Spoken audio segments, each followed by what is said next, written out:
Good evening, everyone. Welcome to the Carolina Weather Group. This is the April 1st, 2020 edition of the Carolina Weather Group. We hope that you're doing well on this Wednesday evening.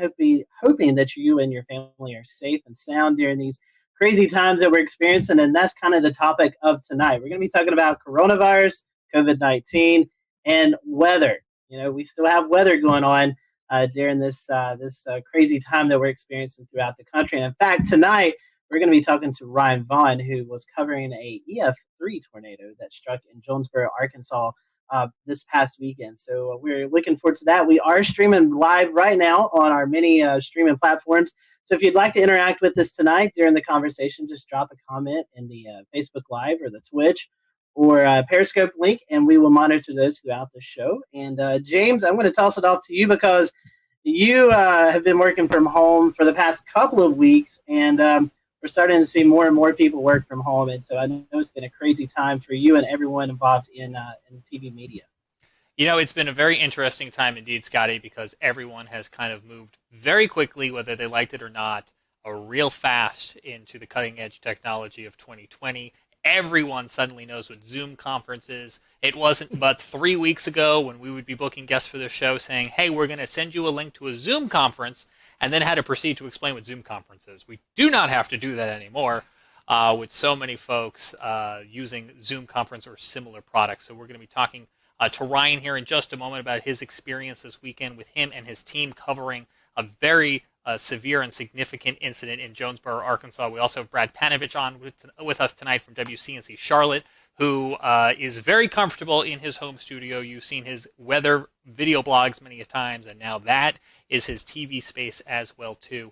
And we're also going to be talking with somebody here in Mecklenburg County who does some paramedic work about what this means, the coronavirus means for their line of work, too, because, as Scotty mentioned, the weather is still continuing to happen. We had a line of storms roll through South Carolina yesterday, prompted numerous severe thunderstorm warnings down in the Charleston area. Luckily, we didn't have any tornado warnings to account of, despite having a tornado watch, but it was a much different story this past weekend in Arkansas. Let's bring in Ryan. You were actually working from home, and you had your other meteorologist back in the station. Just bring everybody up to speed if they're not familiar with what took place this past weekend. Okay, so typically in a severe weather situation, we would all be in the studio. We were going into this, we were low wind severe weather threat. We knew tornadoes weren't out of the realm of possibility, but we were kind of thinking gusty winds, and I think everybody, even the Storm Prediction Center, kind of had northern Illinois pegged for the hot spot. Well, tornado warning comes out for one of our southern counties. And we had already kind of discussed that, okay, in the interest of social distancing, and we were already kind of playing that role already, was already kind of unfolding. I said, well, we've got a solid system here. How about I go here and you guys stay back there, and we wouldn't be there. And hopefully we would go into long form programming. And so the tornado warning came out for Woodruff County a little bit after 4 o'clock. And at that point, you could draw a line and see that there was a chance that this was going to come into Jonesboro. We have some video from your coverage. We're going to pop up here in a double box. Oh, man. Walk us through. This must be the moment that tornadic cell started producing in Jonesboro, if I'm correct. Hold on one second. I just now lost. There we go. I'm back, I think. Yeah, that's this is where it was producing here. So what was going on, Zach Holder is in front of the chroma key wall, and we had already at this point had a pretty large tornado out of Jackson County. So we were watching this one pretty close, and the meso was going right over town, and we really just started getting some indication that it was cycling. And sure enough, we were concerned that it was going to, if it cycled through and it produced a tornado, it would be right in the middle of Jonesboro. And you see what unfolds here. Now, for Zach, he's in his 20s. He hasn't covered a ton of, tornadic storms, especially like that in front of a weather camera. He did spectacular Aaron Castleberry. If I'm not mistaken, I think that was his first severe weather event ever covering broadcast-wise. So it was hard to not get emotional. I've lived here almost 20 years, and outside of a couple of years, I lived in Alabama, and to watch that go through the town that you've forecast for and covered for so many years, it was tough to kind of hold the emotions back on that one. I want to ask Brian, you. Go ahead, Ricky. I was going to say, talk about having to work with the delay and the live view delay or the TVU delay, and being able to hear Zach and the folks in the studio at the same time. Yeah, that was tough. I learned some lessons.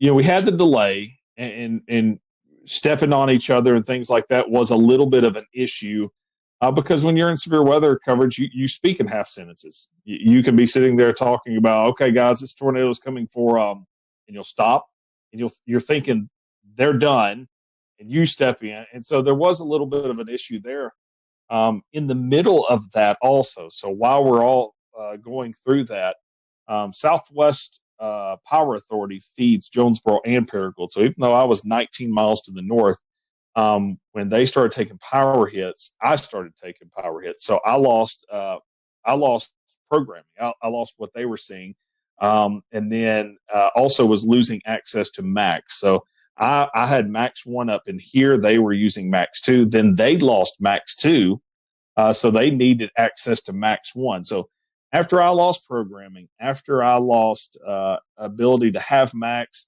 and they needed it anyways, that is when I grabbed my phone, grabbed my laptop, and that's when I went out chasing, if you saw the coverage afterwards.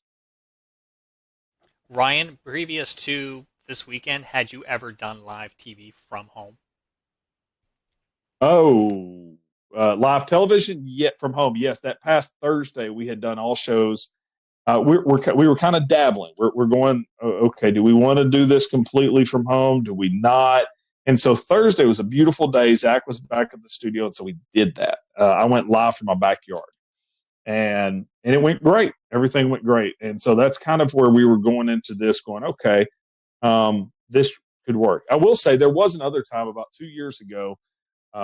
We had a just random tornado warning. No watch. I'm not even sure if we were in an outlook. Random tornado warning. Didn't produce a tornado, but it was about 2:00 in the morning, and master control calls. And of course, my weather radio and everything's going off. And I told them, I said, I don't have time to make it to the station.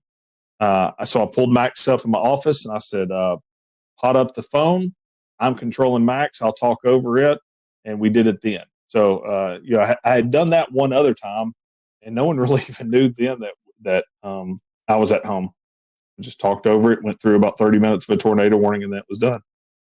Hey, Ryan, looking at the weather outlook from last week, it looked like the severe weather was going to be maybe in Illinois area.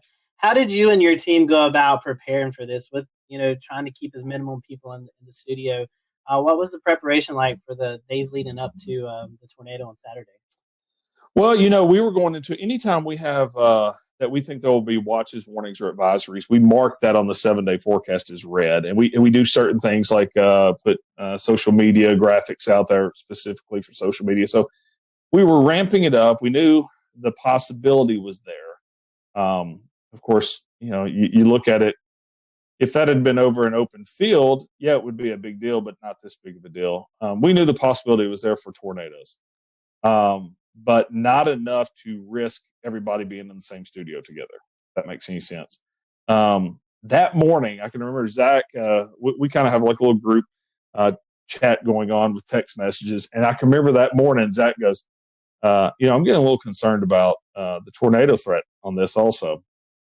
So, we knew it didn't sneak up on us, but it was still kind of a low end deal. We put a medium risk out a little bit farther down to the south into southeast Missouri, but it still didn't play out exactly like I think anybody thought.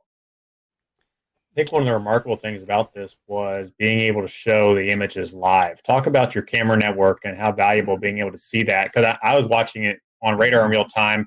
I'll tell you what, if I didn't have that camera at the same time, I would have thought for sure it was producing it on the ground, but it wasn't yet. No, it wasn't. I kind of thought that also when we have 9 cameras, 8 cameras. Yeah, I think 9. cameras across our viewing area. And that goes back to, that's a James Spann thing. I worked for 2 years down in Montgomery, Alabama, and of course got to know all the stations down in that area. And, James was really big on cameras back then.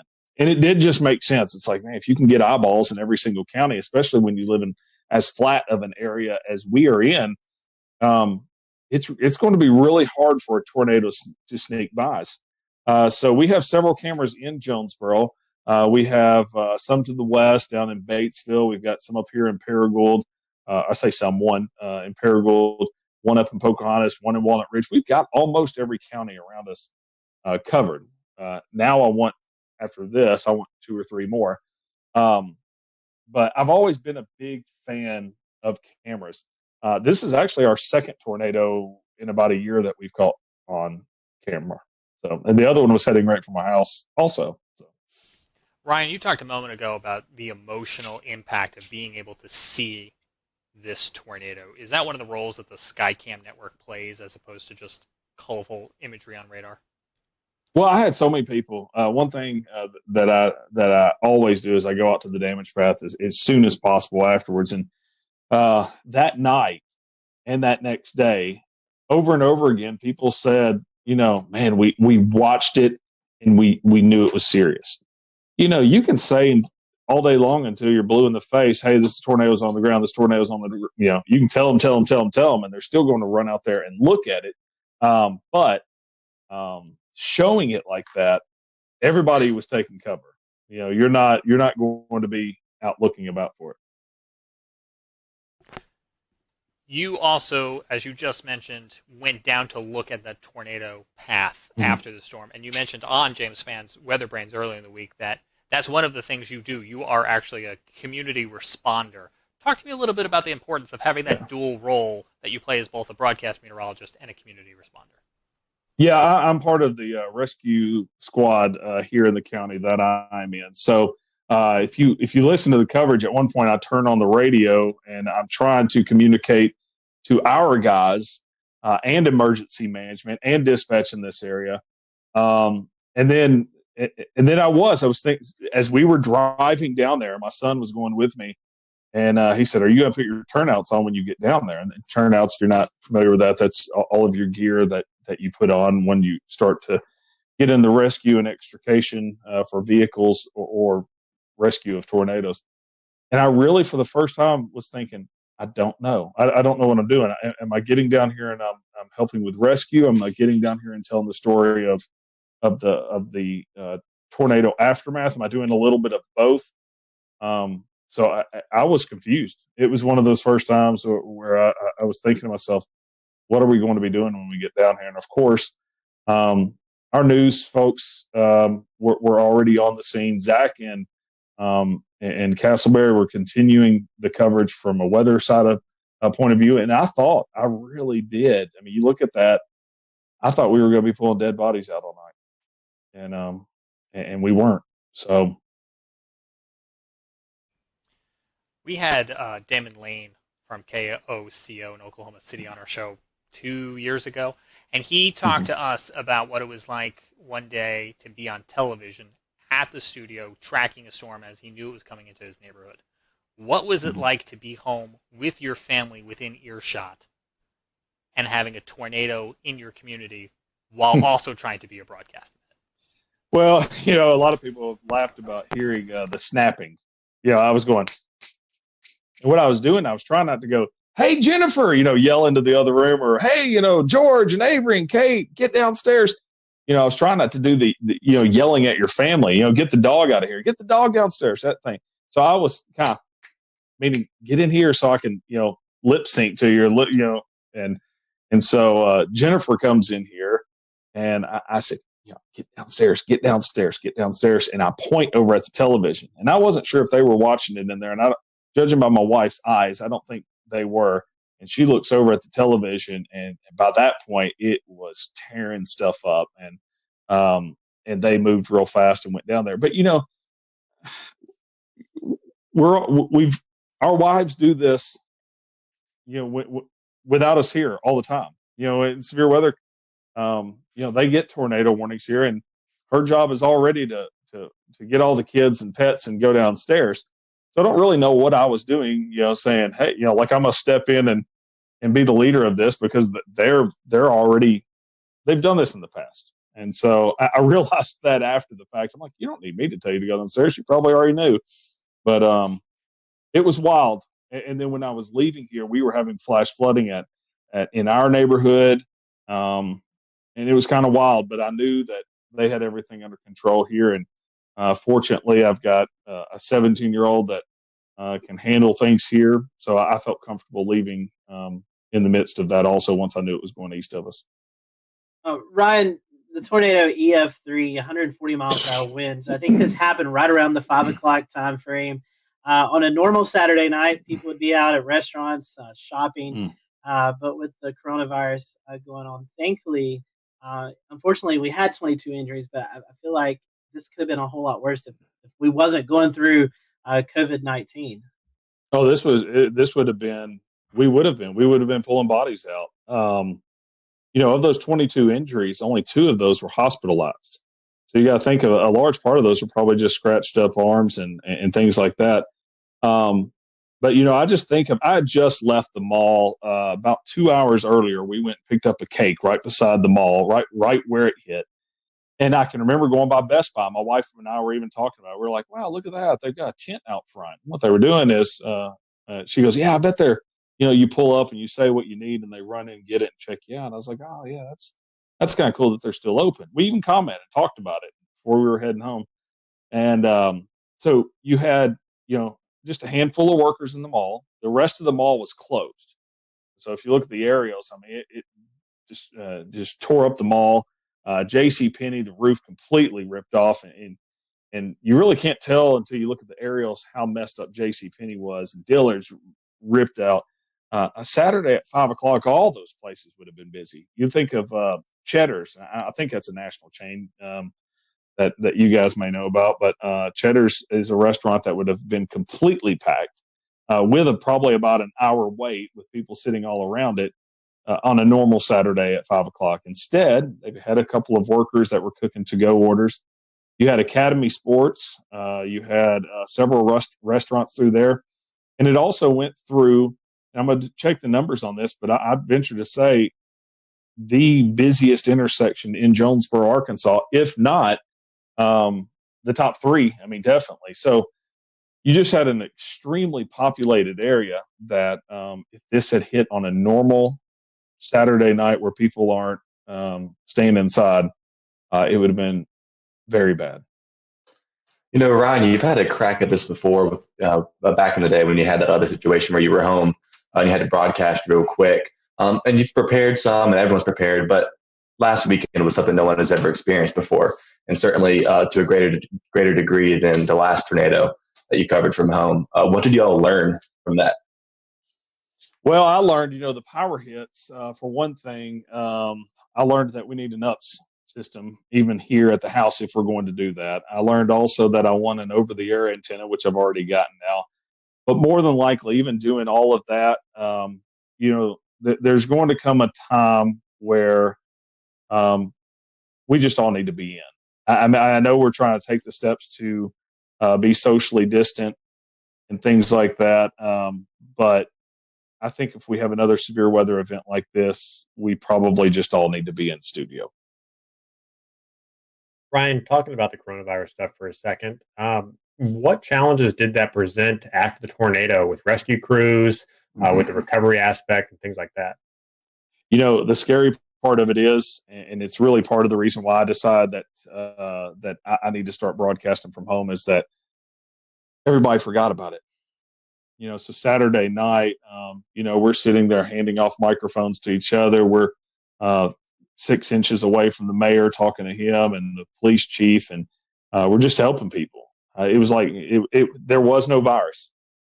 Late that night, we start thinking about it a little bit, and start thinking of, okay, we need to stay a little farther apart. We need, things like that. And then the next day, you get out and you get into the damage.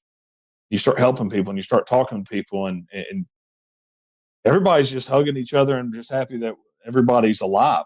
And I had one lady come up and just give me a hug, And it was like, well, I'm not going to sit there and say, no, coronavirus. You're not going to say, well, I'm not going to go in this person's home and help them clean up because of the coronavirus. But later in the day, everybody just kind of starts thinking, well, this could be really bad. We've got people coming in from out of state. We've got people that are older. We've got, just everything started coming around to where you slowly started seeing people taking more precautions. You slowly started, people are elbow bumping instead of hugging and crying and things. I did notice, in fact, Tim Marshall, I met up with him at the tire store, and that's the first time that I saw they were separating out the cleanup and rescue into groups of 10. They were telling all of them to stay 6 feet apart. So it took a while. But for a period, everyone forgot it. As I said, I'm on the rescue squad, and we 3 weeks back were handed masks, and we were supposed to be wearing masks and responding. Well, I wasn't rescuing people at that point, so I was just like, oh, I'm not doing that. So I don't have to follow any rules because I'm not doing that side of it, and I'm back on the media side of it. But I look back and I'm like, man, I hope 10 or 14 days from now, we're not looking at this going, we all got a little too close. So.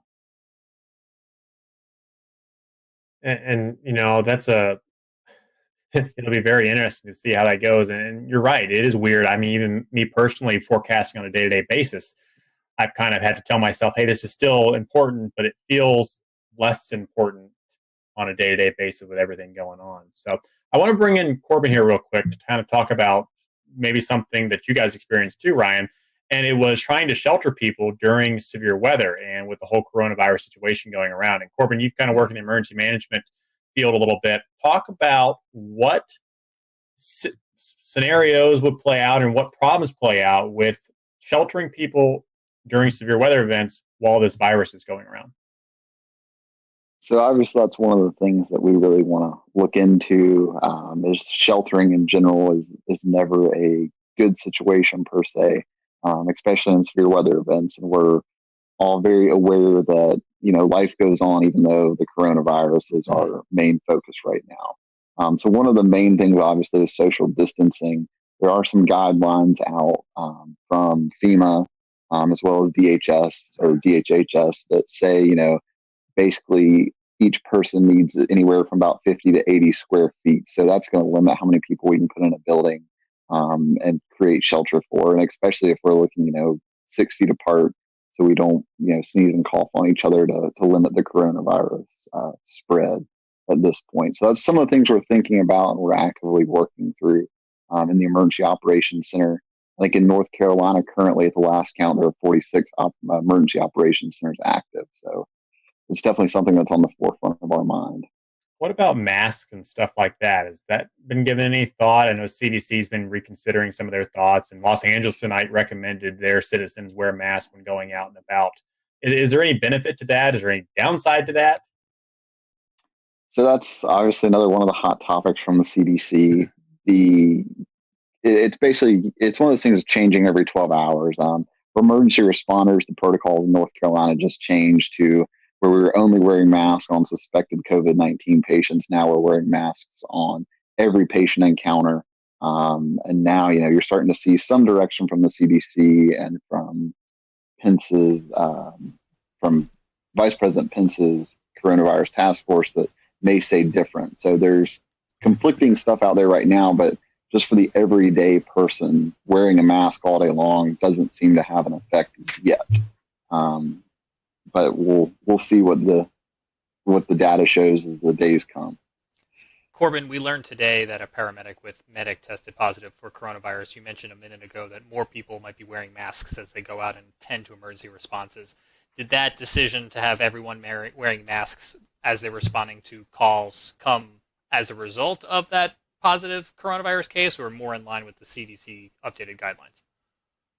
So just to clarify one thing, I'm a paramedic relief supervisor in Cabarrus County, but I did see the news about medic's case in Mecklenburg County as well.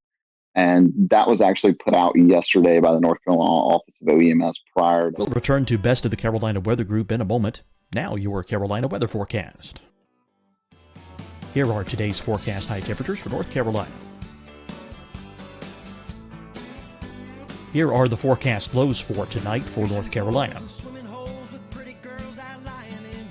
Here are tomorrow's forecast high temperatures. And here's forecast rainfall across North Carolina tomorrow. Here are the forecast highs for the day after tomorrow.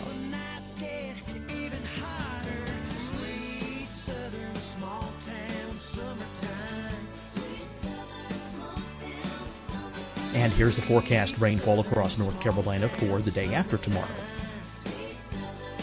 This is the total rainfall forecast across North Carolina for the next 3 days. Here's the severe thunderstorm outlook for today from the Storm Prediction Center.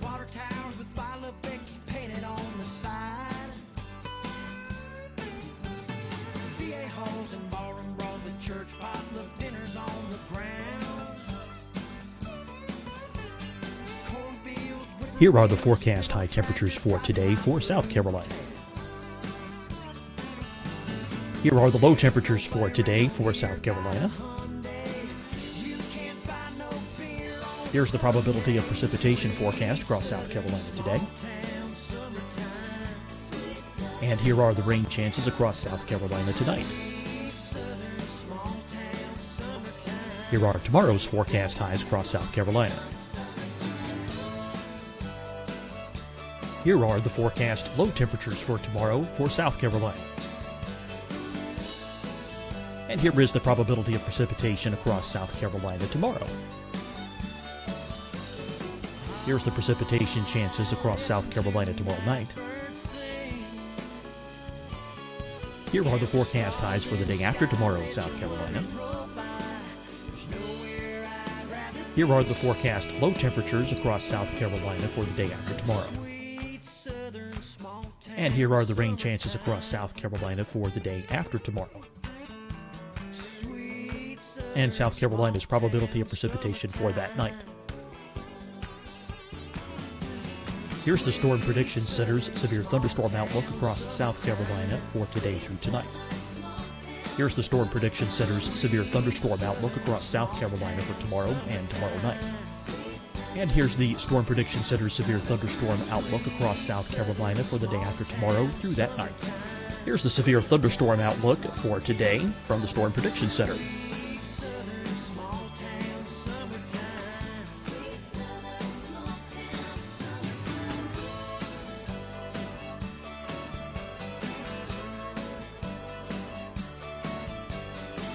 And now here's a live look at weather radar across the southeast. Deciding when to wear a mask isn't about who you know or how well you know them. Just ask yourself, will I be with anyone I don't live with? If the answer is yes, get behind the mask. Help slow the spread of COVID-19. Get behind the mask. Learn more at covid19.ncdhhs.gov. Hi, everyone. I'm Dr. Mandy Cohen, Secretary of the North Carolina Department of Health and Human Services. And when you follow the 3 W's, you protect your family and your neighbors from COVID-19. When you leave your home, practice your W's. Wear a cloth face covering, wait 6 feet apart, wash your hands often. Wear, wait, wash. We're in this together. Stay strong, North Carolina. Fight the spread and take a stand against coronavirus. Wear a mask in public. Stay at least 6 feet apart from others. And get tested. Join us and fight the spread. Visit scdhec.gov/COVID-19. Getting tested for COVID-19 helps you to take the steps needed to protect yourself, your loved ones, and your community. Find the testing location at scdhec.gov/COVID-19 testing. You'll see your Carolina weather forecast at 25 and 55 past. And now back to the best of the Carolina Weather Group on the all-new Carolina Weather Net.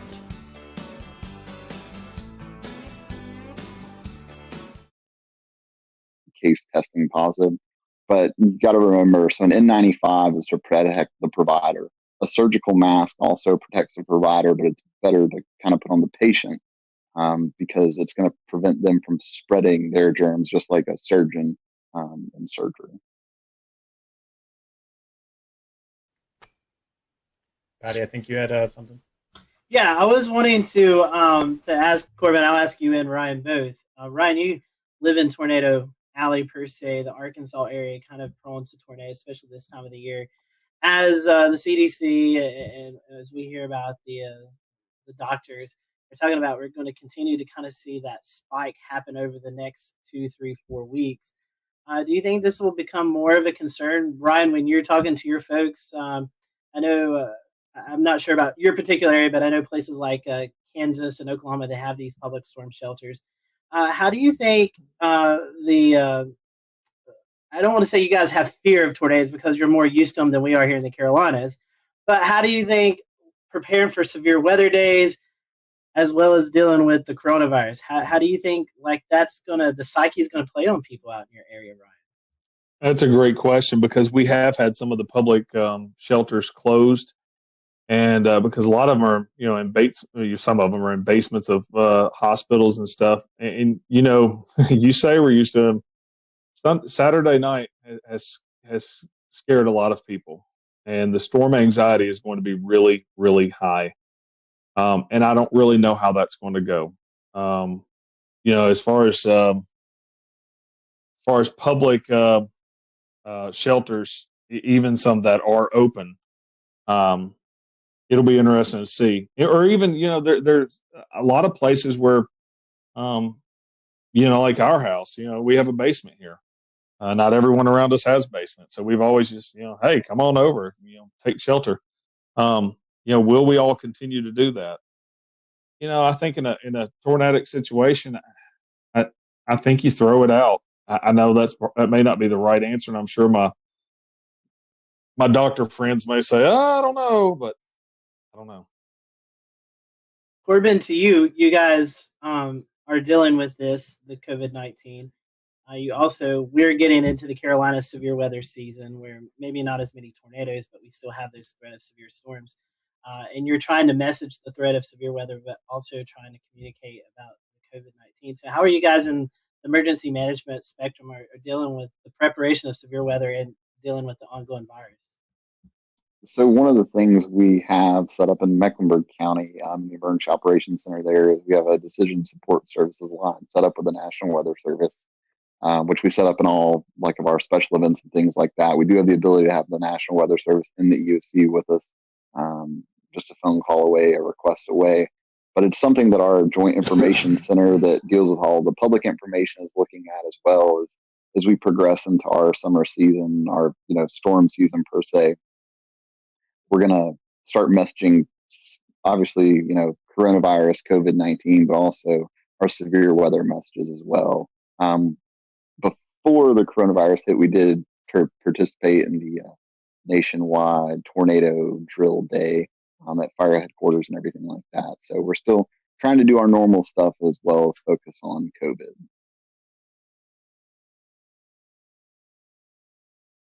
Let's bring in Brad Panovich, who is a broadcast man at WCNC in Charlotte.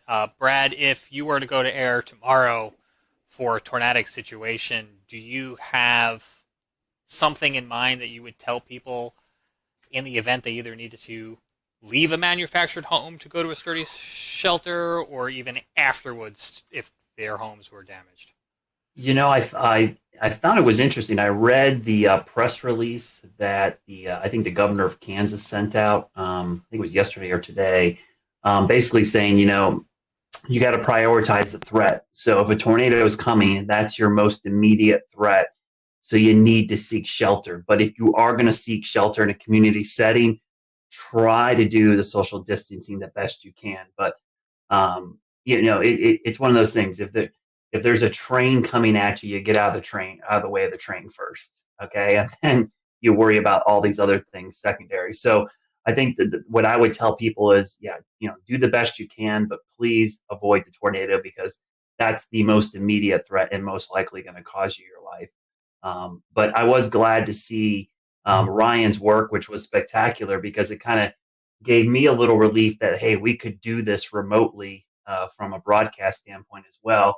But just like Ryan, I think if we knew a couple days ahead of time that we might have a moderate threat day, that we probably are going to send one of us into the studio, likely me, and we'll keep everybody else out of there. But the fact that we can do this remotely with somebody in studio is great.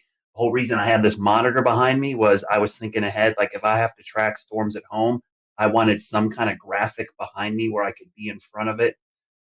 So I think that potential is there as well. But it's the first time in a long time, as a meteorologist, I'm like, I hope we have a super quiet spring. I'm just like, I do not want to have the added worries of severe weather. And I've already been thinking about hurricane season as well. I don't want to have to deal with any hurricanes.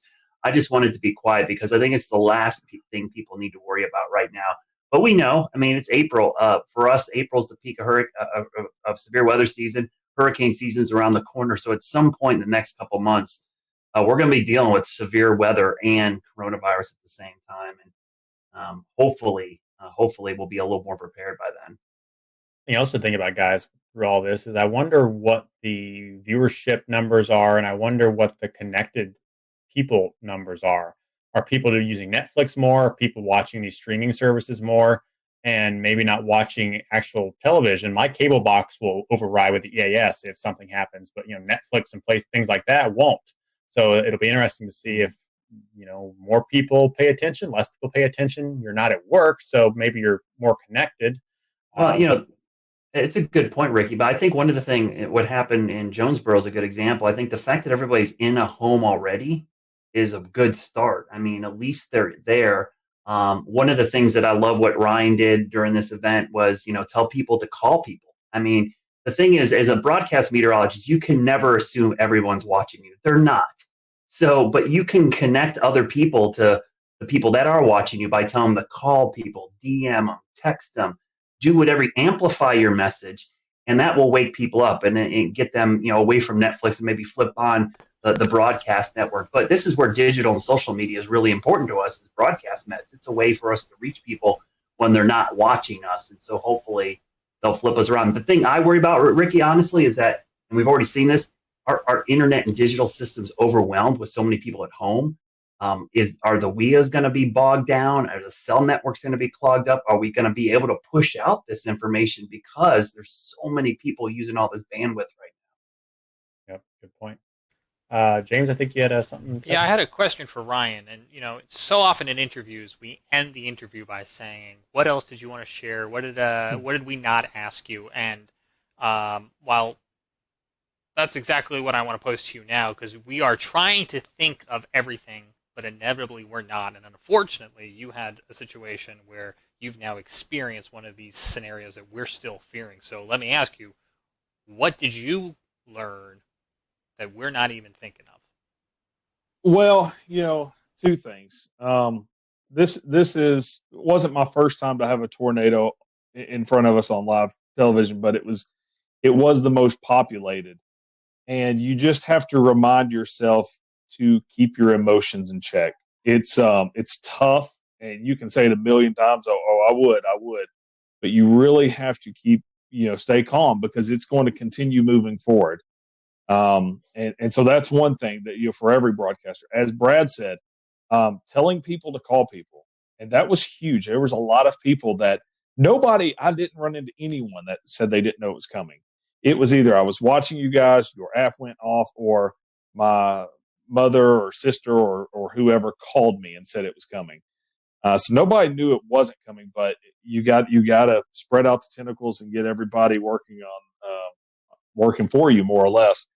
But from the side of this whole new thing with social distancing and everything is in the cleanup process. Even though we're all wanting to hug each other for all being alive and making it through it, we just got to be smart through this whole thing.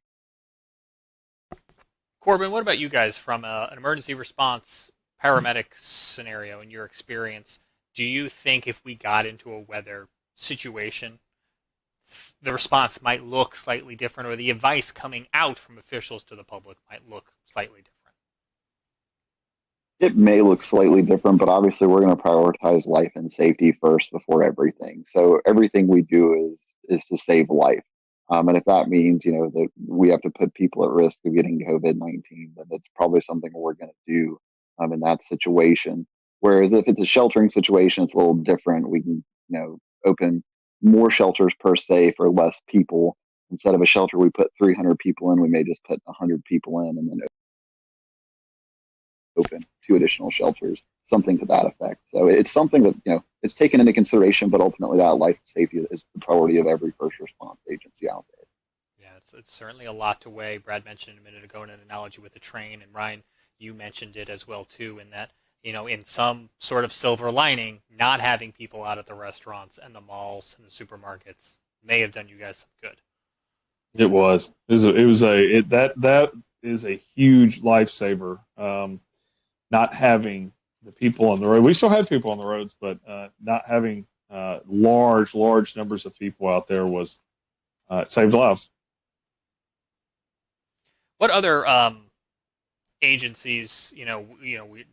We're talking a lot about weather and medical and first response, but the hospital systems as well too, I think, could be a concern. Brad, what's on your mind, I guess, when you think of this strain on the entire system? Well, when you have so many people in the healthcare, emergency management, everybody working on this COVID-19 pandemic, if we have a mass casualty event or some kind of huge, you worry about how the resources are stretched so thin already. And I even think about it from a health standpoint. It's like, this is not the time to have a broken arm or leg, because you are not a priority at the hospital when you go in there. And in fact, going to the hospital puts you at more risk than, treating yourself maybe outside of the hospital. So that's what I worry about. If we have a big event in a populated area, and I'm sure that's what Ryan was worried about on Saturday, is like, this thing's plowing through his main metro. It's like, man, how are we going to handle this with all this other stuff going on? So I think that's a big concern. And that's why I think just people in general have to be very cautious over the next couple of months. We don't need to have unneeded visits to the ER for things that, we could prevent. Like, I've even talked to my kids like, hey, let's not jump out of the tree, okay, for the next month or so. Let's not try to jump the bike over the rock, because we're probably not going to be able to get into the ER. So from a weather safety standpoint, don't take that added risk. If there's lightning outside, let's just go inside. We don't need someone to get hit. If there's severe weather, let's be overly precautious and safe in this situation, because we don't want to have to go to the hospital or ER in this situation when they have a whole mess of another concern to worry about right now. Yeah, absolutely. And I think the trick there is going to be getting people to maintain that attitude for a prolonged period of time. Scotty read an interesting article today, and I'm going to go to him in a second to summarize it, talking about weather data and observation. And I feel like now is a good time to bring it in, because we're talking about the strain on the response system, but also the strain on that data system. Going back to what Brad was talking about could the systems be overwhelmed, the emergency alert systems, or even the data observations? Scotty, that was something that you were reading about today, right? Yeah, so the World Meteorological Organization, the WMO, came out with an article today talking about COVID-19 and how it could affect some of our weather modeling, weather forecasting. I can maybe toss this to Brad here in a little bit, and Ryan, maybe they can tell you a little bit more than I can. But basically, there's all kinds of observations. We run satellite radars. If you're familiar with the Carolinas, it seems like one of our radars is always down, and so it takes people to go out and fix those. And with the strain and the social distancing, the folks may not be there to get that. There's also another concern with the airplanes that are taking off, just everyday flights. A lot of these airplane companies have weather observations on them. They send temperature, humidity levels, wind speed, wind direction, and all that's kind of fed into our systems and kind of help us with our weather modeling and our weather forecasting. So with the less flights that are going out right now, with people not traveling from COVID-19, and just the strain on the staff to get out and fix these instruments that we use every day in the weather community, we could start to see some concerns with that as we get longer and longer into this COVID-19. Brad, I know you love to talk about weather models and how we get all that data in. I know you've actually done some weather school talks about that, which we'll talk about in just a little bit. But All right, can you kind of tell the public a little bit about how we could start to see more inaccurate weather data as we get through this process? Yeah, so I actually posted some graphs the other day. This is called what we refer to as AMDARB data. It's basically aircraft data. And I'm going to try to share my screen here. I don't know if this is going to work, but we'll try to do this. You guys can see my screen. Oh, maybe it's not going to share. I'm going to share it here, hopefully. Not yet. Otherwise, is it something you tweeted? I can double box? No, it's let me see if I can bring it up. It won't let me share it. But what it was is a chart basically showing the lack of upper air obs from aircraft. People don't realize that every commercial aircraft that takes off and lands collects, data for us. And so what has happened is that we have actually, let me see if I can share it. There we go. You guys see it? Yeah, we got it. So what you're looking at here is, I made it a little bigger. This is the GFS model, and that red line is the drop in observations from aircraft going into the GFS model. You can see pre-COVID, which is earlier in the month, we were getting about 15 to 18,000 observations into the 12Z GFS. As of this morning's GFS, that is down to like 2,000. I mean, that is just a tremendous drop. And the best way I can explain this to people that have seen hurricane coverage, you may have seen me talk about how we often like to get the plane out in the system so that we can get better data for the models.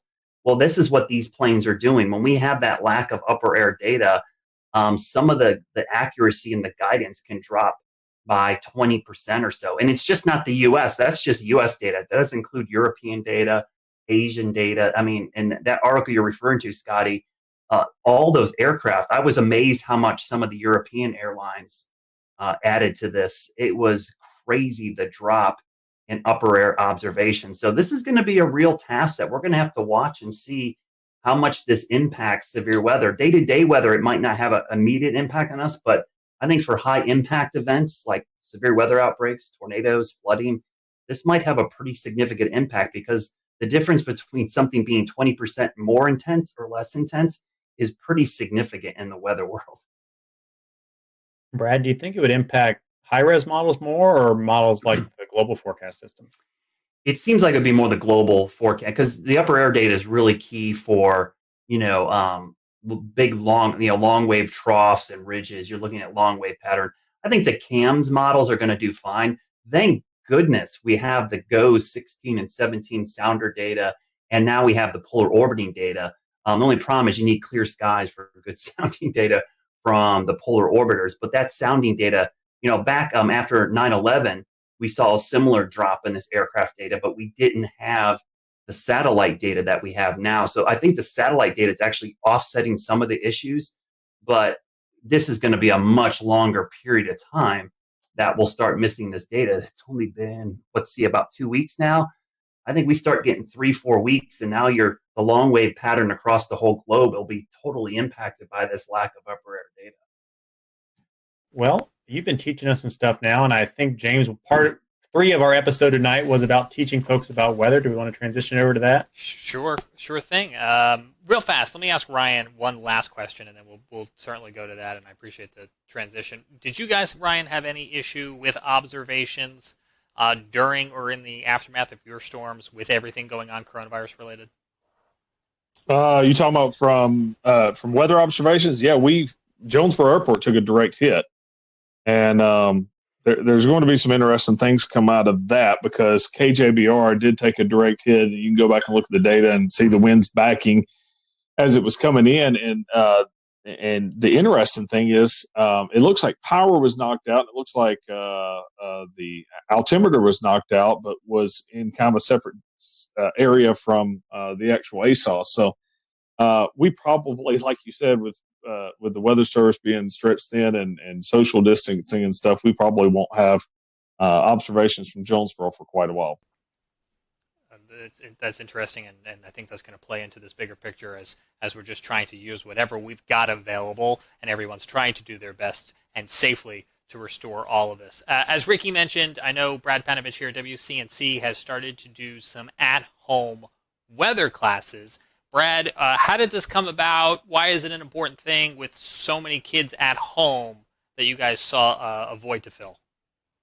Well, yeah, Ryan could speak to this as well. We do a ton of school talks throughout the year. I think last year I added up, and I thought I did a lot last year. I did 76 last year. I know some folks, like our good friend Ed Pietrowski down in Myrtle Beach, I think he does like 200 a year. I mean, the crazy amount. And so initially when this happened and all the kids were stuck at home, I thought, man, I had to cancel a bunch of my school talks. I do a 1 hour presentation where I go out, and I had a ton scheduled in the spring for second and fifth graders here in North Carolina, which is weather is part of the curriculum in those courses. And so what I did the first couple days we were out, I decided, you know what, I'm just going to do my 1 hour presentation at home, and I'm going to stream it. And I did it with my kids, and it did pretty well. And then my general manager in the station said, hey, let's do this every day at 1 o'clock. I'm like, every day? I was like, an hour? Like, no, we're going to do like, small, one topic at a time. Let's break that hour thing down to one topic, and we'll do it every single day. And so I got the rest of my weather team involved. And it's put another thing on my plate, but I enjoy it. I mean, I produce the thing from home completely.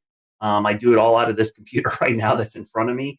And we send it out every day at 1 and on YouTube, Twitch, Periscope, Facebook, our app, and our website. And the cool thing is our YouTube page, we have a playlist built that James put together that archives all these. So if kids miss them or teachers miss them, they can go back and watch them again. And it's been a lot of fun. I think we created a monster, though. I have a bad feeling.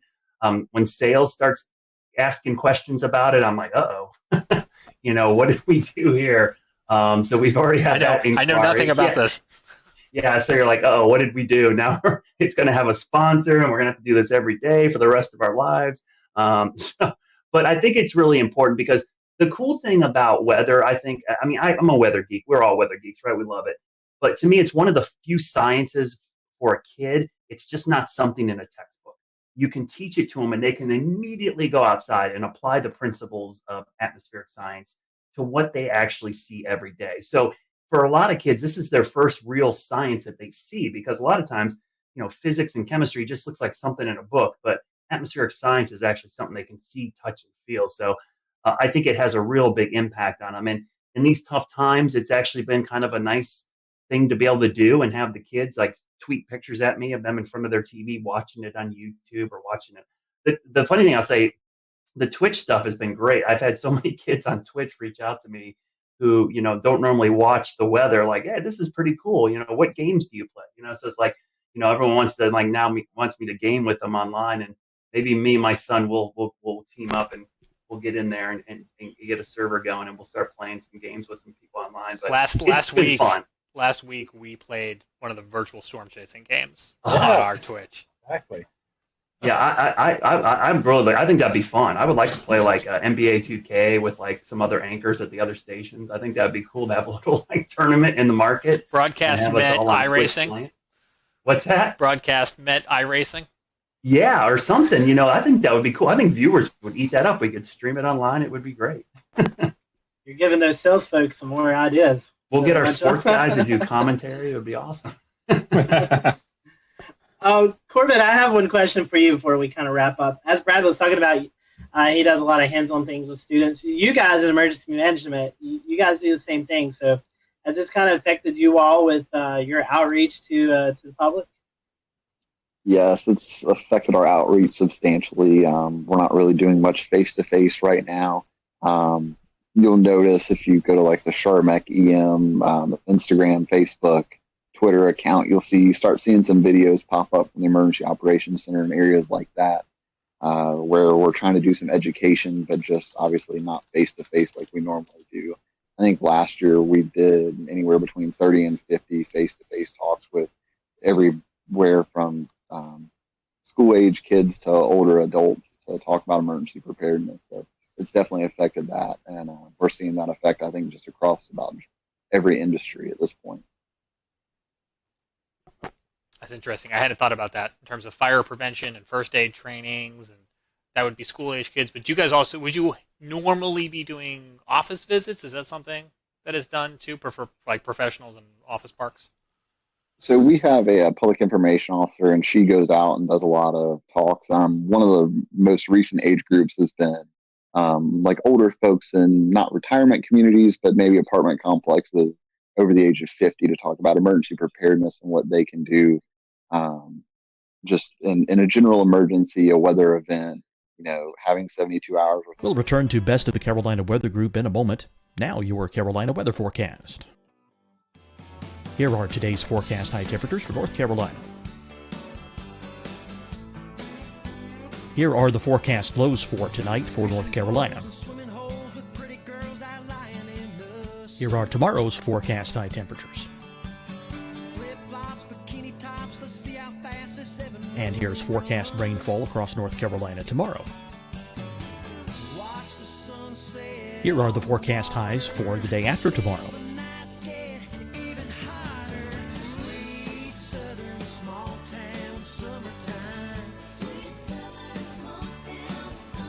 And here's the forecast rainfall across North Carolina for the day after tomorrow. This is the total rainfall forecast across North Carolina for the next 3 days. Here's the severe thunderstorm outlook for today from the Storm Prediction Center.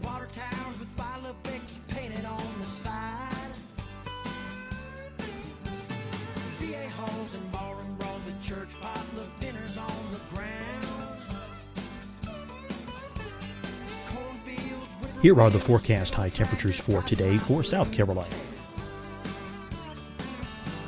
Here are the low temperatures for today for South Carolina. Here's the probability of precipitation forecast across South Carolina today. And here are the rain chances across South Carolina tonight. Here are tomorrow's forecast highs across South Carolina. Here are the forecast low temperatures for tomorrow for South Carolina. And here is the probability of precipitation across South Carolina tomorrow. Here's the precipitation chances across South Carolina tomorrow night. Here are the forecast highs for the day after tomorrow in South Carolina. Here are the forecast low temperatures across South Carolina for the day after tomorrow. And here are the rain chances across South Carolina for the day after tomorrow. And South Carolina's probability of precipitation for that night. Here's the Storm Prediction Center's severe thunderstorm outlook across South Carolina for today through tonight. Here's the Storm Prediction Center's severe thunderstorm outlook across South Carolina for tomorrow and tomorrow night. And here's the Storm Prediction Center's severe thunderstorm outlook across South Carolina for the day after tomorrow through that night. Here's the severe thunderstorm outlook for today from the Storm Prediction Center.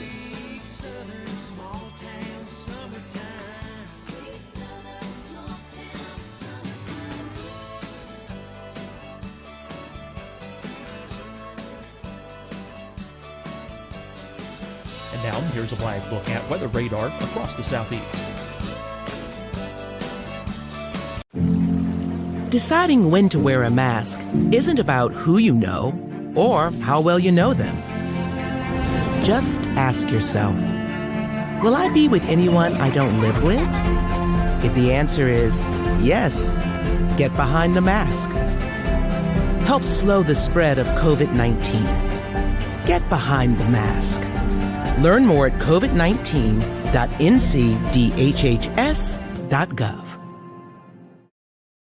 Hi, everyone. I'm Dr. Mandy Cohen, Secretary of the North Carolina Department of Health and Human Services. And when you follow the 3 W's, you protect your family and your neighbors from COVID-19. When you leave your home, practice your W's. Wear a cloth face covering, wait 6 feet apart, wash your hands often. Wear, wait, wash. We're in this together. Stay strong, North Carolina. Fight the spread and take a stand against coronavirus. Wear a mask in public. Stay at least 6 feet apart from others. And get tested. Join us and fight the spread. Visit scdhec.gov/COVID-19.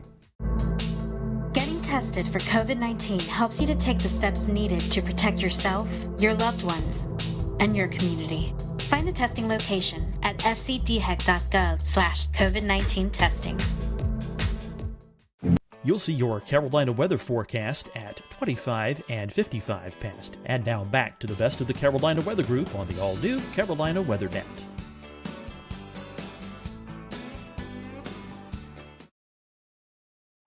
Just general things like that. Let's not even talk about supplies because we know those are scarce right now. But James, one thing I want to do before we close out, I do want to bring on Dan Whitaker. You guys may have seen him pop up from time to time on our show tonight. Dan is our newest panelist here with the Carolina Weather Group. So Dan, for those who are watching tonight, why don't you introduce yourself to everyone? Hey, thanks, Scotty. Yeah, so I have been involved with weather as a kind of weather geek and weather follower since 2008, and have really I'm strong on the storm observation, visual storm aspects, storm spotting, storm chasing. I'm kind of in the field in the storm type of guy. So nice to be able to kind of join everybody and represent that angle when I can. And it's definitely great listening to all the different kind of pieces to the conversation tonight.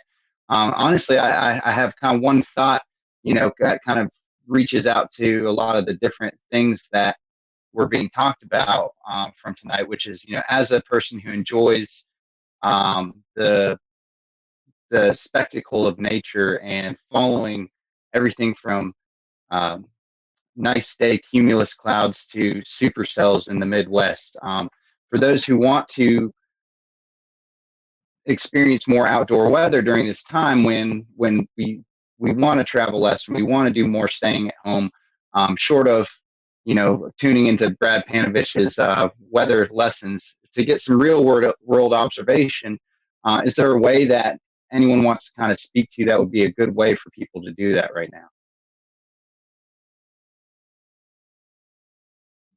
Definitely so, Dan. And we are happy to have you on the team and can't wait. Maybe we can't wait till hurricane season, but we can't wait to see your footage out there. Evan, I wanted to bring you. I know you had something you want to mention, but you also did a little chasing of yourself today, but not storm chasing. Yeah, I do my little cheesy snow chasing. It's really not nearly as complex as the stuff that Dan does. But as long as you drive high enough up on a mountain, you'll eventually run into snow. So I did. I went up to Craggy Gardens today. Parkway was closed at about 4,900 feet, but I ended up running the rest of the way up to Craggy Pinnacle at 5,900. And it was beautiful. About 3 inches of snow up there, real windy. I'll share a picture since I can see James yearning and trying to share a webcam. I was trying. Yeah, so then that's what it looked like up on Craggy, right near the Craggy Pinnacle Tunnel. It was real pretty. But you're right, Scotty. The one other thing I wanted to mention tonight before we close is that we've talked about a lot of the challenges that have been presented to us over the last couple of weeks as we suddenly get thrown into this new coronavirus situation. But there are some opportunities and some good things. If Melissa Griffin were here from the South Carolina Climate Office, she would be talking about CocoRoss. I know we just finished up March Madness, but this is an excellent opportunity for people to be joining CocoRoss and submitting precipitation reports every day because everyone's got to stay at home, right? So why not get up at 8 a.m. for work or school and check their rain gauge? So she would want us to mention that. And just because it's not March doesn't mean we can't do it. But go join CocoRoss. We'll tweet out a link later tonight. That sounds good. That's a great point, Evan. We definitely, I think I read a tweet, North Carolina second in CocoRoss reporter. So that's pretty cool. And I know South Carolina is up there as well. So the Carolinas representing really well. So anybody have anything else before we kind of close up shop tonight? All right. So I appreciate you guys watching tonight. We hope that you stay safe out there. Continue to practice those best practices of social distancing and kind of just staying inside. Eventually, hopefully sooner rather than later, we'll get back to normalcy and be able to enjoy what we've not been able to enjoy for the last 3 weeks. So we're thinking about everyone. We hope that you stay safe out there. We appreciate you watching the Carolina Weather Group tonight.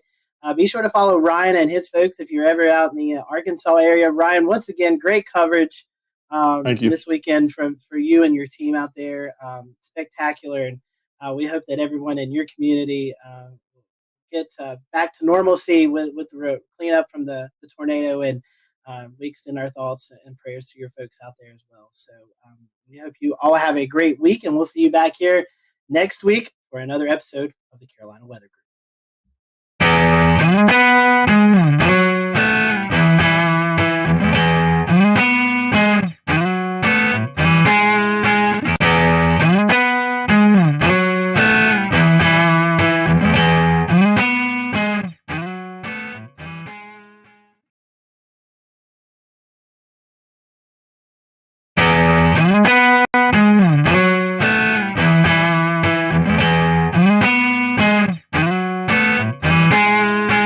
Good evening, everyone. Welcome to the Carolina Weather Group. This is the April 15th, 2020 edition of the Carolina Weather Group Get Together. If you're tuning in tonight to watch the April 16th, 2011 severe weather look back, sorry, we have a new one to talk about. As many of you know, we experienced quite a bit of a severe weather event over the Carolinas on Sunday night into Monday. So tonight, we are going to turn our attention to that. We have a whole host of guests on tonight. We have Rob Fowler on from Charleston, Ed Piotrowski on from Myrtle Beach, Shane Hilton on from New Bern, Brad Panovich on from Charlotte, Tim Buckley in Greensboro, Efren Afonte in Columbia, Kendra Kent in Greenville, South Carolina, and Brendan Goldner, a reporter at WCNC Charlotte. So we really want to say our thank you to them publicly because we put this together at the last minute. So we're very happy for everyone to kind of donate a little bit of time tonight to talk about this. We are live streaming, so if you have any questions or comments, we'd love to hear about you if you had experienced any of this storm throughout the past couple of days. So I'm going to toss it over to Brandon Goldner. Brandon, you've been out in the field reporting kind of the aftermath of the tornadoes. And something we've been talking about here on the Carolina Weather Group is the COVID-19 pandemic. And so we've talked about storm chasing and doing severe weather coverage from home.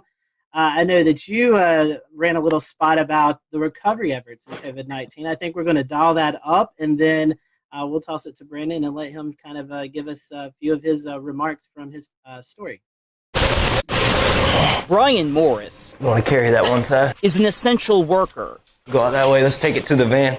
He's cleaning up this Gastonia sunroom after a tree slammed into it, one of 5 emergencies his company, Custom US, had to go to. It was kind of unique in that they were all very large trees, and that doesn't happen as much. Well, it also doesn't happen as much cleaning up during a pandemic. Morris and his co-workers have to wear masks when going into people's homes. They also have to ask clients if they've been around anyone who's sick. We've been keeping the pace. Utility crews are also trying to keep the pace and restore power to nearly 39,000 customers. North Carolina Emergency Management Director Mike Sprayberry says the largest outages are in Mecklenburg, Anson, and Richmond counties. For families uprooted from their homes, the Red Cross's Robbie Sofoli says volunteers are helping them virtually, using platforms like FaceTime and Zoom to interview clients. We are an organization that really relies on interpersonal connections with our clients and really trying to provide compassion and care. And it's a little difficult to do that right now, but we're adapting and using some of those different digital platforms. Family and friends helped Robbie Clark's parents clean up a tree that crashed through their Kannapolis home, all while following social distancing rules. I'm just hoping that everything gets sorted out pretty quick. All right, so that was a report from Brendan Goldner. Brendan, I'm going to bring you in. This is something we've been talking about, COVID-19 and how it's affected the weather enterprise. As you was out reporting, talking to the folks, what was it like kind of in this new time that we're all experiencing?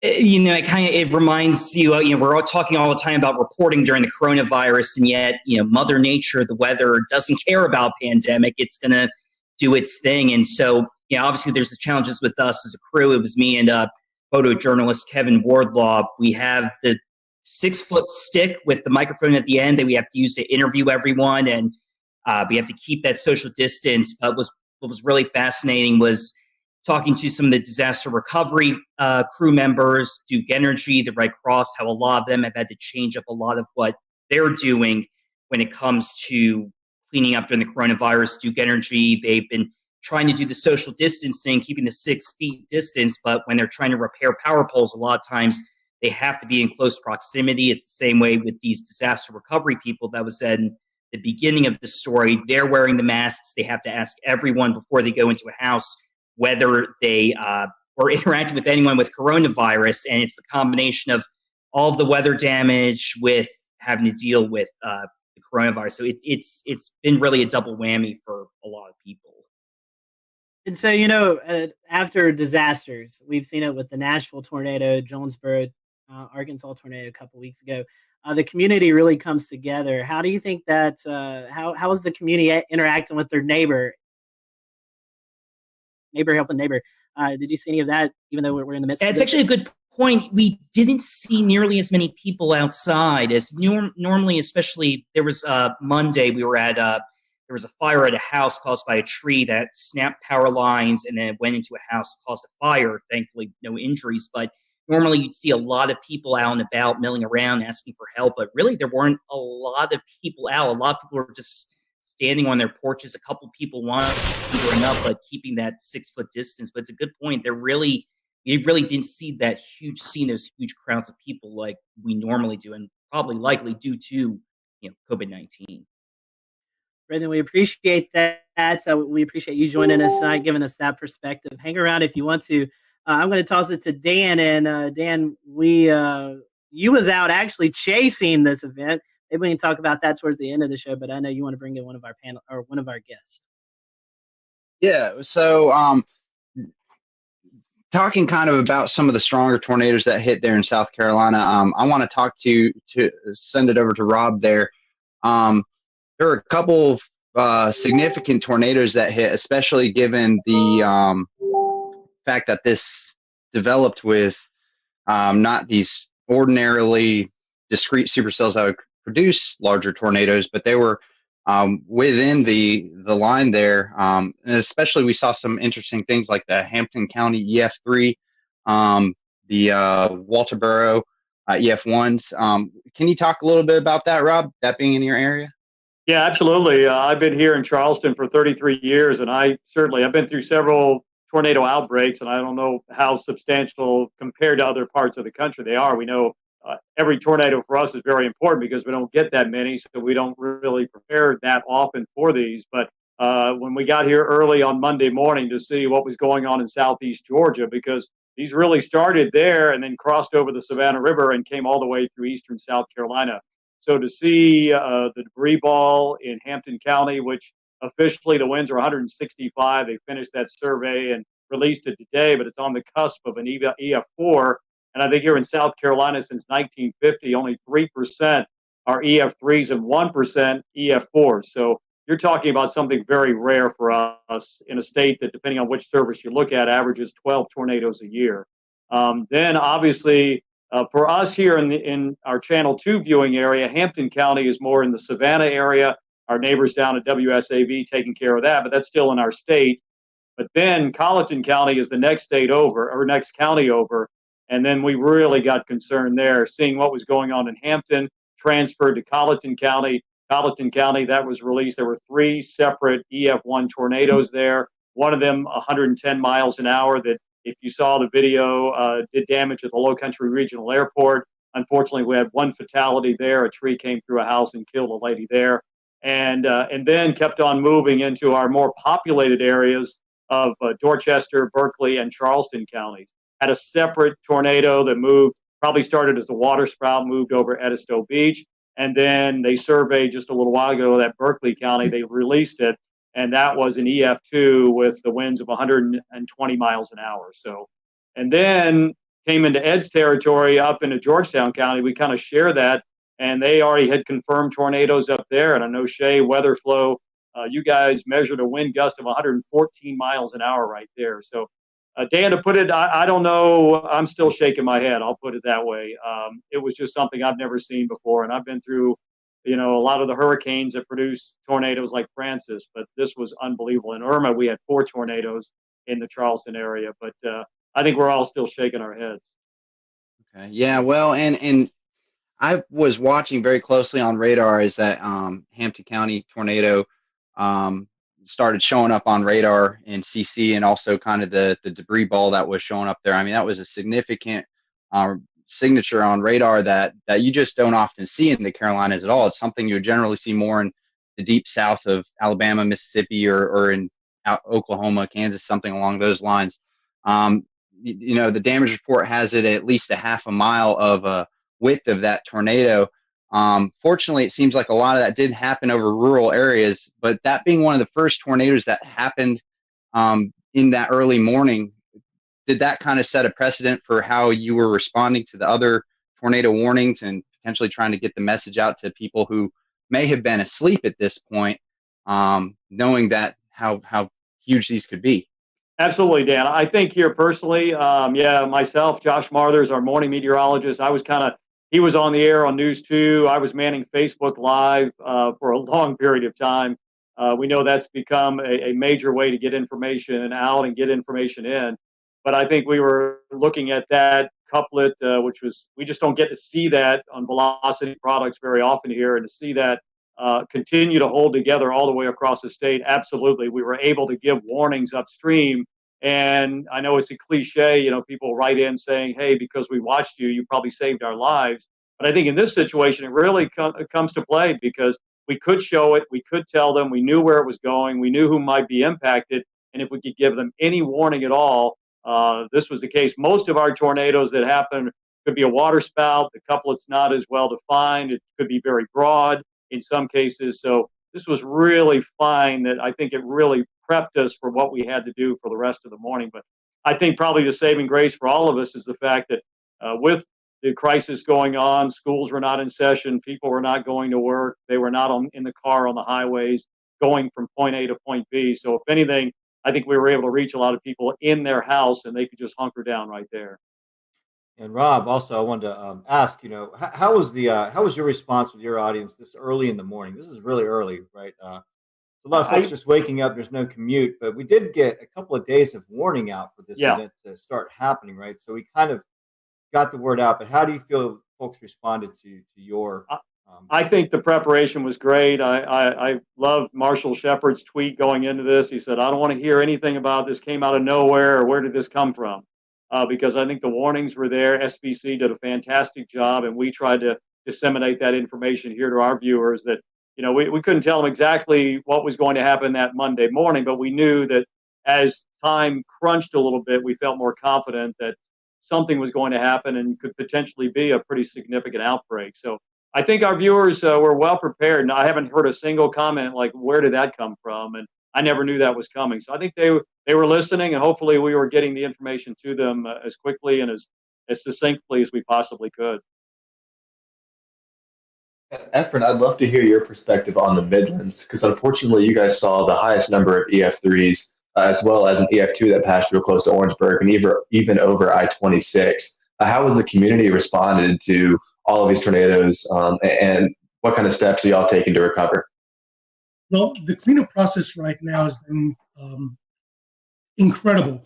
There's been a lot of community help in this, and even with the coronavirus, in which a lot of people are taking heed to that warning, there was a very large presence of people helping out. Now, the EF3 tornadoes that came through part of the CSRA, the Low Country, into eventually our Southern Midlands community, those areas are very rural.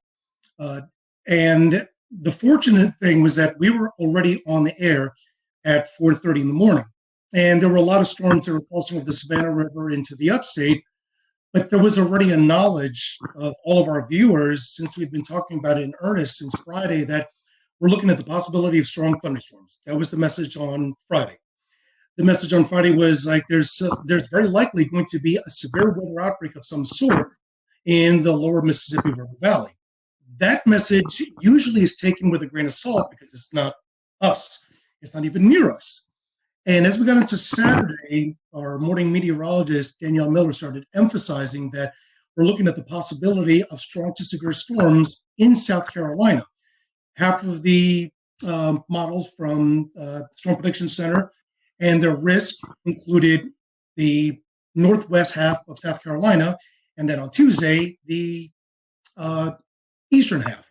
So the message was already out there. And by Sunday, it was a clear message that this is going to be an event that we're going to see storms on Sunday, probably late morning, that may be strong to severe, but at least the knowledge that there is going to be storms on Sunday, but that's only the first round. The stronger storms and the worst ones are going to be in the overnight hours, and that was the biggest emphasis that we sent the message.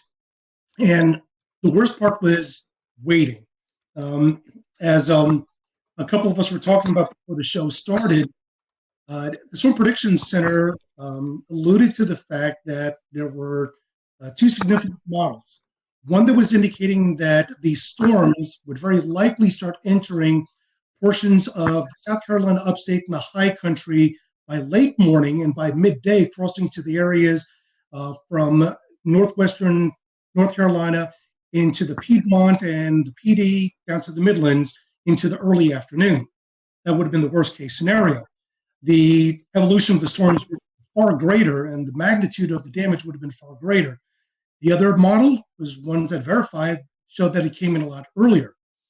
The problem is that when you have storms that early in the morning, and the first tornado warning actually came out, I believe it was 6:30. That was the tornado warning that was in Richmond and Columbia County in Georgia. And then once it crossed over to South Carolina, it was still warned. At that point, we're already talking about it in earnest, that these storms are tornadic. One is already confirmed, and this has got a direction that will be impacting part of our Southwest Midland communities. And at that point, things just exploded. The one interesting thing that we did watch very carefully and with great concern was when the tornado was confirmed crossing out of Richmond County, crossing into Richmond County, Georgia, into Aiken County, South Carolina. Within 3 or 4 scans for about 12 minutes, we noticed that the inflow was pushing at about probably 95 to 100 miles an hour, but there was no debris ball. Once it got right along the county line of Barnwell and Aiken County, there was no doubt a debris ball. Within a span of 5 to 7 minutes, 2 scans later, we now see 2 debris balls. And I mentioned on chat, I was like, guys, do we have twins? And they said, we definitely have a TDS on both storms. Now we got a bigger issue. We now have 2 tornadoes that are heading almost in the same direction, at least parallel. And the message is already out. You have to take your tornado precautions. The craziest part about this is that, and I'm sure a lot of the meteorologists here will say, Rob alluded to it, this is something that does not happen in the Carolinas. We're well known for the Carolinas to have the type of tornadic event that's low Cape, high shear, versus when you go out into the central and southern plains, it's the exact opposite. But we've had our fair share of tornadoes that have been low Cape, high shear, but nothing to this magnitude. I'm really hoping that the viewers were prepared. Unfortunately, we had 2 deaths out of the EF3 tornado that went through western Orangeburg County in the community of Livingston, and as well as 7 injuries. But this happened at least later in the morning. If this happened 2 or 3 hours earlier, the result could have been significantly different. Efren, you were talking about the twins. There's some speculation on Twitter, and after looking at the radar scans, it could have kind of been like a Fujiwara effect, like they were kind of dancing around each other. Any comment on that? That's a good possibility. Keep in mind that the only data that we can go off, since we can't really go off of any visual satellite, is off of the radar, but that is the possibility. However, both of the debris balls were running parallel to each other, probably about 7 to 8 kilometers apart, but they were going unidirectionally. Usually when you see a Fujiwara effect, you'd see the debris balls that are actually dancing around each other. They really weren't dancing around. They were running parallel. So at the very least, we know that this was 2 confirmed separate tornadoes. Was the debris ball and eventually the second one from the original tornado that came out of Aiken? Because the deadly tornado actually originated in northern Bamberg County, northern Barnwell County, and then eventually moved into southwest Orangeburg County. But just as the initial tornado dissipated, the other one continued going. So I don't believe, in my best experience, that was the Fujiwara effect. It could have been, but I didn't see enough motion between the two TDSs to facilitate that idea. Yeah, definitely a busy morning for you guys. I want to bring in Kendra Kent. This is kind of where all as the storm system. We'll return to Best of the Carolina Weather Group in a moment. Now your Carolina weather forecast. Here are today's forecast high temperatures for North Carolina. Here are the forecast lows for tonight for North Carolina. Here are tomorrow's forecast high temperatures. And here's forecast rainfall across North Carolina tomorrow. Here are the forecast highs for the day after tomorrow.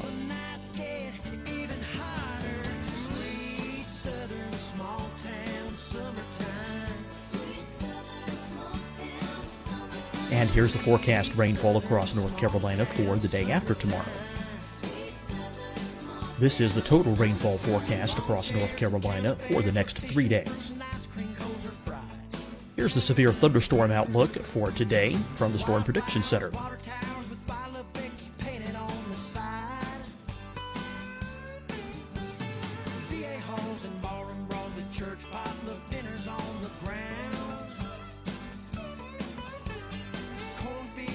Here are the forecast high temperatures for today for South Carolina.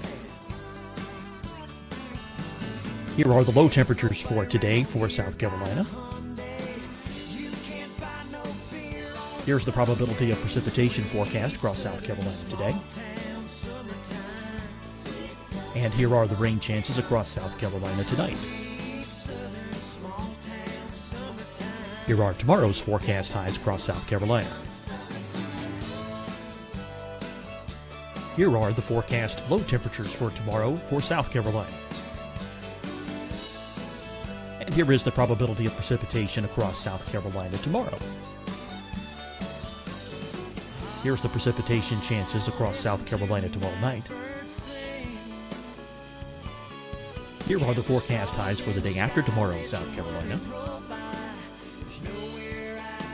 Here are the forecast low temperatures across South Carolina for the day after tomorrow. And here are the rain chances across South Carolina for the day after tomorrow. And South Carolina's probability of precipitation for that night. Here's the Storm Prediction Center's severe thunderstorm outlook across South Carolina for today through tonight.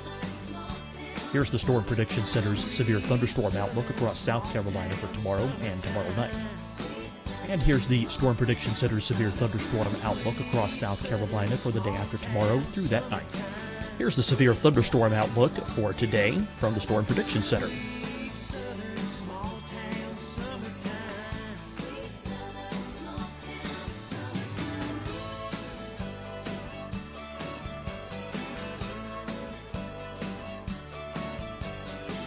And now here's a live look at weather radar across the southeast. Deciding when to wear a mask isn't about who you know or how well you know them. Just ask yourself, will I be with anyone I don't live with? If the answer is yes, get behind the mask. Help slow the spread of COVID-19. Get behind the mask. Learn more at covid19.ncdhhs.gov. Hi, everyone. I'm Dr. Mandy Cohen, Secretary of the North Carolina Department of Health and Human Services. And when you follow the 3 W's, you protect your family and your neighbors from COVID-19. When you leave your home, practice your W's. Wear a cloth face covering, wait 6 feet apart, wash your hands often. Wear, wait, wash. We're in this together. Stay strong, North Carolina. Fight the spread and take a stand against coronavirus. Wear a mask in public. Stay at least 6 feet apart from others. And get tested. Join us and fight the spread. Visit scdhec.gov/COVID-19. Getting tested for COVID-19 helps you to take the steps needed to protect yourself, your loved ones, and your community. Find the testing location at scdhec.gov/COVID-19 testing. You'll see your Carolina weather forecast at 25 and 55 past. And now back to the best of the Carolina Weather Group on the all-new Carolina Weather Net.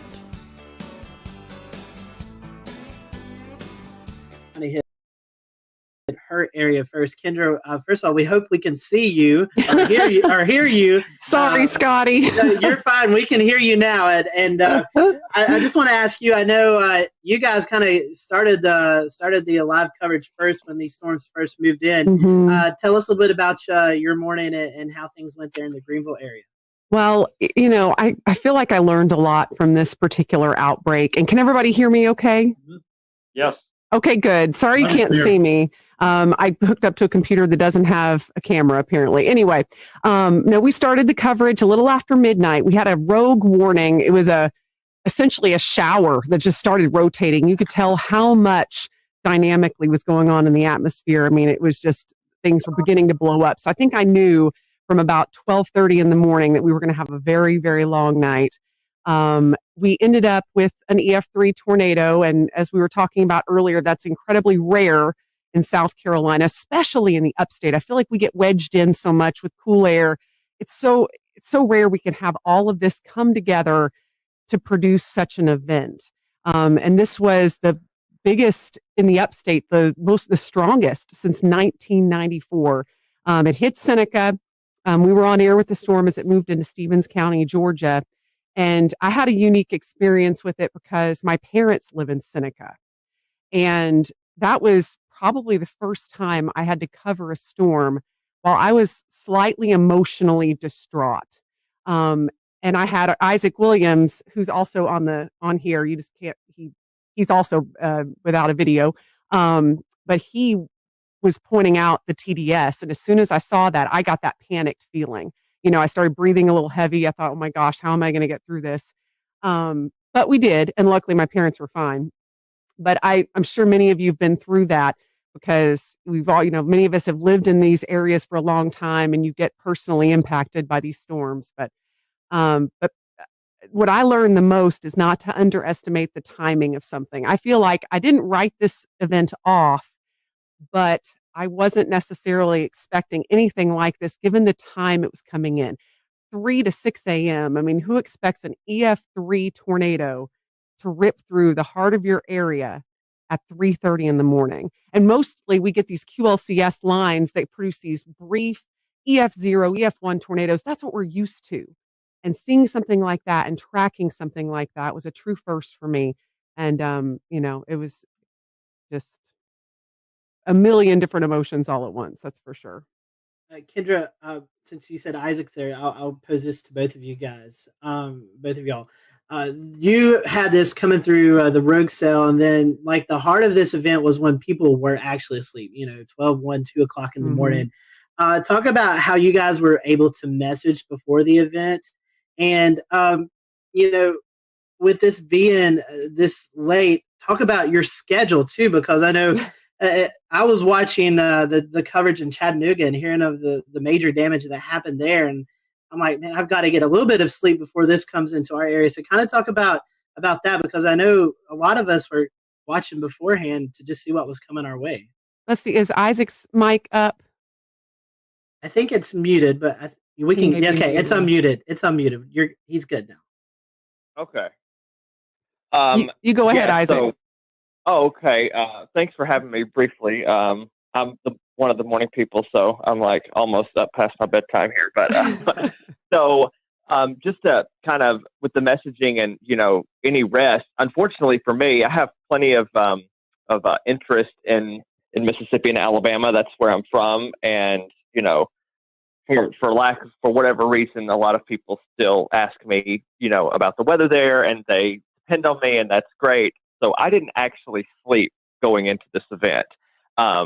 So that's not uncommon for me because I am a severe weather nut. But that being the case, in terms of messaging, we started talking about it, I think, on Wednesday, just kind of highlighting the threat for storms. That gave people about 5.5 days. And of course, we started ramping up, the wording a little bit more once we got to, Friday and Saturday. And, Kendra always, mentioned, like when I first was hired here, we do get a lot of wedge events, and we started that day in the 50s. And I'm like, back in my head, I thought, what if the wedge holds and, we're going to be seen as like hype people. And, that's not what we want, but we don't want severe weather either. I think our message was pretty stern by Sunday morning. We got up and saw they had pulled that enhanced risk over a little bit into the upstate, which, I've been here 3 years, not nearly as long as Kendra, but I think that's only my personal third enhanced risk here. So, I knew that I see parameters, and parameters mean nothing unless you have a storm in them, but I knew with those parameters that we had the potential to have something, fairly unusual happen, but I wouldn't have had I don't work weekends, so I don't even know if I would have said something about a strong tornado even the night before, just because it's just so rare to get them here. Yeah, and I think just given how late it was at night, and we knew this was likely going to be taking at least some linear form. Yeah, I wasn't expecting that either, and it really it caught us off guard. But to see a TDS like that move through our area, and I know the rest of you all saw that too as South Carolina meteorologists. I mean, just something you don't see every day, and it kind of takes your breath away. They're used to that in Alabama and Mississippi. We just don't get that stuff here. Yeah, and then right after that, right after the Seneca one had briefly lifted right over Clemson, we had the EF2, what ended up being an EF2, another TDS outside of Slater, which that's, almost in the 3,000 feet elevation, in the extreme northern part of Greenville County. That debunks the whole tornadoes can't happen in the mountains thing, Definitely. So we were watching that, Evan and I, because Evan doesn't live too far from the line there. One last question, and we'll come back to you guys later on in the show. But at the time, we didn't know how long the tornadoes were on the ground. But I think one of the tornadoes there in the Greenville, Pickens County area was on the ground for around 8 miles. So this were not also big tornadoes, but they're also long track tornadoes, something that we're not too accustomed to as well. Yeah, again, that was a huge shocker. But when you saw the signatures on radar, there was no doubt that was going to be a large tornado. And they even put that in the wording of the warning, which I was very happy about. I feel like that really brought people's attention up. And the thing you mentioned earlier too, these were happening at 3:30 in the morning, probably the worst time a tornado could hit. I mean, when people are in their deepest sleep, and all you can do as a broadcaster is beg people to wake up their kids, get their dog, whatever they need to do, get to their lowest level. And so I feel like this was one of the scariest nights for our viewers, hands down, and no less scary for the rest of the state, of course, but at least it was more toward daybreak for some of you guys. But yeah, for us, it was just the dead of night, and we were just hoping that people were heeding the warnings. Right. And for sure, with that, with the Seneca one, we were in a situation where the TDS was so strong, so fast. Like I don't want to say it came out of nowhere, but like that TDS appeared and it was like violent looking, like on the first scan that I saw. And we were dealing with the situation, like once it went past Clemson, I think we had debris fallout on CC. So we weren't positive that it actually wasn't still down because it still looked like, something could be there. You thought it was like debris being fanned out or whatever, but you weren't sure, even though the circulation looked a little weaker. But I'm like, we're not going to take any chances with it. Obviously the tornado warning was still in effect. And, that was another little unique challenge, is that I've never actually dealt with debris fallout before, where we said, okay, well, this signature is debris, and yet something similar was happening down the line. And we're like, well, this may be actually debris that's still being lofted, but the tornado's not still down. So it was a very unique situation. And again, Kendra keeps bringing this up. It was in the middle of the night at 3:30 in the morning, but I feel like people were wide awake and they were watching and they were prepared, which is good.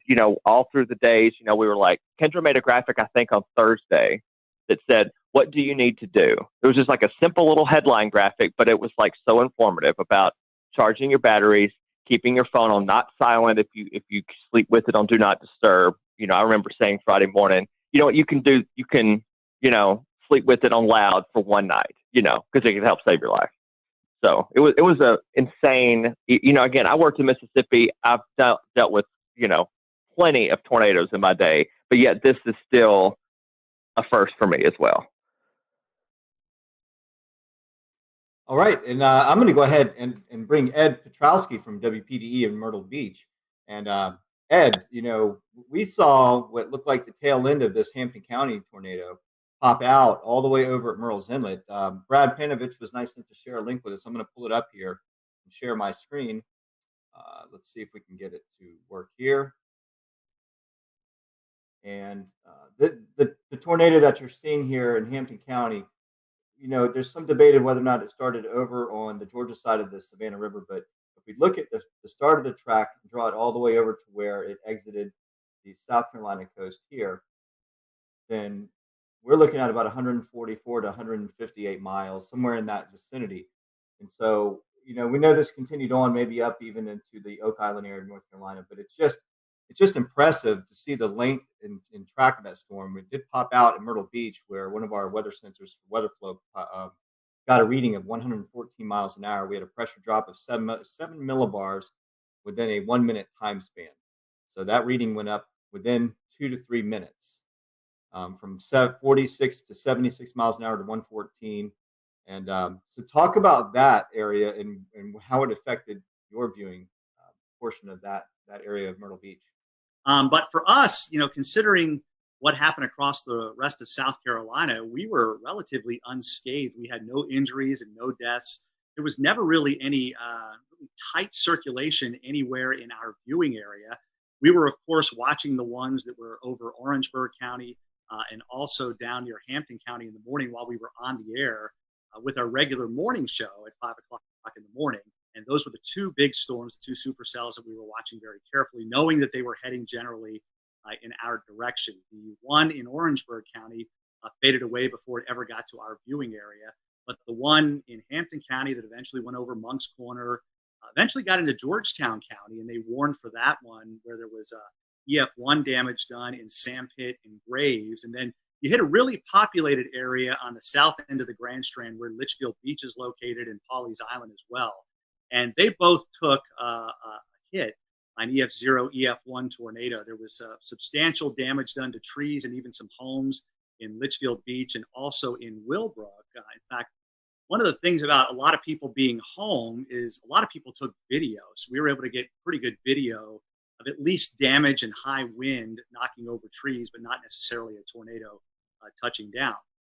And then, of course, it went out over the ocean, became a water spout, and that's when it rolled over the Murrells Inlet jetties with the recording of 114 mile per hour winds. And, you know, I look back in that and I think, my goodness, if that was just a couple of miles west of there, we would have had substantial damage on the south end of the Grand Strand. And if it had paralleled the Grand Strand coast, it could have buzzsawed the entire Grand Strand, nearly 60 miles with extensive damage. So we were very fortunate that it actually went out over the ocean. And that was really the only set of tornadoes from that particular supercell that we had in our viewing area. Although I will say in Marlborough County, which is just to the east of Chesterfield County, in the northern part of the state, we had a massive microburst of 110 mile per hour winds that did substantial damage in Wallace. And of course, everybody, when they get that kind of wind, thinks it was a tornado.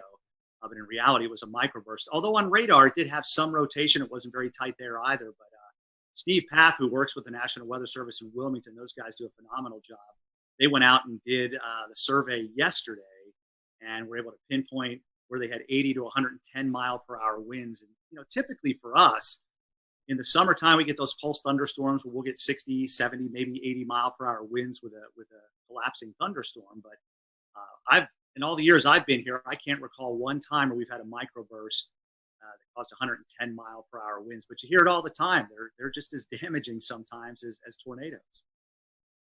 Wow, that's pretty impressive. Yeah, just looking at that, the one at Litchfield, they classified as an EF2. Do you think the Waccamaw River Basin had something to do with reforming of that, or do you think the mechanical features, right, when it came to land, maybe help with strengthening or re-intensifying that system? Yeah, there's a lot of, I don't know if you want to call it debate, but there's a lot of speculation out there that there could have been some sort of a influence of the ocean, the wind coming in off the ocean at that time, perhaps creating some sort of a boundary to help intensify the storm itself. But yeah, it was an EF0 over Litchfield Beach, and then it blew up to an EF2 when it went over the Merles and the Jetty. So it got pretty strong fairly quickly. And again, we were lucky that that was over the ocean. Literally, the jetties are only a couple of 100 yards away from very populated areas of Garden City. And we had two different people that have homes there who have their home weather units, and they both registered 71 and 72 mile per hour winds respectively. So literally within a couple of 100 yards of where your unit is, we had those measurements. So you can see how tight the wind gradient was between Garden City and the actual jetties themselves. Hey, Ed, there was something, you always try to find something that'll make you laugh in these sad times. And unfortunately, we had some sad times in the Carolinas, but there was a tweet going around of you doing your broadcast. I don't know. I've asked James about it if we can play it. But, Here it comes. all right, I'm going to let it play, and then I want you to talk about it. Your rain is located, and we'll zoom that out just a bit. And whoa! Oh. That was a close lightning strike. I don't know if you heard that at home, but I feel like I need to change a short. All right, I'm pulling the audio back down, but Scotty and Ed, the viewers at home heard it, even though we didn't hear it in our headsets. Ed, what's going through your head there? Well, we were in a sense just about ready to wind down. We were getting through this thing for the most part relatively unscathed. Our last severe thunderstorm warning was still in effect, but the storm was moving out of Horry County.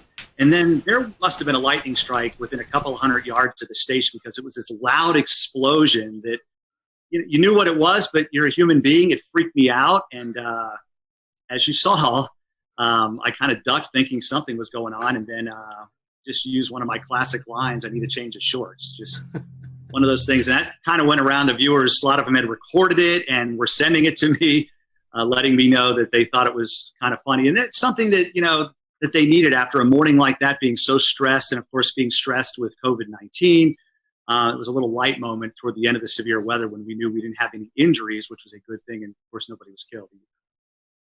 Always good to have a funny moment there. So I want to bring it up to Shane. Shane lives just north of the Myrtle Beach, Wilmington area. Shane, you guys kind of got in on the tail end as well, as the sun was already up. Talk to us about the New Bern, Greenville, North Carolina area and what you guys experienced. Yeah, we were kind of late to the party, I guess, compared to everyone else in regards to receiving the storms, but very much like Ed's situation, very thankful and blessed really to not have any injuries or fatalities with any of our systems. We did end up having 6 confirmed tornadoes, and thankfully for us, the strongest was the EF1 that we had in the Hawes Run area. I believe I've been taking notes here just to make sure it was anywhere from roughly 100 to 110 mile per hour sustained winds. So for us, it was basically like that waiting game where you see the line coming. I was actually filling in for our morning meteorologist. He had a vacation day, but he got reeled back in right towards the end of it. So I was basically tracking it all the way since it was in the mountains, and just waiting, just holding our breath. Our morning broadcast finished up. We had declared it a severe weather alert day for our station, so we were cutting in. We would normally cut in every hour, but our morning meteorologist says, you know what, let's just go ahead and do every half hour.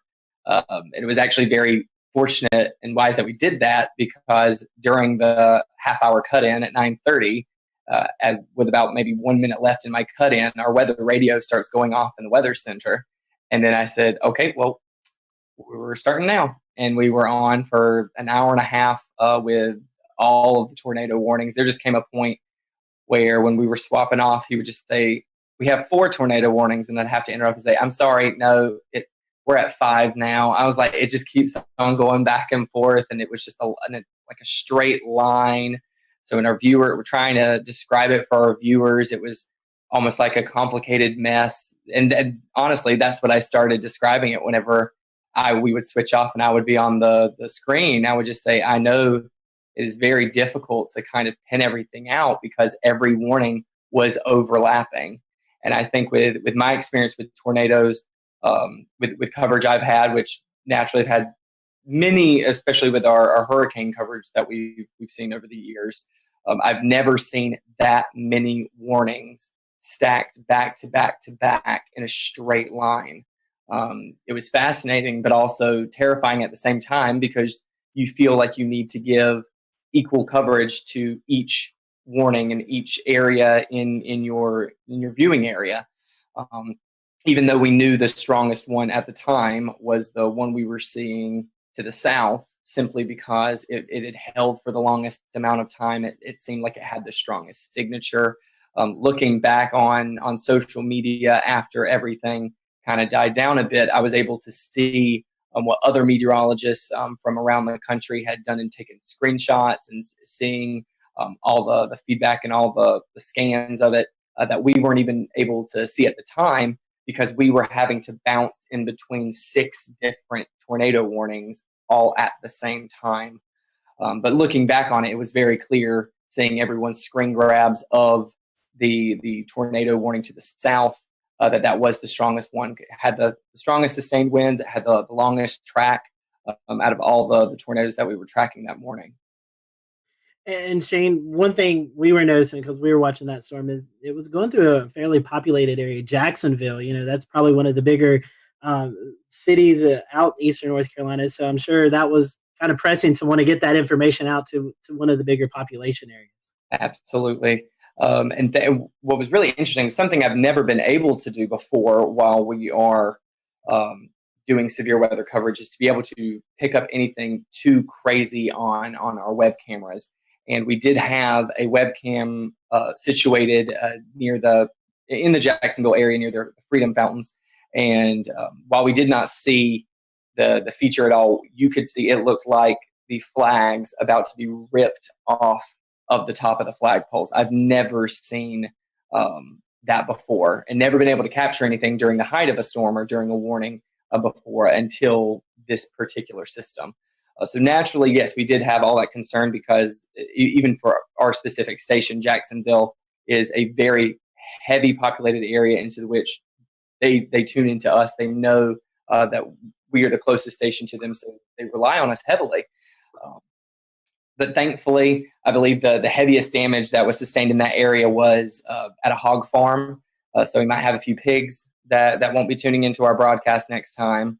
But like I said, just very thankful and blessed that we had 0 fatalities, 0 injuries throughout the entire morning. Shane, I got a good chuckle out of that. Thank you. Tim, we still have 2 areas to cover, Charlotte and Greensboro. So Tim, I want to start off with you. I know you're just dying to talk. We've had you waiting for 40 some odd minutes now. But you guys did have 1 tornado in Alamance County. Can you kind of tell us a little bit about that, and maybe some of the relief that you felt that there was only 1 and things weren't quite as bad as they could have been? Yeah, sure. Thanks, guys. So, this kind of thing that we were tracking for days, all of us were tracking it for days. It was pretty much all anyone could talk about for the Easter weekend. So one of the things leading up to it, I kind of sensed I was kind of trying to read the room and on my Facebook page and to see where people's heads are at. It really seemed like people were dreading this, and they were very freaked out, and they really were spooked, just in the sense of maybe they were stressed out already. I am not a psychologist, but there was just a lot of stress building up. And I think whenever something is coming in the middle of the night, people are really worried, and justifiably so. So one of the things we decided to do is just let them know, we're going to be there the whole night. Because even with, we had the warm front coming through in the afternoon. I'm always worried about those little warm fronts too. You can kind of get little spin ups. So I was there starting at 8, 9 o'clock, and I just stayed till the morning. We had the rest of the morning Mets come in as well to help out. And good thing that we did, because, one of the things, we just kind of walked people through the night. We would just do Facebook Lives, and they would chime in, and we would say, everything's still okay. You can go to bed, but make sure you have the phone. And you got to wake up if the warnings are issued. And people really did that, and I think it helped out. But you mentioned we had 1 confirmed tornado in our area. We had 9 tornado warnings, and I had no problem with any of the tornado warnings. And a lot of times I'm complaining in the back of my head about some of them, right? None of them were light tornado warnings at all. There was so much rotation in almost every storm that was pushing across our area. Everyone in this chat knows this. We have a radar issue here. The radar beam is so high. So, of course, when we're showing these warnings, it's showing more mid-level rotation. It's not at the ground. So all we can do is say, hey, this storm is spinning like crazy. We'll return to Best of the Carolina Weather Group in a moment. Now your Carolina weather forecast. Here are today's forecast high temperatures for North Carolina. Here are the forecast lows for tonight for North Carolina. Here are tomorrow's forecast high temperatures. And here's forecast rainfall across North Carolina tomorrow. Here are the forecast highs for the day after tomorrow.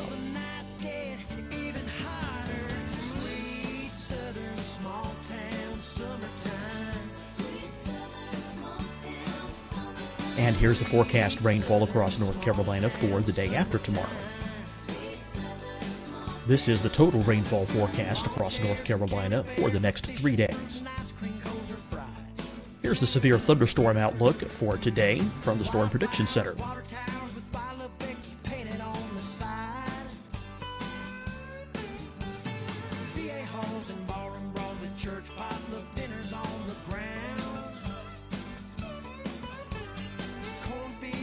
Here are the forecast high temperatures for today for South Carolina. Here are the low temperatures for today for South Carolina. Here's the probability of precipitation forecast across South Carolina today. And here are the rain chances across South Carolina tonight. Here are tomorrow's forecast highs across South Carolina. Here are the forecast low temperatures for tomorrow for South Carolina. And here is the probability of precipitation across South Carolina tomorrow. Here's the precipitation chances across South Carolina tomorrow night. Here are the forecast highs for the day after tomorrow in South Carolina. Here are the forecast low temperatures across South Carolina for the day after tomorrow. And here are the rain chances across South Carolina for the day after tomorrow. And South Carolina's probability of precipitation for that night. Here's the Storm Prediction Center's severe thunderstorm outlook across South Carolina for today through tonight. Here's the Storm Prediction Center's severe thunderstorm outlook across South Carolina for tomorrow and tomorrow night. And here's the Storm Prediction Center's severe thunderstorm outlook across South Carolina for the day after tomorrow through that night. Here's the severe thunderstorm outlook for today from the Storm Prediction Center.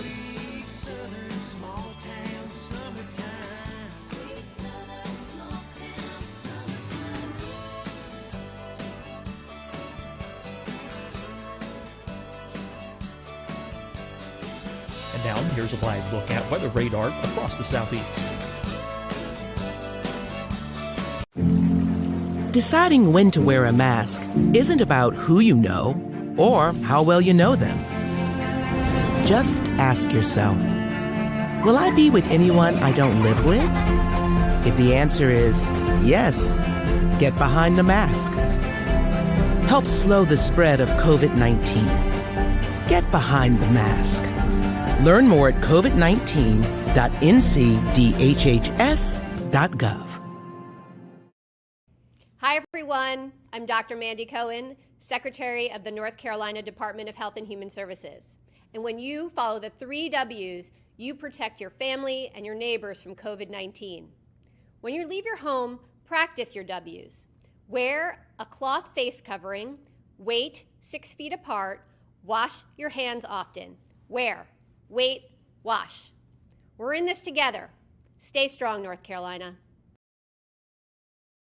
Fight the spread and take a stand against coronavirus. Wear a mask in public. Stay at least 6 feet apart from others. And get tested. Join us and fight the spread. Visit scdhec.gov/COVID-19.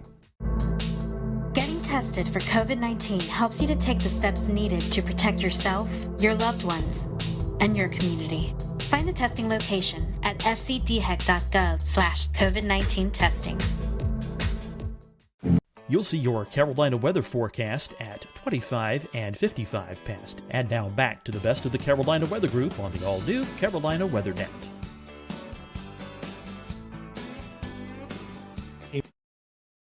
At 4:20 in the morning, and we had continuous tornado warnings until 7 in the morning. So we were on for a while with all of those different storms, and it turned out that the last one in Alamance was the one that in fact was confirmed, and we confirmed it on air too. You know, we were watching it, Taran Kirksey and myself, and there was a clear as day debris ball just a few scans after the first couplet showed up. So I believe they talked about this in South Carolina too. Some of these, they formed, they came right down, and they did the damage right away, and it was very quick. And thank goodness, you know, the Weather Service did a bang-up job. They had a warning on it right away, and we were just bouncing around. It was a very busy morning, but I think people were very appreciative that we were there the whole time with them, just kind of holding their hand. There's this storm, here's what you do. Grab the kids, grab the dog, put a helmet on, put shoes on, and get ready to go. And, you know, we made through it. Thankfully, there weren't there were no injuries or fatalities in that one tornado. On the same token, in the squall line itself, we did have a tree, unfortunately, kill somebody in their home. And one of the things with this line that we also tried to do, you have to give the highlight coverage to the tornado warnings. But this whole squall line, we knew it was capable of putting down 80+ mile per hour gusts. Just with all the wind fields. So we did try and bounce around and say, hey, you're not in a tornado warning in Guilford here right now, but this line is nasty. So you should probably be in your safe spot too. So it was a very busy morning, but we anticipated it. Everybody in the weather enterprise talked about it for days. People knew about it. And I actually think it's a big success story that in the middle of the night, people were still well prepared and took good action. And the fatalities really, I think, were minimized, at least in the Carolinas, as far as I can. Ted, you're already kind of making my transition easy, because the second question I wanted to ask was about, there was some information going around on Facebook before the storm that was a little bit unsettling for a lot of viewers, and it was definitely not accurate information, but I know that you were definitely a part of reassuring people, reassuring your audience that the storm, while yes, it's definitely going to be dangerous, this is not something that they couldn't handle. Talk about the importance of the trust that your viewers have in you, and how you're the source where they get all of the information from. I mean, social media is a blessing and it's a curse, right? Like it gives good information and it gives bad. There was some post floating around out there that was advertising potential for EF5 tornadoes in North Carolina, even though we've not had one before on record. But people were freaked out initially. We of course saw the damage in Mississippi and Alabama. That can freak people out here when they know it's coming our way. So, you know, one of the things I try to do in the days up leading to the event is, you know, everyone's freaked out right now just in life. I don't get freaked out by weather. I'd get freaked out a little bit about this pandemic, if I'm being honest. So one of the things I told them was just saying, hey, you know, we're living in crazy times. We don't know exactly what's going to happen with daily life with this virus and stuff, but we know how to handle severe weather. We have the technology. We do this every year. We got this. It could be bad, but we know what to do. And if it is bad, we're going to let you know about it. We're not going to go crazy. We're just going to let you know where the storm is, where it's going, what you should do, and what to do next time. Because there's always a next time with weather. This is not abnormal, really. We had a lot of tornadoes, but, you know, 1 year ago, basically in April, North Carolina had 12 tornadoes also. So this is not really that different. We do know what to do, and I think that was reassuring to folks, just to let them know, hey, okay, well, they're used to this. They're going to keep us covered, and that's really the whole reason why we're here. We're not here for the sunny days like today. I could not show up, and it would be fine. But you know, Monday we're pretty important to keep folks calm and hopefully encourage them to make the right choices, and I think a lot of people did. Absolutely, yeah, Scotty. And so, Tim, talking about radar coverage, that brings me to Mr. Brad Panovich. And Brad, unfortunately, we had a tornado kind of go under the radar like that little pun there, in the Charlotte area. So we had one in Anson County, but you've been on the show several times talking about our radar gaps, and this one kind of bit us in the behind because we didn't catch this one. Yeah, and I'll give a little bit of a pass to the Weather Service on this one because I think Tim brought up a good point. Something we were doing on the air Monday morning was we were telling everybody to treat the severe thunderstorm warnings like tornado warnings on Monday morning because every severe thunderstorm warning had a tornado tag in it, and we knew the environment that these storms had. I didn't want people near a window or near the outside walls with straight line winds on Monday morning. So we actually, for the first time in a long time, I basically treated every severe thunderstorm warning like a tornado warning. But you're right, there was no warning with the 2 tornadoes we had touched down in Anson County, even though in hindsight, looking back even at the Raleigh radar, there were signs of rotation. But I mean, we were all looking at radar Monday. I could have issued 100 different tornado warnings on some of these. It was just, you knew there was probably a tornado in there. There were several times I saw little couplets trying to spin up where you saw that inflow notch starting to increase and you're waiting for the outflow to kind of kick in, and it never did. So, there probably was numerous small spin-ups in there that we never recognized, but it does highlight the same issue, right? We've had this huge radar hole over the Charlotte metro area that goes up into the Greensboro metro and really out towards the Fayetteville area. It's kind of that triangle of just horrible radar coverage. So the Raleigh office, they're trying to issue a warning in Anson County, which is basically closer to Charlotte than it is Raleigh. And the 2 radars they're looking at is Raleigh, Greer, and a terminal Doppler at Charlotte Douglas, which doesn't actually have the range to make it into Anson County. So it's a tough situation in a morning like that. Unfortunately, that tornado did damage about 10 homes. It was an EF2, and we had several farms damaged. So it did quite a bit of damage, actually picked up a couple mobile homes. But it does highlight the issue. I just hope that at some point, I think this COVID-19 thing has kind of set back our North Carolina radar project to do some private-public partnerships. But this problem's not going to go away. And hopefully in the very near future, we'll have the goal is to have 3 C-band million-watt dual-pole radars spaced out over that radar gap to enhance radar coverage going forward. But man, that was, every time this happens, I'm like, I wish I had a better look. I wish I had, especially that time of the morning when no one's spotting these things. You need that radar coverage. And it really makes it difficult. And I'll just say one of the things about the coverage that morning, everybody knew this was coming. The only messaging issue that I had with this whole event was because of the timing being between day 1 and day 2 outlooks from SPC, there was a lot of disconnect about this thing like skipping over us. And the one thing I tried to do Sunday night and Monday morning was like, hey, you got to understand the day 1 outlook goes from 8 a.m. Sunday to 8 a.m. Monday. And then the new one comes out for Tuesday. It's 8 a.m. Tuesday to 8. And so it looked like it was going to jump over the Piedmont, but it really was just an artifact of it being right at that time of day between the 2 outlooks. So that was the only issue I had communicating. A lot of people thought this was going to happen on Sunday, and it really was a Monday morning event. So from that standpoint, I'm glad a lot of people paid attention, but the timing was a real problem because of the way the outlooks are issued from SPC. Ideally, we'd like to have had it from midnight to midnight. I think that would have had a much better perspective of what's going on. For the viewers, a few asking about radar. For those who may not be familiar with radar, tell us why the Charlotte area, the Greensboro area, Fayetteville area is kind of in that hole.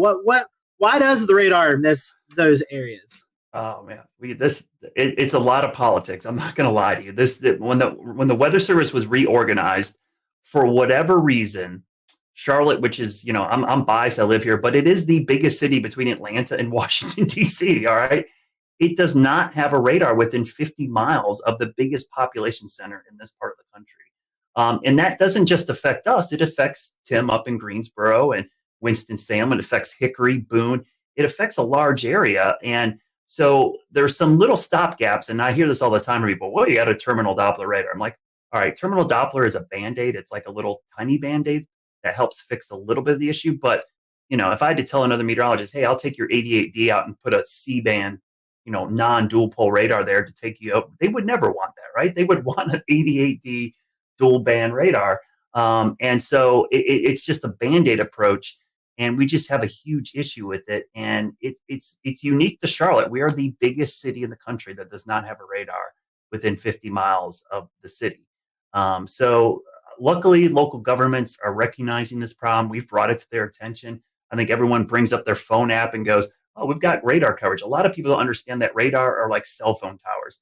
The farther away you are from the dish, the worse your reception is. And so in Charlotte, we got this big population center, and our closest radar or set cell phone tower is in Greer, South Carolina. So it makes it incredibly difficult. It's not that we don't have any coverage. I don't want to make it feel like, we're in this giant hole. We just have degraded coverage. We have really poor coverage. We have 1 bar on our cell phone. We want 5 bars. So what we're trying to do is get that radar closer, because the radar beam, as you see in the picture right there, thanks, James, the radar beam goes in a straight line, but the Earth curves. So by the time the radar beam gets to Charlotte, depending on which part of Charlotte you're in, it's at 8,000 to as much as 10,000 feet above our heads. Tornadoes happen down in the lowest 1,000 or lower. So missing a lot of these tornadoes is a problem with the radar gap. And so I hope going forward that this problem will get solved.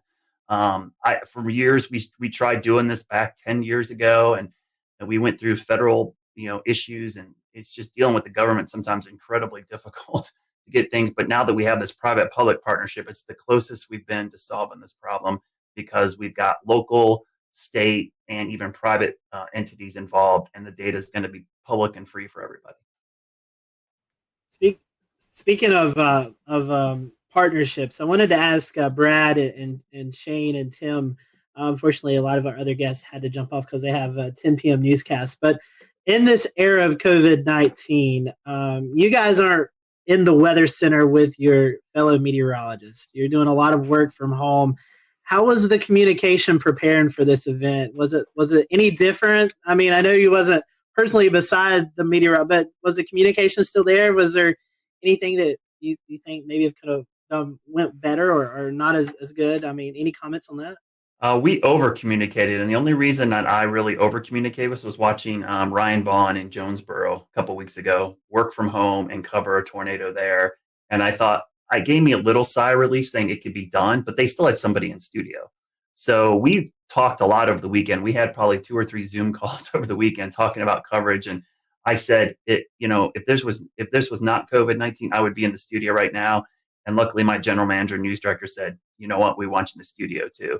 So for the first time in a month, I was actually in the studio instead of home. And I worked in the morning show. Normally, I'm an evening shift person, but I came in and tag team with Larry. We did do social distancing. We never crossed paths. We stayed away. I stayed in one location, which unfortunately meant I didn't get to go to the key wall, but I could be in the weather center with a standing shot and do it. So I think, to answer your question, Scotty, we actually over-communicated, probably more so than we ever had, because we knew the logistics of this was going to be really problematic.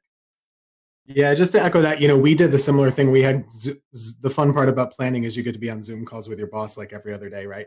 So we had a lot of Zoom calls just like this, and it made planning a little bit more tricky because we really had to advocate for the necessity of being in the studio. And it's not just a presentation thing, like that's somewhat cosmetic, but I don't have a generator at my house. None of the folks on our weather team do. So that was really the thing. What if? And we have 3 folks working, but it could sure happen that all of us lose power. So we really needed to be there. But when we were, I was at we have a separate room key wall. I was there. I didn't talk to anybody. You can see Ruben is and then in the studio, Taran Kirksey was there in front of a monitor wall with a computer with our graphics. And we had another meteorologist at home just doing like this and Facebook and stuff. So it really worked out well, but it was more planning and, just jumping through all the hoops that we all have to do just to go to the grocery store or something like that now. Strange. Yeah, I think kind of just like adding on top of that, this situation has brought anything, it's teaching everyone, in a communication field, how to communicate even more, or the importance of communicating more. In our case, we are still fully broadcasting from our station. We don't work from home. I typically will do noon shows twice a week, and then I do double shifts on the weekend, all of our morning and all of our evening shows. So I'm usually the only one in the station for the meteorologist on Saturdays and Sundays anyway. So I was closely monitoring it, and whenever I saw it on one of my weekday shifts, I think I had sent an an email out and said, I think we should go ahead and just start having a plan in place. This is our first time trying it with social distancing, so I think it's even more important that we start planning further in advance. And I just think these are times like this where you do learn how crucial communication is between a team. And I think it really applies for all fields, not just our specific industry. We started it with an email chain. We did not do Zoom conference calls because I don't like my employer to know how many times I'm wearing pajamas when I'm on the call. So it is all on the phone only. But at the end of the day, you're keeping in touch with them. You are making sure that there's consistent points that are going to every single one at every level so that everyone is on the same page.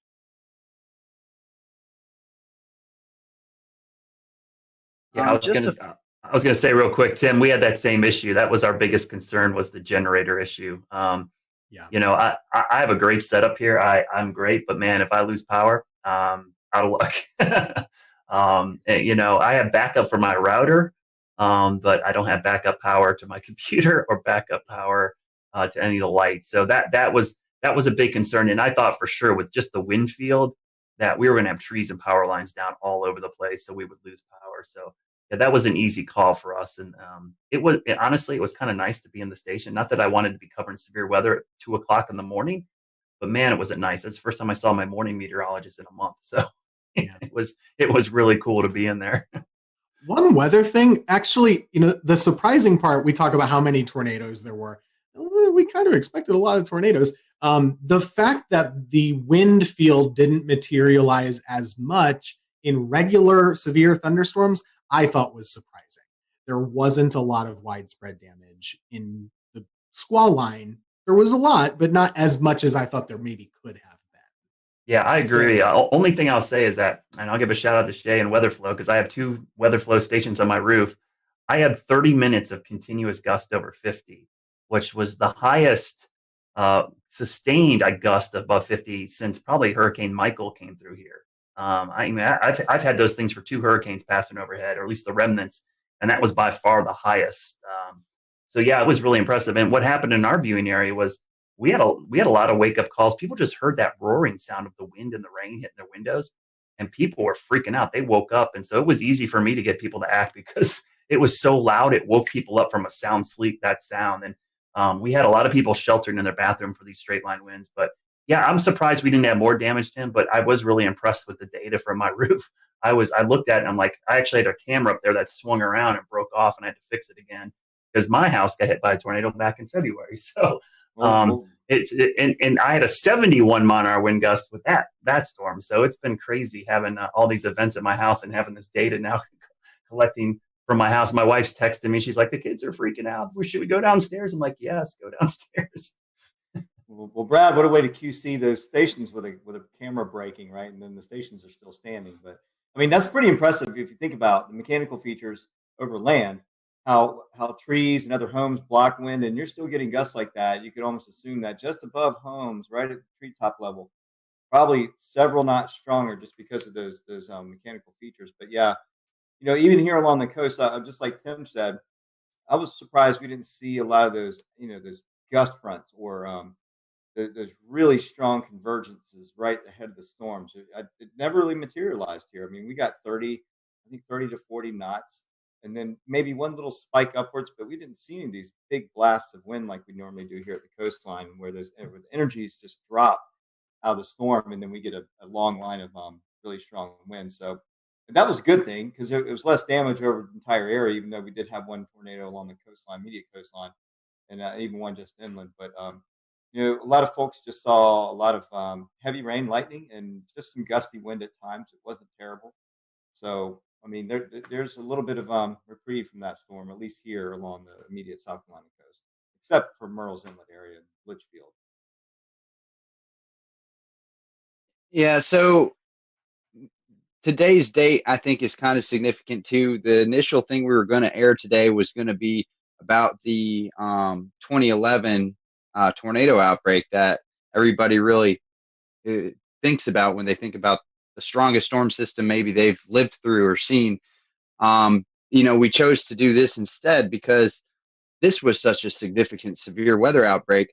Going kind of back to you, Brad, and anyone else who wants to talk about it, is there any sort of feedback that you're receiving from the public that this is going to be kind of the new thing in their heads, is there as the biggest severe weather threat that they've seen? Or how do you think this compares as far as response to what we kind of saw on April 16th, 2011? I remember that April well, because that is the highlight of that month. But there were 4 separate significant severe weather events back in April. We had a derecho, we had baseball-sized hail, we had the tail end of the Tuscaloosa tornado outbreak actually affect the Carolinas, and then April 16th, which I remember that night because I stayed up all night long and watched that line of supercells pass over Charlotte, not touch down, and then immediately as the sun came up, start spinning. But I think what helped us out on Monday, 2 things. One, COVID-19, everybody's home. They're sheltering in place already. But 2 was our tornado outbreak back in early February. That was still fresh in a lot of people's minds. We had significant tornadoes that morning, and that wasn't too long ago. And that was in Charlotte. That was, we had EF1 damage across a big chunk of South Charlotte, including my backyard. So I think that in the back of people's minds helped. And anybody who's worked in emergency management or done this, the level of preparedness is only as good as your memory of the last disaster. And in this case, having that last disaster kept people prepared. And so they were kind of ready for this. Yeah, for here, this one is not going to be remembered for years for most of the Piedmont area, and at least near the Triad, I wouldn't say, except for the folks who actually were in the tornado path in Alamance County. Just to add to this time of year, it's always very busy. 2 years ago today is the anniversary of the Greensboro tornado, which is still so fresh. We had a reporter do a story today. How is East Greensboro doing?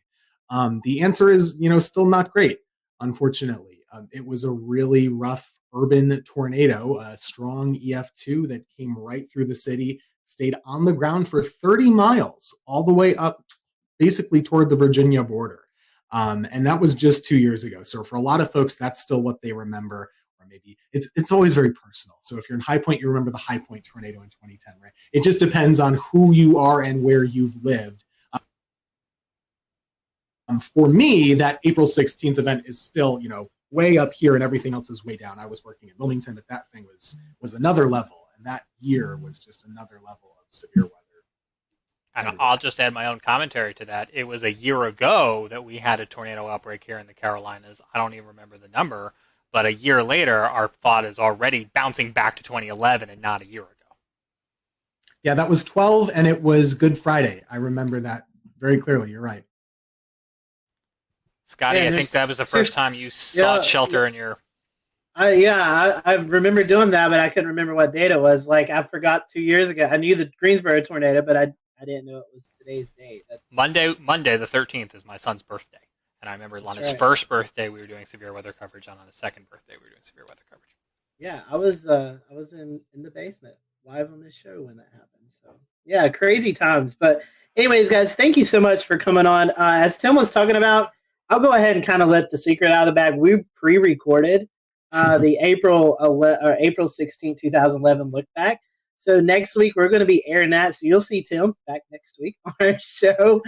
He'll be with us with a lot of other great meteorologists who kind of look back over that event. So we just hope all those, especially who are affected by this tornado outbreak, our thoughts and prayers are with you guys, and hopefully you'll recover quickly.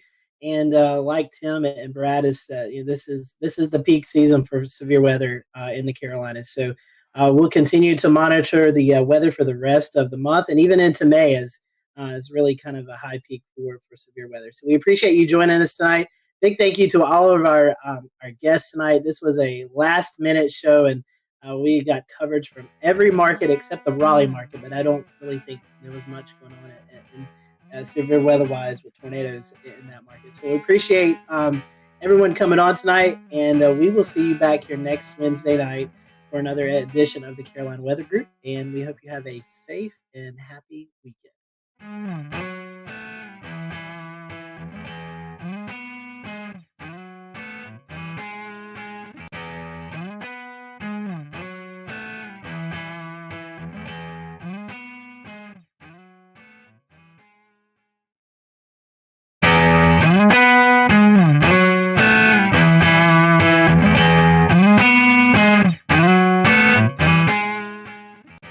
evening and welcome to an all-new Carolina Weather Group for this Wednesday, July 28th, 2021. I'm James Brierton here in Charlotte. We have a great show for you this week. It's a brand new episode featuring North Carolina state climatologist Dr. We'll return to Best of the Carolina Weather Group in a moment. Now your Carolina weather forecast.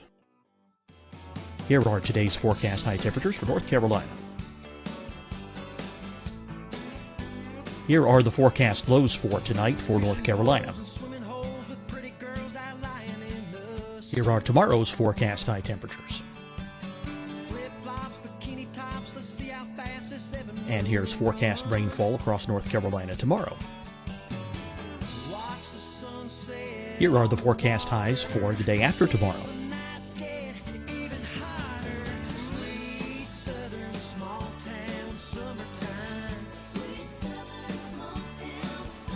And here's the forecast rainfall across North Carolina for the day after tomorrow. This is the total rainfall forecast across North Carolina for the next 3 days. Here's the severe thunderstorm outlook for today from the Storm Prediction Center.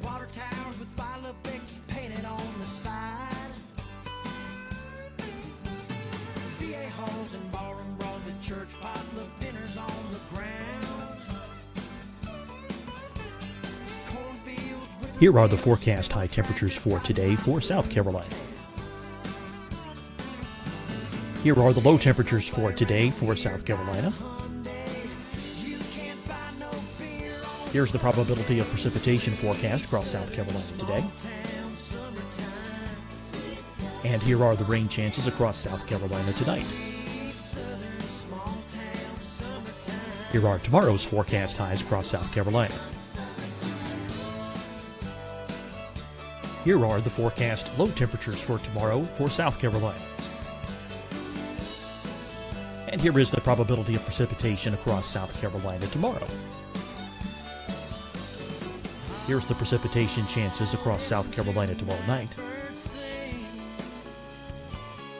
Here are the forecast highs for the day after tomorrow in South Carolina. Here are the forecast low temperatures across South Carolina for the day after tomorrow. And here are the rain chances across South Carolina for the day after tomorrow. And South Carolina's probability of precipitation for that night. Here's the Storm Prediction Center's severe thunderstorm outlook across South Carolina for today through tonight. Here's the Storm Prediction Center's severe thunderstorm outlook across South Carolina for tomorrow and tomorrow night. And here's the Storm Prediction Center's severe thunderstorm outlook across South Carolina for the day after tomorrow through that night. Here's the severe thunderstorm outlook for today from the Storm Prediction Center.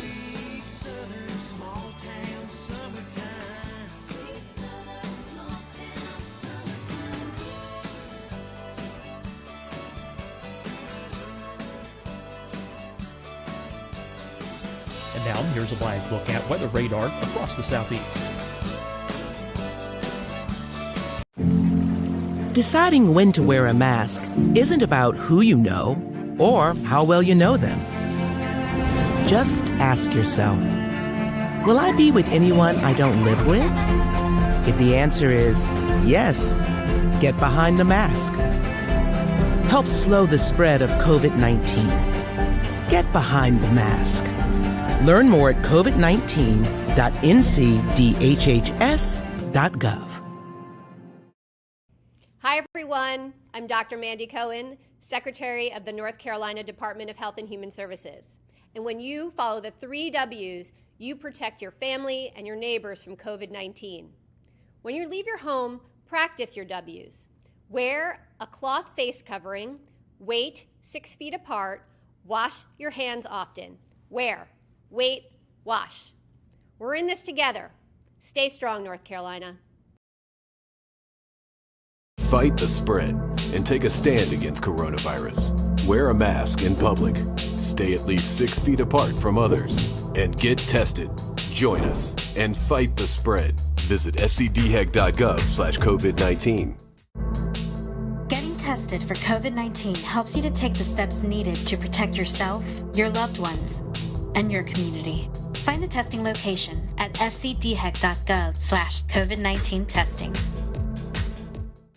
You'll see your Carolina weather forecast at 25 and 55 past. And now back to the best of the Carolina Weather Group on the all-new Carolina Weather Net.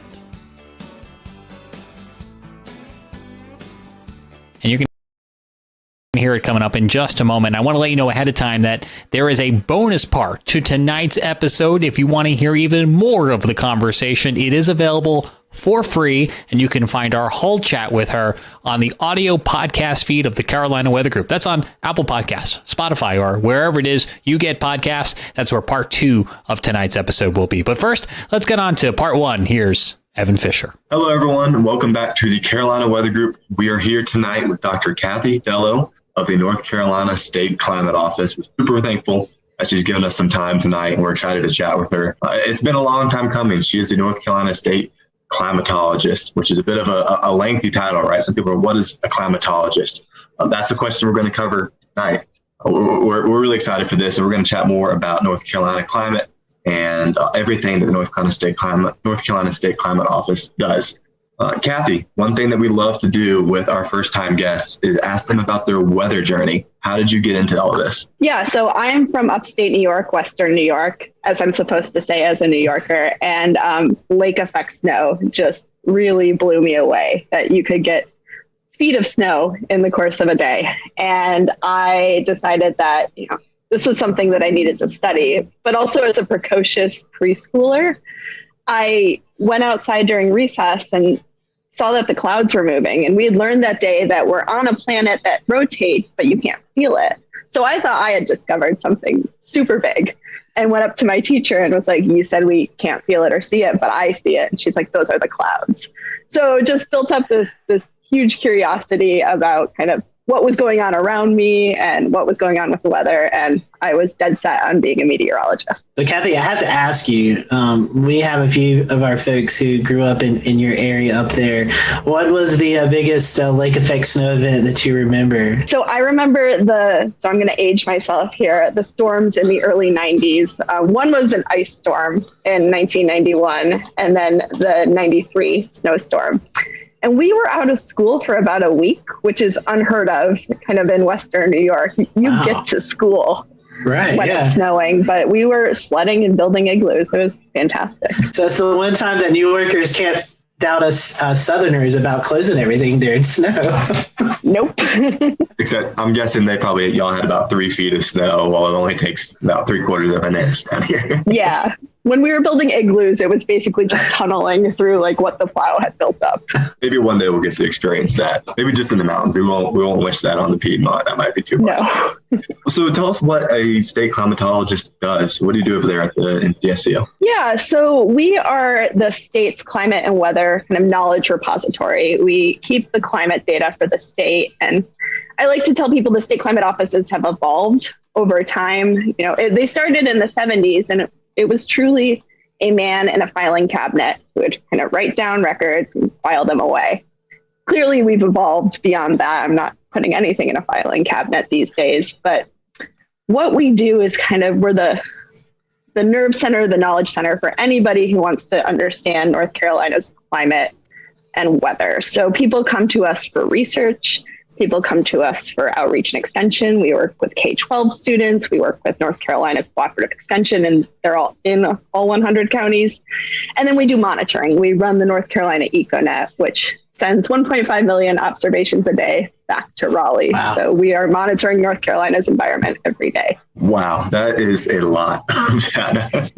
Anyone who knows the podcast knows that I'm a huge fan of the EcoNet. Kathy and the crew does a great job at the State Climate Office. They've got stations everywhere from, the furthest west one, Frying Pan, perhaps? I think so.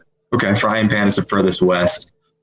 Now that I've gotten myself into geography, I might as well go ahead and pitch the question. There's a new furthest east station coming. Can you chat about that? Yeah, so we are putting up a station in Nags Head this summer. It's been a hole in our network. If you look at a map, we don't have any stations on the Outer Banks. We have one on Bald Head Island, and we get a lot of really fantastic, interesting info from there. So it only made sense for us to expand into this place that is so interesting climatologically and weather-wise. So we'll be at Chalky's Ridge State Park. And that gives us an opportunity both on the education side, because we have people that will be visiting the park and learning a little bit more about North Carolina's weather and climate through the EcoNet. And then from a monitoring standpoint, we have stakeholders who have requested a site, especially ahead of hurricane season, to understand a little bit more about their local weather. Kathy, we call this like a Mesonet program, and several states have those. But tell us what goes into put one of those weather stations there. I mean, what are all instruments? What all are you observing, taking in data? What does that look like? Yeah, so it is a 10-meter tower. So they're not small. So when we were thinking about the Outer Banks, it had to be in a place where it wasn't going to be next to a $1 million beach house, obviously.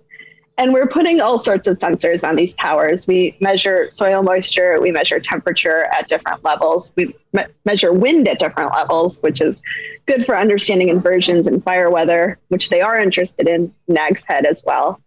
We're measuring solar radiation, precipitation through an impact sensor and a rain gauge.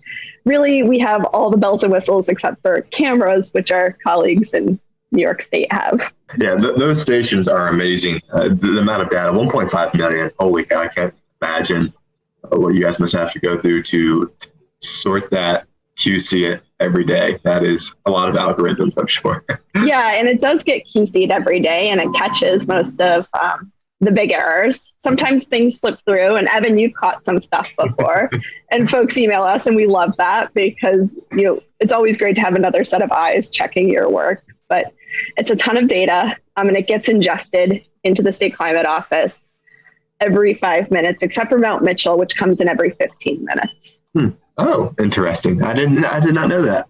That's good. Yeah, we don't have cell service up at Mount Mitchell, so we have to use an old modem. Interesting. That's that. Well, with the online products that you'll have, I know there's a big overhaul earlier this year to introduce a bunch of new web products, one of which is Cardinal. Can you chat a little bit about some of the stuff that you released earlier in the year? Yeah, so going back to how the state climate offices have evolved, it's no longer Kathy sitting with her filing cabinet of observations. We have all these data coming in from our network, from NOAA, from USGS, and we want to think of a way to serve it up to North Carolinians in a way that's accessible for them to access and use and kind of repurpose for their needs. So we had a system called Kronos. It was developed in 2003. So Kronos was old enough to vote by 2021. And no online system needs to be around for 18 years. And if you looked into Kronos, the code started to get a little bit wacky. So we decided to start from scratch. And we went to North Carolina Cooperative Extension and said, what do you need from us? What would make your job easier when you can't always, call up the folks at the State Climate Office and get the data that you need? So they talked about some online tools that would be really helpful, a kind of three-pronged approach for getting the data. We have Station Scout, which is a way to just kind of quickly look at the data and plot some graphs. Cardinal, which is a way to get a lot of data. And then an API, which Evan, I know you've used, which is for more of our more advanced users. Yeah, I do like to pull more data than I probably should. And it's nice to be able to now. I really appreciate all the new products. It's super, super interesting. And one note for our podcast listeners, I don't know if anyone out there actually cares about Grandfather Mountain winds as much as I do, but I did just notice last night that a platform has been re-uploaded for the Grandfather Mountain weather station, which it's not technically part of the EcoNet, but it was part of Kronos, I guess, probably the way to say it. And it's fabulous. I'll tweet out a link on the Carolina Weather Group page, and you can find it on June 16th of 2021. Scotty, I guess I'll pass to you. I've been talking a lot. Yeah, well, Kathy, one thing that's new this year, 2021, is the new climate norms. And we get those, I think it's every 30 years. And so we've kind of closed out that cycle. And can you tell us a little bit about why we take like 30-year snippets, and then what has changed from the last cycle to this current cycle? Yeah, so we look at 30-year snippets of climate because we know that day-to-day weather is variable and day-to-day climate is variable. And these were developed even before, the climate really started warming. So they were used for kind of growing purposes and energy purposes. It was a good baseline for everybody to operate from. And they're updated every 10 years, and they're obviously still updated every 10 years. So we got the 91 to 2020 normals a couple months ago. And what they're showing, unsurprisingly, is warmer temperatures. So when you shift that baseline and you have those decades where it has been warmer, it shows up in the averages. But then we're seeing some parts of the country get wetter, including coastal North Carolina. But some parts of the country get drier. We're seeing a massive drought out in the western U.S. where I used to live, but also western North Carolina shows up as dry in the new normal. So we're seeing some in-state variability as well. I see Scotty already scrambling at the keys, going pull numbers. Yeah, so one thing that we're working on at the State Climate Office, which I think is super cool with this conversation, Kathy, is a new climate trends analysis tool. And I've been poking around at it the past few days, and it is really interesting to see how parts of the Carolinas, despite how incredibly wet it has felt, there are parts of the Carolinas that have actually gotten drier, and a significant trend towards dryness over the last 30 to 50 years, I should say. Yeah, I mean, one of the fun things and tough things about working in North Carolina is that our terrain is so variable. So even without a changing climate, you know, the fun fact that Lake Toxaway is the wettest spot in the state and Asheville's the driest spot, and they're so close to each other. We have all this internal variability going on within the state. And then obviously we've got our tropical systems. We get the direct hits on the coast in the east, but then we get these remnants that creep up from the Gulf hits in Western North Carolina. And we saw it last year kind of come at us from both ways. Yeah, I think many parts of West North Carolina are still recovering in a way from 2018. And that was an incredibly wet year. And it did set the stage for a series of wet months going through the rest of 2018, 2019, 2020. It just felt like it wouldn't let up there for a while. And now we find ourselves in a bit of a drier pattern. I think Mount Mitchell is actually having its driest year to date on record, which is pretty unusual considering they had 50 inches by this time in 2018. Yeah, it's amazing. We came off North Carolina's second wettest year on record in 2020. We had this really wet winter in Raleigh-Durham. It was the second wettest on record. Then we went to the driest spring at Raleigh-Durham Airport. And then the first 10 days of June have been extremely wet. So these swings between very wet and very dry, and farmers are telling us it's too wet to plant. And then when I can get in and plant, the soils are too dry and my crops are being compromised. So it's a big conundrum. Well, while we're on that topic, you know, we, as of this taping in mid-June, you were talking about how dry it's been, especially in eastern North Carolina. As a climatologist, I guess drought is one of your biggest things you have to monitor for the state, and probably one of the most dangerous things, not only because of, you know, we could lose water resources, but also a lot of agriculture in the state of North Carolina. So if you don't mind, could you tell us a little bit about drought and why it's important that we don't get in that condition as we have here currently? And, you know, I guess 2016 was the last drought that we saw here in the Carolinas. So drought's not a good thing. I know people complain about it raining all the time, but we actually do need some rain from week to week. Yeah, and it's interesting. So really, a lot of my background is in drought. I was in Oregon for 10 years, and I was our drought person in Oregon, and we had our drought of record in 2015. Since then, there's now been 2 more droughts of record, but almost no snowpack throughout the winter, and that's how the West gets its water supply. So I learned a whole lot about, you know, why drought matters to people, who needs the water, when people need water at different times, how different groups compete for water. You know, it's incredibly fraught, and water is something that we all need to live. We can't just, you know, get by without it. So when I got here, I started poking around on what are the droughts of record that I need to know. What's the 2015 drought in North Carolina? And it's obviously 2007. And, you know, it's scary when you learn that towns were close to running out of water. So Durham had less than 100 days of water supply. The city of Atlanta, who's this big southeast drought, had water restrictions in place. Falls Lake in Raleigh, it did not look like a lake at that point. So we have droughts in the southeast U.S., obviously, even if it's kind of not like the arid West. And, you know, here we see more of these flash drought situations, which is what I would define what happened from winter to spring to kind of what's happening now in the summer. Really, really wet to really dry, flipping back and forth between these extremes. Whereas in the West, we've seen on the drought monitor that drought evolve over the past few months. And here, I mean, we grow a lot of crops in North Carolina. I just looked this up today. I don't remember why, but North Carolina is number 9 for crop growing expenditures in the country. So we still grow a lot of the country's food. We need water, obviously, to live. And some of the towns in North Carolina in the past few weeks issued some voluntary restrictions. So they weren't required, but maybe people should start to think about saving some water. And that also kind of leads into a tool that I use a lot from your website, and that's the fire danger, which I really enjoy that product and so glad that it's available. But those drought conditions also can lead to wildfires. And thankfully, during this drought spell, I don't recall of any major events happening. So correct me if I'm wrong with that, but I think we relatively got lucky during this dry span that we've not seen big fire events. Yeah, and people ask me what are the climate and weather events that keep me up at night. 2016 fire, like what happened in Gatlinburg, keeps me up at night. I mean, people dying in a fire that kind of just exploded in a very dry year. We didn't have any fires that I know of in the past few weeks, but certainly the fire danger increases in these hot, dry periods. Yeah, it absolutely does. 2016 was a harrowing experience for those of us who live in the western part of the state, and as well as everyone who's involved in emergency management, the climatology office. It was not a good year. It was not a good fall. How about that?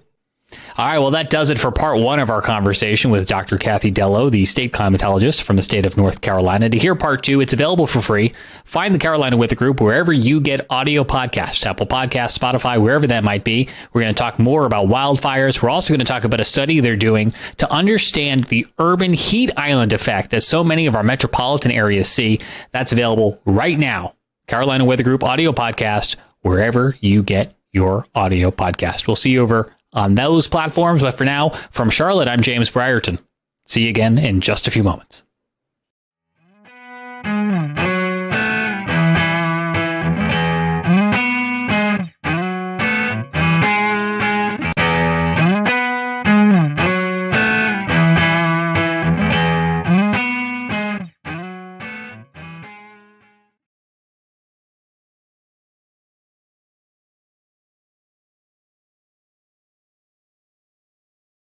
When we found ourselves doing severe weather coverage for Brunswick, Columbus counties, along the coastal areas of North Carolina, just outside the Wilmington area, what we didn't know until after the fact was that we were tracking a EF3 tornado. This is a absolute monster of a tornado that impacted that area and unfortunately did result in some deaths. 2 or 3, if I'm not mistaken, as well as 10 injuries. We got some new video today when North Carolina Governor Roy Cooper visited the communities hardest hit, and I want to allow the panel some time to talk about this, because this in and of itself would be a very big news story for us here in the Carolinas and on this show.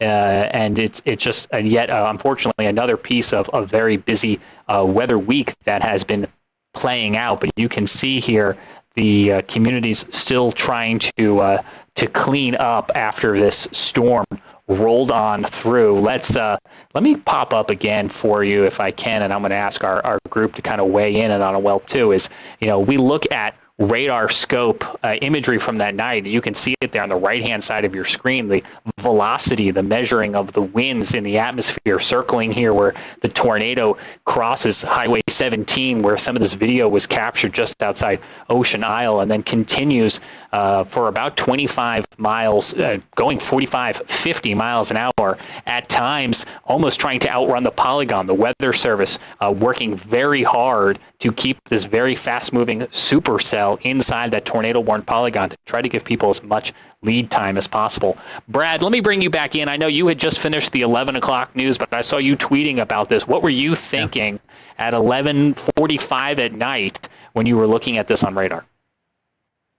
So I had seen that storm offshore in the special marine warning because I was impressed with the signature, but wasn't thinking much about it. Went on to finishing up some emails, and I have all alerts turned on for North and South Carolina. So I heard the tornado warning pop up on my computer, and I looked down and I was like, "Holy cow!"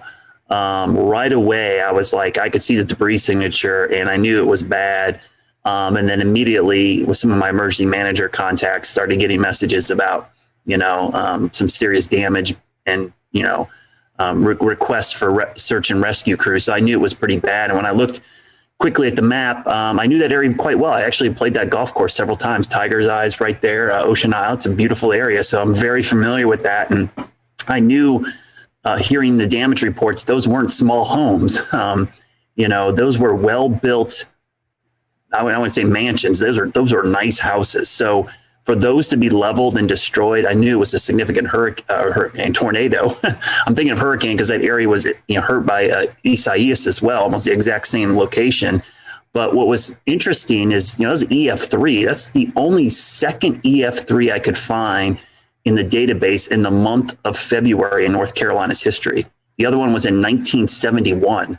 So EF3 tornado in the month of February is incredibly rare for North Carolina, and in that area, period, any time of the year. Brad, I have to echo. I was going to say I was asleep when this happened. When I woke up in the morning, I saw your text in our internal chat. But along with Brad, I've played golf at this golf course that actually got hit, and vacation, there a lot. And like Brad said, it's a well-built community. I mean, these homes were well-built, and to see the video of just some of these just being completely demolished just shows you the sheer size and strength of this tornado. And, it was a nocturnal tornado again, at 11:45 on a February evening, something you just don't really anticipate. So the loss of life is never good. And just our thoughts and prayers go out to those folks. But just seeing some of the damage out there, you could tell it was a pretty massive tornado.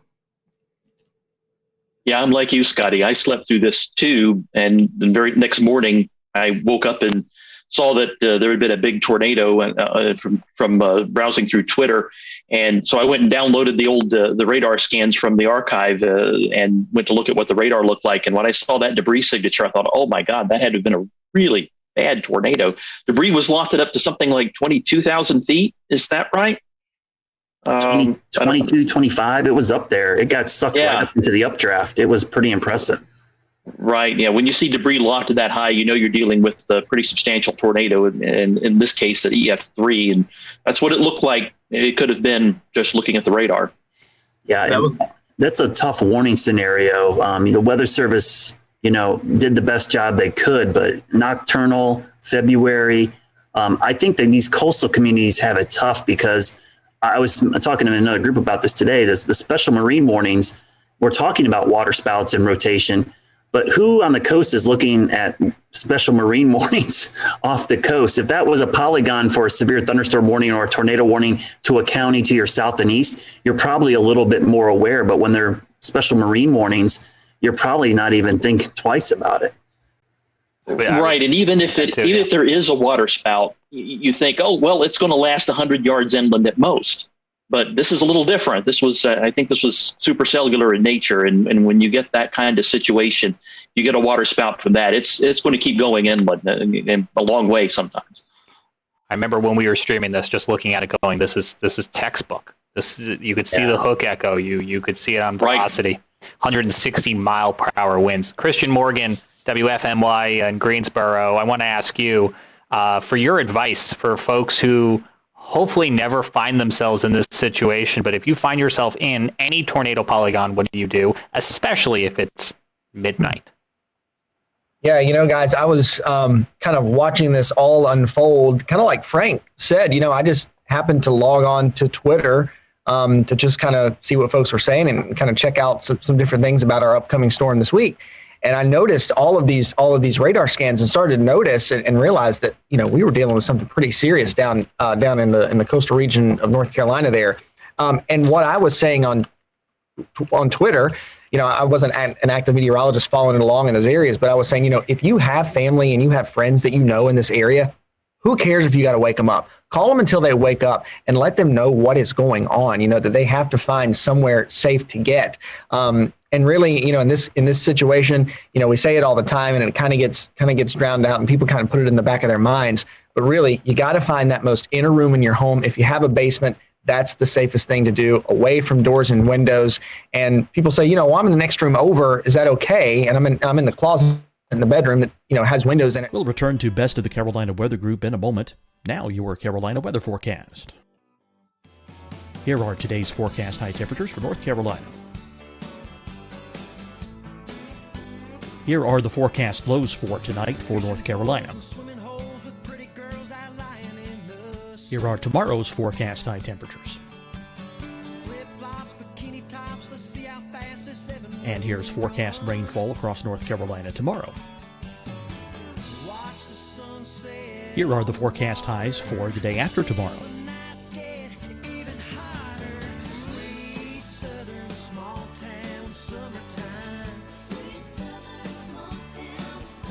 And here's the forecast rainfall across North Carolina for the day after tomorrow. This is the total rainfall forecast across North Carolina for the next 3 days. Here's the severe thunderstorm outlook for today from the Storm Prediction Center.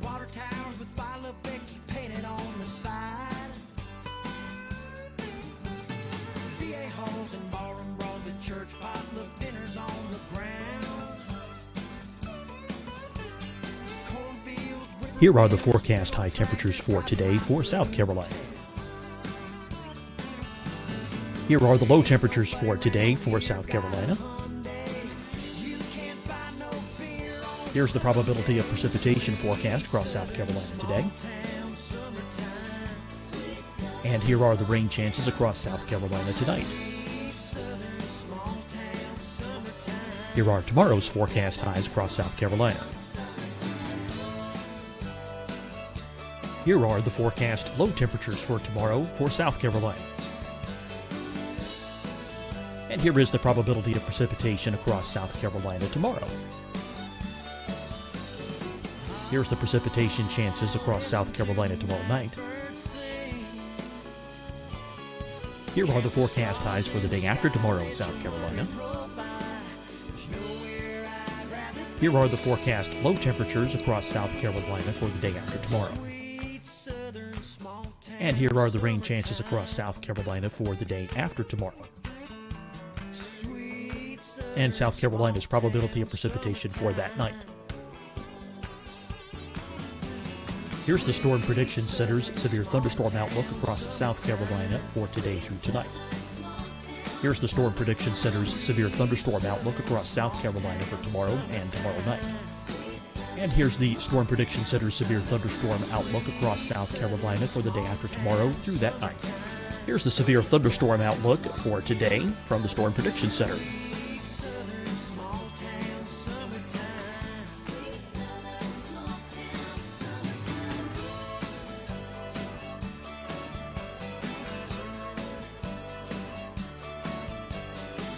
And now here's a live look at weather radar across the southeast.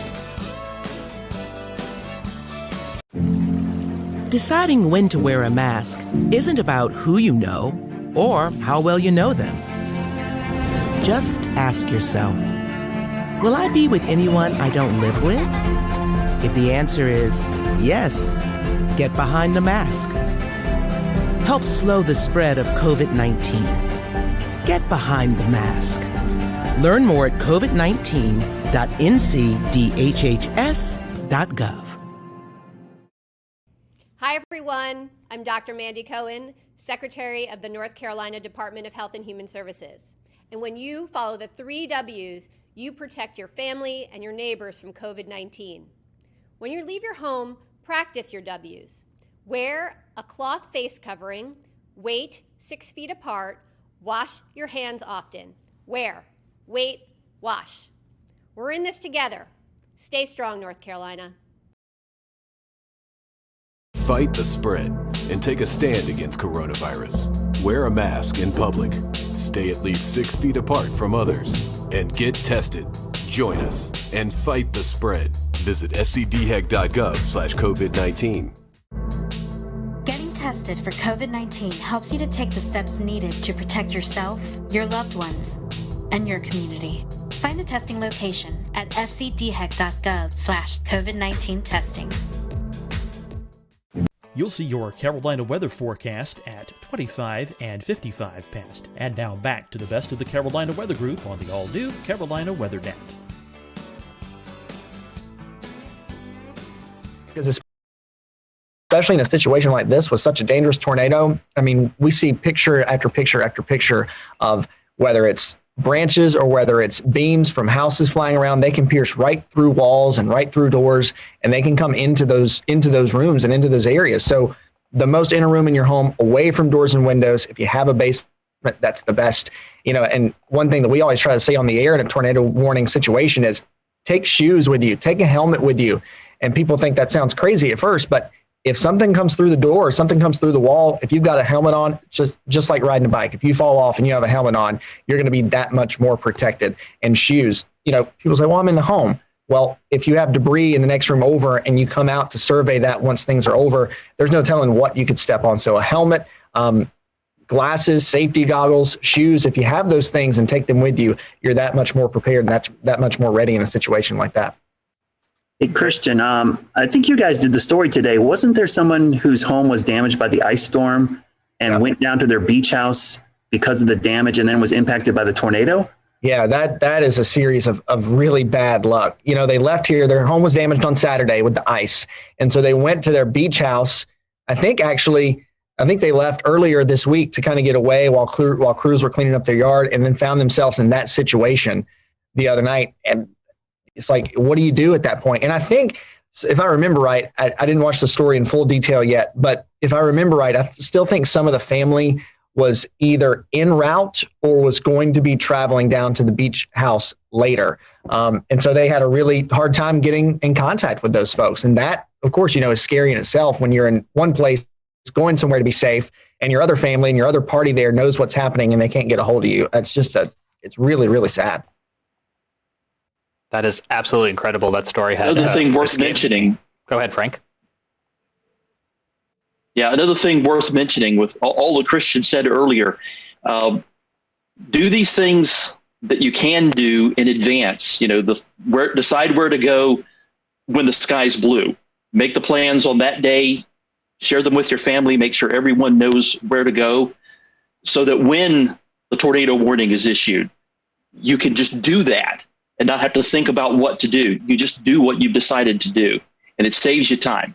That way, if you don't get a lot of lead time, and sometimes you don't, then you know what to do, and you can do it and get there faster, and having less lead time matters less. Yeah, that lead time is so critical, and the Weather Service does as best of a job as they can, and it's frankly a really good job, and it's improving each and every year to give people more and more lead time. But, an excellent amount of lead time is, 7, 8, 9, 10 minutes, and in this case, it might have been even less because of how fast this cell was moving. Yeah. And another thing, I'm just reviewing the radar again right now, and I just noticed why this was kind of sneaky. I understand why it is. The radar near Charlotte, it looks like it has some obstructions to the radar beam to the southwest. And that was clouding what was going on with this storm. And it made it that much more difficult for the Weather Service to warn because it was kind of in a dead spot for radar. And it just approached from the southwest, and the thing was over Sunset Beach before they realized what was going on, I think. Yeah, I'll just do a shameless plug here. If you're interested in this, we're going to do a show with Gannon Medwick. He had a really good write-up today about the situation. So, a lot of weird things going on at that time. So sorry about that shameless plug, James. Back to you. No, I'm glad you actually. That's more late breaking news because I know you had reached out to him there at WECT. To find out if he would come on and talk to us. So I think those are all valid points. And Frank brought something up that I think in hindsight, more people are learning about. I think the folks in that area may have already known about it. So I think there is some hindsight review analysis going on. I will say one of the things that I think was a silver lining saving grace is that this supercell, this tornado, passed just to the side of the radar. If it had gone over the radar, we could have lost eyes on the whole cell for the rest of the night, which I think would have introduced a whole other level of an issue. Certainly. Yeah, just under 3 miles. If it had been just under 3 miles farther east. So we mentioned that Governor Roy Cooper went down to survey the damage today and to meet with folks who were impacted by this tornado firsthand. And amongst some of the video that was fed back, we have about 2 or 3 minutes here where the governor is talking to 2 homeowners who were inside of their home when this tornado approached. You're going to hear them talk about the amount of lead time they had, or what frankly was a very small amount of awareness and lead time for them by the time they realized something was wrong, and what position that left them in, and how they ultimately rode this storm out inside of their home. It's a miracle. It's miraculous. It's heartbreaking. It's inspirational. It's a whole palette of emotions. Now, because of the ongoing coronavirus pandemic, the microphones are a little bit further away than they would be ideally. And I'm letting you know that because the first rule of broadcast is always good audio. And you can hear them here, but especially if you're listening on our podcast, I want you to just stick this out with us and take a listen to the conversation the governor is having here with these homeowners. It's an incredible story. They want to invade your space here, but I thought I'd just come over and just see things. Hello, Governor, how are you? I'm doing okay. How are you guys doing? We're alive. The fact that we're alive is a big positive. I know that's something to be thankful for these days. Yep. So we're thinking about you and hope that everything can be put back together. So sorry about the loss of life here. Yeah. Tragic. That's our greatest fortune. That was not us. This is sticks and bricks. They can be replaced. So is this your house? Yep. And so were you guys home? Oh, yeah. We were in this under the curtain. So what happened? How did you guys, where were you? I was in bed and I heard the hail, and at that point I said it's time to get up. And by the time I turned my back, the doors came in and hit me in the back and knocked me down to the sofa, to the bed. And that's probably the only thing that helped me survive, being knocked down. So, oh yeah, well you heard the hail. The amount of time between the hail hitting and the noise of the wind was instantaneous. There was no I couldn't tell you what just happened. I was on the living room sofa, and as soon as the hail cracked the first piece of glass, I ducked, and the whole back of the house flew in. And I went for a ride. Fortunately. So how far were you carried? Where were you? I was in the great room. The entire back of the house flew in. This wall here, I'm on the other side of it. Buried under everything else. And I'm sure the only thing that saved my life is our porch furniture is teak. And the one chair blew in on me like a teepee tent. So everything falling and throwing landed on that and not directly on me. And I swear that's the only reason I'm here. That is amazing. Were either of you injured? Minor scratches. I had to get a couple of stitches. But considering, no is the answer. Bumps and bruises by comparison. Well, you have an amazing attitude about all of this. It's got to be devastating to lose your home like this. It's devastating, but you got to maintain a positive attitude. So we're here. We have something to deal with. There are others across the street and across the golf course that don't have that good fortune. Do you have a place to stay? We do. Yes. The neighbors here are families. The generous, phenomenal offers have been endless. So. Yeah, we have a place to stay. But there are several people that had empty homes because they're not full-time residents. They offered the homes to us.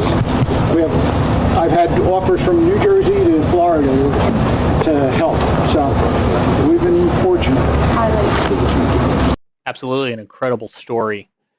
Those folks, as they expressed, lucky to be alive. Again, 2 fatalities, 10 injuries, and as you can see, multiple homes damaged by this EF3 tornado there in Brunswick County, North Carolina. We will have more, as Scotty mentioned, on future shows here in the Carolina Weather Group, talking more about an event that is clearly going to be now marked on our calendars and our history books.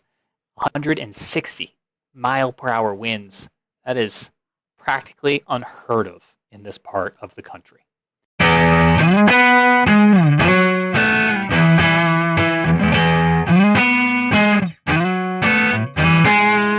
Welcome, everyone, to the Carolina Weather Group. We continue part 2 with the Weather Channel's Jim Cantore.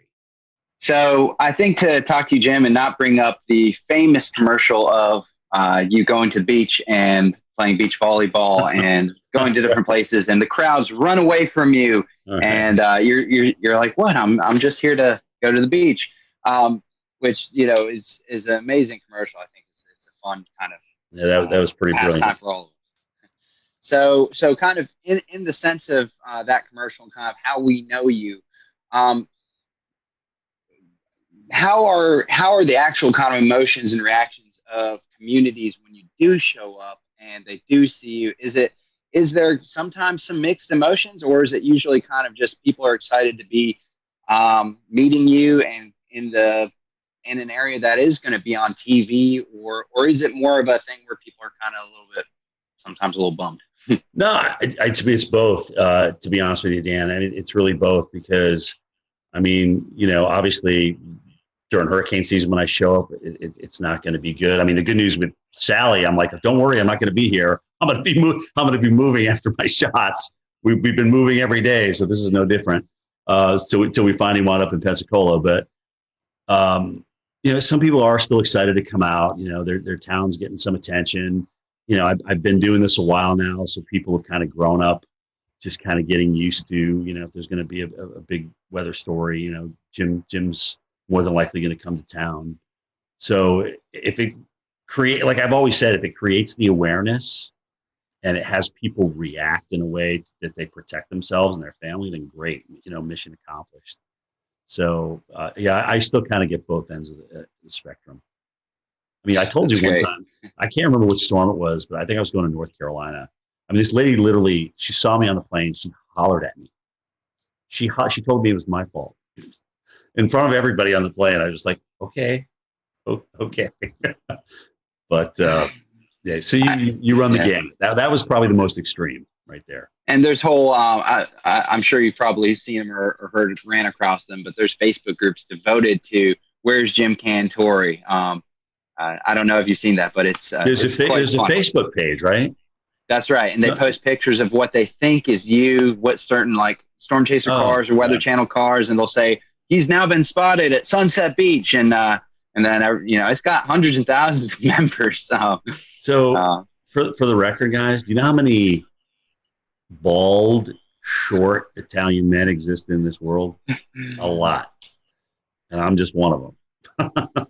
Okay, so yeah, I get spotted a lot in places. I'm like, and I sometimes I read those in my Twitter, and I'm just like, I'm sitting right here at my house looking at this, and who is playing me, or who do they think is me? So it's cool. I mean, in a way, it's kind of cool because I never in my wildest dreams thought that a guy that just wanted to get the forecast right would be, somebody who developed a Facebook page for. So, I mean, it's kind of fun when I can play along, I will. But, like I said, at the end of the day, if it helps people get ready and creates an awareness, then mission accomplished. Mission accomplished.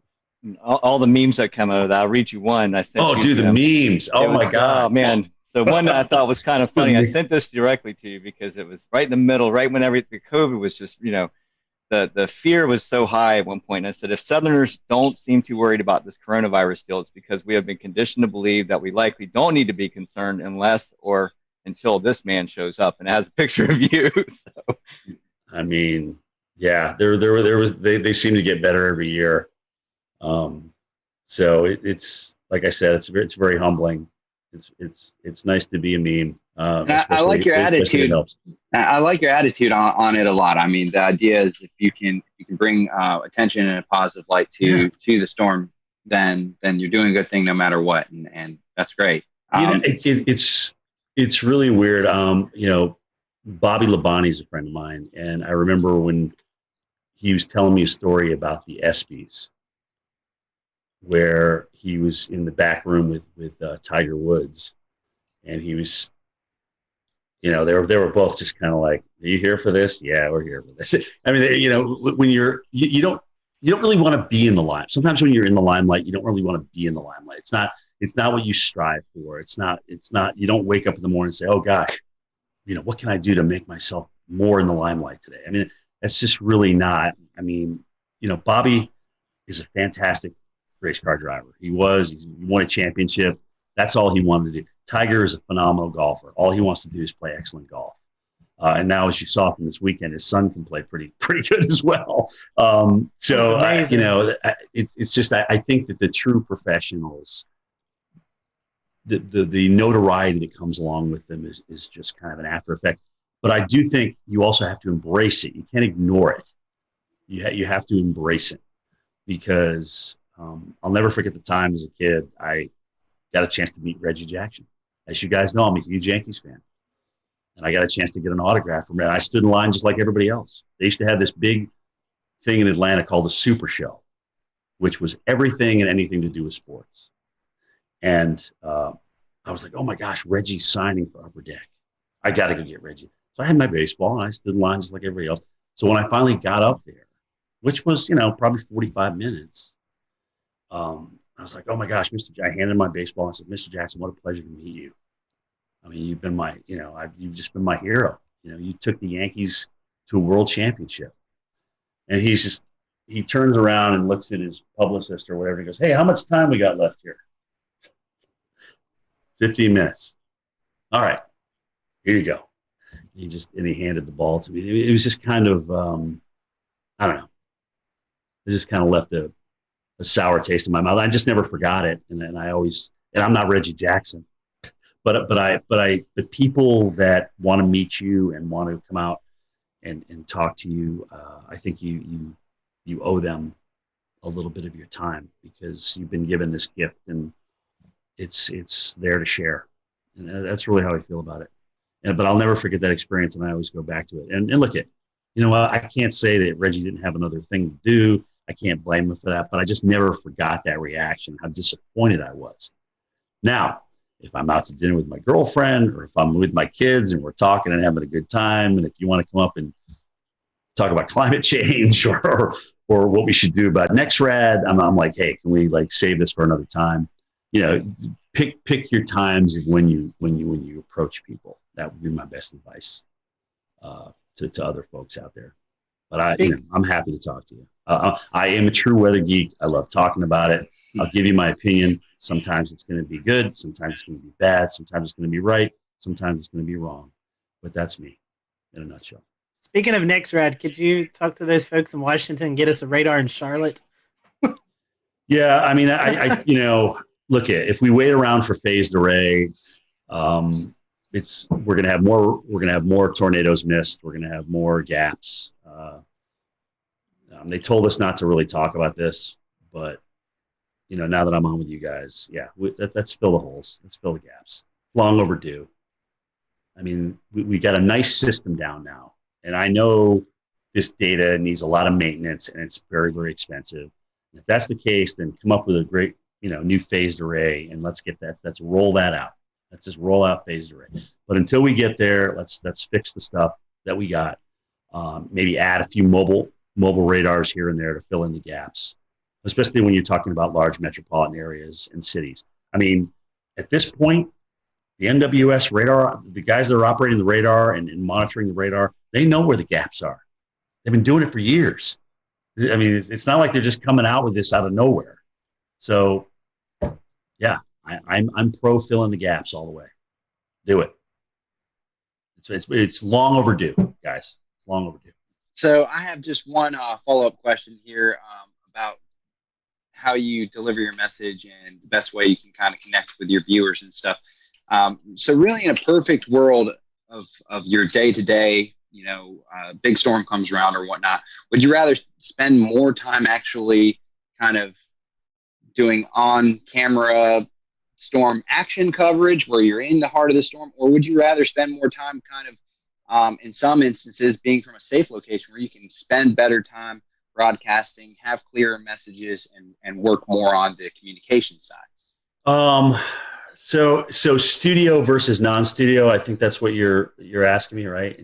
I mean, I like a mix. I've got to have a blend, because I still need, like when I was told I was going to go out to the snow the other day, I was like elated, because A, it wasn't a hurricane, and B, it was just, I just love getting out in it, because that here you are, you spend all this time looking at model data and this, that, and the other thing, and reading this and reading that, but you to go out and experience it, and then to kind of bring it home to the viewers. I just that's the win. That's the home run. I don't want to live in the field, and I don't want to live in the studio. I got to have a blend of both, and hopefully I'll be able to carry that to the end of the career. But it is getting exhausting out there. I won't lie. When you go through an eye wall, guys, and then you got to get up the next morning and do it, kind of tell everybody what happened. It's tiring. The adrenaline takes you through the event, and then after that, the tiredness and the lack of adrenaline. I mean, you got to find it from somewhere else. But you still got to put together 2 words in a sentence. So that's how that's going. What's going on, Pete? Hey, what's going on, Jim? How you doing? Good, man. So to kind of piggyback off of that question, take us through your workday at the Weather Channel, from when you wake up to when you leave the Weather Channel for the day. So AMHQ is the show I'm on, 7 to 10 in the morning. Get up about 4:15, come down to this very computer that I'm on, jump on it, see what's going on. Like I said, Twitter is nice not only for us to communicate with each other in the enterprise, but also it kind of helps me centrally get my thoughts together. What do I really want to say about this? What do I think about it? And I can put it down right there and go from there. Because more than likely I'm going to be talking about one or more of those things when I get to the Weather Channel. So I'll get in about an hour before my show. I'll slap a little powder on, put my mic on, go meet with my weather producer, talk about any interviews that are coming up with my show producer, and boom, here we go for 3 hours. Strap in and enjoy the ride, and be ready for whatever Stephanie has to throw at you, because it's usually something you didn't expect. But it's great. She makes it fun. She really does. She makes the whole 3 hours go by. I mean, when her, Jen, and I aren't there together, it's definitely different. And that's not to say other people aren't talented, because Felicia and Tevin and Jordan and Chris, those guys are all incredibly talented. But it's just we've been working together so long now. We kind of got this little routine. We kind of know each other's quirks and things like that. So it's very fun. After the show, we have a meeting at 10:30. A call in, kind of talk about the evening show, Mike's show, Bettis' show, and then what's going to happen the next morning, who we may have as guests and things like that. And that is my day. And tell us, behind the scenes, who's in the studio during the show, and how many people are working on the show every day. So in the studio, it's either 2 or 3 talent. Sometimes they'll have somebody from home. Like if Steph or Jen are on the road and they just get back, they will have them home for a couple of days. Again, this is all about a part of the COVID thing. It's been weird. I've actually been lucky, because when I've come back from the field, it's been a Friday. So I just go into my weekend and I just come back into the studio. I think I'm the only guy who doesn't have a home studio. I said, look, I will come in. I have no problem in coming in. They have me in this area where nobody's around. I have my own desk. It's literally yards and yards away from anybody else. So I'm nowhere near anybody. And it's literally as soon as you walk in the door. There's a couple floor directors, 2 weather producers in the studio, but we're all spread apart. I mean, that studio that we have downstairs that we're doing the immersive reality on is huge. It's kind of like a half a gym, if that gives you an idea of the size. So ceiling wise and width wise. So we just have everybody spaced out perfectly. And, a lot of the cameras are run from inside the production booth, so they can run those from upstairs with the joystick. So we don't need people down there moving cameras, even though sometimes you have to move some of the cameras. It's really the jib operator who's got to move this big jib and this big teleprompter so that we're out on the new augmented reality set. That's got to be there for you. But let me tell you something, guys. As you get older, that prompter doesn't change size. It's still the same old TV, 15-inch TV. So you're trying to why is that thing way far away? Why can't I see that? It doesn't get any easier to read, is my point. So that's really been the biggest change. A lot more reading versus just ad lib, especially with video and stuff like that. And you're kind of bridging different things together. That's what it looks like in the studio. It's cool. It's really cool. I enjoy it. I really do. Guys, it's still a thrill to get up in the morning and go to work every day. It is. And I don't even consider it a job. We'll return to Best of the Carolina Weather Group in a moment. Now your Carolina weather forecast. Here are today's forecast high temperatures for North Carolina. Here are the forecast lows for tonight for North Carolina. Here are tomorrow's forecast high temperatures. And here's forecast rainfall across North Carolina tomorrow. Here are the forecast highs for the day after tomorrow.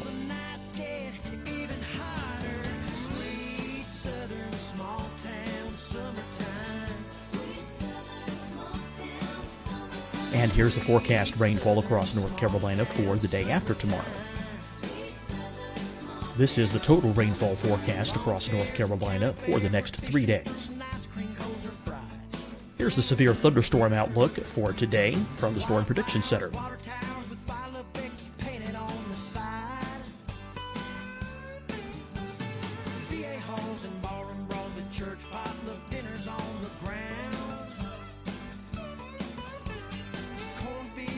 Here are the forecast high temperatures for today for South Carolina. Here are the low temperatures for today for South Carolina. Here's the probability of precipitation forecast across South Carolina today. And here are the rain chances across South Carolina tonight. Here are tomorrow's forecast highs across South Carolina. Here are the forecast low temperatures for tomorrow for South Carolina. And here is the probability of precipitation across South Carolina tomorrow. Here's the precipitation chances across South Carolina tomorrow night. Here are the forecast highs for the day after tomorrow in South Carolina. Here are the forecast low temperatures across South Carolina for the day after tomorrow. And here are the rain chances across South Carolina for the day after tomorrow. And South Carolina's probability of precipitation for that night. Here's the Storm Prediction Center's severe thunderstorm outlook across South Carolina for today through tonight. Here's the Storm Prediction Center's severe thunderstorm outlook across South Carolina for tomorrow and tomorrow night. And here's the Storm Prediction Center's severe thunderstorm outlook across South Carolina for the day after tomorrow through that night. Here's the severe thunderstorm outlook for today from the Storm Prediction Center.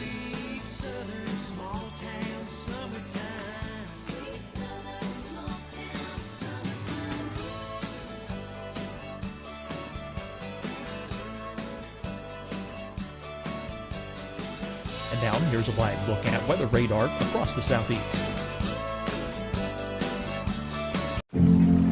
Deciding when to wear a mask isn't about who you know or how well you know them. Just ask yourself, will I be with anyone I don't live with? If the answer is yes, get behind the mask. Help slow the spread of COVID-19. Get behind the mask. Learn more at covid19.ncdhhs.gov. Hi, everyone. I'm Dr. Mandy Cohen, Secretary of the North Carolina Department of Health and Human Services. And when you follow the 3 W's, you protect your family and your neighbors from COVID-19. When you leave your home, practice your W's. Wear a cloth face covering, wait 6 feet apart, wash your hands often. Wear, wait, wash. We're in this together. Stay strong, North Carolina. Fight the spread and take a stand against coronavirus. Wear a mask in public. Stay at least 6 feet apart from others. And get tested. Join us and fight the spread. Visit scdhec.gov/COVID-19. Getting tested tested for COVID-19 helps you to take the steps needed to protect yourself, your loved ones, and your community. Find the testing location at scdhec.gov/COVID-19 testing. You'll see your Carolina weather forecast at 25 and 55 past. And now back to the best of the Carolina Weather Group on the all-new Carolina Weather Net.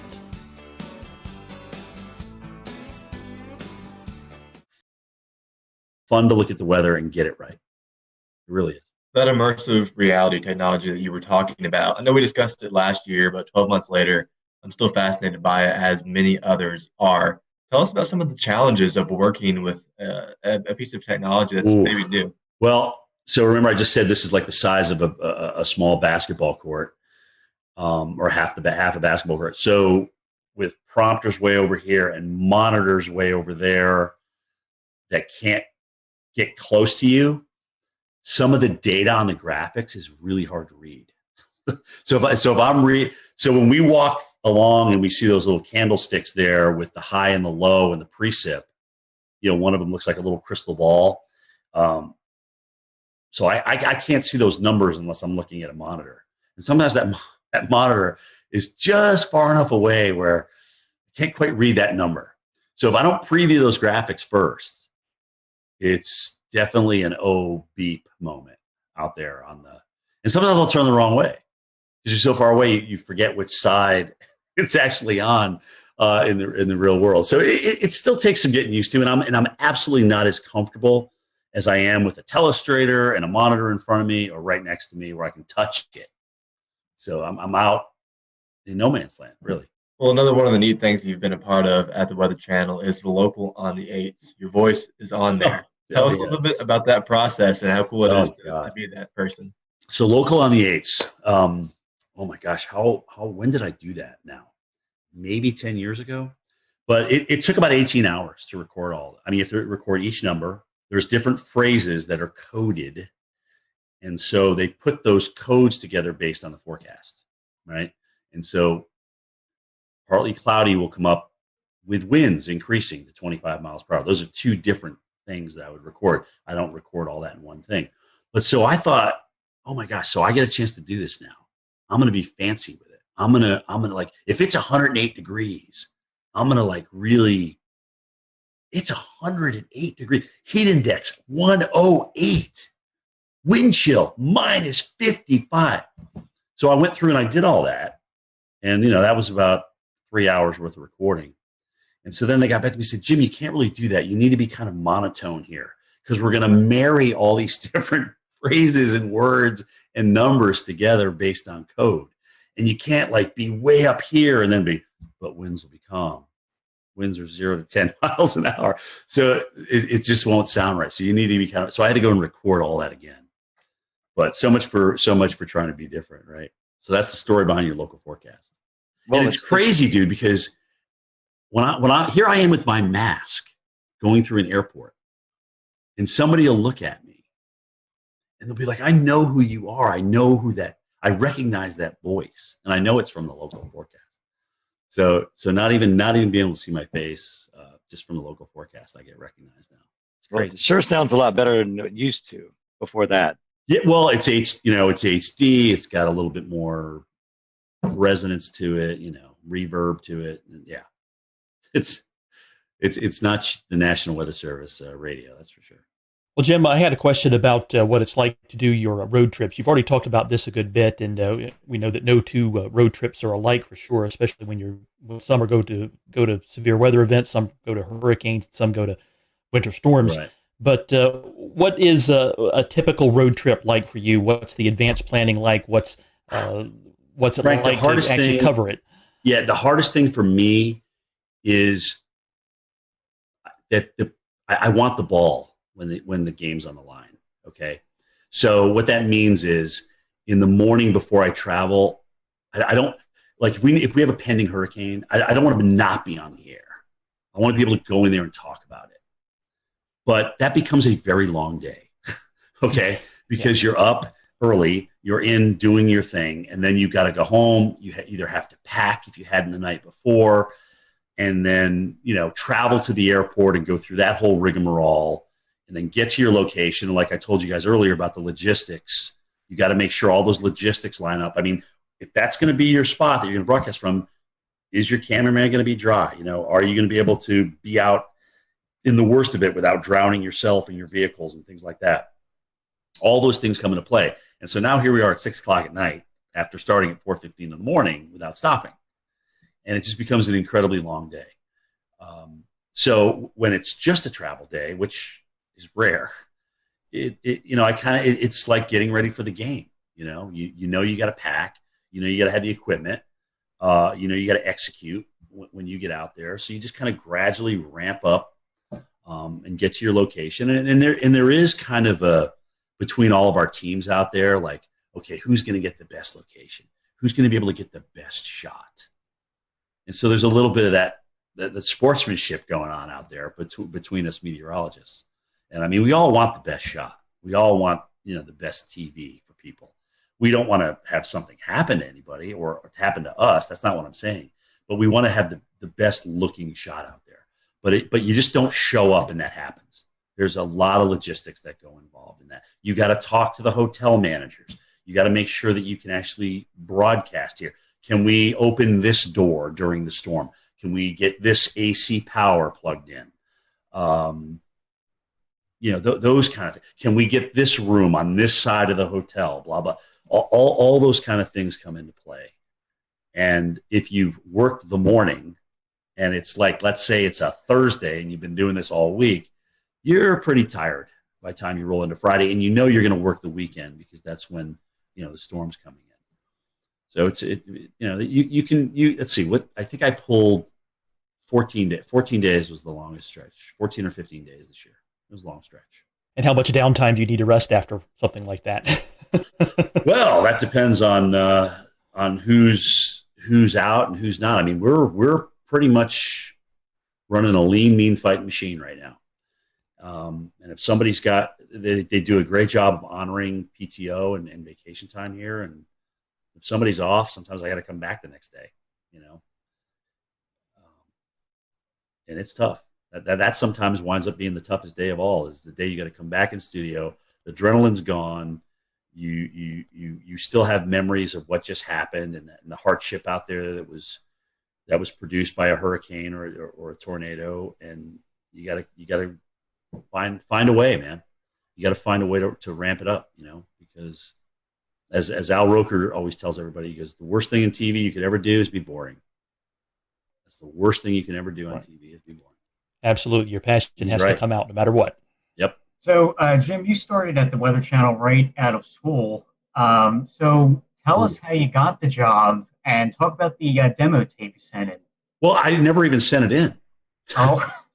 So that's the I never applied to the Weather Channel. The guy who was in charge at the time, his name's Ray Bann. A friend of his apparently was doing a research project. They were researching where broadcast meteorologists were coming from. So there was a whole bunch of schools with this big reel of all these different broadcast meteorologists. So Linden and Penn State and Florida State and Mississippi State. And I was on that reel for whatever reason. And so Ray I guess he was watching that tape, or he got a hold of that tape. And he said, oh, this guy looks interesting, and they contacted me. They got a hold of me that way. And I was up, like I said, it was July. I was painting the building. I was up on the scaffolding, and my brother hollers up. He goes, hey, the Weather Channel wants to interview you. You got to go home and call them. I'm like, oh, wow. That's cool. Because we had just gotten them on cable in White River Junction, Vermont, back in '86. So I remember seeing Gay Dawson and Bill Schubert and Bill Keneally and Mark Mancuso and John Hope and Will Annan and all those guys and Bruce Edwards. So it was interesting because I went down there for an interview, and a couple of them were there. I got to meet a couple of them, and I was a little bit starstruck, frankly, because I had been watching these guys on TV, and they're doing what I want to do. So we had a great interview with Ray, and I had no idea what was going to happen. Got back, and a couple of days later he called and he says, you got the job. When can you start? Can you be down here in a week? And I said, yeah. I drive into Vermont to Atlanta. No air conditioning. It was a little Mercury Capri with a T-top. And like an idiot, I go down there during the worst heat wave in North Carolina that year. It's 106 degrees. I'm just like ready to faint. I couldn't drink enough Gatorade. I mean, it was absolutely ridiculous. Instead of driving at night, like I should have done, right? Hello. Anyway, so I got my first experience with Southern heat, and I couldn't, really, for the first 4 years down there, I was like, I got to get out of here.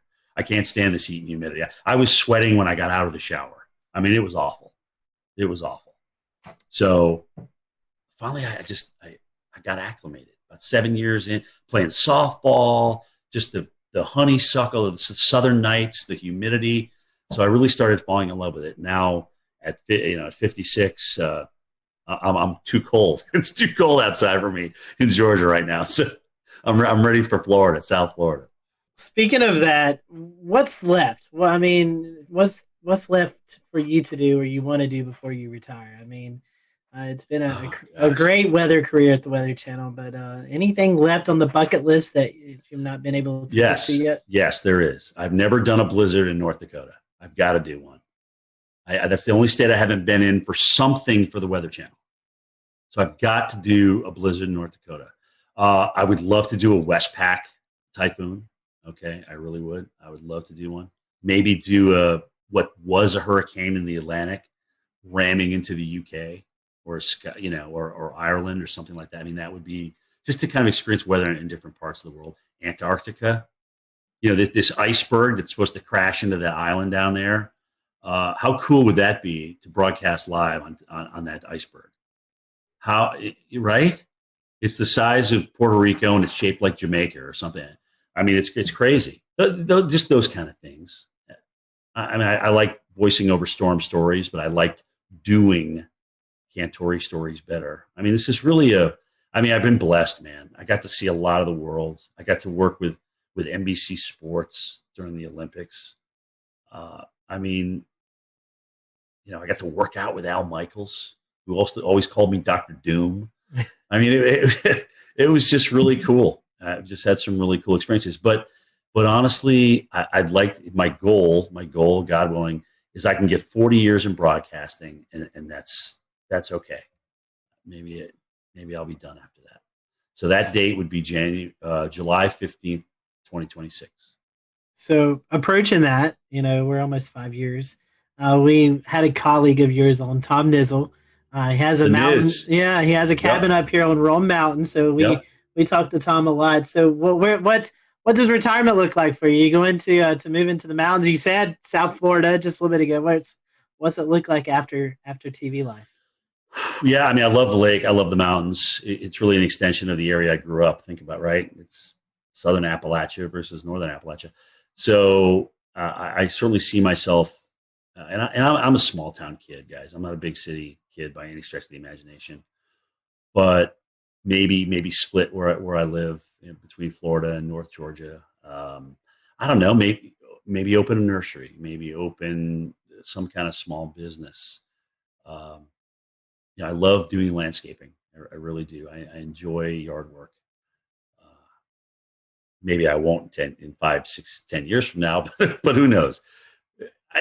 Honestly, I really don't know where it's going to take me. But getting up at the hours I get up and doing that 5 days a week, and sometimes, going through the weekends and working 13, 14 straight. It takes its toll on you.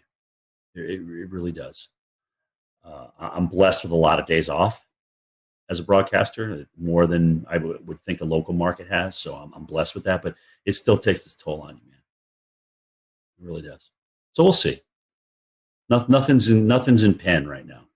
Well, as we near the end of this podcast episode, we always kind of want to ask a few little silly questions to finish things up and to keep it light before we call it a night. So first and foremost, we'll try some information out of you. I know that you guys probably have some fancy weather models and weather model providers at the Weather Channel, but do you have a favorite mainstream weather model site to use? Oh, gosh. I mean, first of all, Maui's a genius, sometimes to his own detriment. But I love the two websites he's designed.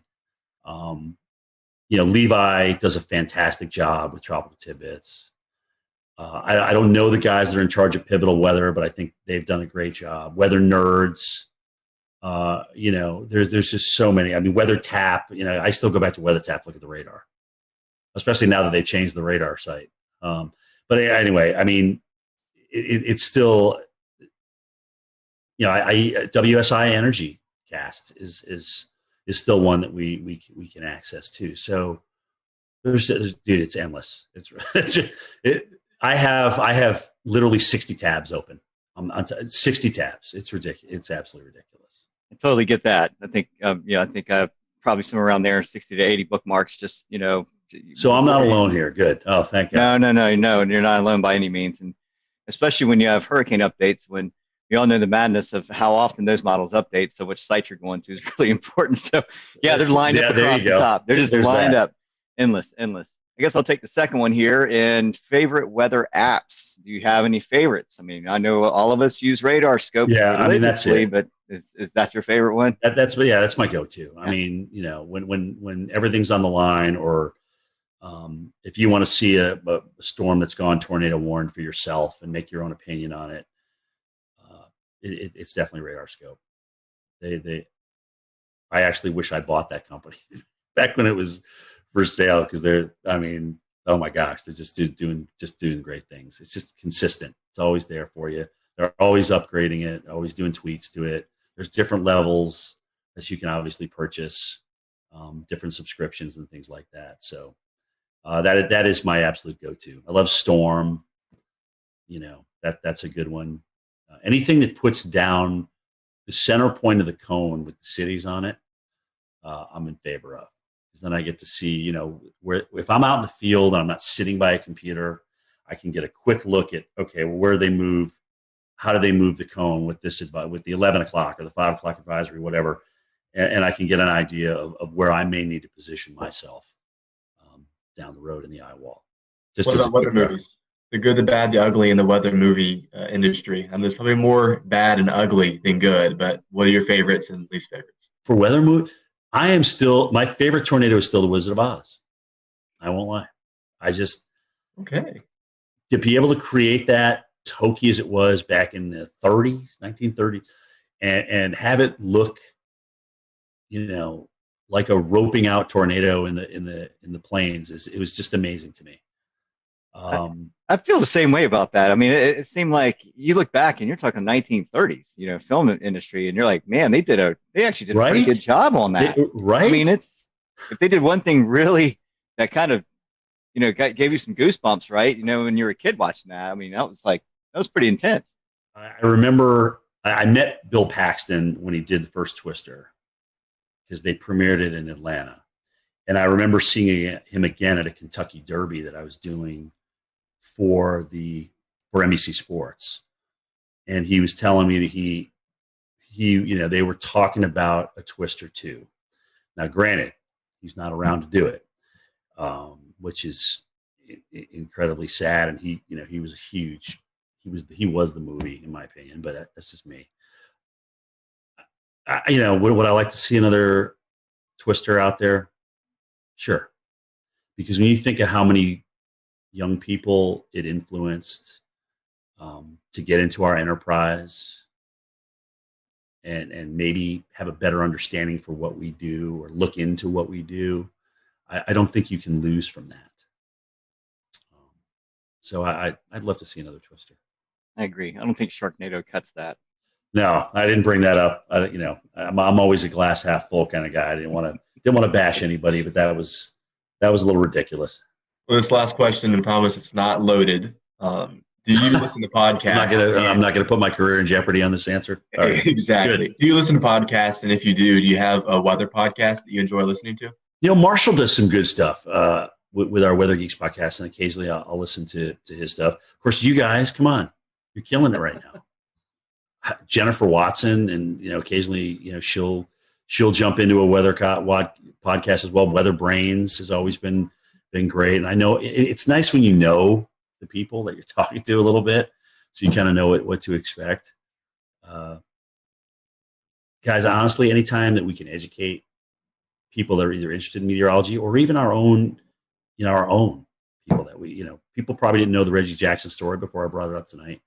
And whether that furthers your weather education or not, no, but it's just something, if you've been watching me for a good chunk of my years, you know what is behind me when people come up to me in the field, kind of how I react now. So yeah, I mean, and I think it's good for the enterprise. It's just all good. It's good to talk about things. You know what? Sometimes subjects aren't great. The radar thing's is a touchy subject, right? I mean, but we got to talk about it because radar save lives. Early warning save lives. We know that. So yeah. It is. It's definitely another fun topic just because I think I can only speak to Evan and Peter, at least on our panel right here. We are avid TikTok followers, and I've seen you appear in a few TikToks with Stephanie. That's all Stephanie. That's all Stephanie. Trust me. That's it's funny. She goes, Cantore, just do this with me. Come on, just do it. And Steph just has a way to kind of beg you to do what she asks you to do, what she wants you to do. So you did, and I'm like, you know what? Why not? I mean, it's just like, what the hell? Yeah, I don't want to be a total bore. So I'll jump in and usually make a fool out of myself. But you know what? I'm okay with that. Yeah. I'm okay. I can still sleep at night, and it's all good. So. All right. Well, my last question for you, and let's take weather out of it because I know you've made many trips to North and South Carolina. Yeah. Top 5 destinations to visit in the Carolinas. I mean, I know you've been in the Carolinas covering winter weather, tropical weather, but if you're just coming on vacation to North and South Carolina, what'd be your top 5 spots to visit? Oh man. Well, I love, first of all, Greenville.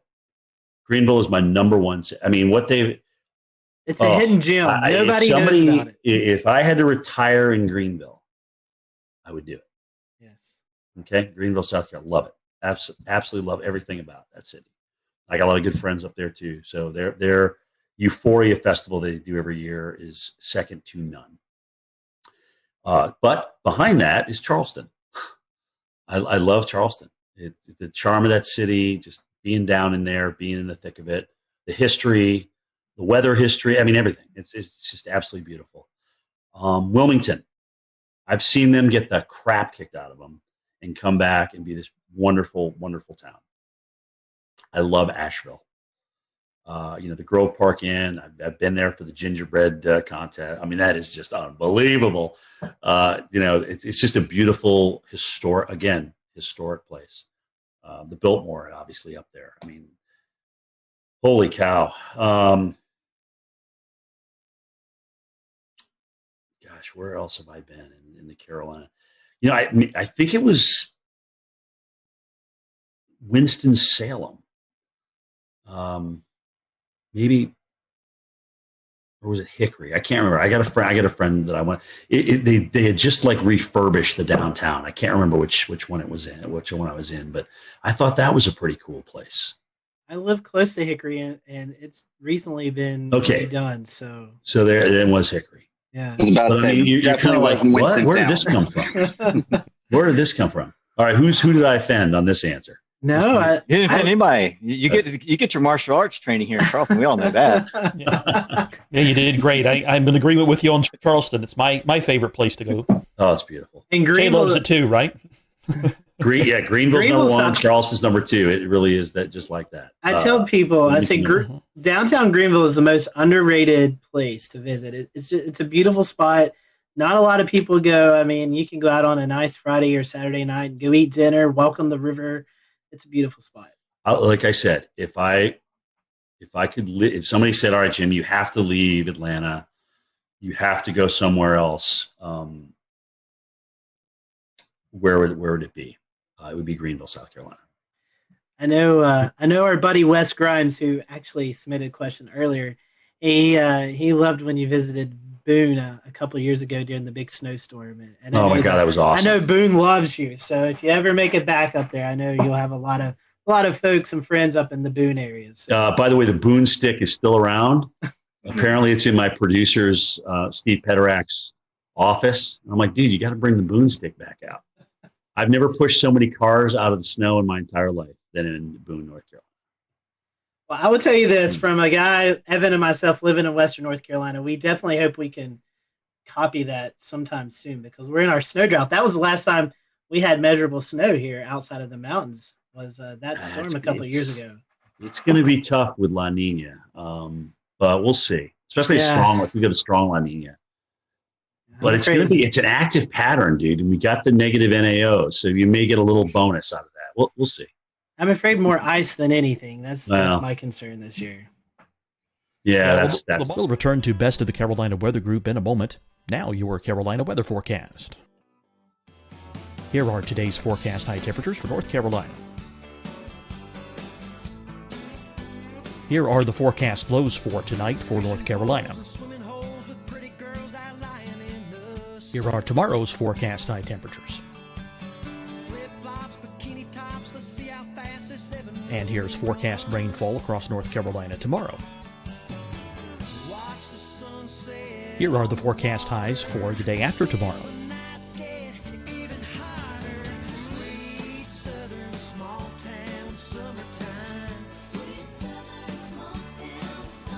And here's the forecast rainfall across North Carolina for the day after tomorrow.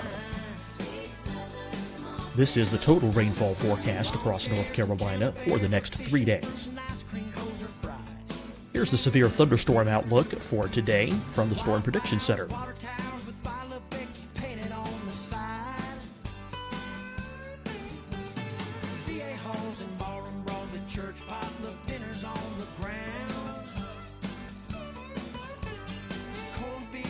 Here are the forecast high temperatures for today for South Carolina.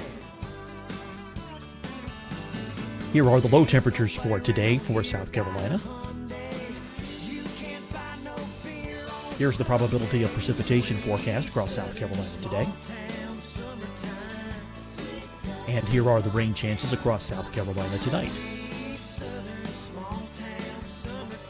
Here are tomorrow's forecast highs across South Carolina.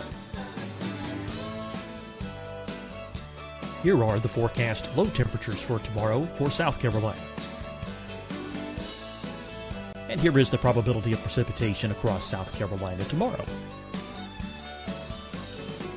Here's the precipitation chances across South Carolina tomorrow night. Here are the forecast highs for the day after tomorrow in South Carolina. Here are the forecast low temperatures across South Carolina for the day after tomorrow. And here are the rain chances across South Carolina for the day after tomorrow. And South Carolina's probability of precipitation for that night. Here's the Storm Prediction Center's severe thunderstorm outlook across South Carolina for today through tonight.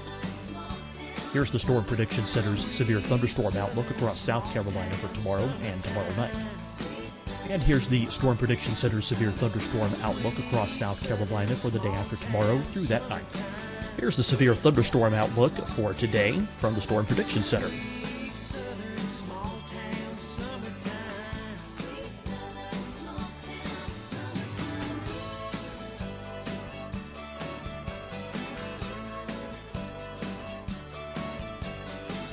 And now here's a live look at weather radar across the southeast. Deciding when to wear a mask isn't about who you know or how well you know them. Just ask yourself, will I be with anyone I don't live with? If the answer is yes, get behind the mask. Help slow the spread of COVID-19. Get behind the mask. Learn more at covid19.ncdhhs.gov. Hi, everyone. I'm Dr. Mandy Cohen, Secretary of the North Carolina Department of Health and Human Services. And when you follow the 3 W's, you protect your family and your neighbors from COVID-19. When you leave your home, practice your W's. Wear a cloth face covering, wait 6 feet apart, wash your hands often. Wear, wait, wash. We're in this together.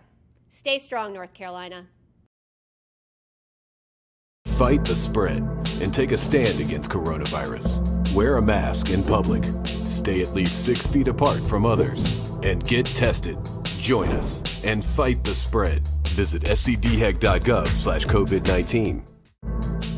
Getting tested for COVID-19 helps you to take the steps needed to protect yourself, your loved ones, and your community. Find the testing location at scdhec.gov/COVID-19 testing. You'll see your Carolina weather forecast at 25 and 55 past. And now back to the best of the Carolina Weather Group on the all-new Carolina Weather Net. Bringing the AO back positive again, but it keeps not happening. And the well, we all know how those forecasts go sometimes. Right. we've all been disappointed a few times. Look at that NAO. It's going to go so negative. Anyway, we'll see. We'll see what happens. Well, Jim, we certainly appreciate your time. We want to wish you a very Merry Christmas and a Happy New Year. And for those who are listening to the podcast, I'm sure they're probably following you on Twitter, on social media, but if they can't, or if they're not, how can they do that? So at Jim Cantore is my Twitter. I don't do Facebook, but my tweets go to Facebook. At Instagram, at Jim Cantore on Instagram. That's more of my personal life. Then sometimes I'll throw some weather on there. I have been lately, but that's personal's Instagram and weather is mostly Twitter. And that's me, man. We appreciate your time and thank you guys for watching tonight. Yeah. We hope you have a great evening and we'll see you back soon here on the Carolina Weather Group. Merry Christmas, guys. Thanks for having me.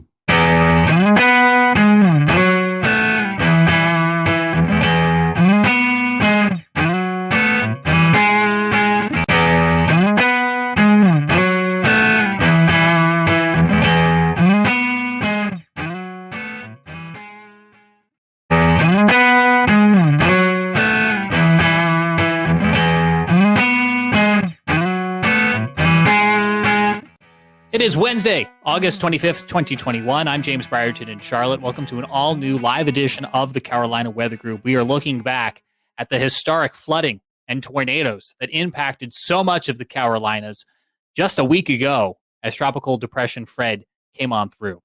We welcome in your live questions and comments to tonight's conversation by using the chat functionality right now if you're joining us on Facebook, YouTube, or the Carolina Weather Net. And of course, if you are listening on our audio podcast later on, we welcome you in as well.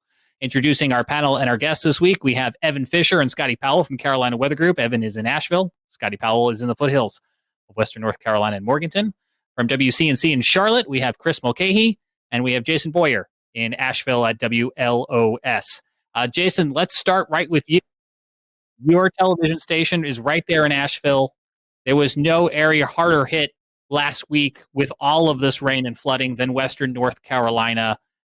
If you could, just bring our viewers and our listeners up to date a week later on where the recovery stands from all of this.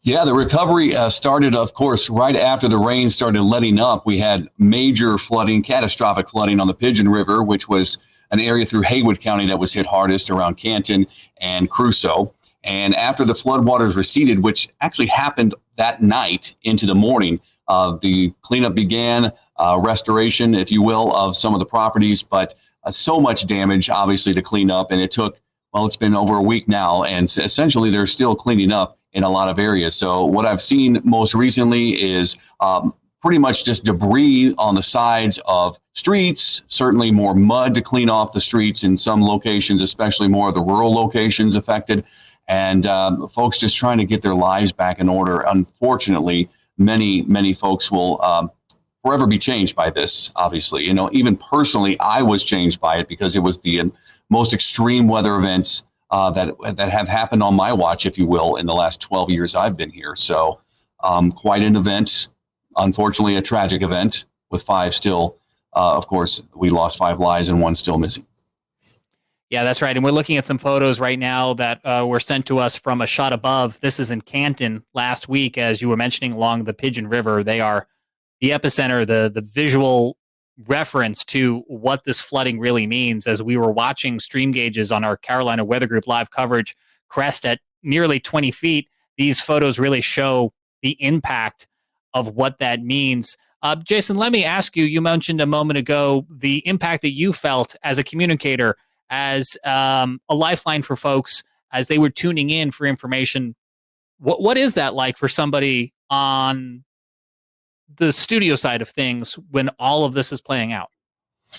Well, we were gathering so much information and trying to get as much as we could out to our audience. We, on top of that, had to cover tornado warnings. So the flash flooding was not the initial, engagement. At first, we were talking tornado warnings because those happened very quickly in the afternoon hours. Starting around 12:30, 1 o'clock, we had our first tornado warning come out for my my television market. And that was in the upstate of South Carolina. And then just one after another, they kept coming. The flash flood warnings were issued prior to that in some of the counties, like Transylvania County, Haywood County. I believe Jackson County had a flash flood warning out early in the day. Keep in mind, we had a couple of heavy rain events leading up to this. They weren't widespread, but they were very localized. And we already had flooding the day before that in the Rosman area on the French Broad River, where some folks locally measured 8 to 10 inches of rain in about a 7-hour period. So it was an extreme event there. That was highly localized. Then on top of that, you had Fred coming in the day after. And of course, it just led to the catastrophic flooding. You mentioned all the tornado warnings. Here's a look at the perspective from National Weather Service in Greenville, Spartanburg, which, just to give people context, does have jurisdiction of your area in western North Carolina, along with upstate South Carolina and as far east as the Charlotte metro area. 37 tornado warnings in this tweet that Brad Panovich at WCNC put out later on that evening. I think there may have been one or two more across the Carolinas that came with the remnants of that line. The governor of North Carolina back out in Haywood and Bumpkin counties today, touring with residents and small business owners to continue to look at the recovery and the impact a week after these storms. Some new photos that his office shared with us today. We do want to let people know that if you are a resident or a business and you are in need of assistance, there is a hotline in Haywood County. That's 828-356-2022. 828-356-2022 is the number to call if you are in need of assistance as a Haywood County resident or business owner. Jason, I understand your station is also doing something starting tomorrow to help people in the community. That's right. It's called Hope for Haywood, and we are teaming up with the United Way to help raise funds to help in the relief efforts for Haywood County and those affected by the devastating floods. And so we'll have a team out there in the morning for our morning shows and another team out in the afternoon in Haywood County, working with the news department and bringing live updates from that area. And we'll have all the information, of course, online and on air so that folks can donate. We will look for that on WLOS starting tomorrow. We appreciate all that you guys are doing. I mean, this is so much for your community. But as you were mentioning before, as a not only a professional in the area, but you guys live here.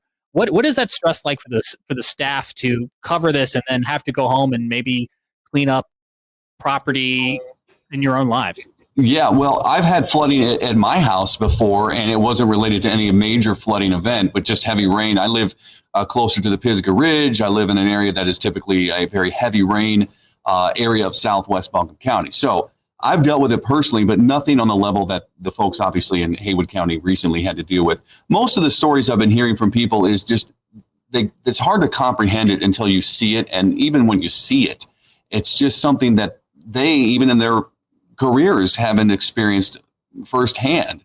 And so when they come back, they're just, the eyes are wide open and they're just talking to me and they're saying it is actual, like a bomb went off almost. And they have no other way to describe it. And, you see the video, you see the pictures on social media and on TV. And it's very hard to understand just how big of an impact this had and how quickly it went down, if you will. We heard about the sound bites. A wall of water came suddenly rushing down, and we have theories on that. We don't know exactly what happened. There's no dam that broke. There's no levee that was breached. That's not the situation here. The East Fork Pigeon River is the headwaters of the Pigeon River. There's a West Fork and an East Fork, and they come off the Continental Divide. And essentially, so much rain fell in a concentrated area of Transylvania and southern Haywood County that it just saturated the ground, inundated that river, and overwhelmed it quickly. So the theory is that there was debris, so much debris getting into the river that it just clogged it up.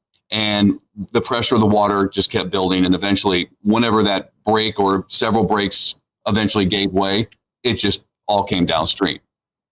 Yeah, we're looking at a tweet you put out last week, Jason, showing some of those radar estimated rainfall totals. Absolutely incredible numbers, and video that our own Evan Fisher shot, not in this exact location. This is in Fairview, but I just thought of it a moment ago because you mentioned some of the debris, and you can see some of it in your video, Evan. It looks like maybe part of a tree that's going by here, and it's nature, but it's man-made things as well going down the river. Evan, what were things like the last couple of days in your neck of the woods? Yeah, so we were somewhat blessed here in Fairview to only deal with some moderate flooding. We didn't deal with anything near what Canton and Crusoe are going through. Out in Canton, Crusoe, Haywood County, there's folks picking up the remnants of trailers, RVs, and homes that washed down the river. And here in Fairview, it was mostly trees and more natural debris. But Jason, I wanted to throw a question your way. WLOS, everyone from your team did an excellent job covering this and some of the heartbreaking stories in the aftermath. It felt on my end like it took a little bit of time for everyone to realize the gravity of the situation up on the mountain in Crusoe. What was it like 12, 24, even 36 hours after the event as you were seeing new reports populate? Well, it was just more and more of a grasp of how big the event really was. We knew the gauge was exceptionally high. We knew that it was at a record stage, a major flood stage. We kept reiterating, look, it's a catastrophic event. This is the wording the Weather Service is using. And this is the first time that I've actually had to use that language in terms of flash flood warning here in our mountains. So you emphasize it's a life-threatening event. You hope people are making the move to higher ground. But then again, you also realize that people are already getting flooded, and it's not likely they're watching. They're not sitting in front of a TV. They can't look at their iPhones or their Androids, and they can't really make decisions from what you're telling them at that point, the people that are getting flooded. So the hope is that the message is just passed down the line and that everybody can get somewhere safely more quickly. But we all know that in certain situations like this, it's just, there's nothing you can do besides tell people what's happening. And that's about it. It just came so fast. Jason, we are entering the peak of tropical season, and we know when we're seeing storms in the Gulf of Mexico, and they kind of hit anywhere between the Florida Panhandle to Mississippi, Alabama, they always seem to find themselves around the Appalachian Mountains, and we're on that dirtier side, that more active side. As we go into the peak of the season, I mean, this maybe not particular if it happens again, but the threat of it is real. And I mean, we're looking at Invest 99L right now, and the models have been all over the place, and we've seen a shift more towards Louisiana, Mississippi today with that track, and could actually be off to our west again. And so I guess my question is there concern? What is the messaging like now? Hey, we need to pay attention to the tropics over the next 6-8 weeks. Absolutely. This event was so unprecedented that anything beyond this event now for the rest of the season will get us on high alert, and certainly everybody's anxiety levels will be up a little higher than normal. And I have people that'll Facebook message me on a daily basis now from those areas affected, and even from some of the areas that didn't have major flooding, but they're worried already about me talking about heavy downpours tomorrow or the day after that. What does that mean? What does that mean? And you have to kind of bring it back to them and say, look, the event that unfolded was like we talk about a 1 in 500 year, 1 in 1,000 year event. Kind of the odds of it happening again before then were very slim. But now that we've had this event, now you've set the stage, as you mentioned, Scotty, for more flooding and the possibility of more extreme flooding because of the way the ground was so saturated. But thankfully, we've had some time to dry out a little bit, and hopefully, Invest 99L, the fear is that it does come into the Gulf. The fear is that it comes right up through Alabama or Georgia, and the fear is it comes at us again. If that happens, obviously, we will have a major issue once again with flooding and possibly tornadoes. So I think that sometimes it takes events like this to wake people up in a sense, because flash flooding is always one of those things we talk about as it's the number one killer. You may not realize that. Nobody thinks about that right off the top of their head if they're not in the weather world and they don't know it off the top of their head. But the point is, flash flooding kills more people on an annual basis than any other weather disaster. We try to hammer that home. We try to hammer the fact that, the safety protocols to get to higher ground. Don't hesitate. It doesn't always work. Some people will not move. And I know it's counterintuitive too. When you're having an event like this, it really didn't help that we had tornado warnings and we had big thunderstorms, and you're telling people to get out of their house when they feel most comfortable and safe in the house. So there's two messages going on, and that was really difficult to communicate. We're trying to tell people to stay in their house, get to the lowest level of their home in the tornado warned areas. At the same time, we're trying to tell people in flash flood areas to get out and go to higher ground. So mixed messages. I think some people just might have gotten confused, and as best as we tried to communicate it. Yeah, the advice there gets very tricky, from shelter or move or go. And Jason, it struck me before that in all of your career, you mentioned that this is the first time, if I heard you correctly, that you had a flash flood emergency with this catastrophic amount of damage associated with it. And one of the things we started thinking about last week, but it felt premature, and you can tell me if it's still too premature, but what do you think the lasting legacy of this event is in the community? Well, good question. I think that it's going to hopefully change the way people's mindset and approach will be to other events like this. If there's a flash flood warning, they'll certainly be more likely to make the move to some safety. I think that there will be different building codes possibly introduced. I think that they might find ways to move businesses further away from the water and the Pigeon River. There's always the flood mitigation that emergency management crews and county emergency managers try to start and proceed with. We talk about the Swannanoa River, which often floods down here in Asheville, East Asheville. It's very costly to divert the water and to mitigate some of the flood damage. So we'll see how that all goes. And we're hopeful that the governor will certainly continue to support us, and we'll get the funding that we need to get the county back on its feet and maybe change the way things look down there and for the better in terms of building codes and where places of business are. One last question, Jason, before I bring in Chris Mulcahy. From a communication standpoint, you mentioned at a certain point you had an expectation that people were away from their TV screen. What do you think the penetration was of, say, National Weather Service radio or wireless emergency alerts, if you were to give some feedback, I guess, on what worked and what didn't work in terms of reaching people where they were? Yeah, well, this is solely based on anecdotal evidence. I don't have anything concrete from a poll or anything, but I will tell you this much. People that live here know that severe weather typically favors the upstate in terms of damaging wind. Isolated tornadoes are stronger tornadoes. That is just the way it's set up. And there's this false sense of security that I always address when I go talk to civic clubs or church groups, Boy Scouts, Girl Scouts, schools, etc., that we are not immune to severe weather, obviously, in that kind of way. But our severe weather is either going to be more likely a flash flood like we saw or a major winter storm. And I think that because we haven't experienced the tornadic thunderstorm events that folks to the south have, I don't believe a lot of folks actually have NOAA weather radios here, to be honest with you. I don't really see them often in the pharmacies, the grocery stores. I don't see kiosks or displays of them. I don't believe many folks actually have them. So that would be something that I could certainly see improvement on and would emphasize. But if they weren't sitting in front of a TV or they didn't have their phone on them, I really truly don't know how else they're going to get the message, unless somebody's up the road listening and they call them on their phone. Or it's a difficult situation, especially when people are already out of their house or dealing with flooding in the home, and they're focused on getting that water out or stopping the water from coming in. So it's very difficult for them to really focus on anything else. I think another tricky part of this as well, Jason, is that several of the people who perished, I believe 4 died in Laurel Banks Campground up in Crusoe.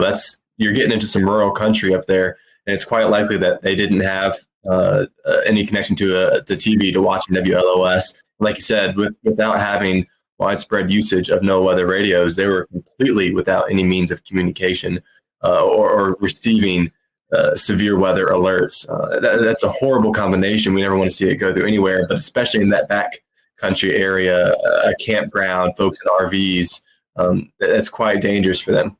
Yeah, we go camping a lot. I take my family to local campgrounds, and there's always water nearby. There's a creek, there's the river or something, and the kids play in it. And I look at it, and I always think in the back of my head, boy, that's a flash flood waiting to happen. And, it's just a matter of time before it happens again, unfortunately.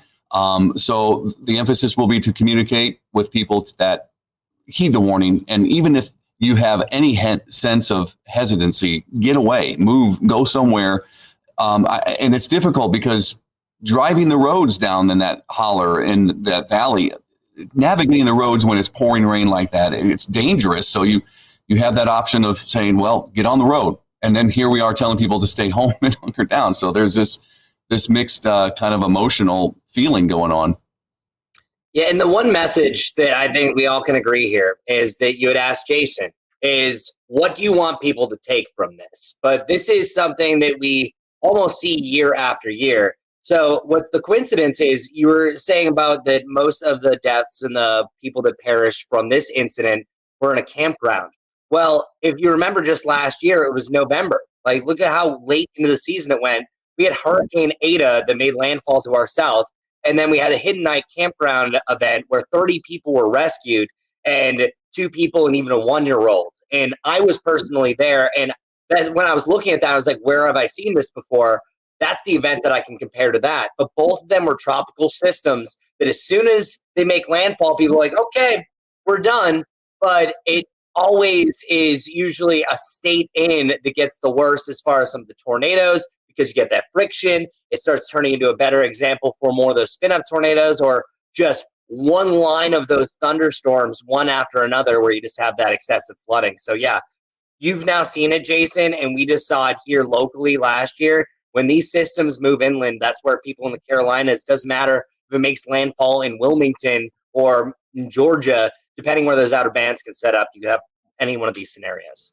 Yeah, I would like to, just put that point out there that, you don't have to live on the coast to have the effects. I mean, Jason, we've seen it over the years. I think it was 2004 where we had back-to-back tropical systems move out of the Gulf, and we saw extreme flooding then. And you don't have to live on the coast in the Carolinas to be affected by these flash flooding, as Jason and Chris just talked about, and also that severe weather threat.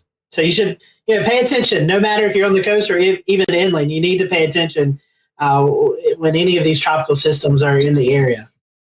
Absolutely. And I think this will be looked back upon as, not to take away, but if you said the flooding didn't happen in Crusoe and the Pigeon River didn't do what it did, it probably would have been more of a typical tropical system if you look at it that way, because in the past we've had flooding, and it's usually the bigger rivers that would flood, and it would do some damage.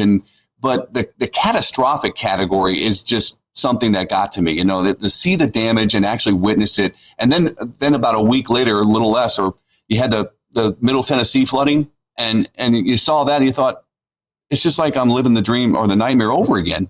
It was happening again, but different scenario, obviously. So. Yeah, another heartbreaking flooding example you're referencing there in Tennessee. And the thing that was really striking to me last week was, I'm going to put it in air quotes, this is just a tropical depression. Yeah.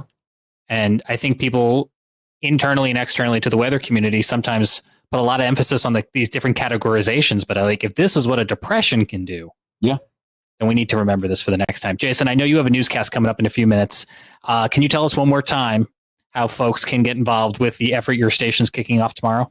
That's right. So WLOS is going to be teaming up with United Way in Haywood County. We're going to have teams of reporters out there and camera crews, and we're going to be working with them to help raise money to help in the relief effort for the folks out there. And you can always go online to WLOS.com, and it's Hope for Haywood. And we will certainly look forward to your donation. And if you can help us out, that'd be great. And we'll raise some money and help more folks out. That's the idea. Jason, we appreciate your efforts at the station, and best to the community. Thank you for your time tonight. Hey, thanks, guys. Have a great evening.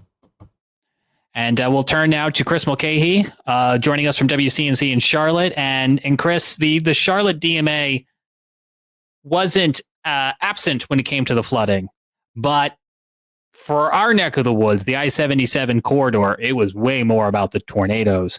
We have a piece of video that we'll play for folks in just a moment, but maybe just set the stage for folks who don't know the difference between what Asheville saw versus what Charlotte saw. And when I say Charlotte, I mean Hickory, I mean Boone and Blowing Rock, that kind of whole slice of the Carolina. Well, first off, it's a day that so many people will remember, just most likely from the notifications that came across their phone. So just from... We'll return to Best of the Carolina Weather Group in a moment. Now your Carolina weather forecast. Here are today's forecast high temperatures for North Carolina. Here are the forecast lows for tonight for North Carolina.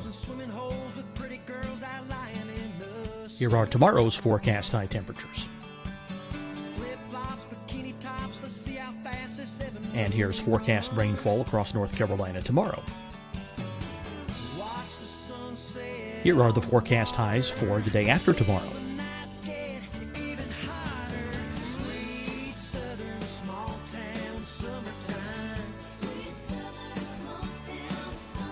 And here's the forecast rainfall across North Carolina for the day after tomorrow. This is the total rainfall forecast across North Carolina for the next 3 days. Here's the severe thunderstorm outlook for today from the Storm Prediction Center.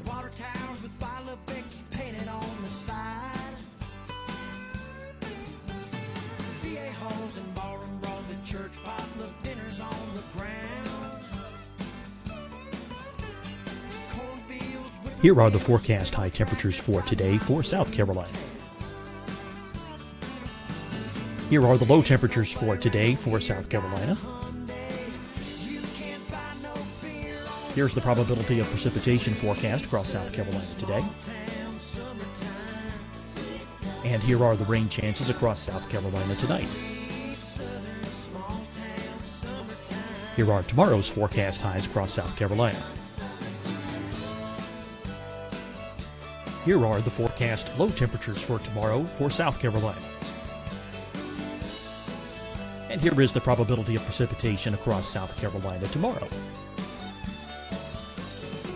Here's the precipitation chances across South Carolina tomorrow night. Here are the forecast highs for the day after tomorrow in South Carolina. Here are the forecast low temperatures across South Carolina for the day after tomorrow. And here are the rain chances across South Carolina for the day after tomorrow. And South Carolina's probability of precipitation for that night. Here's the Storm Prediction Center's severe thunderstorm outlook across South Carolina for today through tonight. Here's the Storm Prediction Center's severe thunderstorm outlook across South Carolina for tomorrow and tomorrow night. And here's the Storm Prediction Center's severe thunderstorm outlook across South Carolina for the day after tomorrow through that night. Here's the severe thunderstorm outlook for today from the Storm Prediction Center.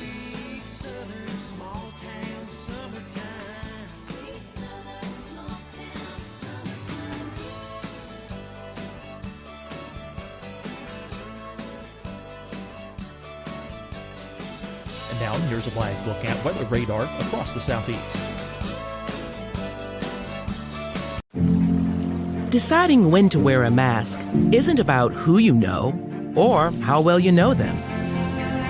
Just ask yourself, will I be with anyone I don't live with? If the answer is yes, get behind the mask. Help slow the spread of COVID-19. Get behind the mask. Learn more at covid19.ncdhhs.gov. Hi, everyone. I'm Dr. Mandy Cohen, Secretary of the North Carolina Department of Health and Human Services. And when you follow the 3 W's, you protect your family and your neighbors from COVID-19. When you leave your home, practice your W's. Wear a cloth face covering, wait 6 feet apart, wash your hands often. Where? wait, wash. We're in this together. Stay strong, North Carolina. Fight the spread and take a stand against coronavirus. Wear a mask in public. Stay at least 6 feet apart from others. And get tested. Join us and fight the spread. Visit scdhec.gov/COVID-19. Getting tested for COVID-19 helps you to take the steps needed to protect yourself, your loved ones, and your community. Find the testing location at scdhec.gov/COVID-19 testing. You'll see your Carolina weather forecast at 25 and 55 past. And now back to the best of the Carolina Weather Group on the all-new Carolina Weather Net. ESP 37 tornado warnings, and the first one actually started in Iredell County moving into Alexander County, and that happened before noon. So that one was on its own. That kind of set the stage where Brad and Larry were live on air that, wow, it's already starting, because it's usually those outer bands, they'll interact just like what we have with thunderstorms any day. You hit the peak heating of the day, it starts becoming more unstable, and then you just have enough lift that you're going to have a lot more showers and thunderstorms. For us, we saw really more warnings than any damage reports. Most of the tornado reports were southwest of us. Just before we got to the area, it was kind of a blessing for us that it was that time of the day that we didn't have as much instability. But it's that one in northern Iredell County, right around Statesville, that moved into Alexander, that was different than the rest. Because typically when you have these systems, you have the QLCS, the spin-up tornadoes, or Brad used to say, little kink in the storm. This was an actual supercell. So this was on the ground a lot longer than any of the other storms were. So that one was kind of a surprise, but also shows you how far it was from the outer bands, just the moisture and everything this pulls in, along with the wind shear, that allows for that. Where we are lucky that we had that many tornado warnings and a lot more damage reports didn't come to fruition. Luckily, where most of the tornadoes were, at least southwest of us, wasn't really a populated area that there could have been more activity and damage. They just were in open fields. I thought Jason mentioned it fairly well when he said the tornado warnings is what draws a lot of attention in. But then we sometimes, and royal we, as human beings, disregard the severe thunderstorm warnings and the flash flood warnings of the world. And we shouldn't always do that, because this is what these could mean when we look at some of those pictures from western North Carolina. And that's why I do think those photos from a shot above, those aerial photos of Canton, speak 1,000 words. Now, the tornado you're speaking of, Chris, was actually also one that was captured on Twitter video from Brandon Pope, and you can see it here in Iredell County. And this ended up being rated an EF1 by the National Weather Service. And this was essentially what kicked us off in the Charlotte area. The upstate of South Carolina, western North Carolina had already had some tornado warnings, but this is kind of what got things going for viewers and residents of the broader Charlotte metro region. Chris, you had a chance to meet up with the National Weather Service the following day in Iredell County. And you're going to give us a little bit of an insight here into how the Weather Service does their after storm surveys. I don't know if you want to say anything before we go to this particular piece of video, or if I should just go ahead and toss right to the tape. Well, I will say one thing. I was very surprised that it was Tricia Palmer who came out to it, where I didn't know that she went out and surveyed, but this is one of the higher ups at the local weather office. So when she was there for a reason, because this obviously was one that separated from all the rest. But even as meteorologists, weather enthusiasts, whatever you are, you can always learn something from other people. And I will say I learned a lot from just being on the ground here with Tricia.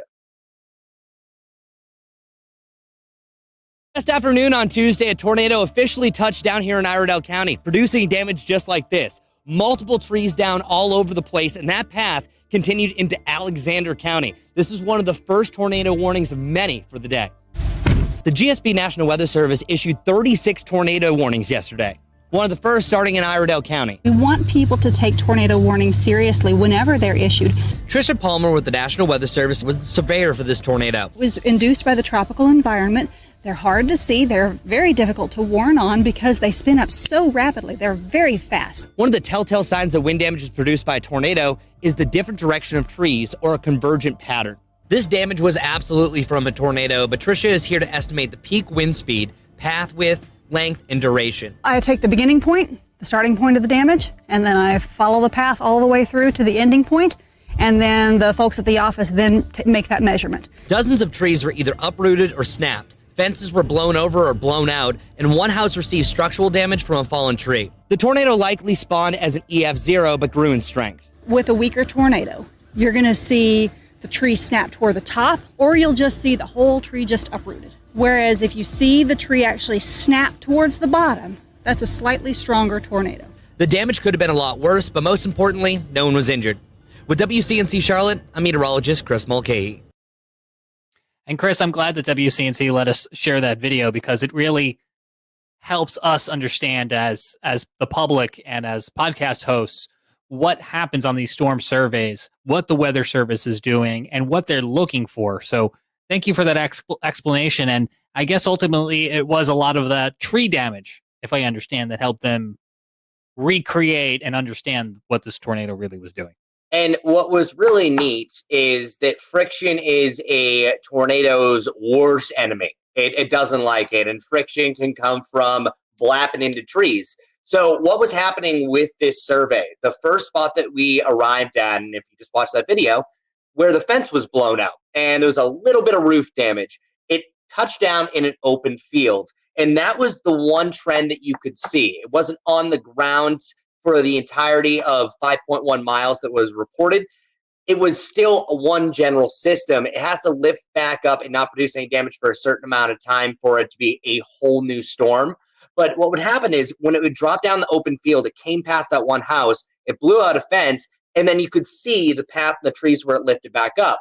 Well, once we drove up the road, you could see on the other side of the trees was another cornfield. That's where it touched down, and at that point, it got stronger. You could definitely see that it had a much better strength.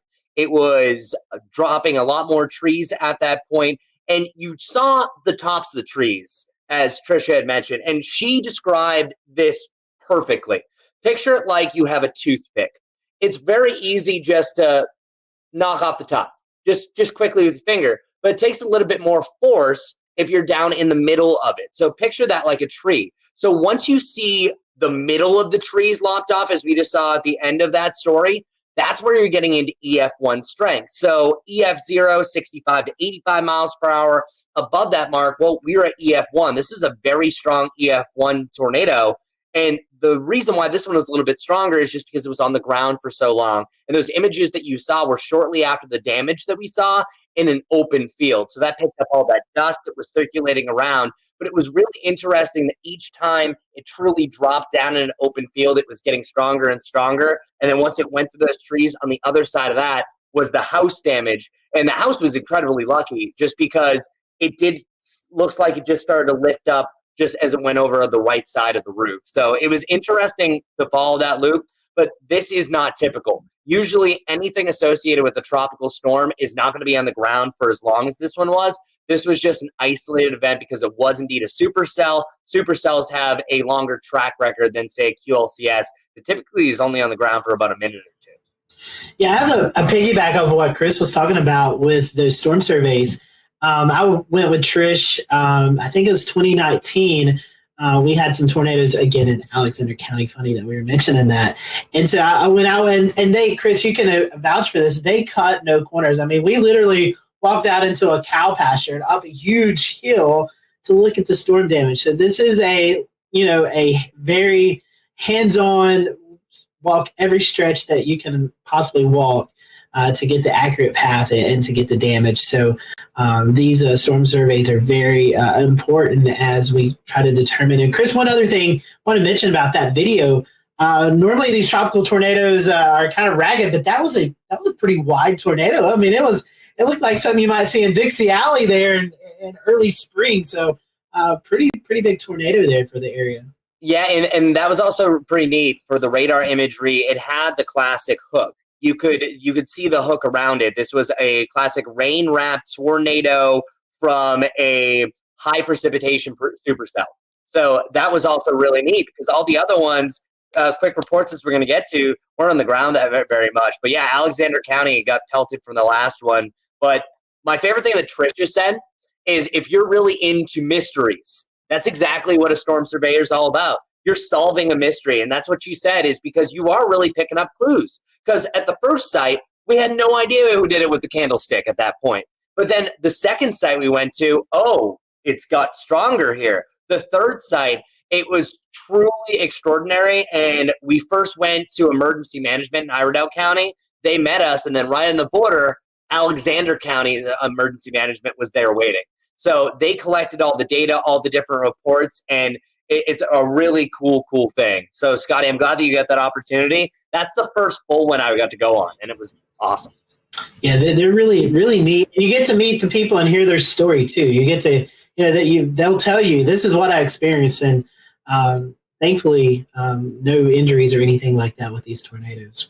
James, I know there's several others in South Carolina as well. This is Stony Point in North Carolina, an EF1 tornado with peak winds of 110 miles an hour. This one on the ground for about 5 miles, the official storm survey for what Chris was surveying. Some of the shorter ones that were elsewhere across the Carolinas was this EF0 with winds of 75 miles an hour. But again, on the ground for just over 1/10 of a mile with a max width of 50 yards. Another one on the ground for 1/10 of the mile in Pennington, South Carolina. And you can see, again, how some of these really are so short. And Fountain Inn in South Carolina as well. This one a little bit longer, about 1.5 miles or so. But again, I want to talk about these were on the ground so quickly. By the time they saw many of these on radar and got a warning out, it's fast. You got to see it. You got to warn for it. Then on our side, you got to receive it and get to shelter, right? And then you got to do this very quickly. You should always be doing this very quickly, but especially in these tropical setups. And I will just say, Chris, that Iredell one that you went to, if I recall the radar signature correctly, I mean, we could see it on CC, and they put the confirmed tag on that warning. Obviously, people had eyeballs on it, which we later learned. But at the time, I think it was that CC data that made them go, yeah, this is definitely happening. Yeah, well, really, before we got any further, and I've never seen it really pop up that quick, it's usually, tornado report, possibility. It's like, no, tornado on the ground, this was a tornado. The verbiage is usually, we're going to see if it was a tornado. No, Trish, the whole time, how strong was this tornado? Straight up. And as we were mentioning, a typical tropical storm type of setup like this usually only has spin-up tornadoes, where that first one, less than a minute. Second one, less than a minute. But notice how the correlation of the damage goes. The ones that are only on the ground for about a minute are about 70, 75. That one that was over 1 mile that was on the ground for 3 minutes, now you're talking about EF1. And by the way, anytime with the system, EF0, EF1, that's pretty much usually all you get. When you get up to EF2, that's an anomaly. So we're lucky that there wasn't a lot more with this. But this also brings up another discussion, is a lot of times with this type of event, there'll be a severe thunderstorm warning with a tornado tag. Now, it's almost would have been better off, but I think what they're just doing is, because a lot of times for multiple warnings, they went on for 15 minutes, but the tornado was already done. So I think that really what needs to happen for a lot of these different events, I think people take a tornado warning more seriously. When you have a severe weather line in this type of scenario, and I'll really try to hammer this home the next tropical system, and it's not when we get our next tropical system like this, of when you see this line, it can happen just like that. Just because the tornado warning is there, it could respin back up, but it's usually the first couple of minutes that morning that warning that something's happening. Chris, we appreciate the coverage that everyone provided on this day. It was a very long day of tornado warnings, starting with this one in the Charlotte area and ones earlier elsewhere for other communicators. Scotty Powell's finger went up in the air. Scotty? I have to add, we also have to remember we had an earthquake that morning. So it was like everything happened that day. That's right. And not that I want to belabor this point, Scotty wasn't home for any of it. No, I missed it all. And the earthquake was the epicenter was 1 mile from my house. Like, I was shocked when I saw the earthquake, and then I saw the tornado warnings, and then I seen the flash flooding. And I was like, what's going to happen next? I mean, what a good time to be in Texas. You know, I didn't.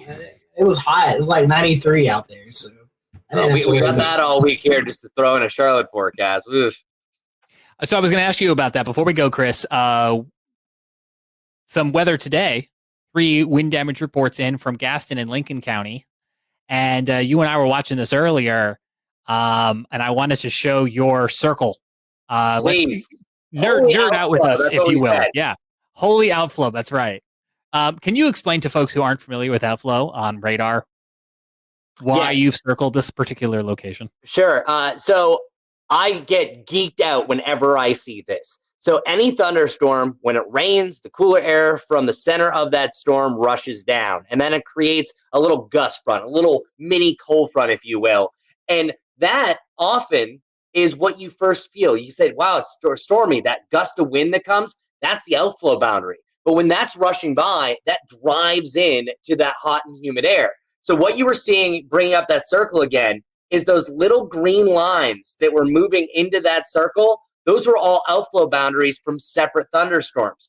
That's how the thunderstorm that formed in Gaston County formed. And then the circulation from that eventually was the final blow to form that. And it was just minutes after this formed a brand new line, just like the one in Gaston County did as well. So whenever you see this, I get super geeked out because you can see those thin lines. The radar barely picks up on it. I just turned up the filter ever so slightly so you can see them more. That's what we look for. And this happens all the time in the Charlotte area. So outflow boundaries can often just drive into each other. But sometimes when you have colliding storms, it can cause them spin up. But luckily that was not the case. But yeah, crazy situation there. And also sometimes when you have all these different outflows heading in from different directions, it'll allow a storm just to sit. Kind of gets confused. I was like, what way should I go? And eventually it finds its direction. And that's what happened in southern Gaston County. They only saw about 2 to 3 inches of rain, so nothing comparatively to what we were talking about. But it just shows how quick it can happen and pretty much what happens around here. Very cool stuff. Remind folks as we begin to say goodnight to you that the Atlantic hurricane season quite active here in the end of August. 3 prospective storms that the National Hurricane Center is keeping an eye on. And here it is. It's been on the monitor behind Chris most of the night. It's their historical peak of the hurricane season there in mid-September, about September 10th or so. And just a reminder that it is September next week, folks. So we are right about in here and coming into that statistical peak. And guys, I would say the outlook from the Hurricane Center matches it James, as expected. I was just surfing on Twitter, and the hurricane hunters are going to be going out into the Caribbean Sea tomorrow to fly into Invest 99. So hopefully we'll get some better model agreement on that once that data starts to flow in. But definitely needs to be watched because you don't want to speculate on models this far out, but the potential is there for it to be a pretty big deal for somewhere in the Gulf Coast. Everything's pointing towards hurricane at this point. Just saying. Just ask Henri. It was a week ago. We were like, it's just spinning out there near Bermuda. And what did we know? The next thing we know, it's making landfall in New England. It's canceling concerts in New York City. Yeah. In 5 days. And that's really the time frame. It's like right now, the timeline could be the next couple of days. You don't hear too much. You could hear tropical depression or tropical storms, either going to be Ida or Julian. We'll see. I think it's most likely going to be Ida at this point. But then once you get to the weekend, we could be talking about tropical storm to hurricane and maybe even rapid intensification.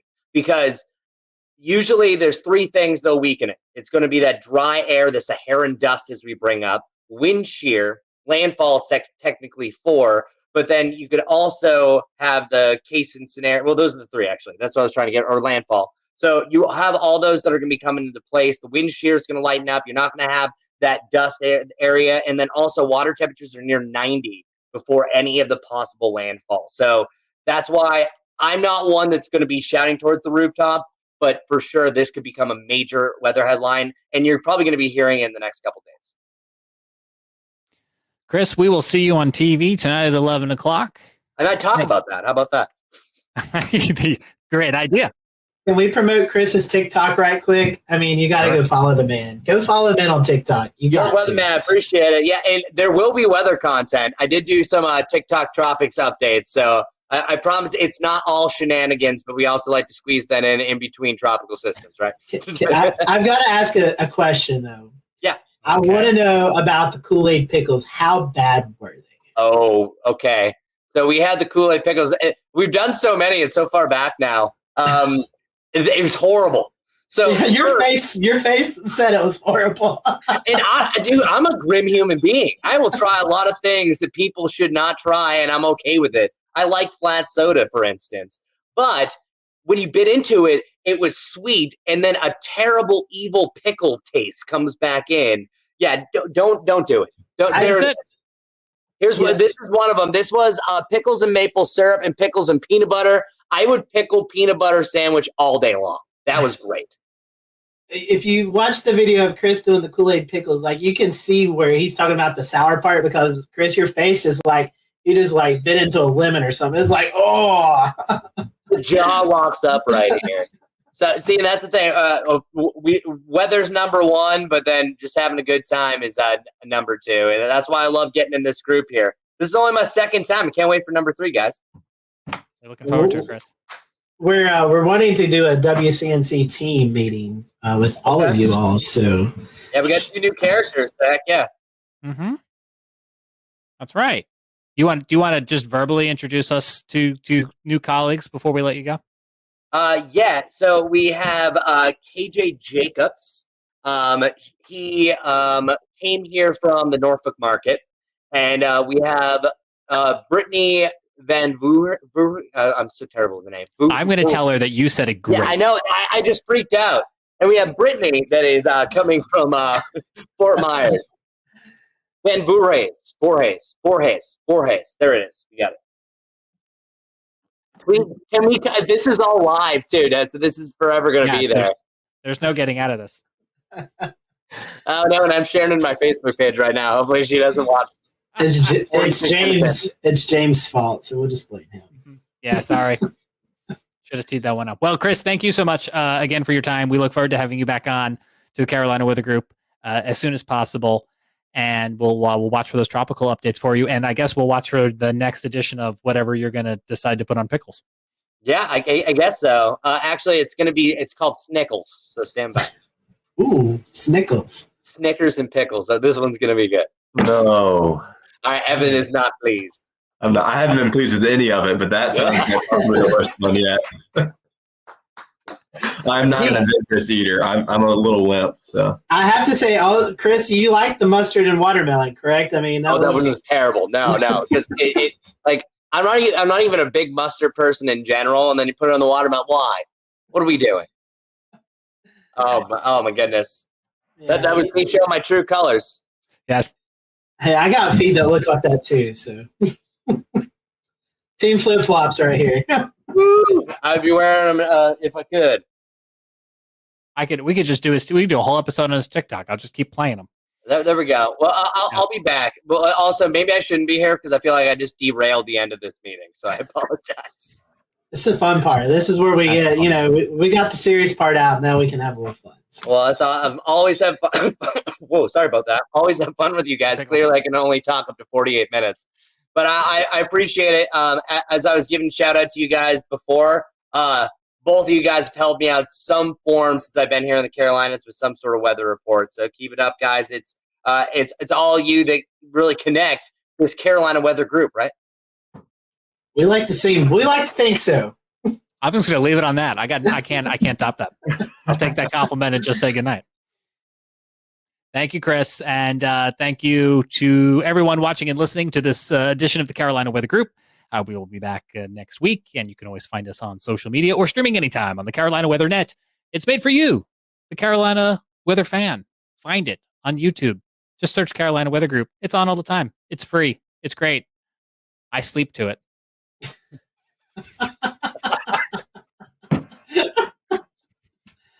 Good night.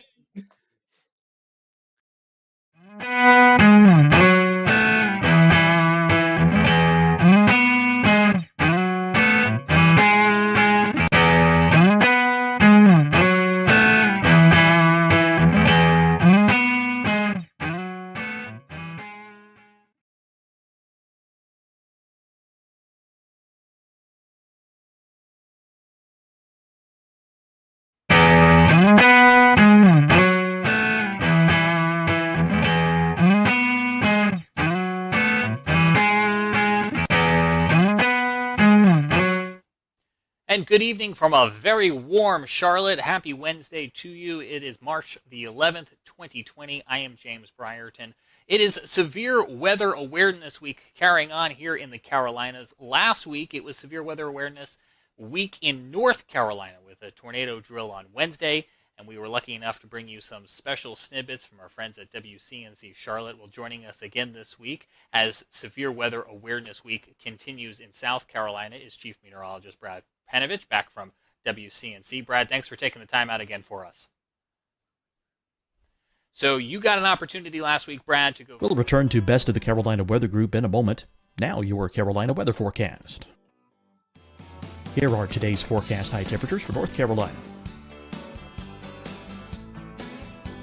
Here are the forecast lows for tonight for North Carolina. Here are tomorrow's forecast high temperatures. And here's forecast rainfall across North Carolina tomorrow. Here are the forecast highs for the day after tomorrow.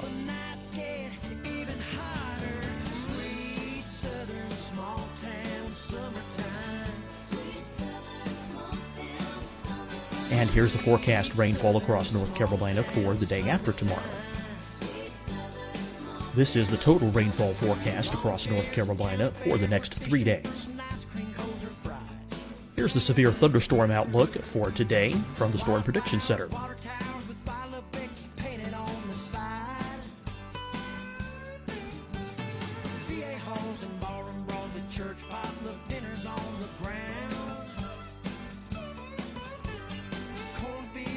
Here are the forecast high temperatures for today for South Carolina. Here are the low temperatures for today for South Carolina. Here's the probability of precipitation forecast across South Carolina today. And here are the rain chances across South Carolina tonight. Here are tomorrow's forecast highs across South Carolina. Here are the forecast low temperatures for tomorrow for South Carolina. And here is the probability of precipitation across South Carolina tomorrow. Here's the precipitation chances across South Carolina tomorrow night. Here are the forecast highs for the day after tomorrow in South Carolina. Here are the forecast low temperatures across South Carolina for the day after tomorrow. And here are the rain chances across South Carolina for the day after tomorrow. And South Carolina's probability of precipitation for that night. Here's the Storm Prediction Center's severe thunderstorm outlook across South Carolina for today through tonight. Here's the Storm Prediction Center's severe thunderstorm outlook across South Carolina for tomorrow and tomorrow night. And here's the Storm Prediction Center's severe thunderstorm outlook across South Carolina for the day after tomorrow through that night. Here's the severe thunderstorm outlook for today from the Storm Prediction Center.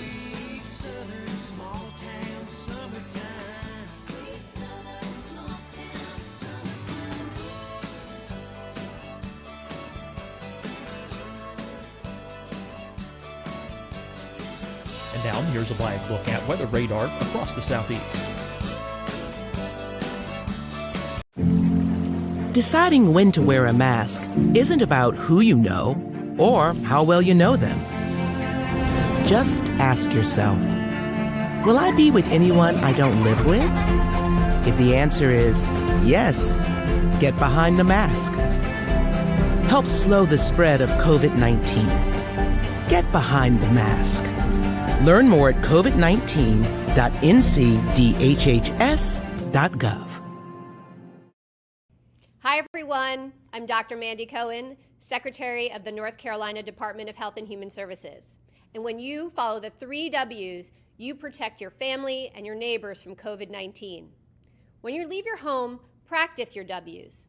Wear a cloth face covering, wait 6 feet apart, wash your hands often. Wear, wait, wash. We're in this together. Stay strong, North Carolina. Fight the spread. and take a stand against coronavirus. Wear a mask in public. Stay at least 6 feet apart from others. And get tested. Join us and fight the spread. Visit scdhec.gov/COVID-19. Getting tested for COVID-19 helps you to take the steps needed to protect yourself, your loved ones, and your community. Find the testing location at scdhec.gov/COVID-19 testing. You'll see your Carolina weather forecast at 25 and 55 past. And now back to the best of the Carolina Weather Group on the all-new Carolina Weather Net.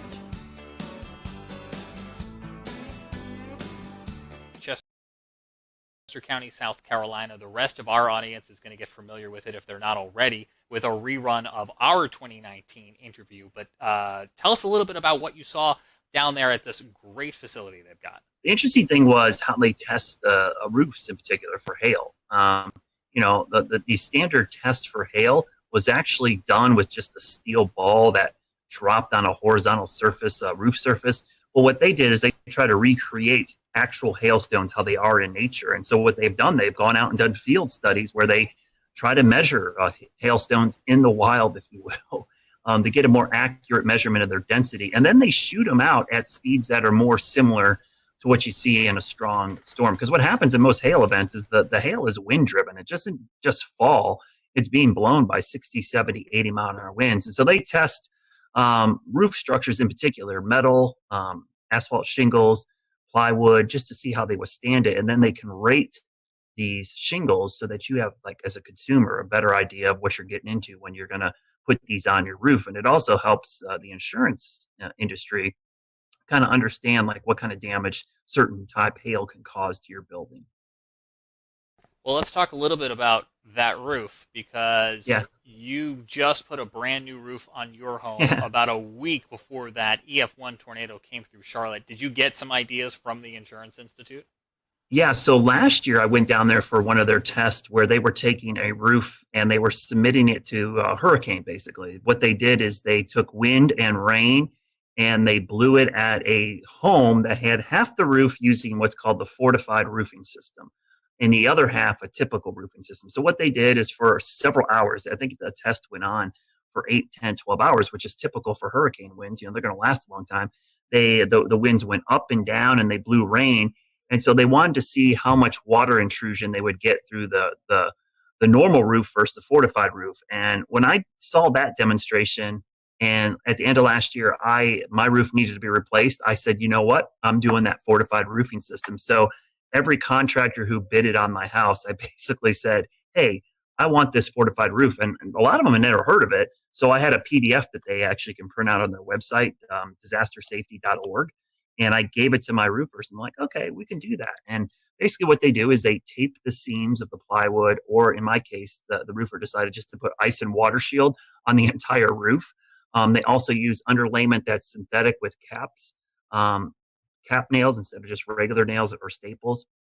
And then they use double shank nails, which don't pop out when the wind rips on them. And the reason you do this is in a big storm, shingles are going to fail. But with this fortified roofing system, if water gets underneath the shingles, you have the layers of protection that will keep the rain out of your house. That's the goal, is you don't want water getting into your house to cause further damage if the roof gets damaged. So I had just got my roof replaced a week before the tornado came through my backyard. I lost 15 trees in my yard, and we only ended up losing 10 cap shingles, which are the shingles on the peak. Those are weaker shingles, and the nails held. The shingle was actually ripped off the roof. The nails did not pop out, and because I had that ice and water shield underneath, it actually kept the rain out of my house. So my roof held up pretty well. Considering I had a 71 mile an hour wind gust, I was pretty impressed on how well it did. And our viewers right now on our Facebook and our Periscope and our YouTube feed are looking at pictures from your neighborhood from February the 6th. What have you seen in your neighborhood in terms of neighbors helping neighbors over the past month? You know, that event is going to be crazy. It was by far the worst weather event in my neighborhood. And, you know, it seems now after the Nashville tornado, it doesn't seem nearly as bad because most of the homes escaped with minimal damage. Most of the damage in our neighborhood was all trees. And obviously, so those trees came down and did cause quite a bit roof damage. We had, I think, I don't know, 50 or 60 roofs damaged. And you really didn't notice until the following days when you started to see the blue tarps go up everywhere. And we had one house that was heavily damaged because a tree fell through their kitchen in the back of their house. But what's amazing is that here we are, over a month removed. James, there are still tree guys all over my neighborhoods. There's still the sound of roofers nailing stuff. I still hear chainsaws and chippers and fences being put up. So it's a long process. It is still going to be a while. And these trees, there was just so many of them down that there's just wood everywhere. There's tons of firewood in my neighborhood and trees still stacked up all over the place. So I really, the thing that struck me most about that storm is how long it's taking for the cleanup process to be completed. And to remind folks, this is the same line that came through South Charlotte, starting over in that Pineville area, through South Charlotte, and ended up in Matthews, where we showed you some pictures here on the Carolina Weather Group. But Brad, I'm wondering, this is obviously really close to home for you and your neighbors. The next time we get into a weather awareness day, do you think the perception's a little bit different now for so many people who've came so close to this? Yeah, and I mean, honestly, for this event, people did a pretty good job.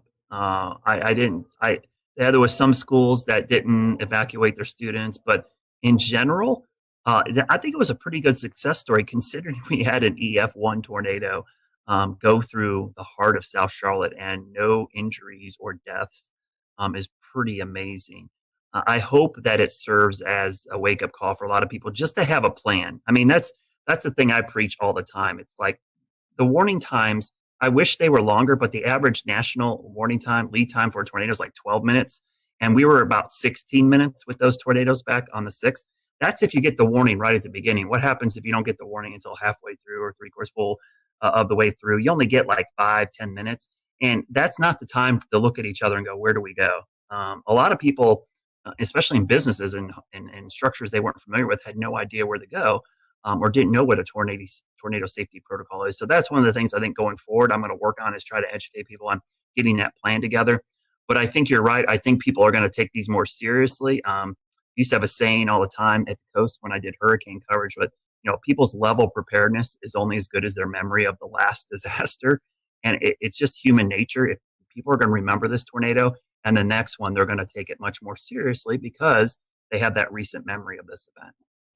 And we unfortunately had another incident last week in Nashville that will be on a lot of people's mind with a deadly late-night, overnight tornadic event that came on through, playing out right in the middle of what was North Carolina's severe weather preparedness week. So for Brad, anyone who may have missed some of the material that went out last week, what are some of the items that you would recommend that people have on hand to be informed and be prepared? The most important thing, first and foremost, is have at least 3 ways to get a warning. And I mean 3 minimum. That would include watching us on WCNC. That would include weather apps, text alerts, social media, radio, a weather alert radio. Have at least 3. And the reason I say that is because often in these cases, 1 or 2 of those might fail. So you need some redundancy. So first and foremost, think about, do I have 3 ways to get a warning? And the WCNC Charlotte weather app is great. Our news app is great. Text alerts are awesome. The WIA, which is a wireless emergency alerts, are great. But also, Twitter notifications from me is pretty good. I have a lot of people that actually have done that. And I'm kind of shocked how many people actually do that. They have my notifications turned on when they think there's going to be severe weather. And I push out all our tornado warnings. The next thing is to have a plan. So once you get the alert, you got to know what to do. So whether it's your home, your business, your school, or your place of worship, you need to know where to go for severe weather safety in all of those structures. So think about it when you're at work or school the next couple of days. Where would I go in this building? And it's got to be in an interior room away from the outside walls and windows on the lowest floor possible. So make sure you have that plan in place. And those 2 things are really the most important things that you can do because those are universal. Those work with, hurricane season. It works with earthquakes. It works with just about any natural disaster to have a way to get the alerts, but also a way and a plan of what to do. And then obviously we talked about flash flooding, severe thunderstorms, and lightning, which from a hazard standpoint, lightning, severe thunderstorms, and flooding are much more frequent than tornadoes. I did a graphic in my class the other day about risk perception, tornadoes have a very high risk perception, but the actual hazard is small. And it's just because the tornado is actually pretty small compared to the map. But severe thunderstorms, lightning, and flooding have a small risk perception, but the threat is actually very large. You're most likely going to encounter one of those than you would a tornado. So it's important that you prepare for all types of severe weather, because we have a saying in our business: wind is wind and water is water. It doesn't really matter what causes those. If you get enough of either, it's going to cause problems. And for anyone who missed any of those explainers, you can find them at wcnc.com/prepare. There's the plug. You can also find them here in the Carolina Weather Group feed by scrolling up or checking out some of our latest posts. So, Brad, appreciate you coming on. So happy that you were able to get that work done on your home just before those storms, and hopefully other people will follow that lead. As we mentioned at the beginning of our broadcast, we want to revisit our 2019 interview when we had a chance here at the Carolina Weather Group to learn about the Insurance Institute. They've got one of the coolest jobs in the Carolinas, and it's so great that we get to call this place home and that they constantly are welcoming you guys on down there, Brad. Yeah, and I would highly recommend go to disastersafety.org. They have a great site of all the things you can do to make your home weather ready, and a way to talk to contractors, because some of these things, James, they're super cheap. Like the things I had done to my roof, it only added an additional couple $100. When you're talking about, a 6-figure roofing job, a couple $100, it could save you a long history of having issues. And the other thing is, my insurance company actually offers a discount for having a fortified roof installed. So really a good way to get a discount on premiums. And I should ask you before we go, Brad, tomorrow, Thursday. Yep. Slight chance of seeing some storms? Yeah, I think Tennessee, unfortunately, looks to be the area that's going to get hit the hardest, but that line of storms is going to move into the Western Carolinas late tomorrow at some point. So wind and hail threats certainly possible, especially along and west of I-77. So we're getting in that time of the year, James, where, March, April, May for us is big severe weather season. So we're kind of entering that. And it's a good time to use those severe weather safety tips we just gave you to kind of put them into action over the next couple of weeks. Stay tuned, stay weather aware. They're tips that you could use tomorrow, and if not tomorrow, it never hurts to be prepared for the next go around. Absolutely. Thanks, Brad. We're going to go ahead now and take you to that 2019 interview and check out this place in Chester County, South Carolina.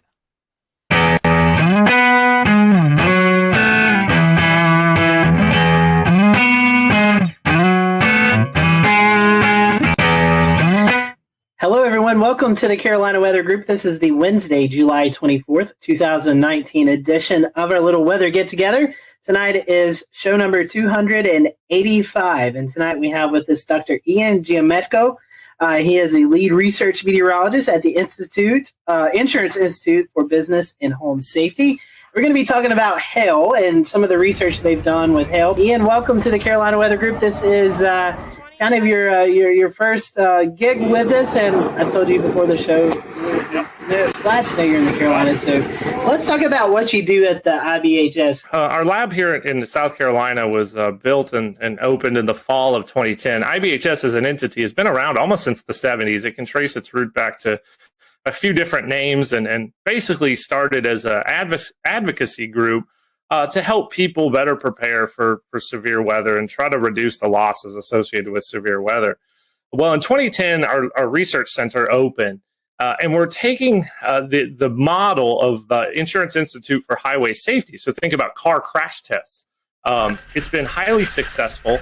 The property insurance industry wanted to apply that to severe weather, and so $40 million later, in the midst of our economic recession, trying to bring that facility to life, we have our lab, and it is a pretty neat place. Our centerpiece is a full-scale wind tunnel. We call it our large test chamber. We have 105 6-foot diameter fans that can take winds up to about 120, 130 miles per hour. We can do full-scale hail simulations. We can do wildfire ember attack scenarios in there. Basically, anything the weather's out there, we can throw at it. And our goal is to understand how all these different hazards associated with severe weather attack structures. How can we build better? What are the systems that we can improve? And how do we show people those steps that resilience is affordable, and then we can start to bend down the loss curve that we see growing and growing each year? Tell me a little bit more about, one, to go start basic, how do we get hail? And how do you do a hail simulation? That sounds really interesting. Yeah, so most intense thunderstorms have hail aloft in them. It can grow from particles that freeze or grapple, kind of those melted snowflake conglomerate things, and as they make their kind of horizontal arcing traverse through a thunderstorm, they can collect more ice and water and essentially grow and grow. Sometimes they become too heavy and fall out and get down to the ground. Sometimes they fall and then they melt before they get down to us. And other times they can hang around up there in a thunderstorm and get really, really, really big and then fall down. And those are the ones that can break things. Once you get above that kind of 1.5 inch or so threshold, that's when you start seeing legitimate property damage. Now for cars, it's a little bit less. But for us, it's duplicating the properties of hailstones in the lab. And we can propel them or fire them at materials, basically using electronic controlled potato guns. So in our small lab, we have a single, actually we have 2 setups, basically cannons with barrels that have a pressurized air tank, and we calibrate that to an exit velocity and associated kinetic energy that a hailstone would have when it hits things. Now in our big chamber, if you ever come to visit us, you can go out in there and look straight up and you'll see a whole bunch of white pieces of PVC pipe. Well, that are the barrels that can basically put down a swath of hail across the footprint of our large test chamber. We can do 3 different sizes and shoot as fast as 1 per second. So really unique piece of capability. I do a lot of work both in the small lab, very meticulous scientific testing, but we can also test the full roof system on a building. You have a job destroying things with hail. That sounds really fun.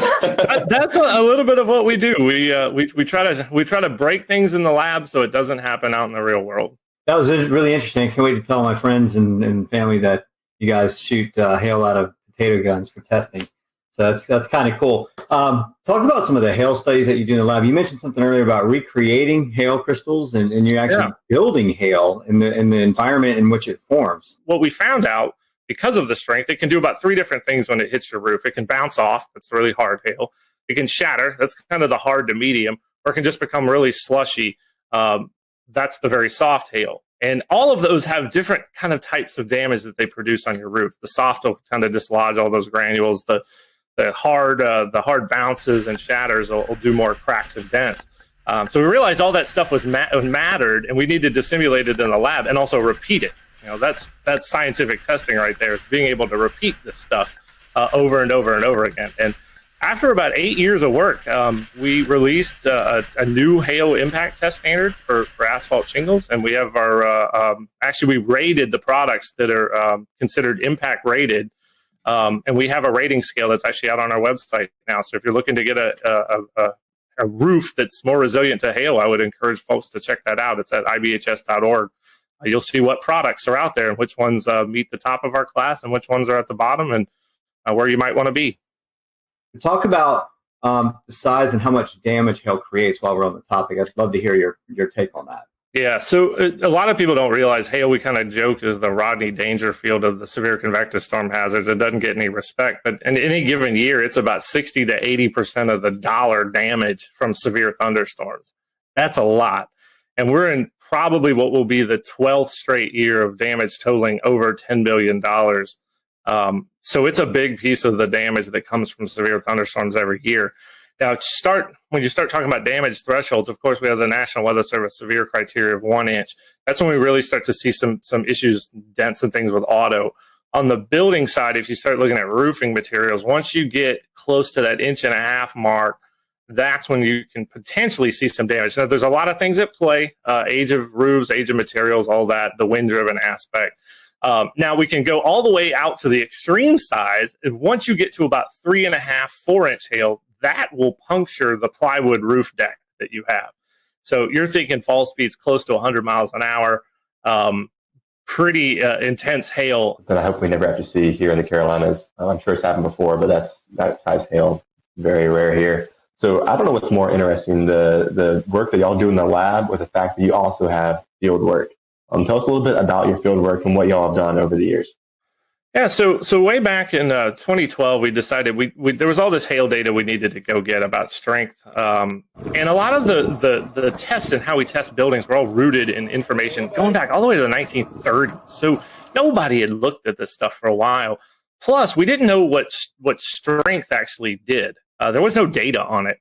So like any good scientist, we just, hey, let's go to the field and let's go measure it. Let's go look. We kind of use the motto, you can learn a lot just by looking, and we kind of took that approach with hail. So we started out back then going out to the field, collecting hailstones after a thunderstorm, doing crush tests, basically measuring the amount of force it took to crush the hailstone. That's how we get to the strength. Making very detailed measurements of them, weighing them all. And we did that for about really 4 or 5 years. That was our focus, to collect this really big data set, which is now somewhere over near 4,000 different hailstones that we've tested. And to guide how we did the lab work that we just talked about. We needed that guide to be able to give us that information. Now we've switched a little bit. We now go to mapping hail swaths using deployable instruments. I come from a background at Texas Tech where we built a lot of deployable weather instruments. So I took that and applied it to hail.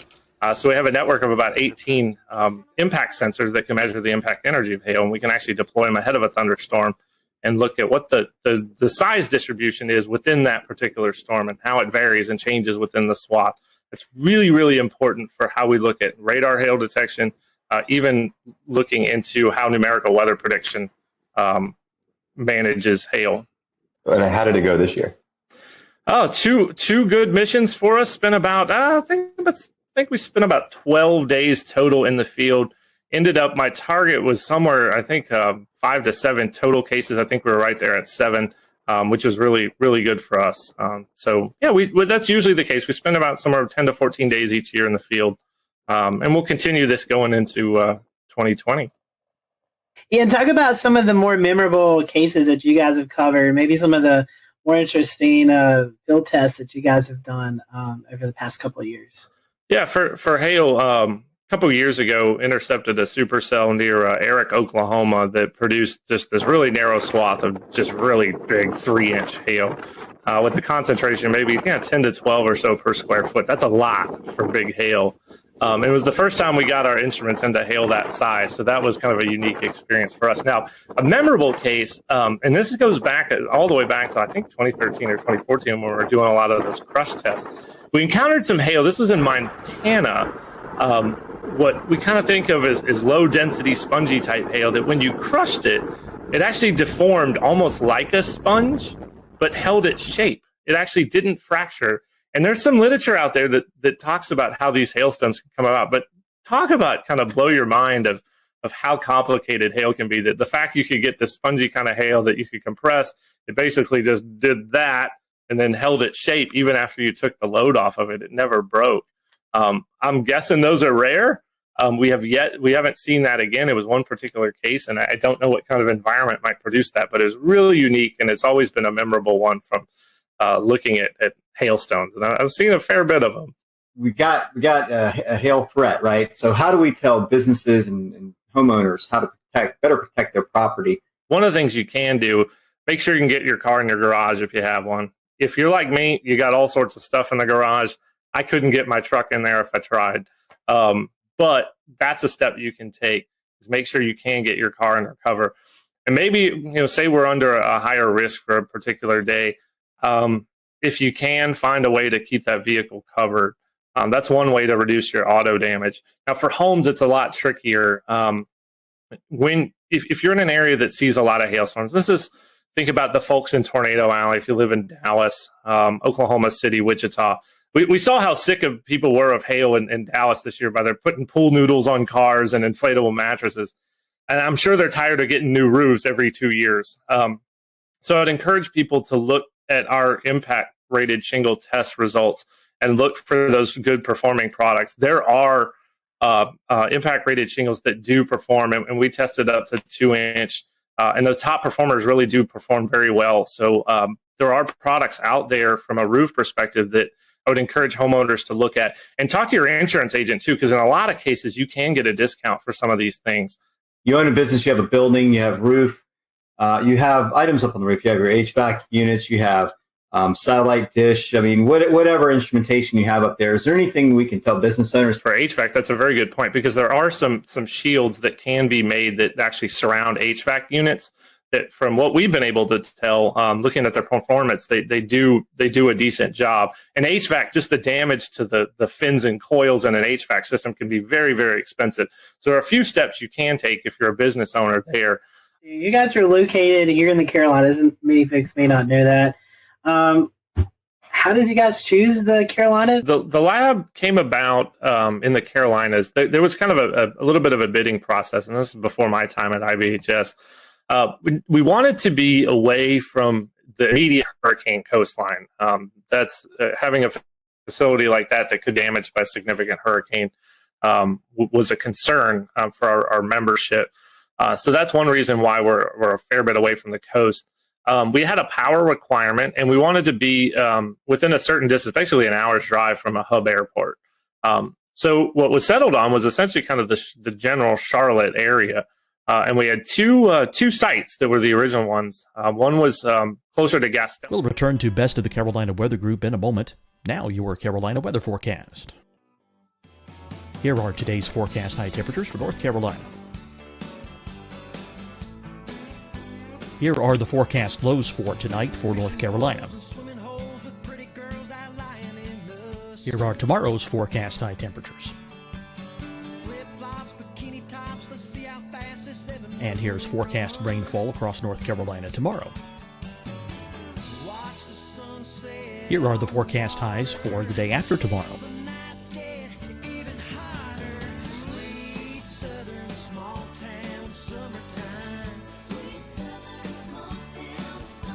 And here's the forecast rainfall across North Carolina for the day after tomorrow. This is the total rainfall forecast across North Carolina for the next 3 days. Here's the severe thunderstorm outlook for today from the Storm Prediction Center.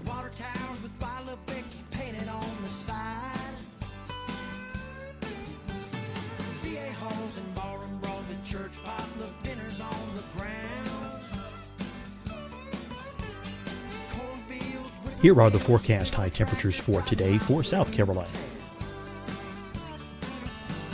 Here are the low temperatures for today for South Carolina. Here's the probability of precipitation forecast across South Carolina today. And here are the rain chances across South Carolina tonight. Here are tomorrow's forecast highs across South Carolina. Here are the forecast low temperatures for tomorrow for South Carolina. And here is the probability of precipitation across South Carolina tomorrow. Here's the precipitation chances across South Carolina tomorrow night. Here are the forecast highs for the day after tomorrow in South Carolina. Here are the forecast low temperatures across South Carolina for the day after tomorrow. And here are the rain chances across South Carolina for the day after tomorrow. And South Carolina's probability of precipitation for that night. Here's the Storm Prediction Center's severe thunderstorm outlook across South Carolina for today through tonight. Here's the Storm Prediction Center's severe thunderstorm outlook across South Carolina for tomorrow and tomorrow night. And here's the Storm Prediction Center's severe thunderstorm outlook across South Carolina for the day after tomorrow through that night. Here's the severe thunderstorm outlook for today from the Storm Prediction Center.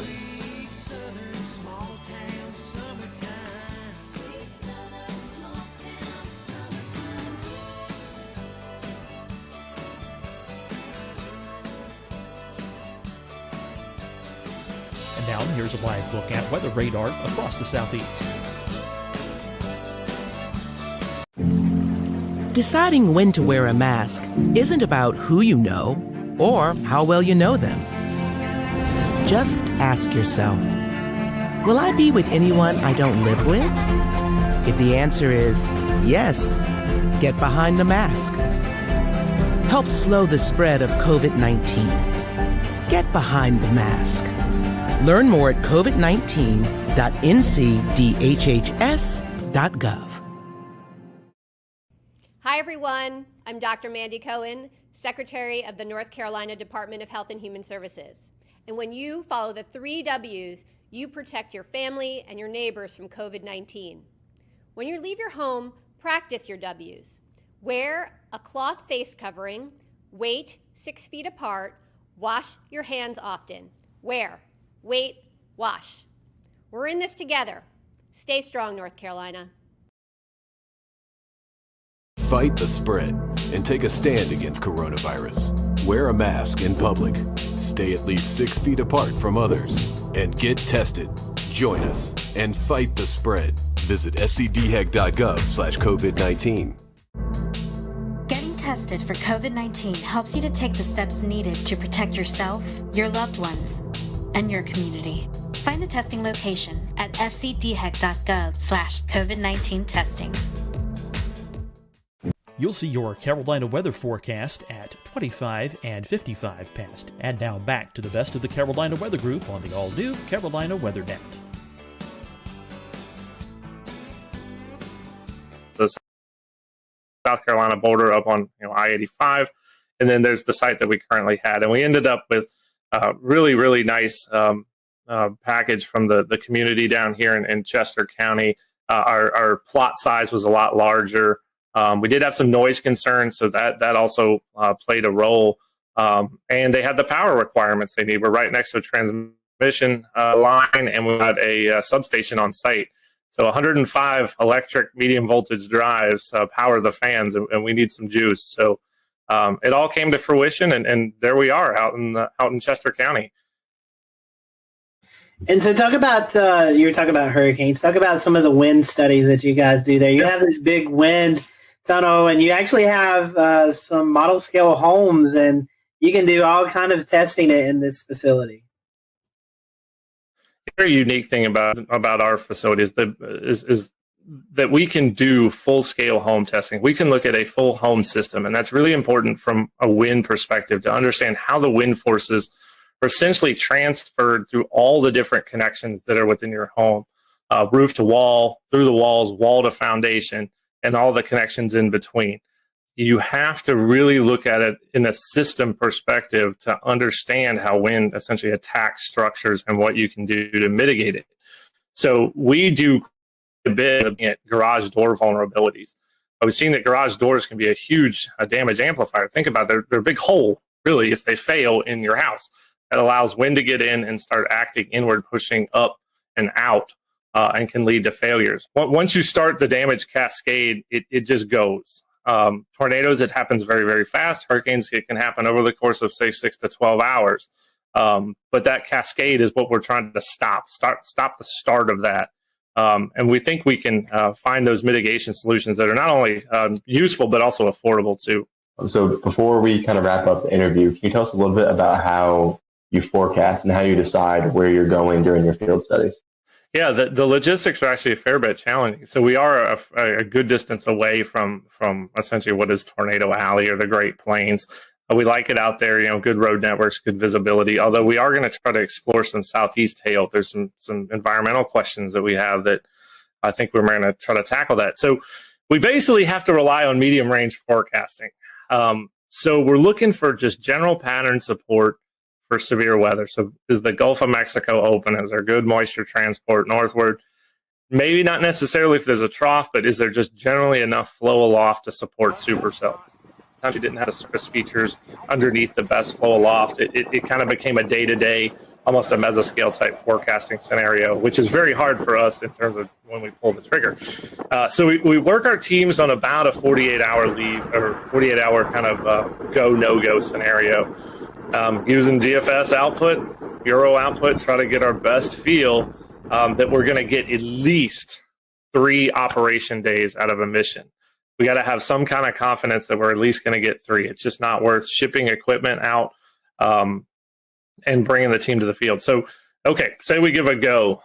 We actually ship 5 big Pelican cases of equipment. FedEx is fantastic. Out to some target cities, and it's usually where we can store equipment. So Norman, Oklahoma at the National Weather Center, have lots of colleagues there. We've used my wife's grandma's garage in Wichita to store all the cases and equipment. So we do that, pick our target city, fly in. We use rental vehicles. We do try to stay out of the hail as much as we're researching hail, and we've done a pretty good job of that. And we outfit them, get our instruments ready, take all the equipment we need, leave the cases behind, and off we go. And usually each mission is about 7 days. So there's some logistical challenges there, given our distance, but we've managed it quite well over the years. When you're renting the car, do you have to kind of stay quiet about what you're really doing with the car? There's one hail. We were out in the field for a hail event in Cheyenne, and the rental car dealership at the Denver airport, they were dealing with a whole bunch of people who were bringing back hail damaged cars, and I kept thinking in my head, I'm like, we're running a hail research project, and we got perfectly fine vans here. But yeah, for us, it's a safety concern to stay out of the hail, and we do a good job of that. You're talking about these instruments. Can you kind of give us an idea of what's on these instruments? What it's like?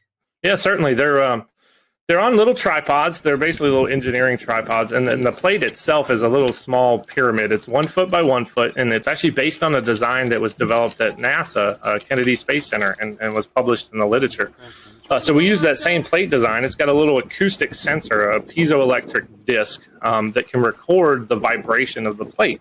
So the higher the signal amplitude of that vibration, the larger the kinetic energy of the hailstone that hit the plate. And then we can work backwards to estimate a size.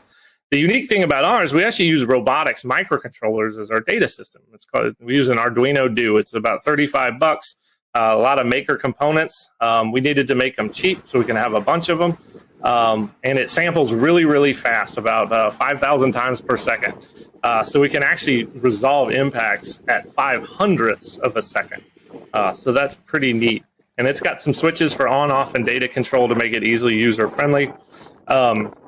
I think we set a record for deployment time of one of these this year in under 20 seconds.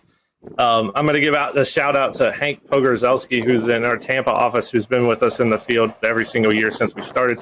Hank went out the door, set the probe up, and was back in the car before I could log the information of where the actual instrument was. So it had to be somewhere in the 15 to 20 second range. So big old tip of the cap to Hank. I think he set a time speed record there. Well, Ian, we've certainly appreciated you giving us some of your time tonight. If our followers want to continue the research you guys are doing or follow along, how can they do that? Yeah, so we got a couple ways. So first of all, if you're a consumer out there and you want to see some of these DIY resilient type solutions and things you can do for your home, go to disastersafety.org. That's our kind of front-facing consumer website. For some of the research work, you can go to ibhs.org. But please follow us on Twitter at Disaster Safety. You can also follow our hail research specifically at IBHS Hail Study. You'll get kind of an inside look on that Twitter account as to what we're doing in hail. We've had many guests on this show, and I think you've got one of the coolest jobs because you get to use potato guns and mix it with weather. I mean, I don't know how much better that can be. So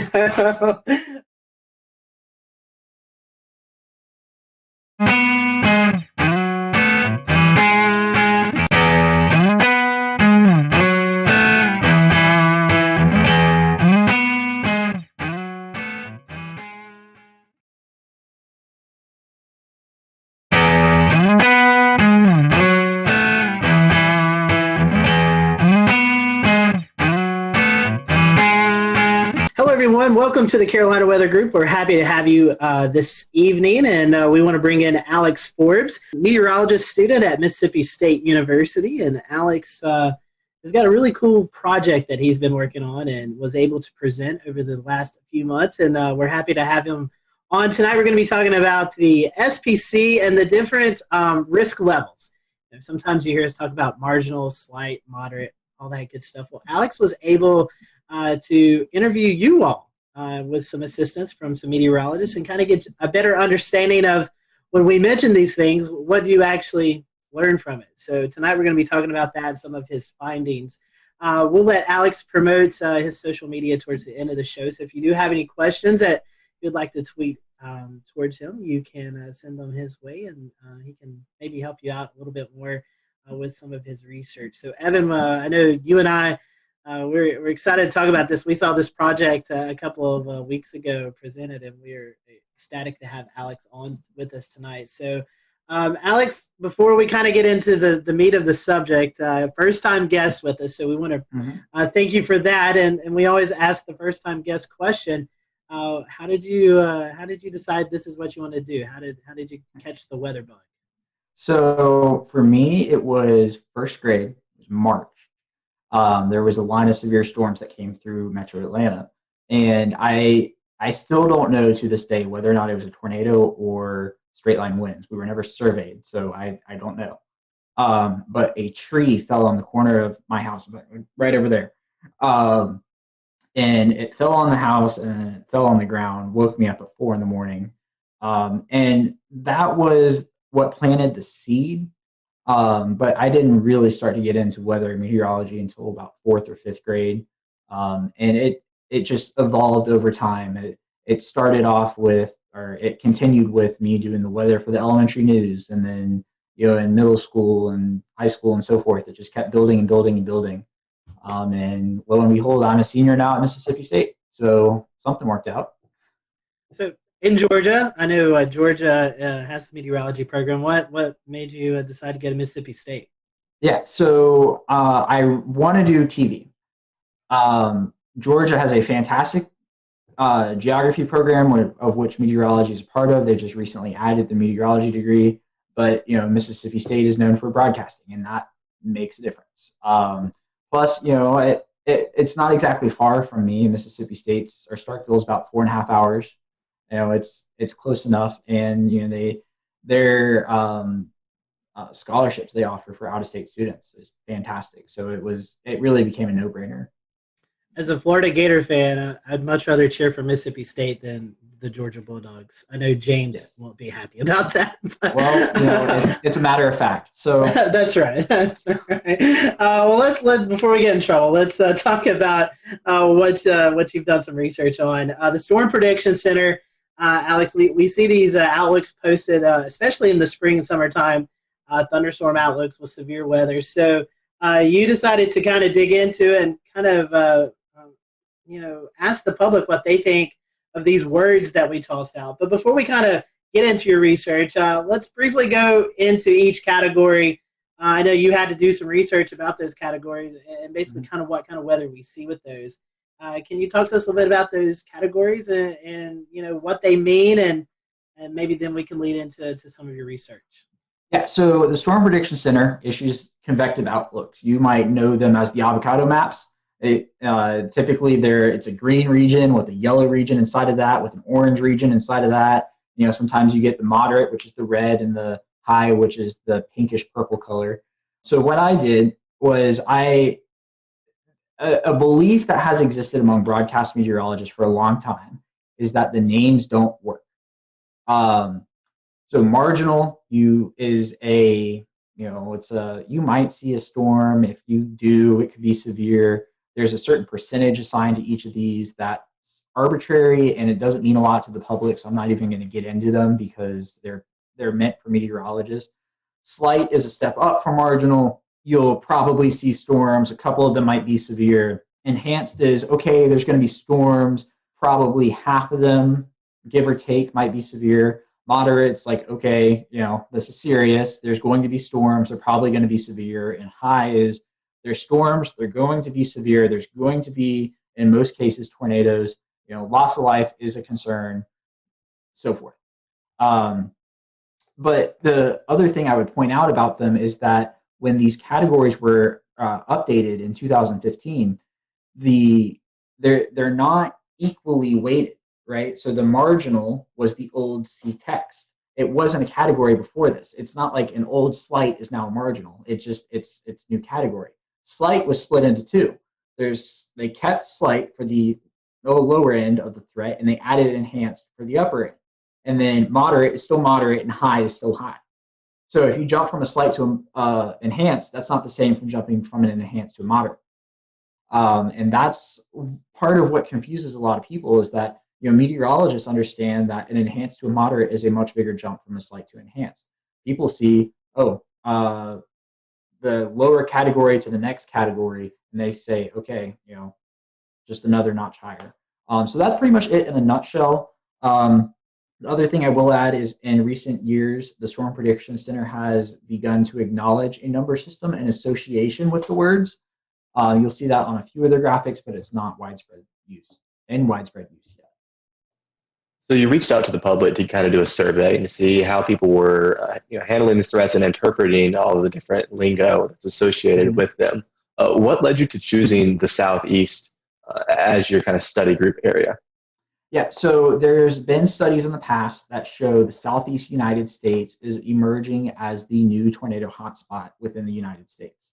A lot of severe weather studies are based out of the traditional tornado alley, Oklahoma, Kansas, Nebraska, Arkansas. Also, I live in the Southeast. I want to know what people around me think. I want to work in the Southeast. I want to know what my potential viewers one day think right now. I think there's a tremendous value added about knowing that the data is from a specific region. So such that, I am not conflating people's understanding of the outlook terminology in Georgia versus New York, because we get convective outlooks almost every day in the spring and summer. In New York, they get them 5-10 times a year, maybe. That's, an estimate. I don't know for sure. So I think there's tremendous value added in having a specific area and understanding that and what those people think in that spot. So what'd you find? I know that's kind of a big question with a big answer, but tell us about it. 4,000 responses culminated into this. And the headline is that what meteorologists, the hierarchy of the words that the Storm Prediction Center uses, that the meteorologists understand, is not understood by the public.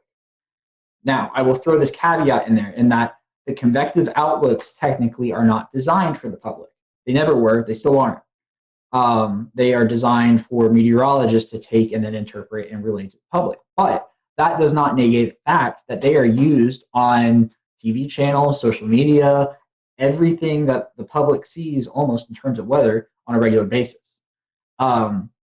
So what the biggest thing is that the current hierarchy, the marginal, slight, enhanced, moderate, high, is what the SPC uses, and what the public perceives as the hierarchy of those words with no context is slight as the first level, marginal, which is the second, moderate, the third, enhanced, which is the fourth, and the fifth being high. So the high is the only category that translates from one to the other. So it's a problem.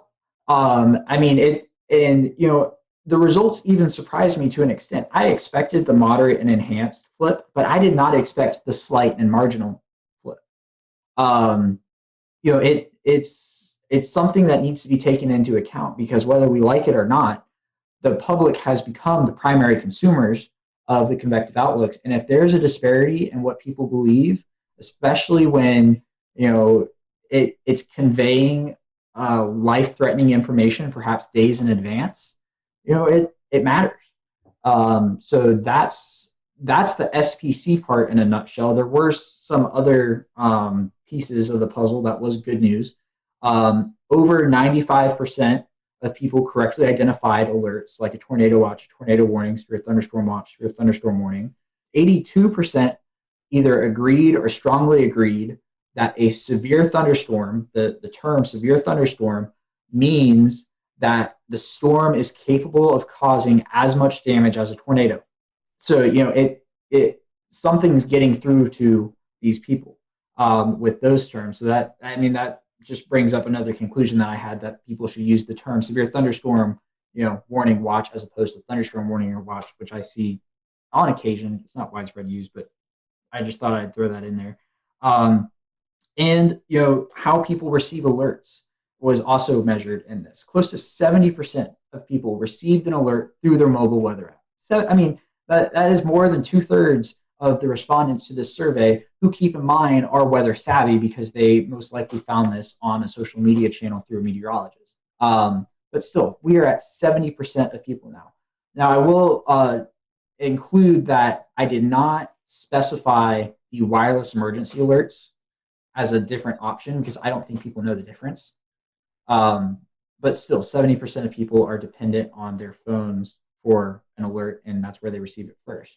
And when an alert is issued, 61.8% of people say they turn to local television, which is a meaningful number. So if somebody's getting a tornado warning on their phone, they're turning on the TV to whatever meteorologist they follow and trust for information. That's an interesting point because social media, especially weather Twitter, we're all involved in weather Twitter.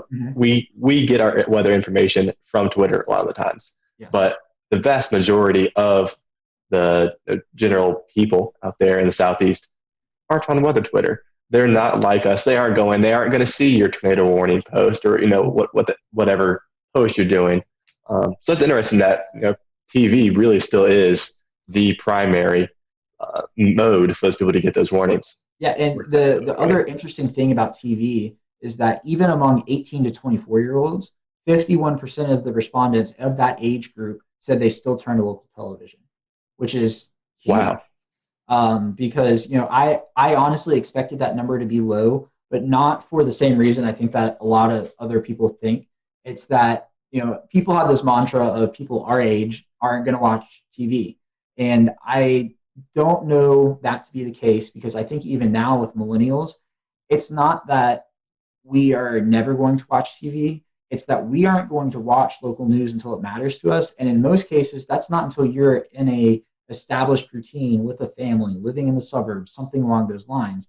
And I think the groundwork is there for local TV to prosper, actually, within, as our age group becomes older, if 51% of people now are already turning to local television whenever they receive an alert like this. Off of that, Alex, with local television, most of the time they are breaking in, but they're also simulcasting per se on a Facebook Live or on a Periscope or something like that. So, I mean, if you got to put the TVs in that aspect of the social media together, that's a pretty big percentage. Yes, absolutely.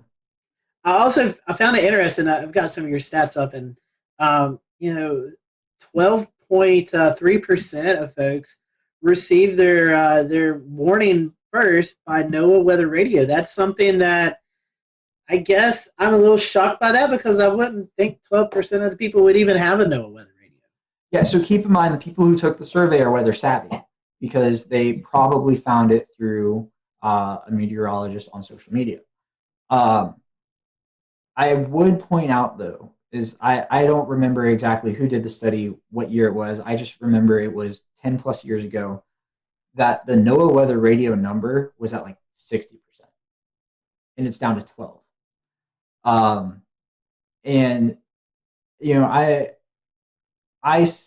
do not see a path forward for NOAA Weather Radio being the predominant way of people receiving information, simply because it's a cost barrier. Why am I going to go buy a $29 weather radio when this thing right here is going to give me the same information? So I think we're asking the wrong questions when it comes to NOAA Weather Radio. Not why aren't people buying NOAA Weather Radios, but rather why is the Federal Communications Commission not just sending you alerts and you can't turn them off like they do on TV? If you are in a tornado warning and you are watching a broadcast channel, you are going to get an EAS alert. You can't turn them off. So there's precedent to do it. And I seriously think, close to 70% of people are already relying on these. Why not just make it mandatory?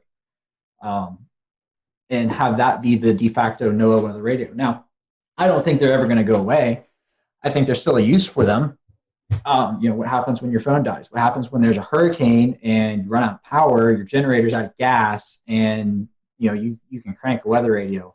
That's the most extreme case, but I don't think they're going to be the main. In fact, they're already not the mainstream way of receiving alerts, and I don't think they're ever going to be again.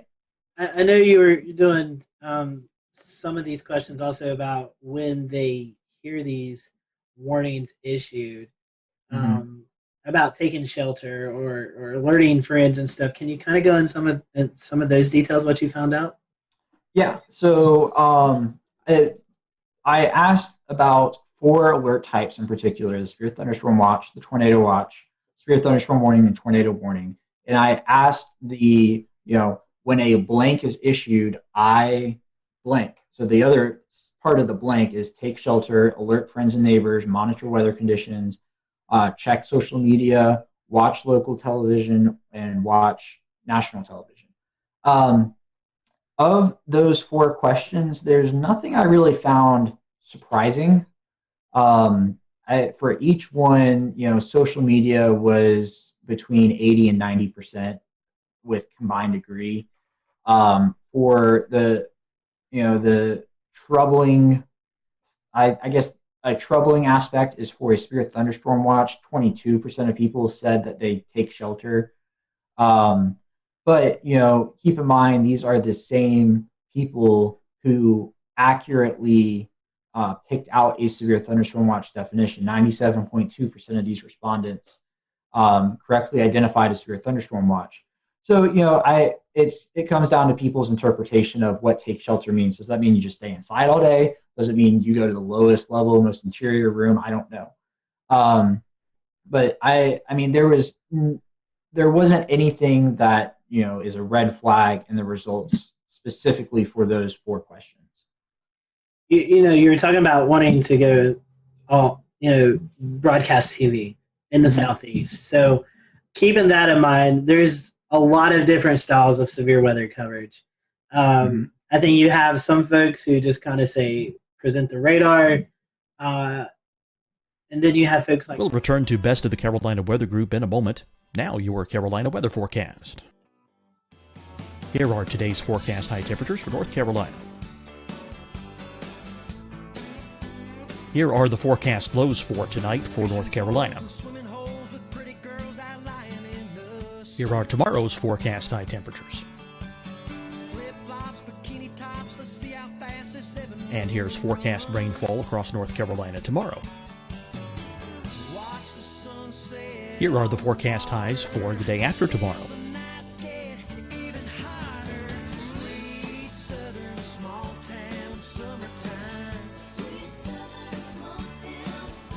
And here's the forecast rainfall across North Carolina for the day after tomorrow. This is the total rainfall forecast across North Carolina for the next 3 days. Here's the severe thunderstorm outlook for today from the Storm Prediction Center.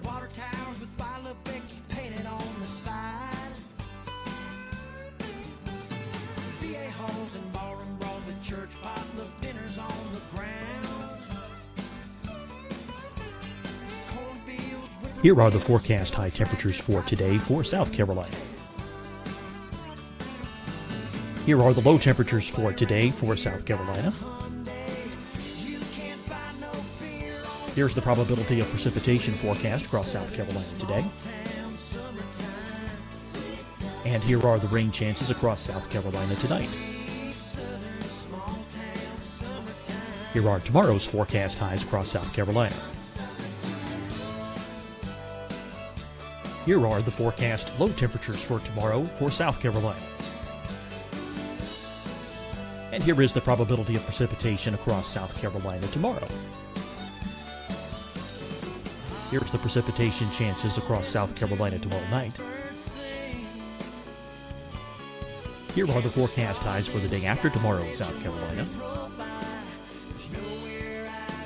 Here are the forecast low temperatures across South Carolina for the day after tomorrow. And here are the rain chances across South Carolina for the day after tomorrow. And South Carolina's probability of precipitation for that night. Here's the Storm Prediction Center's severe thunderstorm outlook across South Carolina for today through tonight. Here's the Storm Prediction Center's severe thunderstorm outlook across South Carolina for tomorrow and tomorrow night. And here's the Storm Prediction Center's severe thunderstorm outlook across South Carolina for the day after tomorrow through that night. Here's the severe thunderstorm outlook for today from the Storm Prediction Center.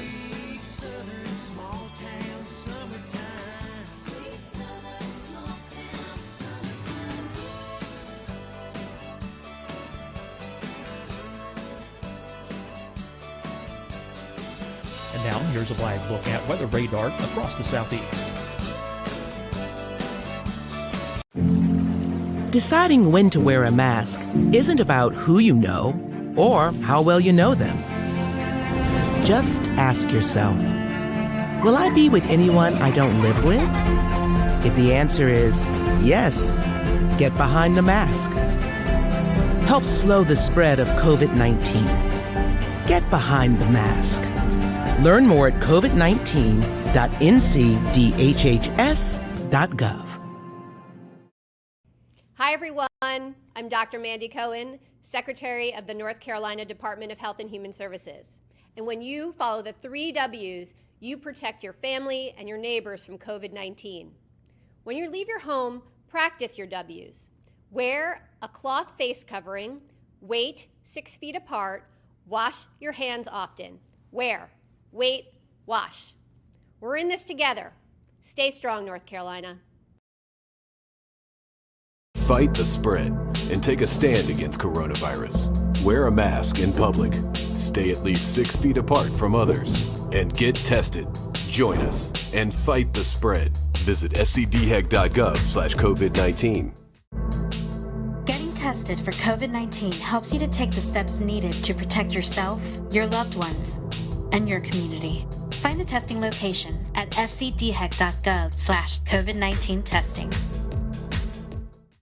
You'll see your Carolina weather forecast at 25 and 55 past. And now back to the best of the Carolina Weather Group on the all-new Carolina Weather Net. It's down into the specifics, like it's going to affect the Dollar General in town X or town Y. I know you may have not surveyed the folks on that, but what's your opinion on that? What do you think is most useful for those folks who are turning into TV watching this coverage? Yeah, no, absolutely. The most precise you can be, the better.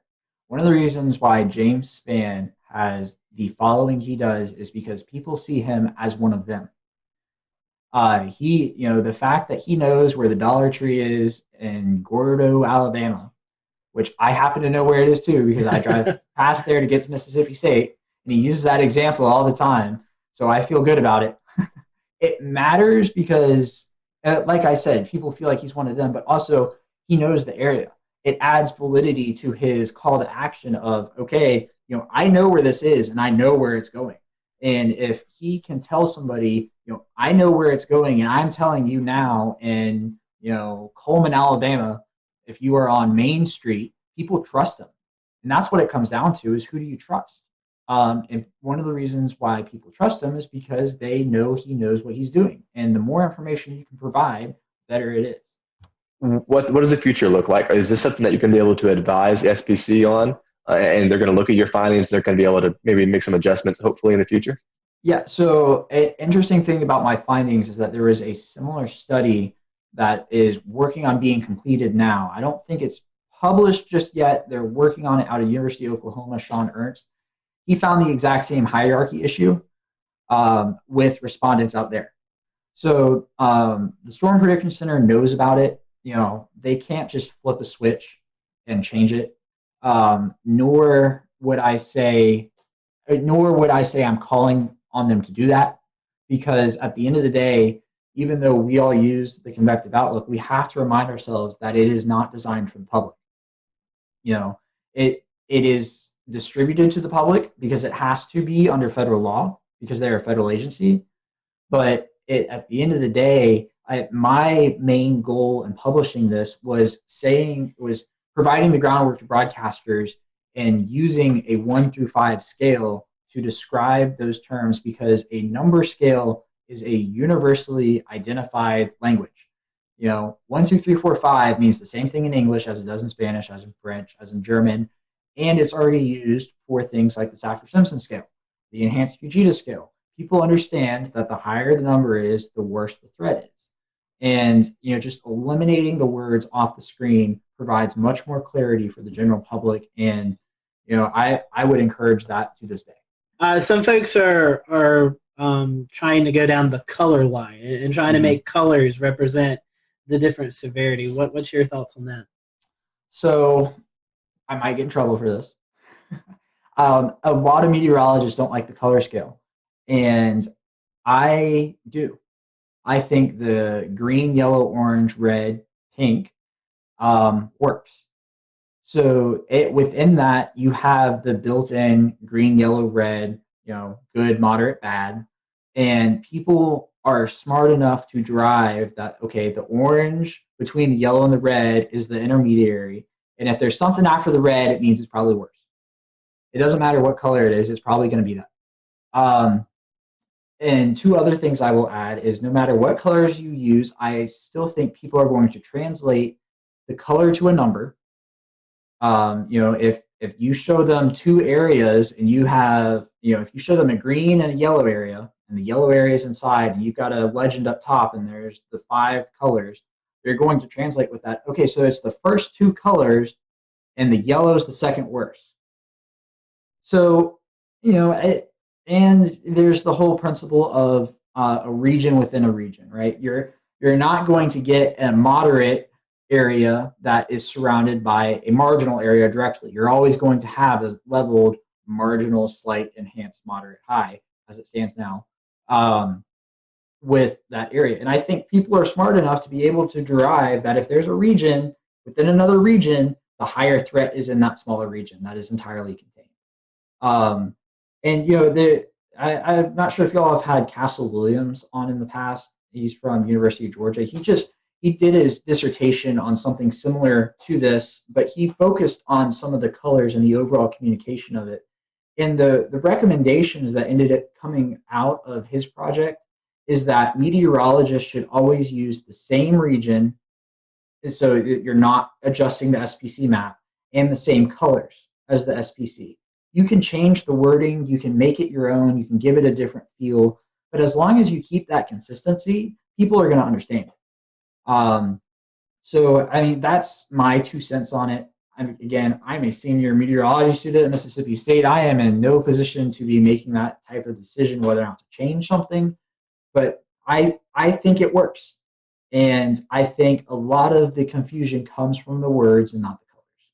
So, Alex, was there anything in the research that we kind of haven't covered or that surprised you that you still want to go over before we kind of start to wind the show down? Yeah, so there's an interesting idea that was, or everybody's gut reaction to my findings was, okay, we need to change the word order. And I don't think you can do that because there is already an existing order. And if you change it, you're just going to confuse more people. Because what happens when, Sally down the road doesn't know that it changed, and all of a sudden a moderate is now at level 3 and she's freaking out because it used to be a level 4, and that's a noticeable difference. The other piece of data I would put to back that up is that, sure, even though 50.4% of people, a majority of people saw slight as number 1, 49.6% of people did not. The biggest disparity was that was the biggest disparity. That 61.9% of people saw moderate as a level 3. 38.1% of people did not see moderate as a level 3. So even if you reconfigure the words, you're still going to have a problem. And I think those numbers would go up because you would just cause more confusion with a change. So that's why I advocate for an entirely number-based scale. I think it works. Just dump the words completely. You will confuse far less people. I think it's a very interesting topic because, as you were saying, I think it's hard to change the names. But I love the idea of the numbers, and I hope, I know SPC is looking at some stuff, and hopefully, with your research and the research that's going on out of Oklahoma, hopefully we can start to incorporate these number skills, because I do believe people relate well, or maybe even more better with numbers than compared to these words, because, in my mind, enhanced and moderate automatically should be switched. That doesn't make sense to me. But I really do hope we can latch onto the number aspect, because I do think it conveys a more simple message. And when you're talking to people who are not weather savvy, they just want to know the information. Mm-hmm. And I think that helps get them the information they need to know. Yeah, and it helps them understand the threats better. Mm-hmm. You probably noticed in the beginning, I had a little trouble describing the word. And I think everybody does, because the definition of them is percentage based. It's not based off of, a certain type of storm that is expected, or a certain setup, or something along those lines. It's entirely arbitrary that people aren't going to understand. I mean, think about this. People don't understand chance of rain. All they do is formulate 50% is the halfway mark, and if it's below 50%, it's not going to rain. If it's above 50%, it's going to rain. That's literally what they do. I have asked people who are not meteorologists this question, and I have gotten that answer more often than not. So that's part of the issue, in that the groundwork for this is percentage based. But I would just circle back to one other thing, is that while the SPC cannot change their outlook with the flip of a switch, a chief meteorologist at a station can, as long as their news director is on board. I will use Atlanta as an example. Even though I was an intern at Fox 5, what they do is they show the numbers and the words, which is most common for now. We're working on that. Channel 2 WSB here in Atlanta has dropped words completely. All they do is show the colors. They use a slightly different color scale. Not going to get into that, but on the screen, they literally type out level 3 risk, and then they list the threats. At NBC, the NBC station here, they do the same thing. They show the words and the numbers. And the CBS station has dropped the words. They show the colors with the 1 through 5, and they bookend it with low and high, which could also work. But it just goes to show that there should be a consistent message. I think the consistent message should be the colors, and I think everybody's or the numbers, not the colors. Well, I mean, yes, the colors, but for my perspective, the numbers. I think everybody's on board with it. They were just afraid to drop the names. And I am saying drop the names. Well, Alex, we definitely appreciate your time and this research that you've put in. I know it's getting some attention, and we're happy to have you on the show tonight. We want to wish you well there at Mississippi State. And for those who maybe want to learn more about this project, or just kind of follow you throughout your career, how can they follow you? Yeah, so on Twitter, it's at @AForbesWX.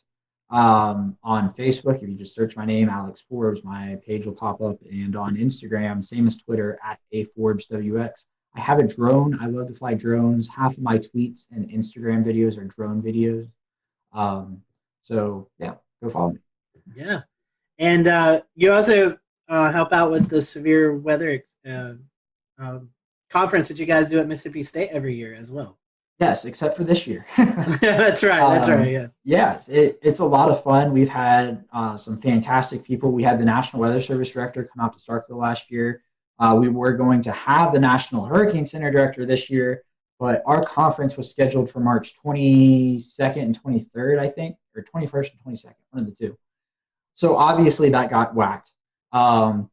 And we did not have it because it was in that awkward period of time where nobody really knew what was going on. And we didn't have the time to move it online. So we just, skipped it this year. It will be back next year, Corona, as long as that's gone. Fingers crossed for that. But, it's a lot of fun. If you can make it to Starkville, I certainly encourage everybody to come, especially, Mississippi State's alumni network is huge, and it's the perfect opportunity to get somebody else to pay for you to come back to Starkville. That's right. We'll leave it there. Alex, again, thank you so much for being with us, and thank you for watching the Carolina Weather Group. We'll see you next time.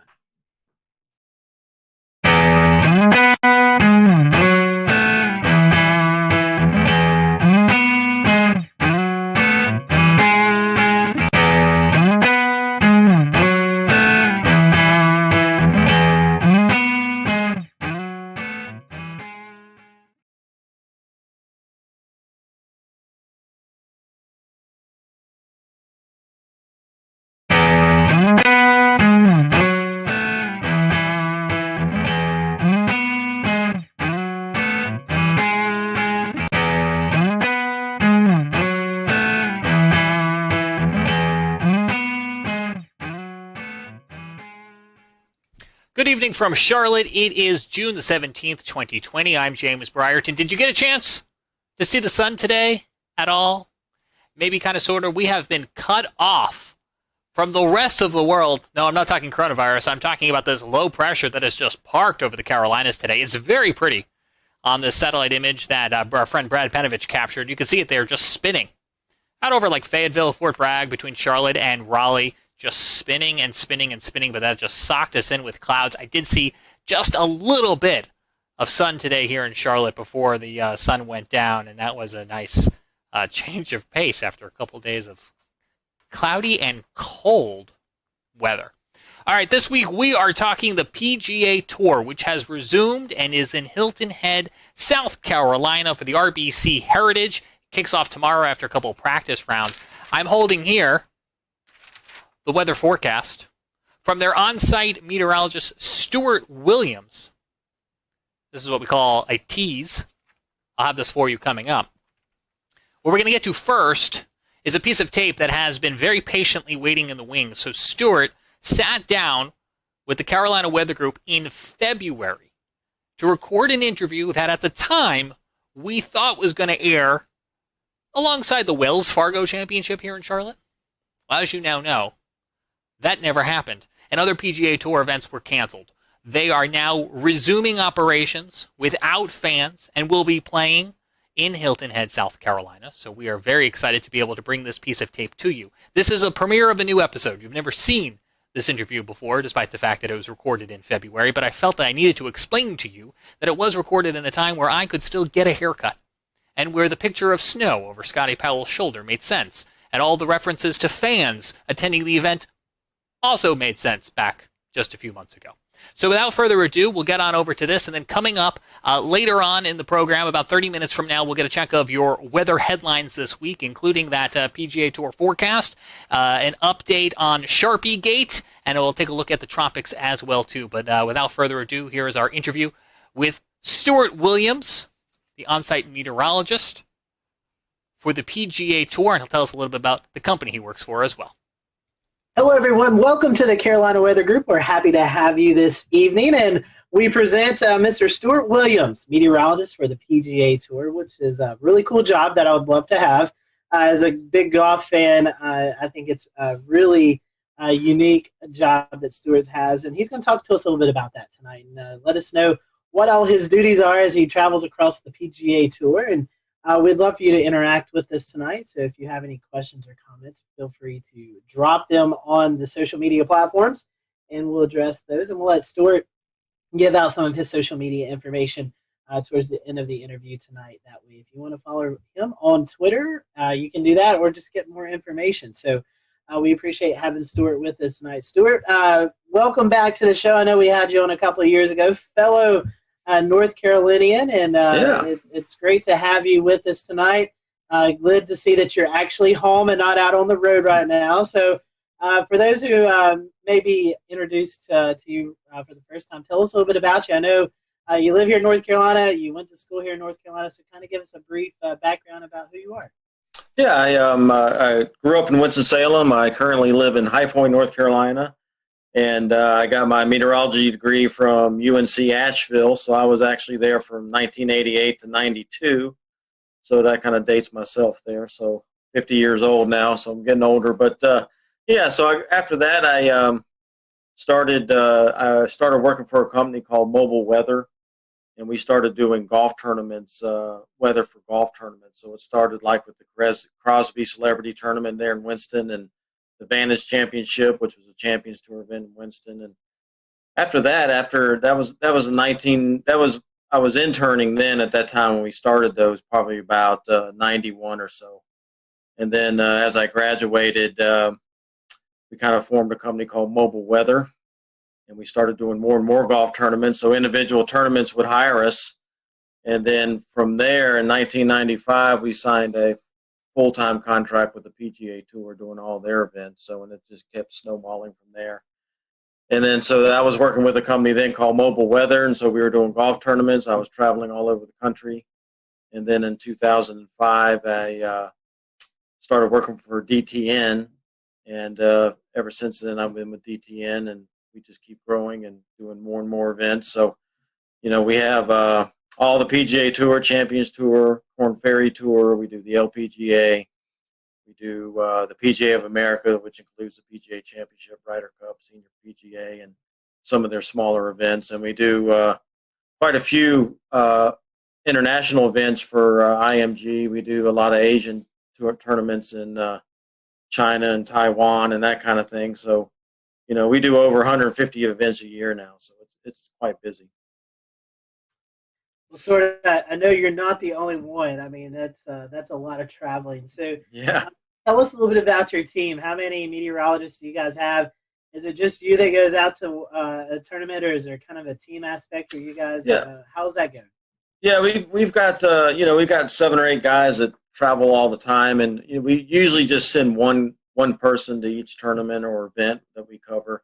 Because we also do outdoor concerts, and we do some other events like that we have a meteorologist go to and that help out. But there's one guy per tournament, and so basically, on the PGA Tour or any golf tournament or any outdoor event that we do, lightning is the number one concern. So that's why a meteorologist is on site. We set up an electric field mill. We have 2 laptop computers that have obviously the Doppler radar, lightning detection. We have a mix of ISLA's National Lightning Detection Network, and and so all that data that we get in-house, we have all the computer models that we look at, the NAM, the Euro, the GFS, all those. So everything's in-house, and we sector where we're going to go, and we can make custom products for ourselves and that kind of thing. So we make our own forecast on site. So using all that technology, as an official comes in wondering what the weather is, if we do see a threat, we see a storm developing, the officials can come in. We can show them exactly on the screen what is happening. And based on what we're showing them and what our opinions are, what's going to happen, then the officials can make very good decisions of, okay, when do we need to stop? And then once we do that, especially on the PGA Tour, they have LED boards across the golf course. They'll put weather warning signs up. The officials will blow horns to the players, signaling that it's a dangerous situation. So then the players will get moved off to evacuation vans and cars and that kind of thing, and they're brought to the clubhouse. And so hopefully, if we do our job correctly, then we've given enough time to where people can get back to the buses and hopefully back to their cars, because not everybody has a clubhouse pass. So they can't all get indoors to safety, so we got to get a lot of them back to their cars. So it's a big machine. It's a big operation, but it's most tournaments, I'd say every tournament has an evacuation plan, emergency plan. So it works pretty well. And then the big question is, once we have stopped play, when do we go back and start playing? When is it safe to go back out? So that's when we help big time, as far as, okay, we think this storm is going to be out of here at such and such time. And then they can open up the practice facilities again, let the players warm back up, and then we'll get them back out to the golf course and start playing again. Stuart, that kind of rings a bell here in Charleston at Bulls Bay, the tournament last year. LPGA, lightning hit a tree. Someone went under the tree, and it's a serious situation with these thunderstorms and in these golf tournaments. How much collaboration do you guys have with the local National Weather Service, especially in big events like this?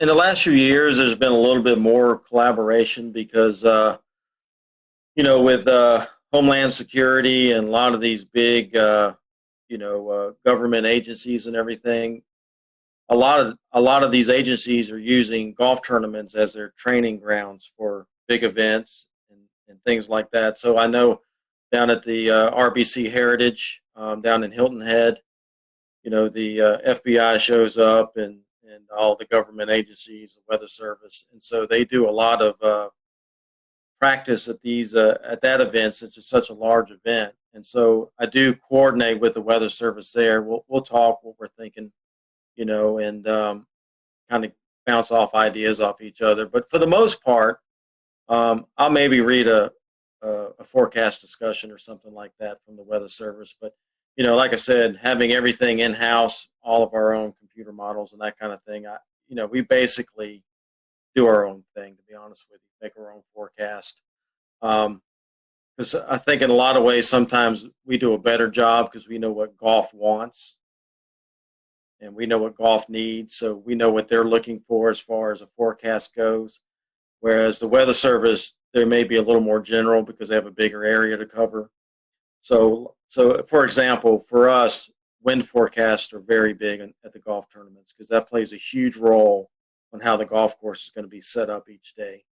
So we concentrate a lot on wind, and so we try to be very accurate in that department, where you may see a weather forecast from the Weather Service that says winds are 5 to 10. Well, okay, that's kind of general. We try to be more exact than that, where our forecast will say maybe we have a westerly wind, like on the coast there. Maybe you have a drainage wind in the morning off the land, and then we'll get the sea breeze at 1 o'clock, and it's going to shift out of the south or southeast or whatever, and it's going to be 10 to 15 at that point. A lot of times the Weather Service really doesn't break it down like that. So, we try to be more specific of what's going to happen at the golf course so they can plan how they're going to set the golf course up. So that's some of the things that I think we do a better job at than TV or Weather Service being more general. Stuart, let's play. Let's hope we're not forecasting too far in the future. We have a Wells Fargo Championship coming up in Charlotte, the Wyndham Championship in Greensboro. Let's say that you're there forecasting and you see it could be a potential stormy day. That there's going to be thunderstorms. We'll return to Best of the Carolina Weather Group in a moment. Now your Carolina weather forecast. Here are today's forecast high temperatures for North Carolina. Here are the forecast lows for tonight for North Carolina. Here are tomorrow's forecast high temperatures. And here's forecast rainfall across North Carolina tomorrow. Here are the forecast highs for the day after tomorrow.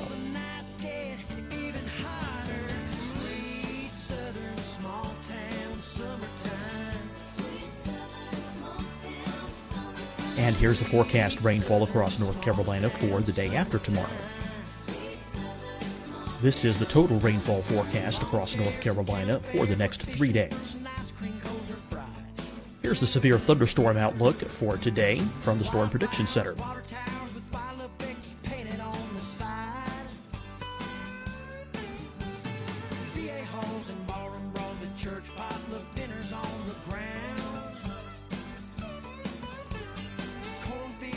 Here are the forecast high temperatures for today for South Carolina. Here are the low temperatures for today for South Carolina. Here's the probability of precipitation forecast across South Carolina today. And here are the rain chances across South Carolina tonight. Here are tomorrow's forecast highs across South Carolina. Here are the forecast low temperatures for tomorrow for South Carolina. And here is the probability of precipitation across South Carolina tomorrow. Here's the precipitation chances across South Carolina tomorrow night. Here are the forecast highs for the day after tomorrow in South Carolina. Here are the forecast low temperatures across South Carolina for the day after tomorrow. And here are the rain chances across South Carolina for the day after tomorrow. And South Carolina's probability of precipitation for that night. Here's the Storm Prediction Center's severe thunderstorm outlook across South Carolina for today through tonight. Here's the Storm Prediction Center's severe thunderstorm outlook across South Carolina for tomorrow and tomorrow night. And here's the Storm Prediction Center's severe thunderstorm outlook across South Carolina for the day after tomorrow through that night. Here's the severe thunderstorm outlook for today from the Storm Prediction Center.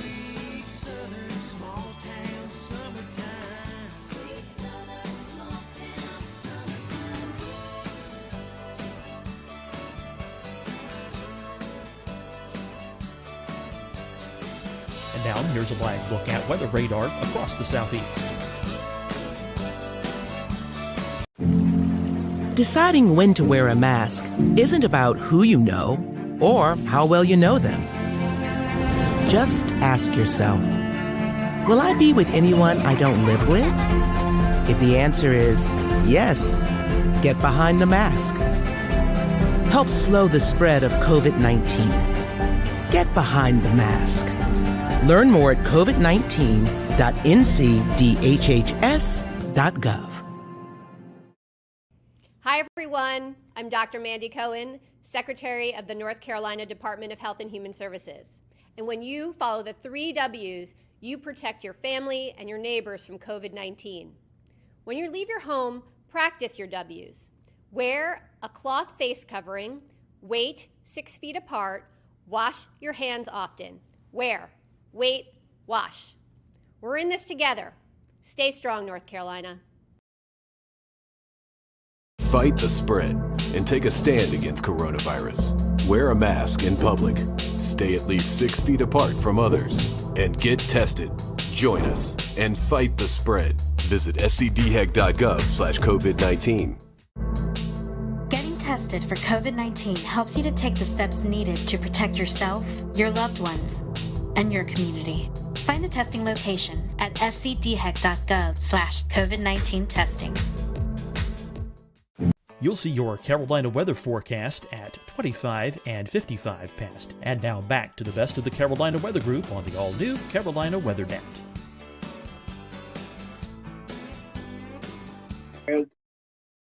Well, what is it? Kind of give us what you do the morning of. Kind of give us a play-by-play of what that setup looks like if you see, it's going to be a stormy afternoon or something in these tournaments. Well, let's say the first tee time is 7 a.m., okay? That's usually when most tournaments start, 7 in the morning. And I'm usually there probably about 5:30 in the morning because I'm looking at weather data, looking at the latest stuff, making my forecasts and getting that out and distributed, uploaded to the player page, that kind of thing. And so we also have radios that we communicate to the officials with. So every morning I'll go into the rules office and tell the guys as they head out to set the golf course up what I think the winds are going to be that day, and then what time I think the best chances of us getting a thunderstorm. And so if you take a North Carolina tournament, typically what happens is, as you'll know, Scotty, and they'll start in the mountains. They'll bubble up in the mountains about midday, early afternoon, and then as they get going, they'll roll off into the Piedmont, and then they'll usually make it to Greensboro or Charlotte by 3, 4, 5 in the afternoon, depending on how fast they move and what the scenario is. So, so I'll tell the officials that morning, hey, I think we're going to see storms probably anywhere from that 3 to 7 range. And then that'll give them an idea when they need to start paying attention, so to speak. So as we go through the morning there, I'll keep looking at the new data, see if there's anything we need to update. And then obviously I keep watching the screens. I'll have the radars going and that kind of thing. And then as soon as I see something that has a potential of getting to us, that's when I'll get on the radio and tell the officials, hey, I'm seeing some thunderstorms over, let's say, Yadkinville, and they're going to be moving across Winston and the Greensboro here in the next hour and a half. So that'll give them the heads up that, hey, I'm starting to see some stuff that could impact us here in the next hour or two.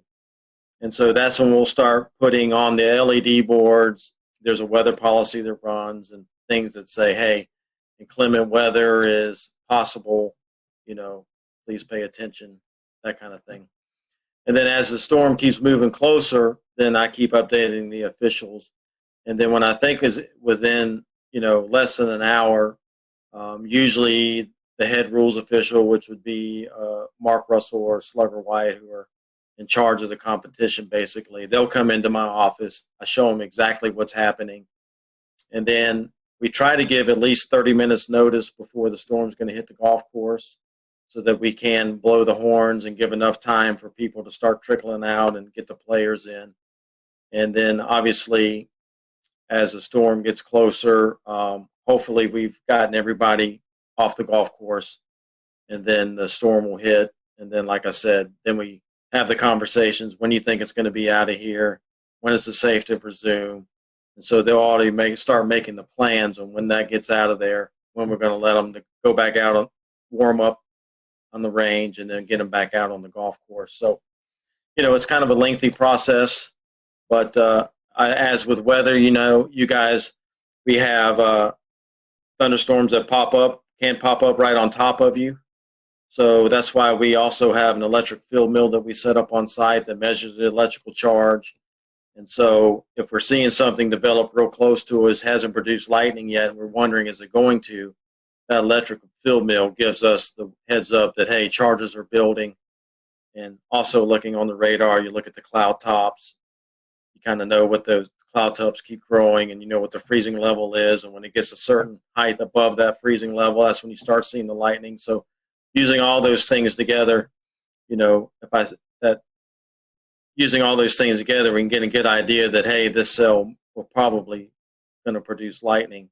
So that electric field mill is crucial in that aspect. So it may give us 10 or 15 minutes that we wouldn't have had if you waited for the first lightning bolt to come out. So, we may only have 10 or 15 minutes to get them off, but that's still better than having no warning and all of a sudden there's a lightning bolt. So, yeah, technology plays a huge role in what we do. That's pretty fascinating. I didn't realize that much went into it. That's pretty sophisticated and really good coverage on your part. Stuart, once y'all blow the horn, this is kind of going back a few minutes, but once y'all blow the horn to warn there's a tornado or tornado warning storm or even a severe thunderstorm on its way, the players, they're coming off the course. But for bystanders that are sitting alongside the course or even in the stands, is there a safe place for them to go? Unless you have a clubhouse pass, and generally no. So, if you're having a severe weather event, obviously you don't want to keep them in the tents and the skyboxes because those are temporary structures and big lightning rods as well, just, with the poles and everything. So, we try to get people to go back to their cars, go back to the buses, get back to their cars. But, it doesn't always happen that way. There's always stragglers. There's people that try to hide and wait it out. And because, as soon as we start back play, then they can run out and get a good spot on 18 or whatever. And they're in a good spot to get a good position to watch golf again. But, it happens. We put weather warning signs up. We do the best we can. The PGA Tour and all these events try to do the best they can to get people to leave. But, there's always a few stragglers that always try to stand under a tree. And, it's not recommended, but it definitely it happens. No, I was just going to say that I'm sure that's a problem at a lot of these outdoor sporting events, whether it be air shows, I would imagine, have a big problem with that, or even like you mentioned earlier, concerts. I think it was just last year we saw some video went viral of a concert tent just taking off and downdraft, outflow wind of a tornado, thunderstorm. There's my brain. So yeah, that seems like a real problem. Yeah, it is, and there's a lot of outdoor festivals and concerts and stuff that don't have a meteorologist, and the people in charge really don't know weather. So I think that's when you have more of the mistakes made or decision making, not poor decision making, when those things happen. So, fortunately for us and my company I work for, DTN, we do a lot of consultation. We have a lot of customers that call in and get opinion from a meteorologist. So I think it's getting better and better as far as people hiring meteorologists or at least weather companies to help them out and make good decisions. And like for me, on the on-site business, actually have a meteorologist at your site is expensive. You got to pay for hotel rooms and airline tickets and ship equipment and plus have the meteorologist there. So that's kind of a hard thing for some organizations to pay that kind of money to have somebody there. But once you have that meteorologist there that's on site, they see how it works and how it takes the pressure off them making these decisions. And it actually pays for itself, to be honest with you, to make good decisions. But, like I said, if you don't have the money, a lot of these organizations just don't have the budget for it. Hey, at least they can still hire a company like mine and have a consultation where they can call in, so it definitely makes a difference. Definitely so. able to do that for Speedway Motorsports Incorporated. It's it definitely. I tell them, I'll worry about the weather. You guys worry about running the event, and it's just. I think it's a peace of mind for those folks. Well, I mean, I say it all the time myself. Is I'll tell you when you need to worry. Yeah, I'll do the worrying for you. Exactly, I'll tell you when you need to worry. So, I want to get back to what you mentioned about winds, right? So we talked about wind science, right? And we get into the nitty gritty of it, right? So you're talking about sea breezes, you're talking about things at the coastline, even inland, where you can have wind shifting or building, stronger pressure gradient, higher winds from certain directions. Do you get into the science of saying, you look at the course, you look at the direction of wind, the dominant direction of wind for the day, and the speeds? Do you talk about which links are going to be more difficult than others? When you look at long-range trajectory shots or higher iron shots, do you speak about look for a lean to the left or hooking or anything like that when you get into the wind forecast? Yeah, the rules officials, the guys that are setting up the golf course, they're the ones that's more concerned with which holes they're going to play. Let's just say we have on hole number 1, we have a strong south wind and it's blowing, 15 to 20 miles per hour. Well, if it's blowing from behind them, then a lot of times what they'll do is they'll move the tee blocks back so that hole plays longer. And then on the next hole, maybe it's going the opposite direction. Now it's in the player's face when they tee off. So they may move those tee blocks up so it plays shorter. That way they're trying to keep everything moving, but they're also trying to make it not hard, but they're trying to make it fair too. Not necessarily hard, but fair, and keep things moving. So, crosswinds play a big role, especially near the greens, where if there's a lake or a big sand trap or something that's on the right side and it's blowing from left to right, well, they may put that hole location more towards the left side of the green, so guys aren't dumping in the lake the whole time trying to get it to the hole. That's so all those strategies play a role in how the golf course is set up. So definitely wind direction definitely is important. How strong the wind is. So they're actually changing distances and layout. Absolutely. So we have 18 holes. We have 18 holes, and all through that golf course, it's going to be in their face or behind them, left to right, right to left. So all those things play a role in how the golf course is set up. So definitely wind definitely is a major impact on golf tournaments. So. Very interesting. Very neat. Scotty, go ahead. Yeah, Stuart, in some circumstances, I know we saw the Masters had some severe weather roll through back in 2019. When we see these big severe weather events, you guys, I'm sure, coordinate with the course, with the tour, with the TV networks, and kind of make the best plans. Is that right? Yeah, try to do what's right. You don't want to get anybody hurt. And if there's a high risk for severe weather, i.e. tornadoes or even, just strong straight line wind and storms, we may go early, 2 tees early on the weekend or a day on the weekend to avoid some of that severe weather that we think is going to happen in the afternoon. So, the tour is aware of that, and they'll try to make accommodations to maybe avoid some of that to keep people safe and get the round in. Because the tour has a policy that we'll play on Monday to complete 72 holes. 72 holes is a must. They want to get every round in. So so we will do that on Sundays a lot of time to try to get everything completed and so we don't have to go into Monday. But for the most part, if it's a 30-40% chance of a thunderstorm day, then they're not likely going to change anything. It's just we're going to play golf and hopefully, that scattered thunderstorm will stay away from us. But if we do get hit and we don't finish, well, we'll be back Monday morning. So that's how it works. I know another element that is tricky for you guys, especially on the West Coast swing early in the season, is fog.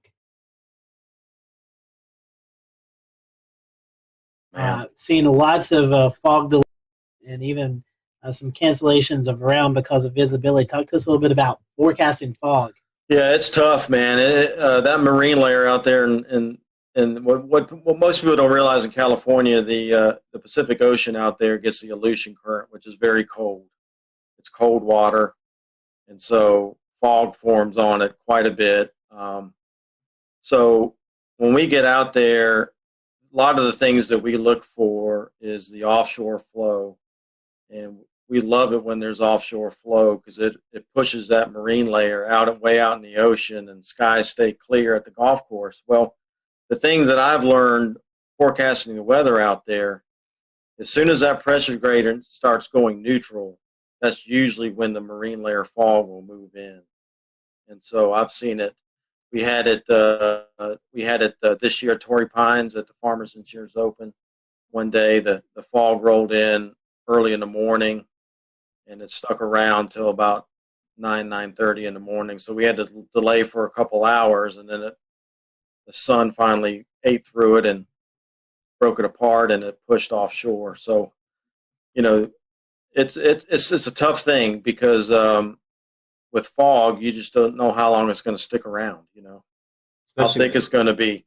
We get the marine layer out there too. Sometimes it lifts and it's just a cloud deck, and you're fine. It's just a cloudy day. But at Torrey Pines, we do have some elevation. I think we're up at 400 or 500 feet there, and so if it lifts up to 500 feet, we're in the cloud and we get socked in, and then obviously you go other places along the coast there that's not elevated, and it's fine. So it's definitely tough, but something we deal with, and we just try to help the best we can with that. So I know we're getting late on the interview. Fun question here: any favorite PGA Tour stops, and any of the PGA Tour players really weather savvy that we might not know about? Well, I mean, favorite weather stops. I mean, as far as any tournaments go, Hilton Head's a big favorite of mine. Any Hawaii tournament's great. Pebble Beach is awesome if the weather's good. Same thing with Torrey Pines in California. So yeah, we go to some great places. I mean, this past year I went to Japan and South Korea. I went to Shanghai, China. And this year, later in the year, I'm going to Australia. So, yeah, I mean, we go to some great places, and it's a lot of fun. So, yeah, it's good. I was going to say, you have to go to these areas and actually learn the weather in these areas. You probably would have to understand it before you even go. Yeah, believe it or not, I mean, everywhere I go, I start paying attention to where I'm going a month or two ahead of time. So I know when I get there what's been happening. So you kind of got a feel for what's been going on. So, I've already been keeping tabs for the next couple of weeks when I go to Tucson and California again.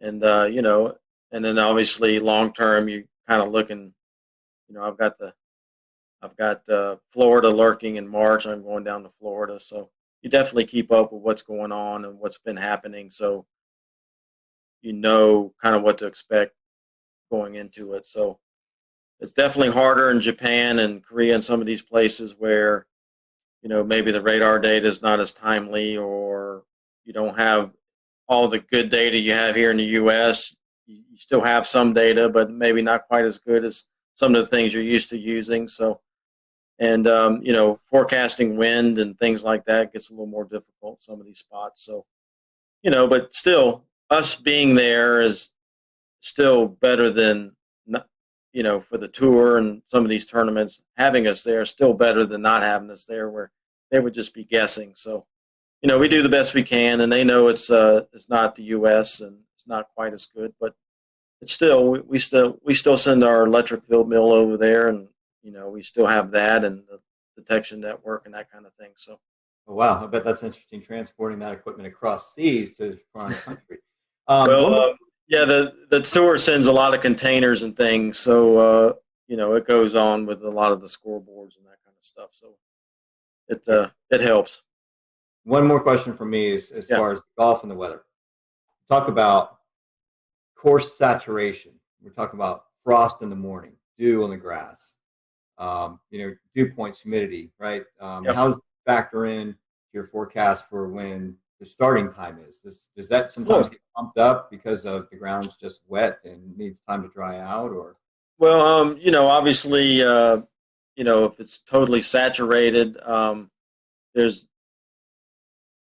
the rules of golf dictate what we can do as far as playing golf on a saturated golf course. So if there's still some standing water or some real wet areas, the tour a lot of time will institute a policy of lift, clean, in place where they can get relief maybe from some of those spots to a drier area that's not any closer to the hole, but they get some relief. And then they can pick up mud on their ball, so they can pick the ball up and wipe the mud off and place it back down and then hit it. So that helps us out quite a bit. But if we still have water running down the fairways or there's puddles on the greens and you can't put the ball through a puddle, so then obviously we can't play in those conditions. But, golf courses are made to drain. So, typically once the standing water is gone, then they institute that policy of maybe lift, clean, in place. That way we can still play and not be stopped under the rules of golf. So as far as frost goes, we do try to do frost forecasts. It does come into play a lot of times when we're in the desert of Arizona in February and March, because it can get really cold there in the mornings and then warm up pretty quickly for the mid to late morning. So we try to help them out with frost forecasts. Obviously, you got to just wait for it to melt before you can get on there, because you don't want to kill the grass stepping on it. So usually frost delays are not that long. They're usually 30 minutes to an hour, and then we can get out there and play. As far as late in the year, a lot of places where we go is Florida and the Southeast and that kind of thing. So typically we don't deal with frost too much in the fall, but definitely early in the year. Well, Stuart, thank you so much for joining us. We certainly appreciate it, and glad that we could catch you while you're here at home. And we wish you the best of luck as you travel out to all these cool destinations, and hopefully you'll have some good weather. If folks want to follow along, do you have a social media account or something you'd like to promote? Yeah, I you can follow me on Twitter. It's at PGAWXMAN and the number 1. So it's PGAWXMan1 on Twitter, and I'm on Facebook, just Stuart Williams. You'll just have to find me on that. But that's the only 2 social medias that I'm on. Yeah, Twitter, definitely follow me, and you can see what the forecasts are, what's going on at these tournaments that we're doing and these other events. So. And the weather's bad and you're at that tournament, just go find Stuart. You can blame him for it. Yeah, that's right. Stuart, thank you so much for joining us tonight. As always, we appreciate your time, and glad to catch up with you, and I hope to talk to you soon. Absolutely. Scotty, thank you guys for having me on. I appreciate it. It's been a lot of fun, and hopefully we can do it more often. Yes, sir. All right, guys, thanks for watching the Carolina Weather Group. We'll see you back for another episode next week. All right, and that is our interview with Stuart Williams, DTN meteorologist who goes to all the PGA Tour events and provides them on-location weather support. That interview, again, was recorded in February for what we thought was going to coincide with a premiere for the Wells Fargo Championship in Charlotte. This week, the PGA Tour is back in action. They are at the RBC Heritage event in Hilton Head, South Carolina. From Charlotte, I am James Brierton. We will see you back here next week. We will leave you, I'm trying to pull up a camera in Hilton Head, South Carolina to take a look at conditions there right now. It's not coming up. Go figure. But you'll have to trust us that Stuart's forecast says it won't be all too shabby. And here it is, a look from the Salty Dog there in Hilton Head, South Carolina. Again, I'm James Brierton, Charlotte. Thanks for joining us. Have a good night.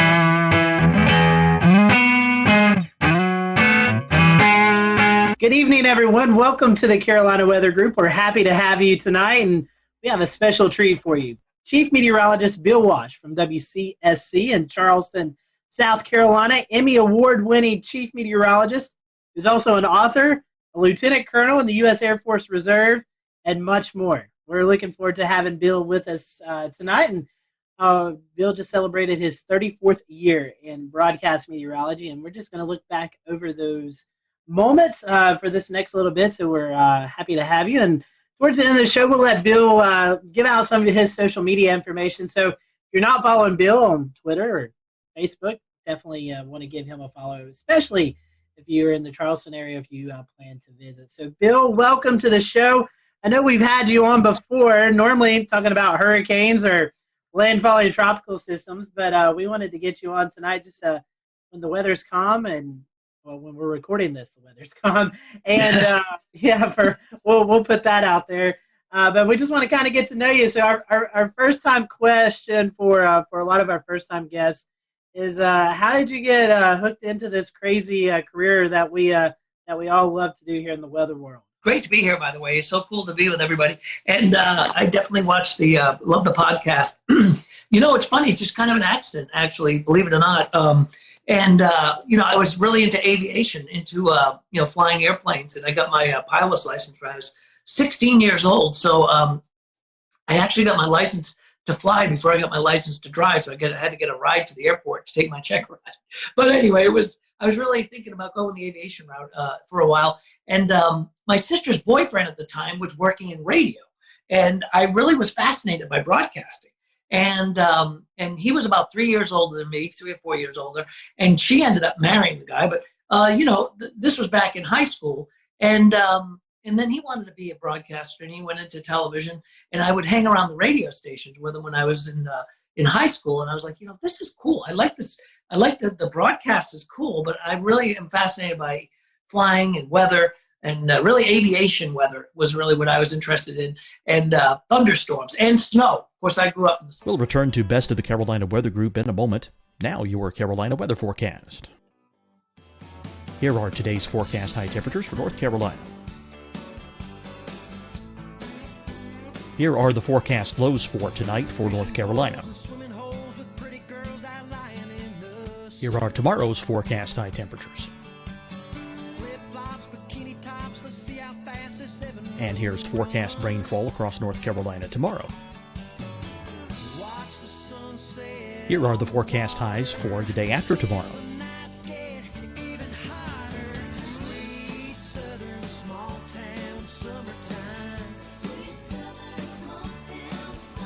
And here's the forecast rainfall across North Carolina for the day after tomorrow. This is the total rainfall forecast across North Carolina for the next 3 days. Here's the severe thunderstorm outlook for today from the Storm Prediction Center.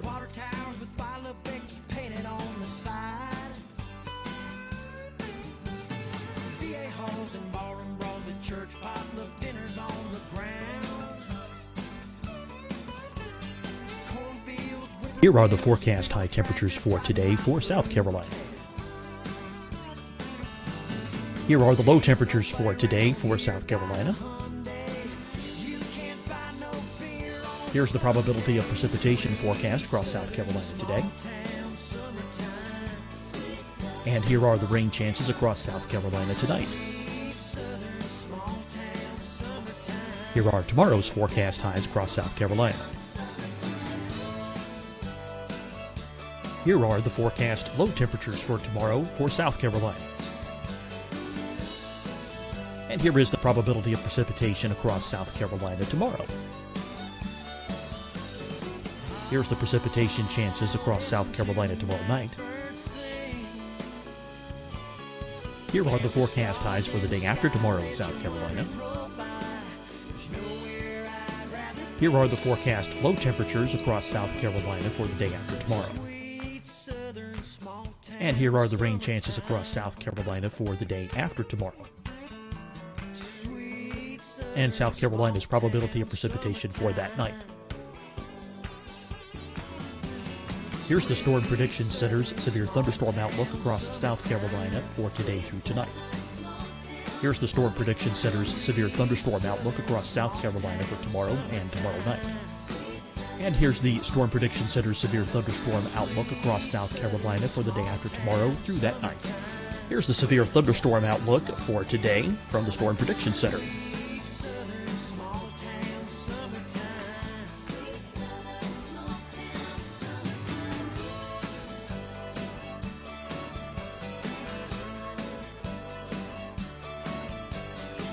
And now here's a live look at weather radar across the southeast. Deciding when to wear a mask isn't about who you know or how well you know them. Just ask yourself, will I be with anyone I don't live with? If the answer is yes, get behind the mask. Help slow the spread of COVID-19. Get behind the mask. Learn more at covid19.ncdhhs.gov. Hi, everyone. I'm Dr. Mandy Cohen, Secretary of the North Carolina Department of Health and Human Services. And when you follow the 3 W's, you protect your family and your neighbors from COVID-19. When you leave your home, practice your W's. Wear a cloth face covering, wait 6 feet apart, wash your hands often. Wear, wait, wash. We're in this together. Stay strong, North Carolina. Fight the spread and take a stand against coronavirus. Wear a mask in public. Stay at least 6 feet apart from others. And get tested. Join us and fight the spread. Visit scdhec.gov/COVID-19. Getting tested for COVID-19 helps you to take the steps needed to protect yourself, your loved ones, and your community. Find the testing location at scdhec.gov/COVID-19 testing. You'll see your Carolina weather forecast at 25 and 55 past. And now back to the best of the Carolina Weather Group on the all-new Carolina Weather Net.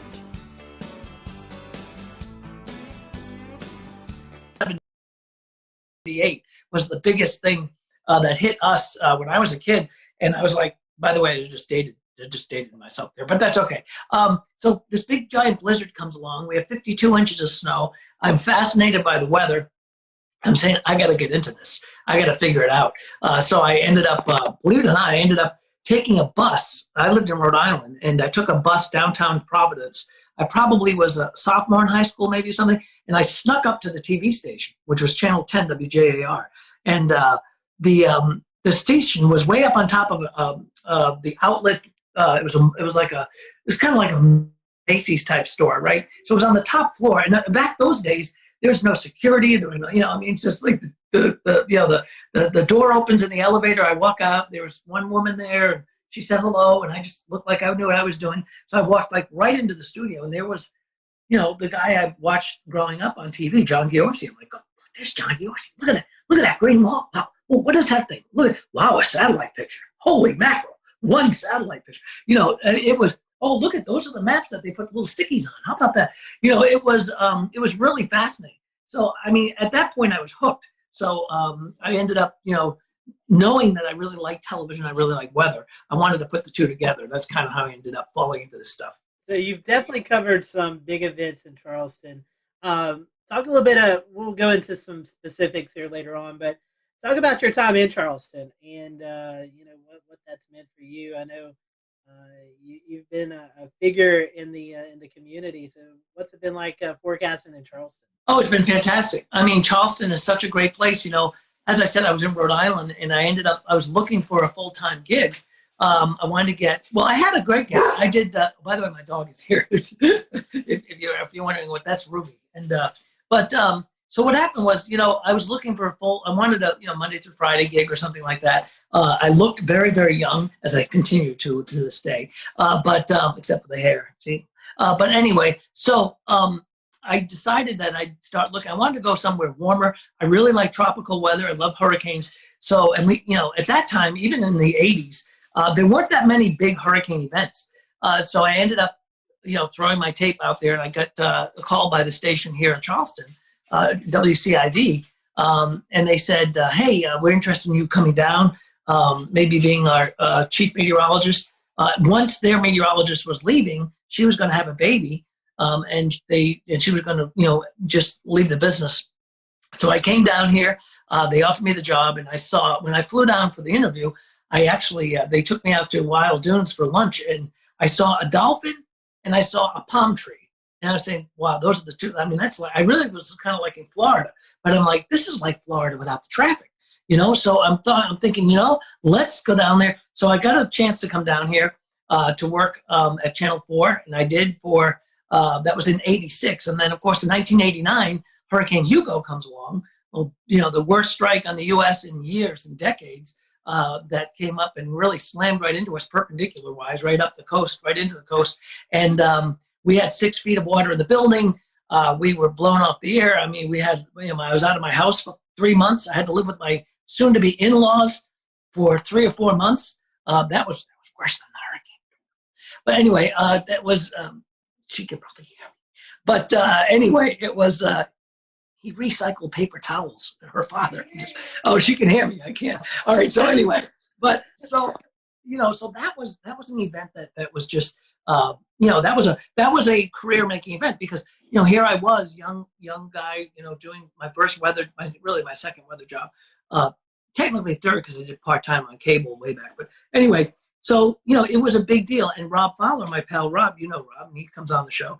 And he and I both worked that storm from different perspectives, different stations. But we were down here within about maybe a year of each other. I think I came in 86, he came in 87. But, the two of us really that was our biggest, our biggest weather event that all of a sudden here we are in our 20s doing that big storm, and they hadn't had one here in years, and it was a devastating storm. So and then in 1993, Channel 5 was kind of like the big gun in town, and they were their main weatherman was Charlie Hall. He was like an institution. He was an amazing man. He signed the station on. I mean, he was literally the guy who was the first guy on the television station to sign it on, and they called me up and said, "Hey, are you interested in coming over to work with Charlie?" And I'm like, "You want me to work with Charlie Hall? I mean, you want me to, and they did. And they said, "We'd love for you to work together and build a weather department." And, they had Charlie and they had Mike, but they had one computer, and it was just an old Liveline 3, I think it was. And they wanted to build a storm center. They wanted to build a weather brand. So that was when I went over to Channel 5. So anyway, that's kind of how I ended up in Charleston. I'd like to reminisce about Hugo a little bit since it was one of the big storms of my youth. I grew up in Rock Hill, and it was still a big deal up in York County. So I was wondering if Hugo was actually the biggest event for you during your career, even though it was in the early part of your career, and maybe you could tell us a little bit about the lead up and the aftermath of Hugo. I think it was actually. And by the way, Rock Hill, you guys got whacked by that storm. Yes, we did. Yeah, that was still it blew all those glass windows out of the buildings up there in Charlotte. Rock Hill was rocked by that storm. I mean, it wasn't extra tropical until it got to New York State. So, I think in my weather career, as far as like biggest storms that I've, forecast and lived through, that's got to be at the top of the list, I think. I mean, we've had a lot of, close calls since, we have a lot of, I call them the drive-bys, they come up the coast and then head up toward, the North Carolina, coast and the Outer Banks, so, we've had a lot of those types of storms, but Hugo certainly was the largest that really impacted us here, especially as a Cat 4, 135-mile-an-hour storm. We had a 22-foot storm surge in McClellanville, and they had people being put up in the rafters at that Lincoln High School because it wasn't really, they didn't think the water could ever get that deep in a high school like that. It was a precedent-setting one for me, but also for the station. All 3 stations, it really was, and for Charleston itself. The city remembers it every year, 31 years ago now, hard to believe. But there was, I think that and a couple of the snow events, actually, if you think about it. A couple of years ago, we had a snow event where we had, and I know some of you guys are going to laugh at me, we had 6 or 7 inches of snow. And, that's a big deal for Charleston. It is a big deal for Charleston. We were, and it was so cold. It was such a cold air event.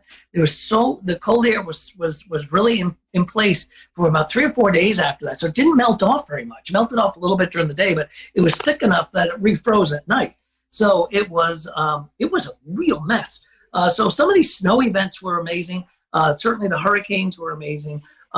We've had a couple of tornado outbreaks. We don't have them, obviously as much as you would back inland. But we had a couple of we had one this year actually in April that was quite impressive. It was, in fact, I think it was the worst tornado outbreak we've had since I've been down here, and that brought a lot of damage, and that was a real strong dynamic system. And we were just, I felt like I was out west there for a few hours that night because it was, they were just, really, it was perfect ingredients.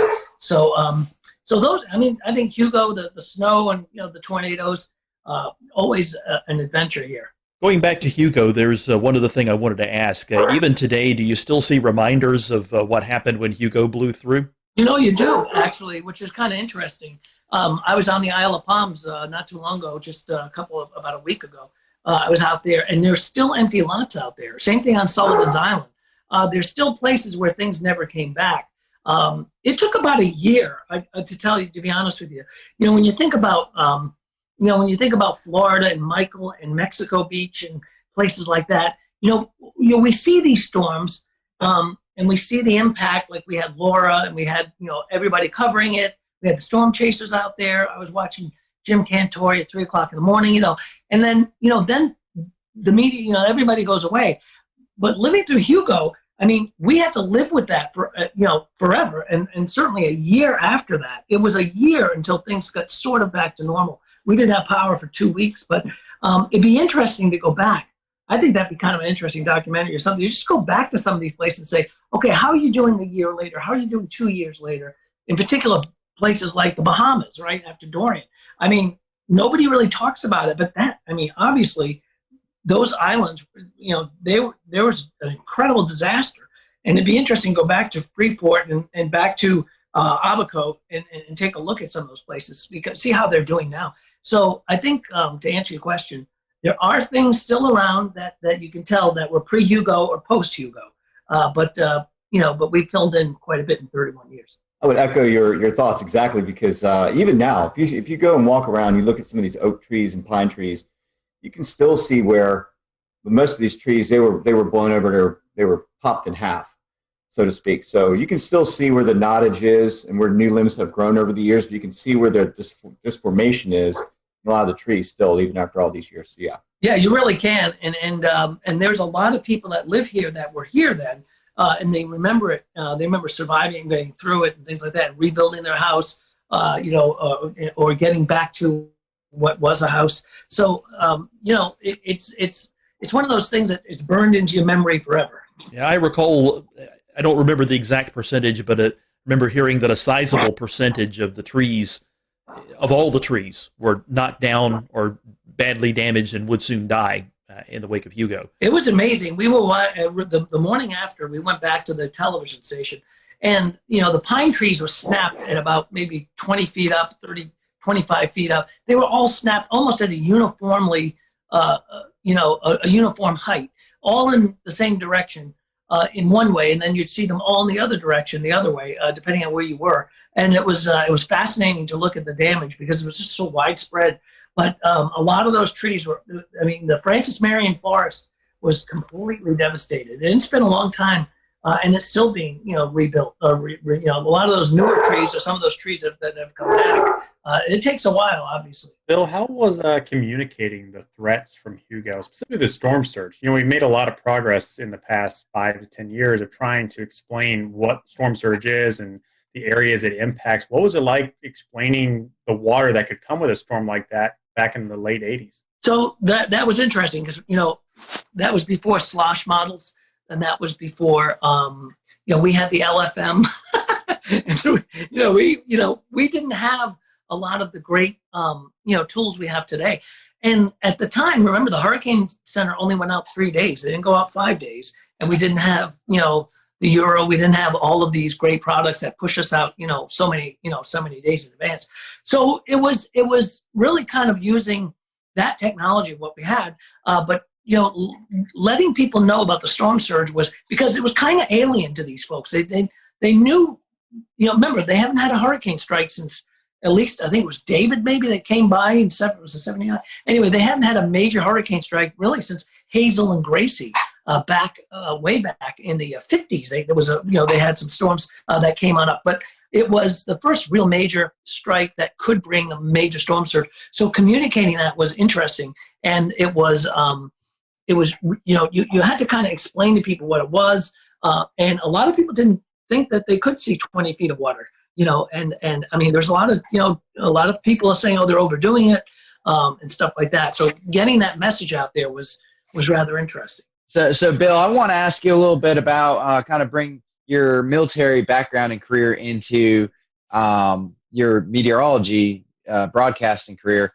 And specifically when hurricanes like Hugo or other kind of big events like that have occurred, is there part of your military background that helps you communicate that or be, present and structured in the way you assist with letting people know the threats? Yeah, it does, Dan. I mean, what it does is it gives you, in the military, everything's about readiness, right? So when I was, when you're working on a staff or you're working as, whatever your job is in the military, everything is, especially in the reserve side of things, it's all about readiness. Are you trained up? Are you proficient in the software? Are you proficient in the forecasting?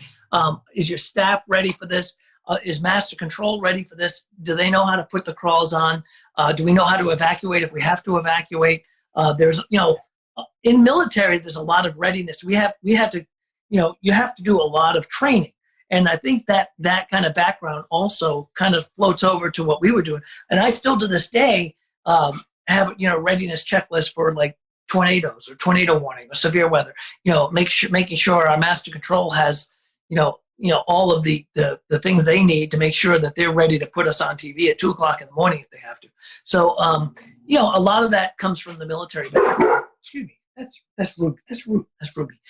So a lot of things come from the military background that go into television that help me, pretty much, get through these storms. But I think it's a good background. And military is a whole different world.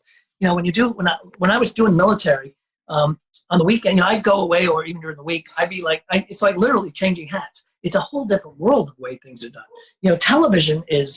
TV has been a show business. We've got the science side of it, but there's show business, and it's a whole different world where military, it's totally different. So if you're briefing a commander, for example, on an upcoming storm, or you're doing a battle group command type of, if you're doing a forecast for a battle group, you're talking about, different types of weather, but, those people, it's a different audience. So, yeah. So you use that training, I think, to help you be ready. Readiness is the most important thing. Well, that readiness was obviously very important in 1989 with Hugo, and it still is, though we've talked about before on this show.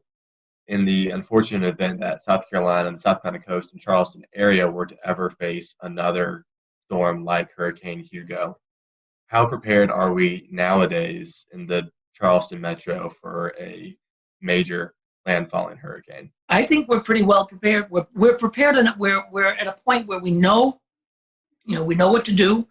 We know how to get the messaging out there. We're prepared better than ever when it comes to communication between social media, the television, the OTT over-the-top stuff, all of the different platforms that we can broadcast to. So getting that word out is going to be even better. As far as evacuation and stuff like that, that is drilled pretty much every year. We have hurricane drills with the state and with the Highway Patrol and the National Guard and stuff like that. So I think South Carolina is pretty well prepared.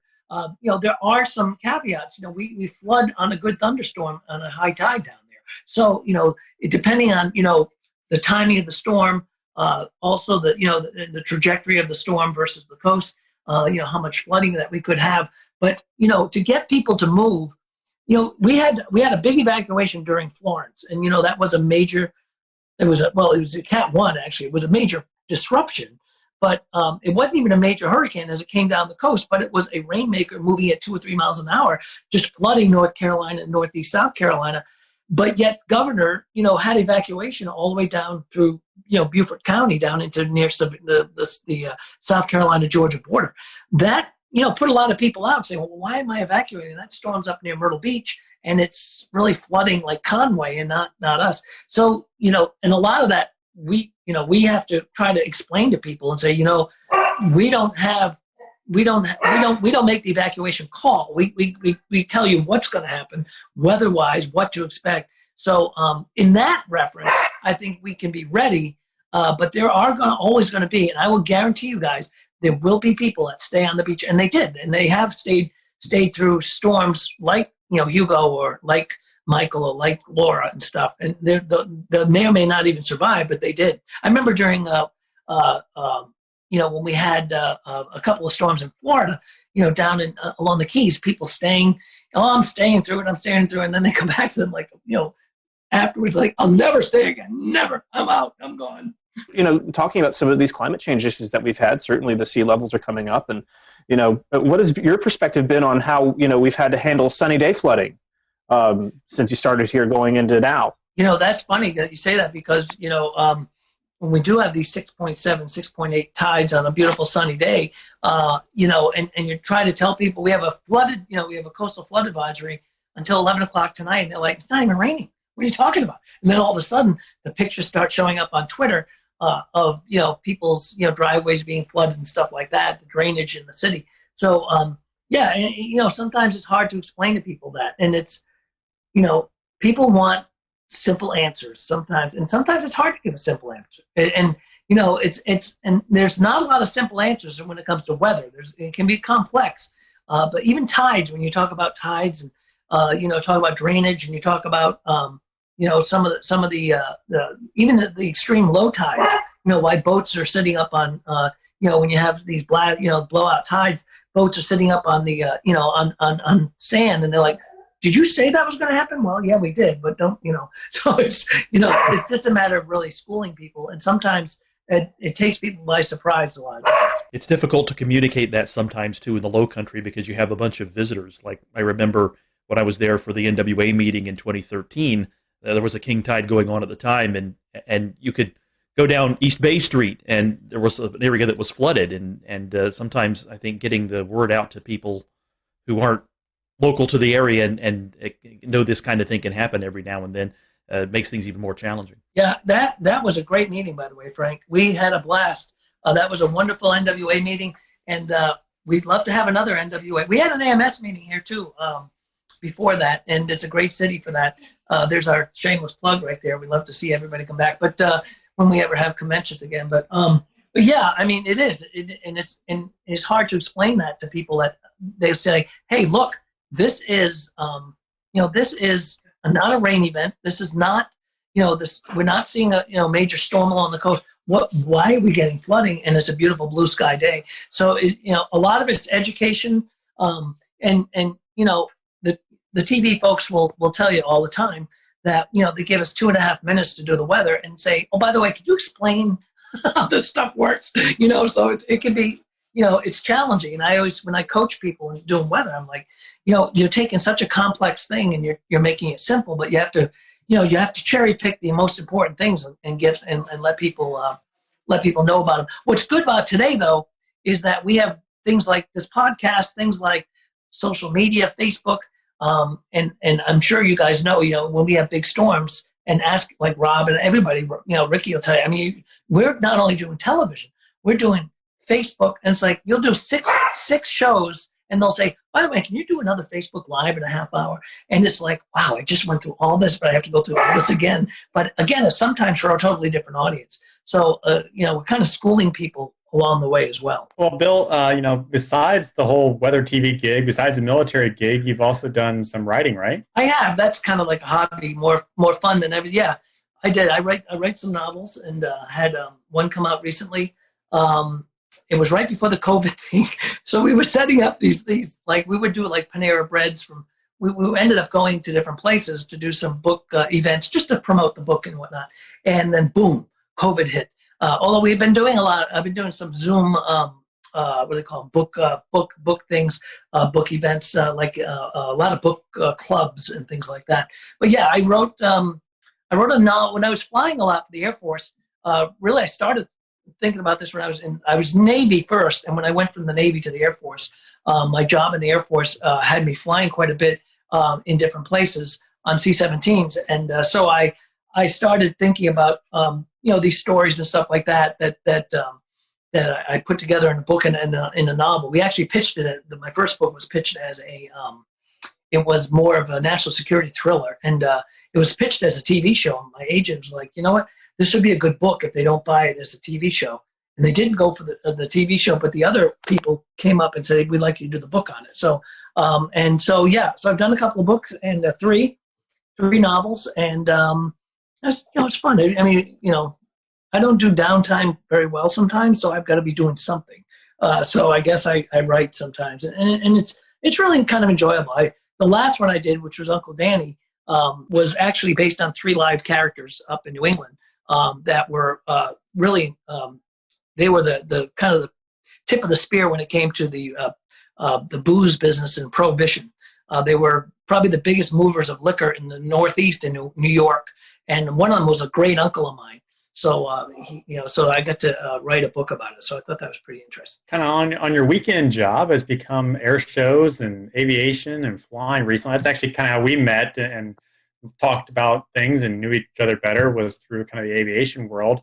Talk a little bit about your time with the paratroopers and announcing for them and doing all the stuff with the team. Yeah, I love doing the air show stuff, Ricky, and as you know, and you do too, and a lot of our folks do. So yeah, when I was my last job with when I was doing I was with Special Operations Command with the SOCOM, the Special Operations Command Paracommandos, and my job was kind of a threefold job. I was a DZSO, drop zone safety officer, I was a weather officer, and I was a public affairs officer. I kind of had 3 hats. So as part of that, I ended up doing a lot of they know I was in television, so I did a lot of the narrations of the jumps, either into stadiums, into air shows. We did a lot of football games and things like that. So I did that for almost 4 years. I was on the team, the Paracommandos team, and it was a blast. So I got me into the air show side of things. I've always been fascinated with air shows. Just from being a pilot, just from being part of aviation. So I started doing some air show announcing. We'll return to Best of the Carolina Weather Group in a moment. Now your Carolina weather forecast. Here are today's forecast high temperatures for North Carolina. Here are the forecast lows for tonight for North Carolina. Here are tomorrow's forecast high temperatures. And here's forecast rainfall across North Carolina tomorrow. Here are the forecast highs for the day after tomorrow.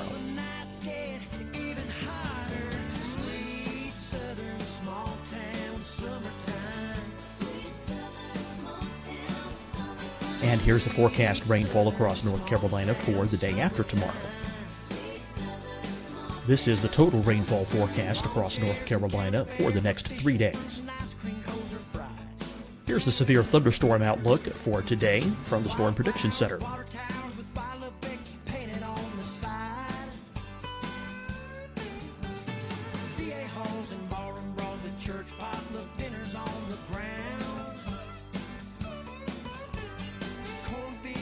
Here are the forecast high temperatures for today for South Carolina. Here are the low temperatures for today for South Carolina. Here's the probability of precipitation forecast across South Carolina today. And here are the rain chances across South Carolina tonight. Here are tomorrow's forecast highs across South Carolina. Here are the forecast low temperatures for tomorrow for South Carolina. And here is the probability of precipitation across South Carolina tomorrow. Here's the precipitation chances across South Carolina tomorrow night. Here are the forecast highs for the day after tomorrow in South Carolina. Here are the forecast low temperatures across South Carolina for the day after tomorrow. And here are the rain chances across South Carolina for the day after tomorrow.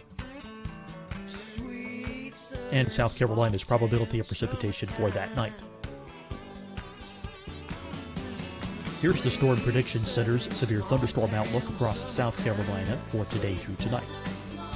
Here's the Storm Prediction Center's severe thunderstorm outlook across South Carolina for tomorrow and tomorrow night. And here's the Storm Prediction Center's severe thunderstorm outlook across South Carolina for the day after tomorrow through that night. Here's the severe thunderstorm outlook for today from the Storm Prediction Center.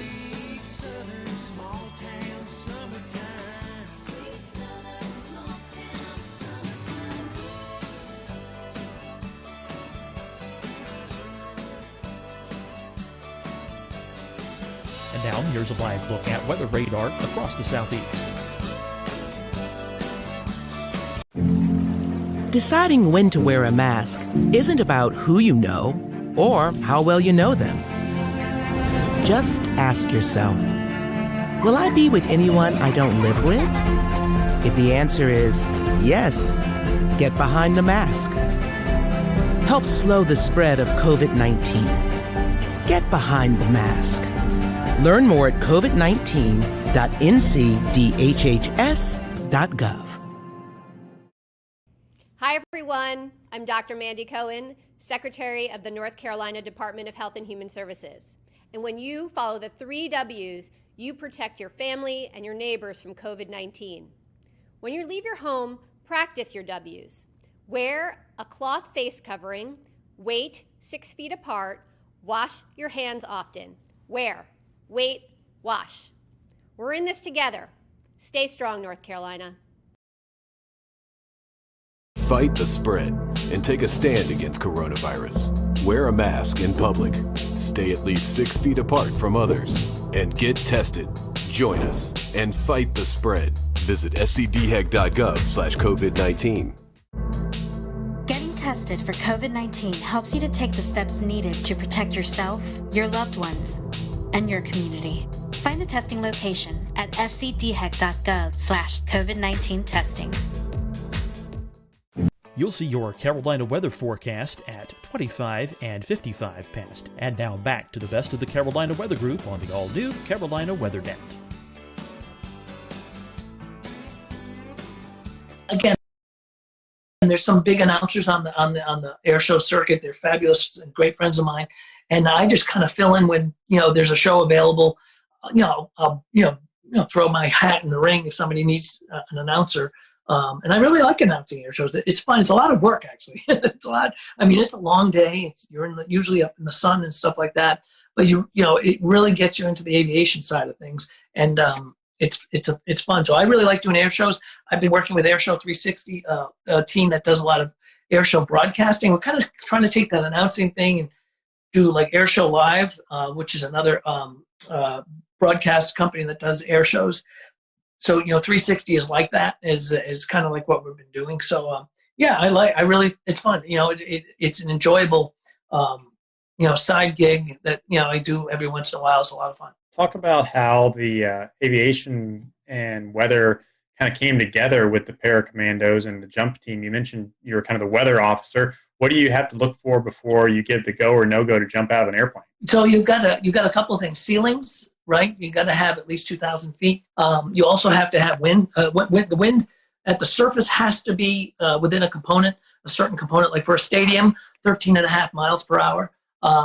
And then like on an air show outside at an air show, we could go up to 18 miles an hour. We had to make sure that we were going to be clear of clouds, so they wouldn't. If we were doing a high jump or a high show, we wouldn't be coming through clouds because you can't bust a cloud. I'd be dealing with that. I'd be dealing with winds aloft a lot because of where the exit of the airplane is going to be and where they're going to be landing on the ground. A lot like doing Navy weather. When you're doing strike weather, weather for where a strike's going to happen, and that's interesting because you're actually your airport's moving on an aircraft carrier, so you've got to do your departure weather, your strike weather, your return weather, and the return weather may be completely different from where you left earlier that day. So it's kind of the same thing with the paracommandos. The weather may change from the early show, like if you're doing 2 jumps in that air show, the morning show versus the afternoon show. So it's a constant look and change and tweaking of that. And then you also have to be able to call it off. I mean, the DZSO has the go no go, so you got a lot of responsibility. You have to, if you have to scrub it.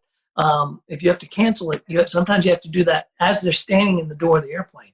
So that can be kind of colorful, especially when you have the commander is a Green Beret lieutenant colonel who's very, very a lot of these guys they're all special operators. They're amazing people, and they live in kind of a different world than we do sometimes. Because it takes a special person to be a special operator, and they are incredible.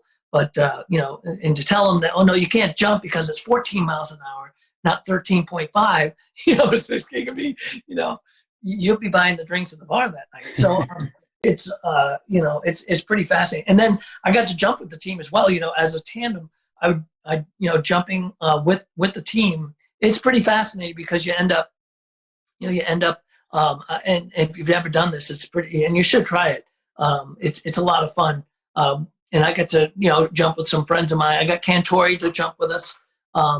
In fact, we're supposed to meet up next at the end of October for a skydive with him and some other folks down in Zephyr Hills. So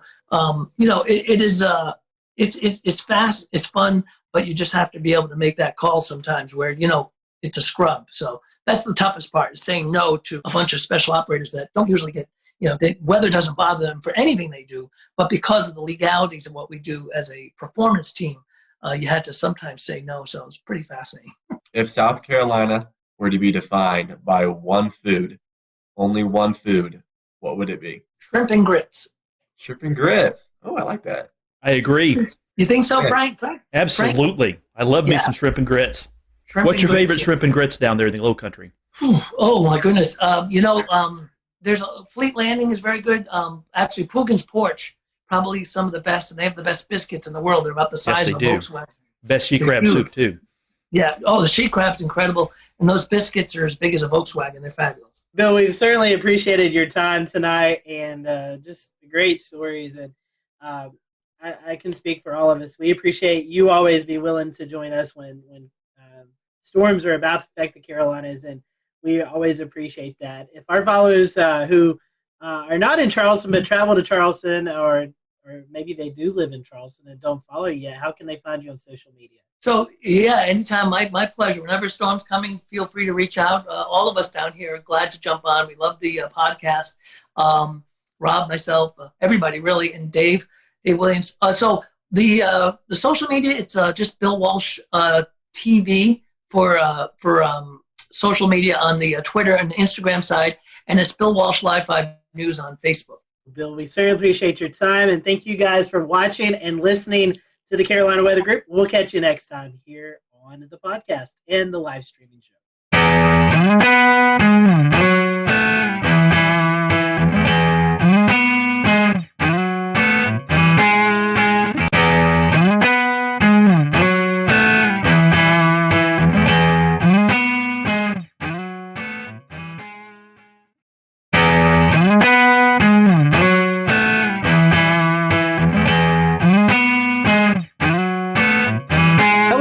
Welcome to the Carolina Weather Group. We're happy to have you this evening. Tonight, we are joined by the WLTX weather team out of Columbia, South Carolina. That is the CBS affiliate there. So if you watch Channel 19 at Columbia, you probably see some familiar faces. And if you don't, hopefully after tonight, you'll get to learn about these meteorologists and tune over and check out the weathercast. So Efren, Daniel, Alex, and Danielle, thank you for joining us, and happy to have you all, and thank you for a little bit of your time. So we're going to start off this question, probably one you've been asked several times, but we're going to ask it again.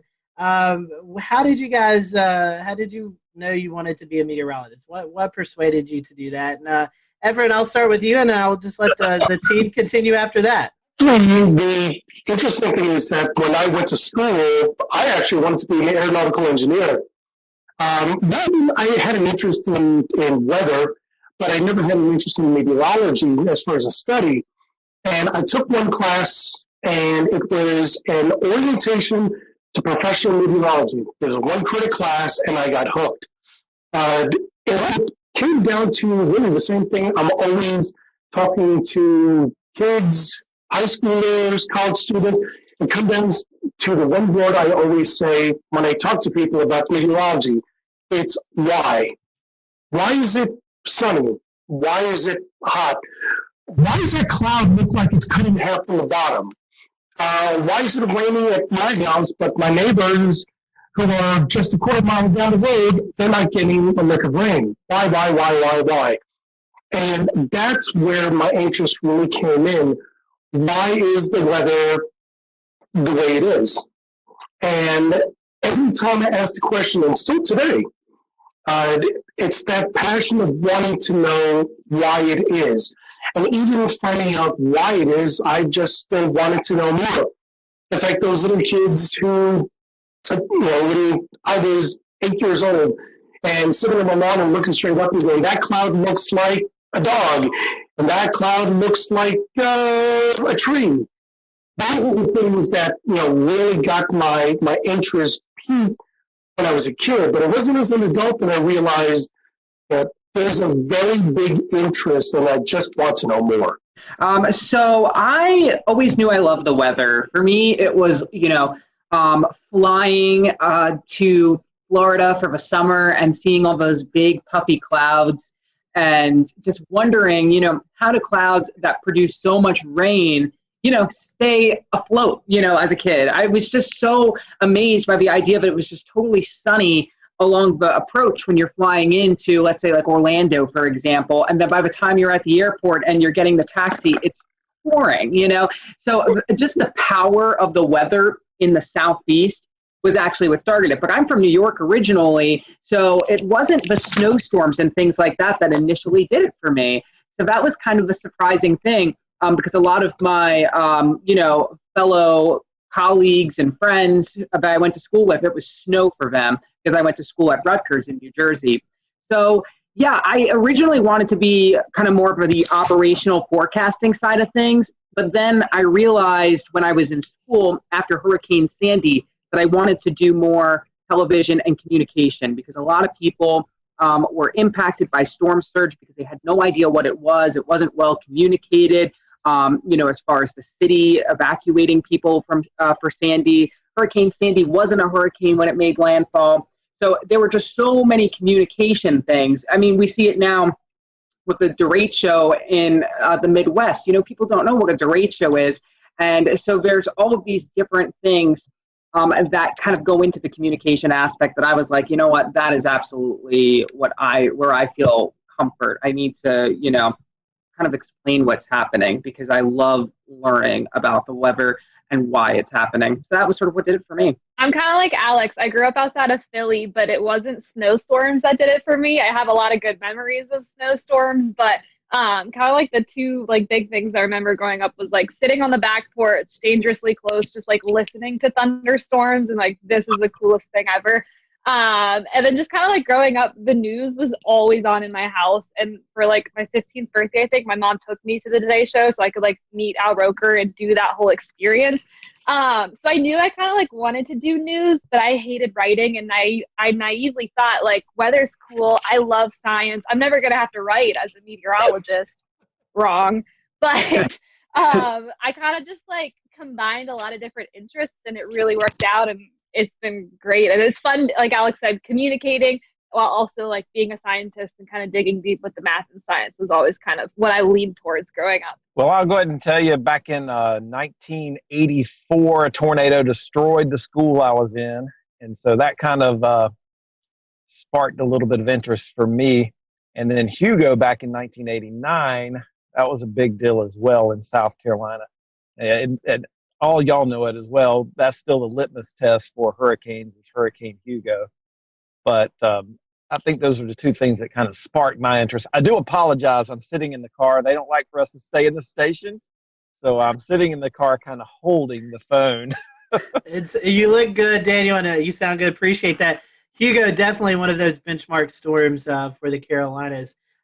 Speaking of that, Daniel, I heard you mention Al Roker. So our next question, was there a meteorologist that you looked up to growing up or maybe even in college with internships, someone that you looked up to as you went through your career? I can start. So yeah, Al Roker, when I was growing up for sure. And then, so I got to go to school at UNC Charlotte. And so being in Charlotte, Panovich is who you kind of watch and who you're kind of following along. So on the more local scale, Panovich was definitely a really good mentor and then ended up being a teacher at school. So he was one of the people that definitely helped solidify that for me. When I was a kid, I watched a lot of Weather Channel. Anytime I was sick at home, I was so excited that I could just watch that all day long and, just hear the forecast around the country. So honestly, growing up seeing a lot of those meteorologists, all of them, I was just totally attached to and interested in because I felt that they were very knowledgeable and that they dug in deep to the weather. So I appreciated that always. I have to say, probably in high school, Stephanie Abrams her career was really starting to rev up.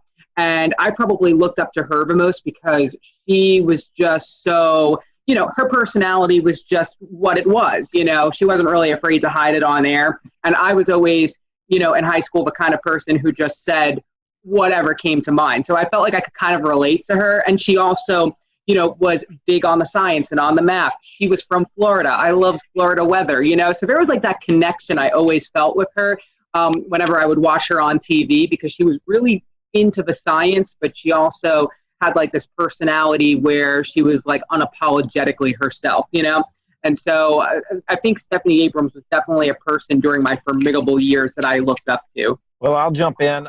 Crazy enough, since I live where I work where I grew up watching Jim Gandy. So that was kind of a guy that I always enjoyed watching. And crazy enough, he came to my school when I was in third grade. That was like seeing a rock star. And then luckily I was able to work with him for, I don't know, almost 14 years. So that was kind of cool. Kind of dating myself because the Weather Channel was not necessarily huge when I was coming along. So I do remember watching Cantore, and I met him a few years ago, and he seemed to be a pretty nice guy as well. Something that you guys have dealt with already this year, severe weather in the Columbia area. So our question is, which one do you find more challenging forecasting, severe weather or winter weather, which we get a little bit of in the Carolinas? Alex, I'll let you start. That is a great question. So for me, I mean, obviously the tornado outbreak the day after Easter was something that I hadn't anticipated, prior to seeing that, synoptic setup could even happen in South Carolina, just because it's so rare to have tornado outbreaks like that. A lot of times, our tornado outbreaks come from our tropical weather, where we're on the dirty side of the storm. And so those are a little bit easier to sort of convey, whereas, a morning tornado outbreak where we had, I believe, like 3 or 4 EF3, big tornadoes in the Midlands in the, 5, 6 o'clock hour of the morning, that was definitely, I think, a big challenge. But, winter weather here, we're going on now, our 7th year without any significant snow. So I think as the years go on, there's a whole generation of people that aren't used to snow, either because they didn't live here at the time or because, they weren't grown up yet at the time. So I really think now, and as the years continue to go on, that we go without snow, I really feel that winter weather is perhaps one of the trickiest, because severe weather, a lot of times it's isolated, the impacts, but if it snows, everybody's feeling that. I'll jump in. Winter weather. I've been around I've been doing weather in Columbia since 2007 at this point.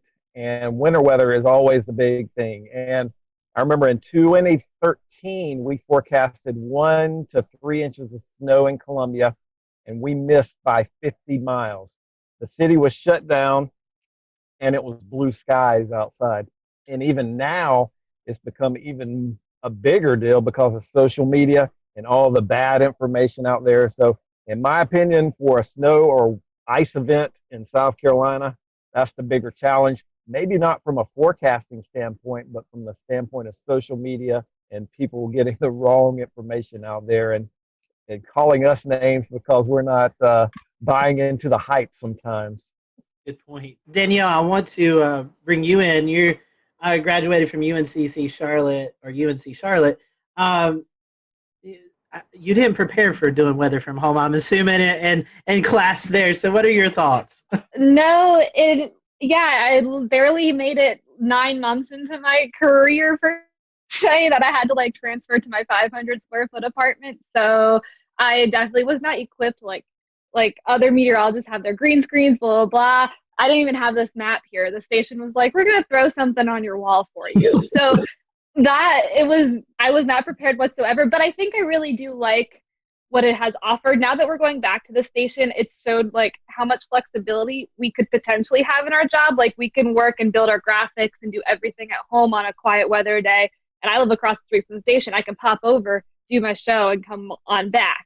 So that's kind of been nice. And with Alex's setup, it has been so cool to see him that'll be great if he could stay home on a nice weather day and say, check out my plants, check out the beautiful sunshine. It's fantastic. So I didn't really prepare.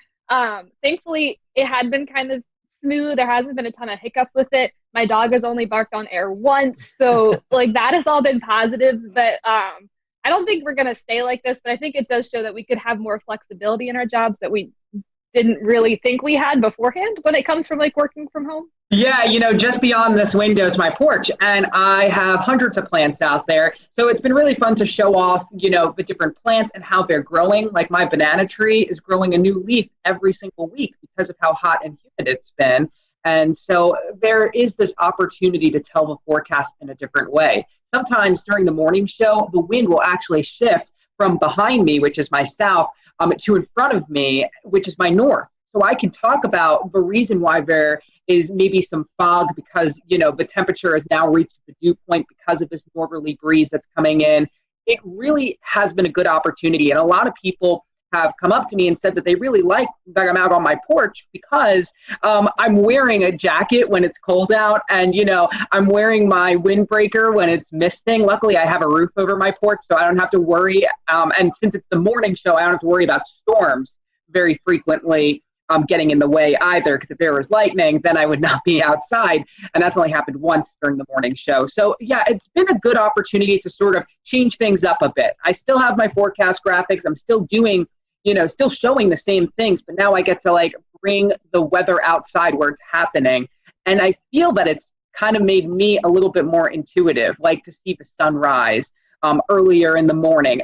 I see hummingbirds flying at 7 a.m. It's just made me so much more in tune with nature, which is really needed when you're not around people. You need something to hold on to. Let's switch it up a little bit. Let's get some fun questions here. These are just some questions to get to know you guys a little bit better. So, beach or mountains? Which one do you guys prefer, beach or mountains? Beach. Beach, all right. Easy. I'm beach. I'm with Danielle. That's good. We're all beach. I love the beach too. Favorite food? Anything pasta for me with cheese. That's my anything Italian food is great. Pizza and everything pizza. I really like just a good like baguette and some nice cheeses, a little charcuterie spread. That's what I'm gonna say. Everyone's talking about pizza, so we had a few questions about pizza here. A, does pineapple deserve to be on pizza? And B, if you only had one topping besides cheese, what would it be on pizza? Pineapple does not belong on pizza. I actually, surprisingly, do like pineapple on pizza. I didn't first have it until after I left New York because that's just not something you tend to see up there. But I love the sweet, salty. So, and I'm like not afraid of, some odd and unusual kind of toppings.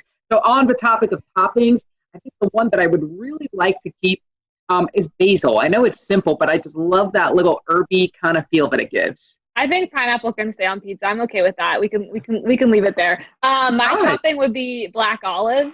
Like growing up, my sisters and I would have like extra double black olive pizzas, and that was it. So I'll keep the black olives with the pineapple. Favorite type of music? What do you listen to while you're preparing your forecast, or just kind of out every day? What's your favorite type of music? Oh, I go through all the decades personally. And I do listen to music in the morning. A lot of times I'll listen to our other sister stations to see what they were talking about because we have sister stations across the country. But when I'm not doing that, I'll listen. I think this morning I was listening to Fleetwood Mac. I was listening to the Supremes last week. It's just like all over the place. I love it. But generally my favorite music is kind of like that alternative rock kind of thing. Like I still listen to like the Foo Fighters and the Killers, like all those bands that were popular in the 90s and 2000s. They're still releasing pretty good music, so I like them. I'm country all the way. And then whatever Spotify will like say is popular, I'll like shuffle because I don't think I'm a good playlist maker. But if I have to pick, it's going to be country. Favorite disaster or weather-themed movie? I agree with Twister. We actually did a senior project about all of the things that were wrong with Twister. That was our final assignment in mesoscale meteorology, and that was a lot of fun because, I mean, you got to watch Twister and, kind of pick it apart with the things you learned. It was really fun. I'm going to go Twister, too, just because I know I've seen it. I don't like disaster movies. They stress me out. I feel like I heard a couple of weeks ago there may be a Twister 2 coming out soon. So we may all have to get together and kind of do what you did, Alex, and kind of point out the inaccuracies of the movie. I'm down. That sounds so fun. All right, we have one more controversial fun question, and then we'll kind of start to wrap up. This is one that we've done with all of our specials here, and it goes back to food. Is a hot dog a sandwich or not? Oh. A hot dog, is it a sandwich or is it just a hot dog? Some people say it's a sandwich, some people no. What's the definition of a sandwich? Well, they say it's 2 pieces of bread and a meat, but a lot of people say that doesn't qualify. A hot dog doesn't qualify. Bread. It's one bread. That's one bread. True. That's a good point. I'm with Efren. That is a really good argument. Final question.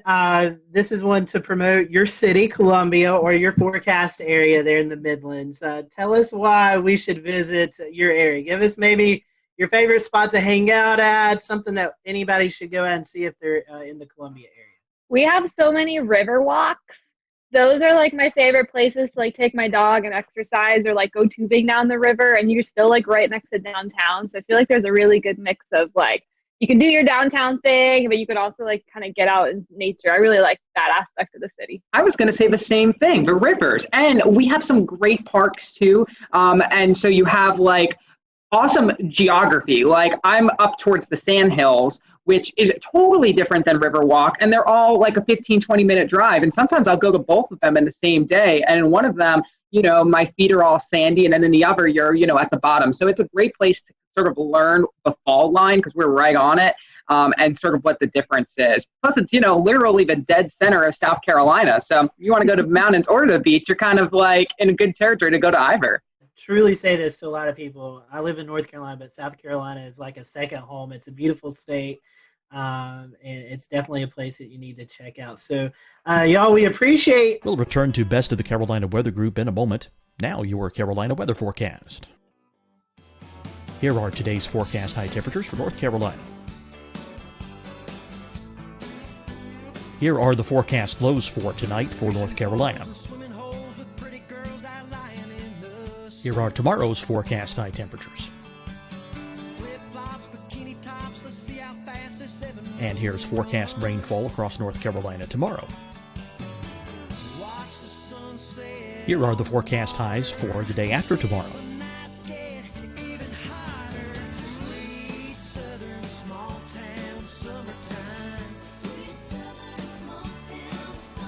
And here's the forecast rainfall across North Carolina for the day after tomorrow. This is the total rainfall forecast across North Carolina for the next 3 days. Here's the severe thunderstorm outlook for today from the Storm Prediction Center.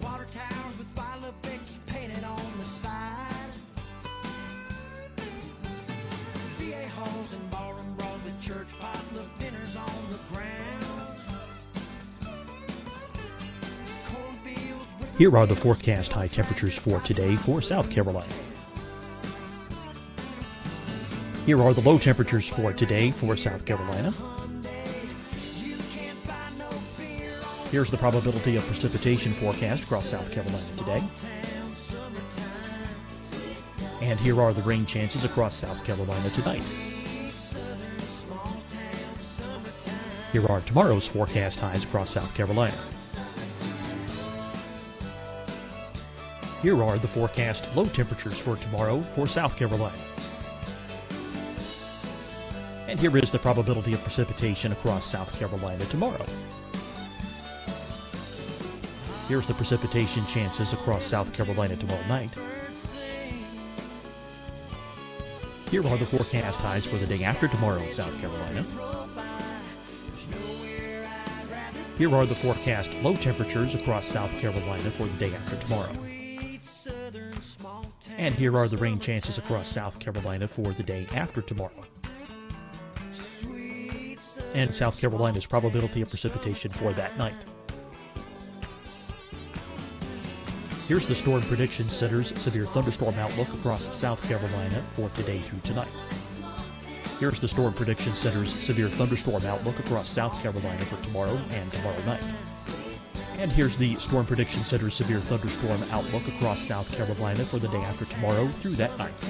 Here's the severe thunderstorm outlook for today from the Storm Prediction Center.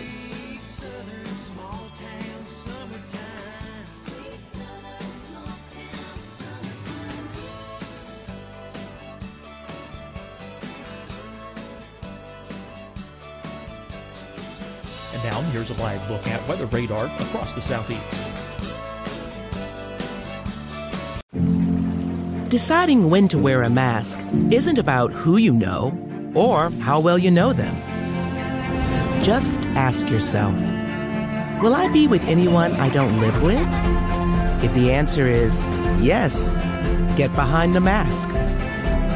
Help slow the spread of COVID-19. Get behind the mask. Learn more at covid19.ncdhhs.gov. Hi, everyone. I'm Dr. Mandy Cohen, Secretary of the North Carolina Department of Health and Human Services. And when you follow the 3 W's, you protect your family and your neighbors from COVID-19. When you leave your home, practice your W's. Wear a cloth face covering, wait 6 feet apart, wash your hands often. Wear, wait, wash. We're in this together. Stay strong, North Carolina. Fight the spread and take a stand against coronavirus. Wear a mask in public. Stay at least 6 feet apart from others. And get tested. Join us and fight the spread. Visit scdhec.gov/COVID-19. Getting tested for COVID-19 helps you to take the steps needed to protect yourself, your loved ones, and your community. Find the testing location at scdhec.gov/COVID-19 testing. You'll see your Carolina weather forecast at 25 and 55 past. And now back to the best of the Carolina Weather Group on the all-new Carolina Weather Net.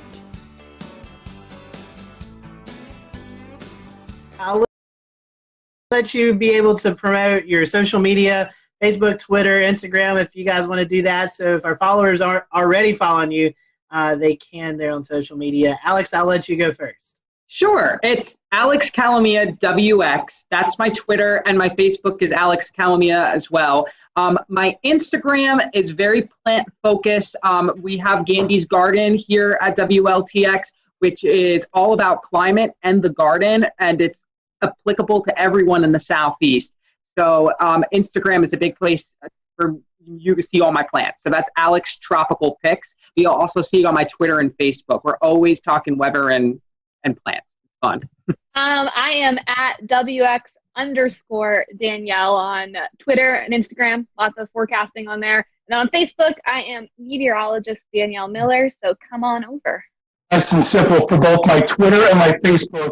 It's Efren WLTX. EFREN WLTX. You can find it on both of them. It's easy. As long as you spell my first name correctly, you'll be able to find me. Daniel just emailed me and said his phone was overheating, so he wasn't able to stick around. But if you want to follow Daniel, it's Daniel_Bonds on Twitter, and then on Facebook, I think it's the same thing. You can follow his weather page, Daniel Bonds. Just search it up, WLTX. So we want to appreciate you guys watching us here at the Carolina Weather Group. Guys, thank you for spending some time with us, and we will see you all next time here on the Carolina Weather Group.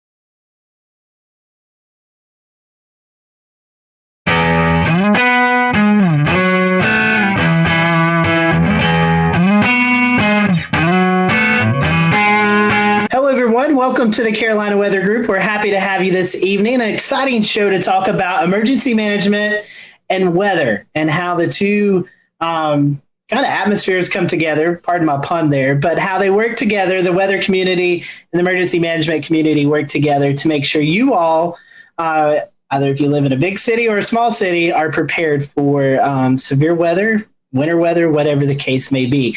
Joining us tonight is a familiar face if you've been a longtime Carolina Weather Group fan, Miss Ashley Morris, Emergency Management Planner for Baltimore County in Baltimore, Maryland. So last we had Ashley on. She was in Texas, so she's moved closer to us. So that way, if we ever travel, we don't have to go out to Texas. We can just go up to Maryland. So Ashley, welcome back to the show. And we also have with us Felix Nance, who is the emergency manager for the city of Hominy, Oklahoma, just outside of Tulsa. So Felix and Ashley, welcome to the show. We're going to kind of give you Ashley, I know you've probably already answered this question a long time ago, but we'll give you the opportunity to answer again.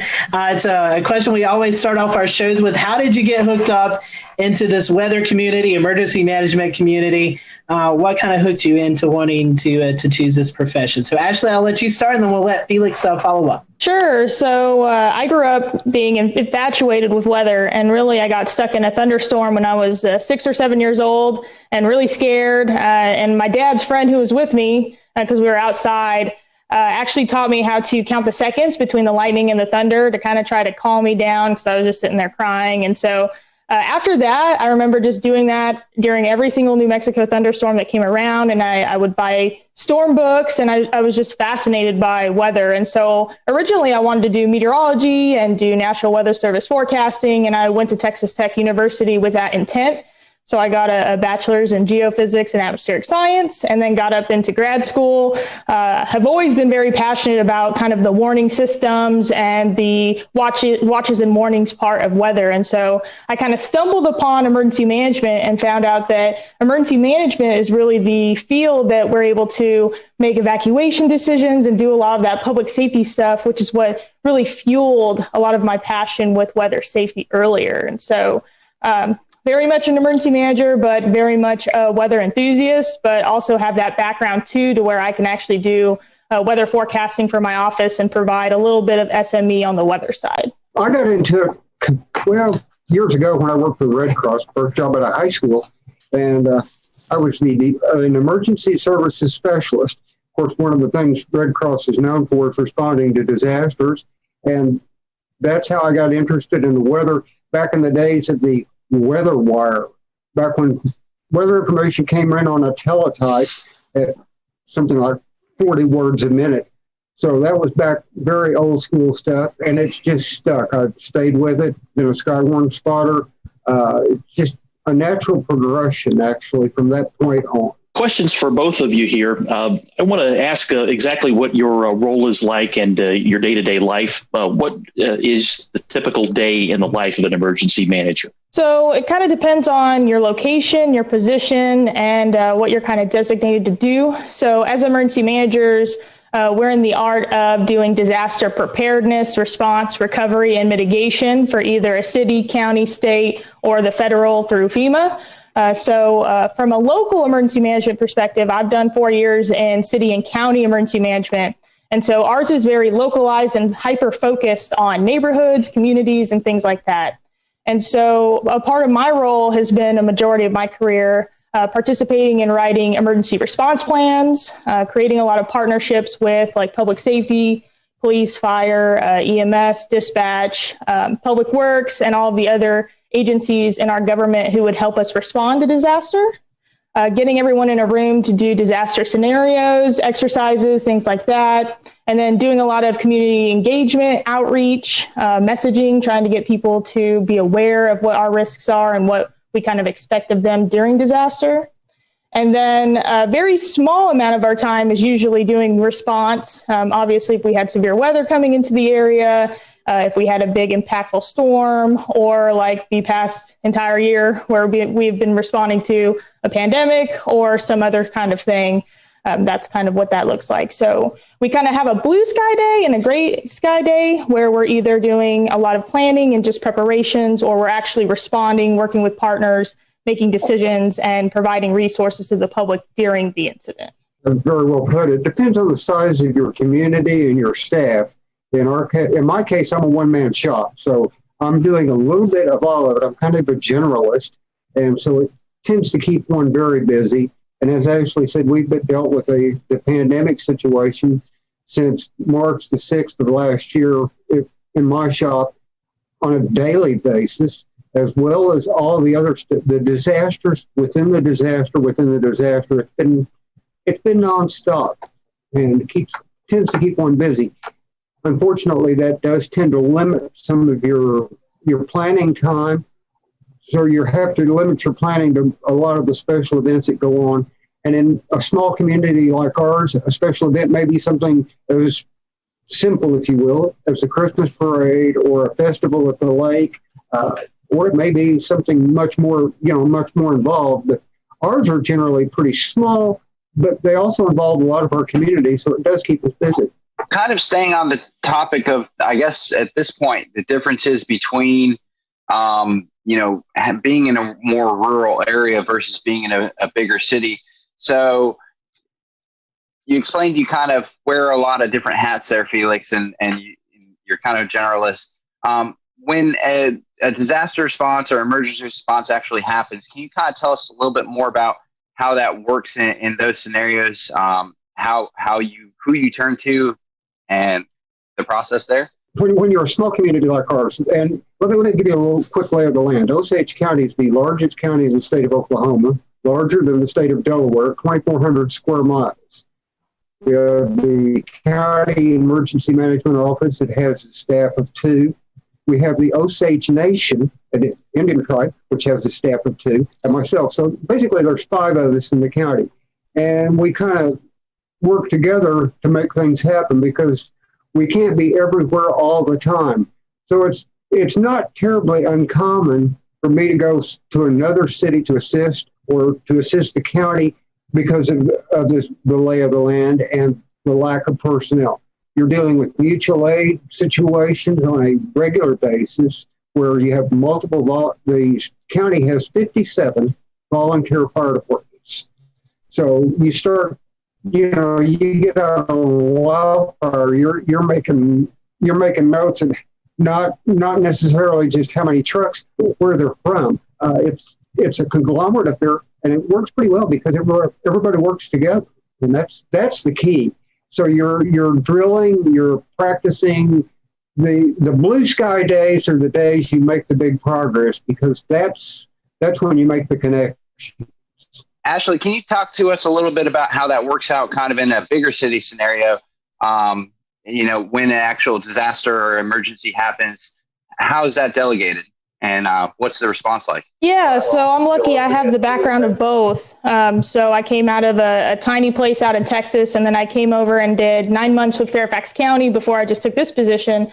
And so one of the biggest differences in kind of that would be your resources. So it was exactly what Felix was saying. Resources. Big cities, we have usually a bigger tax base. We usually have better funding, better things like that. And so when you have that, your capacity to respond is a lot bigger. You don't have as many mutual aid needs or community needs. We can usually throw money or resources or whatever we need at it. And so something interesting about Fairfax was that we would have severe weather setups where in Texas, I would be a little concerned. I'd probably kind of do like a light EOC activation, or maybe I would just sit in the EOC just in case we got severe weather. And in Fairfax, you would think you would do that because you have a huge population. But because your police, your fire, and a lot of your public safety is so massive and they have so many resources, it takes a lot for them to get tapped out. So we would have those squall lines with the trees down and stuff, but it wasn't a problem for Fairfax because we have massive amounts of department resources. And so that was something that I had to learn that was a lot different, just having those resources and those needs to actually be able to respond. Ashley, kind of piggybacking on that, Maryland's it's a pretty extensive urban area. Does your like territory go out to like Catonsville and Ellicott City where we see that major flooding over there, or do you handle that as well? We do from a first response perspective. So we do have like regional teams doing like swift water rescue, things like that. And so like our fire departments, even in the state, are very well linked to where they can deploy and do that mutual aid like they need to. From OEM and from Baltimore County, so I'm kind of back in one of those smaller roles being with the county. We're just establishing our program, so it's me as a planner and then a couple of fire personnel. And so depending on what the threat is and depending on what the threat would be to my county, we would probably sit back and make sure that Baltimore County would be okay. And then if they needed OEM support, we definitely would offer that. Luckily, we have a great state emergency management agency that keeps us all connected. We have EMAC, which is the emergency management agency compact, where they send out a mutual aid and things like that. And so we have an ability in the state to help each other when we need to. Now enter the COVID-19, right? So we're getting the next topic here. Obviously, we're going to have to, ask about, the challenges, right? So 2020, you had a whole nother set of challenges every EMS entity across the country had to deal with. Now you've got social distancing and all kinds of things that you have to deal with. So I'll let you go first, Ashley, on what your efforts are, what in Baltimore, how you handle COVID-19, how you handle disasters with that layer of complexity. Yeah, so I'll speak again kind of on Fairfax County. So we're a bigger jurisdiction. We have a pretty big public health, and it is a county public health agency where that's a lot different from other counties in Virginia because they actually have a state program. So we have state public health and then a county. So we were able to have more county resources to throw at it. Because it is a disease or an epidemic or pandemic, that's all going to be related to public health. So they're going to be the lead agency. As OEM, we're just offering our support. So, we run logistics, maybe ordering PPE, maybe doing any other kind of needs. They needed a lot of testing site materials like tents, tables, and that stuff. So OEM played a really big role in setting up logistics for the EOC and actually ordering and deploying the stuff based on their needs. We would help them with planning efforts. Obviously, they are the subject matter experts, though, so they would lead a lot of what the plan would look like, but we would help kind of support that and offer them staff, offer them really whatever they needed.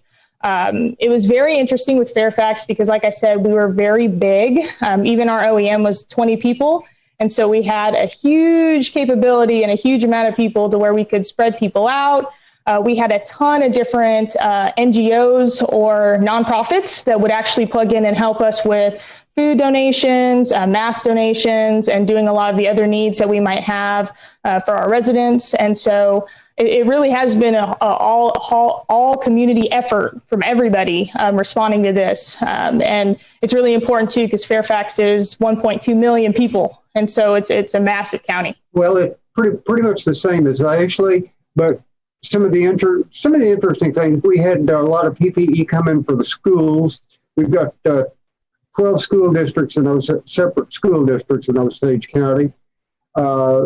We had a 6-county area that got together at a pod, picked up all the stuff for the local Osage County, brought it back to Hominy and sorted it here, and then distributed it to the schools. So there's an awful lot of work that goes on behind the scenes that people don't see and things like that. Then one of the most interesting things, we've been working with our senior citizen center here. They cannot have in-person meals or in-person feeding in the senior citizen center. And they've had trouble getting disposable trays and other supplies that they need. They turn to emergency management, and we pull rabbits out of hats and get them the things they need to help feed our senior citizens. So there's a lot of unusual things that small towns do that the big cities may or may not do, or the people may or may not see, or they may or may not be unusual for them. I mean, picking up the phone and ordering a specific item in a big town is not unusual. In a small town, it may take some doing to get certain items. Well, it certainly is not always the best scenario in every single severe weather setup or whatever weather setup you guys may be anticipating. Sometimes the worst happens. Between Oklahoma and Maryland, you guys certainly see the full gamut of every type of severe weather and threat you need to be prepared for, short of perhaps volcanoes as a kind of geologic threat. When you guys have to make the hard decisions, which I'm sure you certainly do, what goes into that emotionally, and when you just have to make that decision, how do you do that? Ashley, I guess we'll start with that. If we're making response decisions, it's always going to be priority based, and typically we put lives as number one always. And so any kind of action that we're taking, whether or not it's even in preparedness, but even in response, we're going to try to do what we can to save as many people that we can, and then also stabilize. So it goes lives, and then property, and then economic recovery and economic stabilization. So It is really challenging. I think that there are some situations where, you might be faced with a really tough decision. Like, for instance, a dam. You might have a dam that could break. And if it breaks, it might flood 2,000 homes, or you might have to do the emergency release and it might flood a neighborhood. That's a really hard decision to make. But I think that we tend to kind of err on trying to protect as many people as possible. And usually we can kind of have that support from our community in advance. But yes, we are faced with very difficult decisions in a lot of our incident management. Felix, I'm sure that you know just about everyone in Hominy, and everyone knows you. With a 2,000 person town, it's a lot more personal than perhaps it may be with the 1.2 million, I believe it was, in Baltimore. Does that sometimes weigh on you when you see disasters unfolding in your area? It absolutely does, because the chances are, if you don't know the people personally, your kids knew them or went to school with them. So yeah, they're not strangers by any stretch of the imagination. They're your friends and neighbors. But that's also part of the strength of the community, because they are friends and neighbors, and the community bands together. A lot of what we do is, in a situation with a storm, is the pre-storm warnings and get the information out. In the response phase, we leave that to fire and EMS for the rescue part and law enforcement. But we're also out there with them, and not just the day of the event. We're out there with them for a long period of time afterwards. We had a flood in May of 2019 that affected 71 homes and 9 businesses in our county. And I told the city manager, I said, "You've signed on for the long haul. We're going to be at this as well." We're still we're just now starting into the mitigation phase of that. But part of it is you were working individually with each family. And as we were doing debris removal, I told the guys, I said, "Now, break this stuff out with the backhoe out into the street, scoop it up, and put it in the truck." I said, "I want you to remember, that's someone's life you're taking away in the truck. It's not debris, it's not junk, it's not trash until you get around the corner. It's their life." And they all looked at me like, "Never thought of it that way." I said, "Yes, that's everything those people own in some cases. And it's right there in a pile in the front yard, and you're taking it away. They're starting over from zip." So it changes your perspective. And the perspective of your people. So it's important to remember that, one, when the debris's gone and the rebuilding's done, now you've got to go back to those community areas of the community and visit with those people and ascertain long-term needs, make sure that their needs are met both physically and psychologically. So it's a huge, huge job. And it doesn't end. You'll see them in church months later, and they're still the same people. You're still the same people, and it still tends to evoke the same emotions. In January of every year, in January 2021, we just had NOAA release the $1 billion disaster map that they come out with every year. This year, I believe there was $23 billion, or 2020 had $23 billion disasters. Felix, I'm going to direct this question to you. And Ashley, living in Texas, you've experienced this as well. A lot of those $1 billion disasters were severe weather events. And Felix, it's known you're in Oklahoma, prime severe weather territory, tornado season. So my question to you, and Ashley, feel free to jump in with your experience in Texas. When you're setting in your office or the EOC or the situation room or whatever the case may be, and that moderate or enhanced or high SPC outlook has been issued for your area, and you're waiting for the storms to develop, and then they do develop, and then they're producing the severe weather. What's it like? Take people into like the situation room. What are those high intense weather days like? And it could be flooding or Felix, there's fires that occur out in Oklahoma a lot. You have your wildfire season. So what are those days like? Take the public into what it's like to be in your office on those intense days. It starts off with a very relaxed atmosphere. They give me a hard time because they'll see me come in and my arms will be behind my head and my feet will be propped up and I'll be watching radars and chat. And different social media sites. And as the storms develop and approach what we call the I-35 corridor, which if you've been to Oklahoma, you're familiar with that. That means they're coming towards us. We're watching the WFO in Norman, which is our adjacent counties to the west, but that's only 20 miles.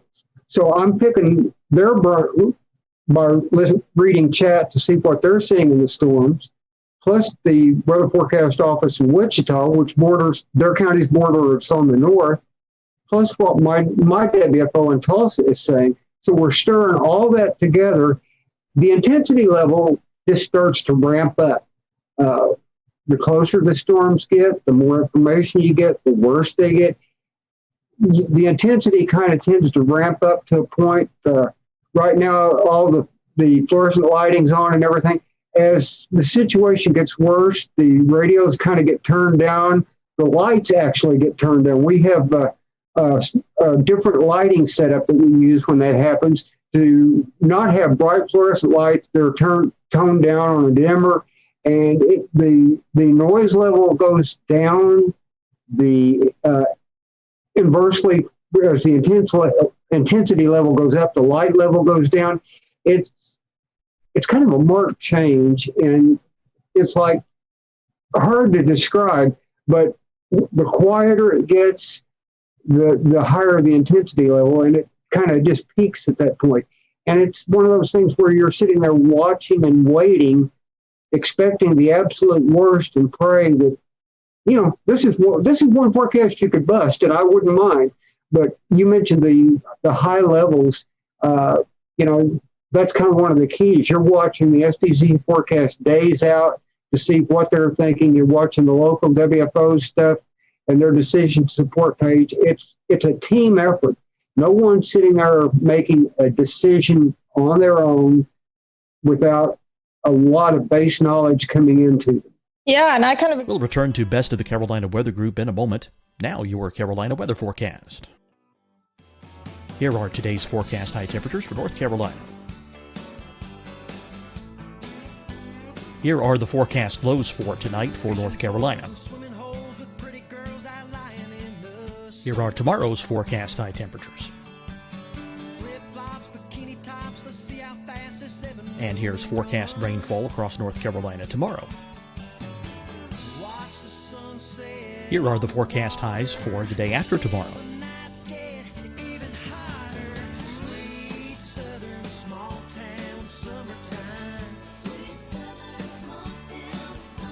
And here's the forecast rainfall across North Carolina for the day after tomorrow. This is the total rainfall forecast across North Carolina for the next 3 days. Here's the severe thunderstorm outlook for today from the Storm Prediction Center.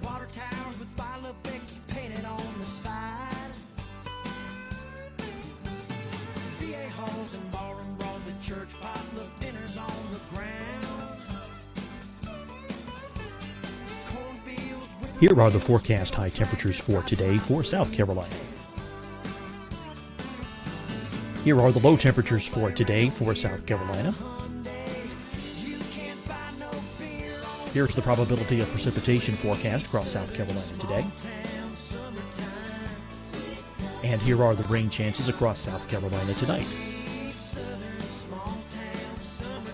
Here are tomorrow's forecast highs across South Carolina. Here are the forecast low temperatures for tomorrow for South Carolina. And here is the probability of precipitation across South Carolina tomorrow. Here's the precipitation chances across South Carolina tomorrow night. Here are the forecast highs for the day after tomorrow in South Carolina. Here are the forecast low temperatures across South Carolina for the day after tomorrow. And here are the rain chances across South Carolina for the day after tomorrow. And South Carolina's probability of precipitation for that night. Here's the Storm Prediction Center's severe thunderstorm outlook across South Carolina for today through tonight. Here's the Storm Prediction Center's severe thunderstorm outlook across South Carolina for tomorrow and tomorrow night. And here's the Storm Prediction Center's severe thunderstorm outlook across South Carolina for the day after tomorrow through that night. Here's the severe thunderstorm outlook for today from the Storm Prediction Center.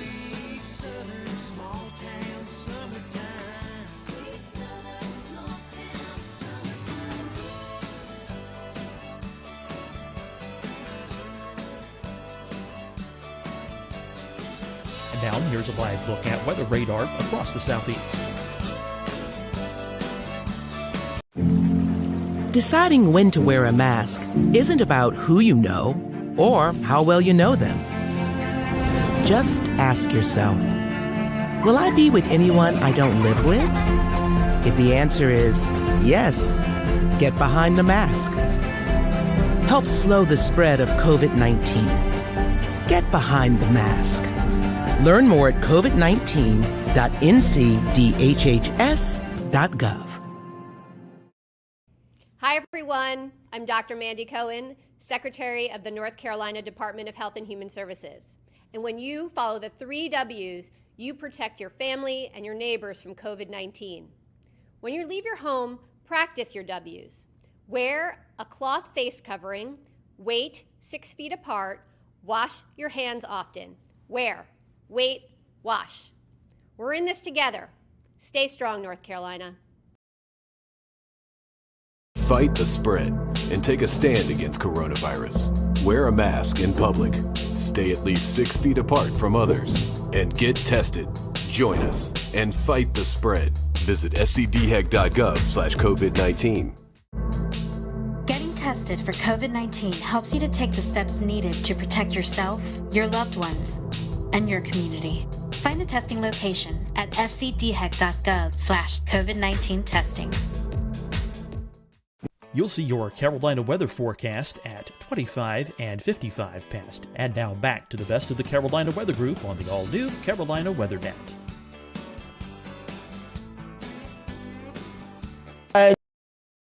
Doing a ton of different severe weather events in Texas, but also a couple of hurricanes, Hurricane Harvey activation, though we got lucky with it. And then had some activation up here for one of the storms from last year.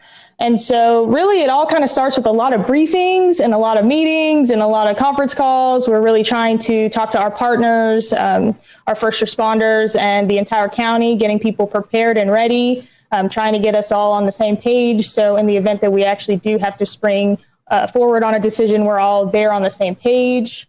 We will open up the EOC. The Emergency Operations Center is basically a giant conference room. We've got screens all over the walls. We put weather radar up on the screens. We put all the different news agencies, local news, national news, all kinds of things for situational awareness. And then it's really just a waiting game, just like he said. So kind of staying in touch with National Weather Service through chat, looking at the latest SPC products, also watches that come out, making sure that we're pushing that to the public because we're trying to get the public to take action on their own before the storms come in. And then also using social media to do a lot of that communication as well. And then once the storm comes, there's kind of that, it's like a uncertainty of what's going on. Like you're kind of lost in the dark because you're sitting in an EOC and there's a storm hitting your entire city or county or jurisdiction. And so you're trying to assess all the weather data and you're talking to your weather partners and you're trying to talk to dispatch and your first responders out there, but you still feel blind. You can't see exactly what's happening out there. And so we're kind of frantic at that point, trying to just find storm reports, trying to get on social media, trying to see if we can get any kind of hint of what kind of damage is going on at the surface. And then once we kind of have a better idea of that, we can start to make those decisions like damage assessment.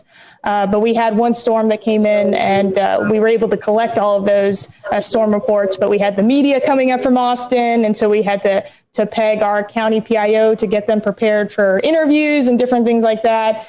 So there is quite a bit of adrenaline that comes with that. And then also somewhat of a lack of certainty of what decisions you're going to be making a short amount of time right after the storms. One of the unusual things about it, we both talked about the physical bricks and sticks EOC.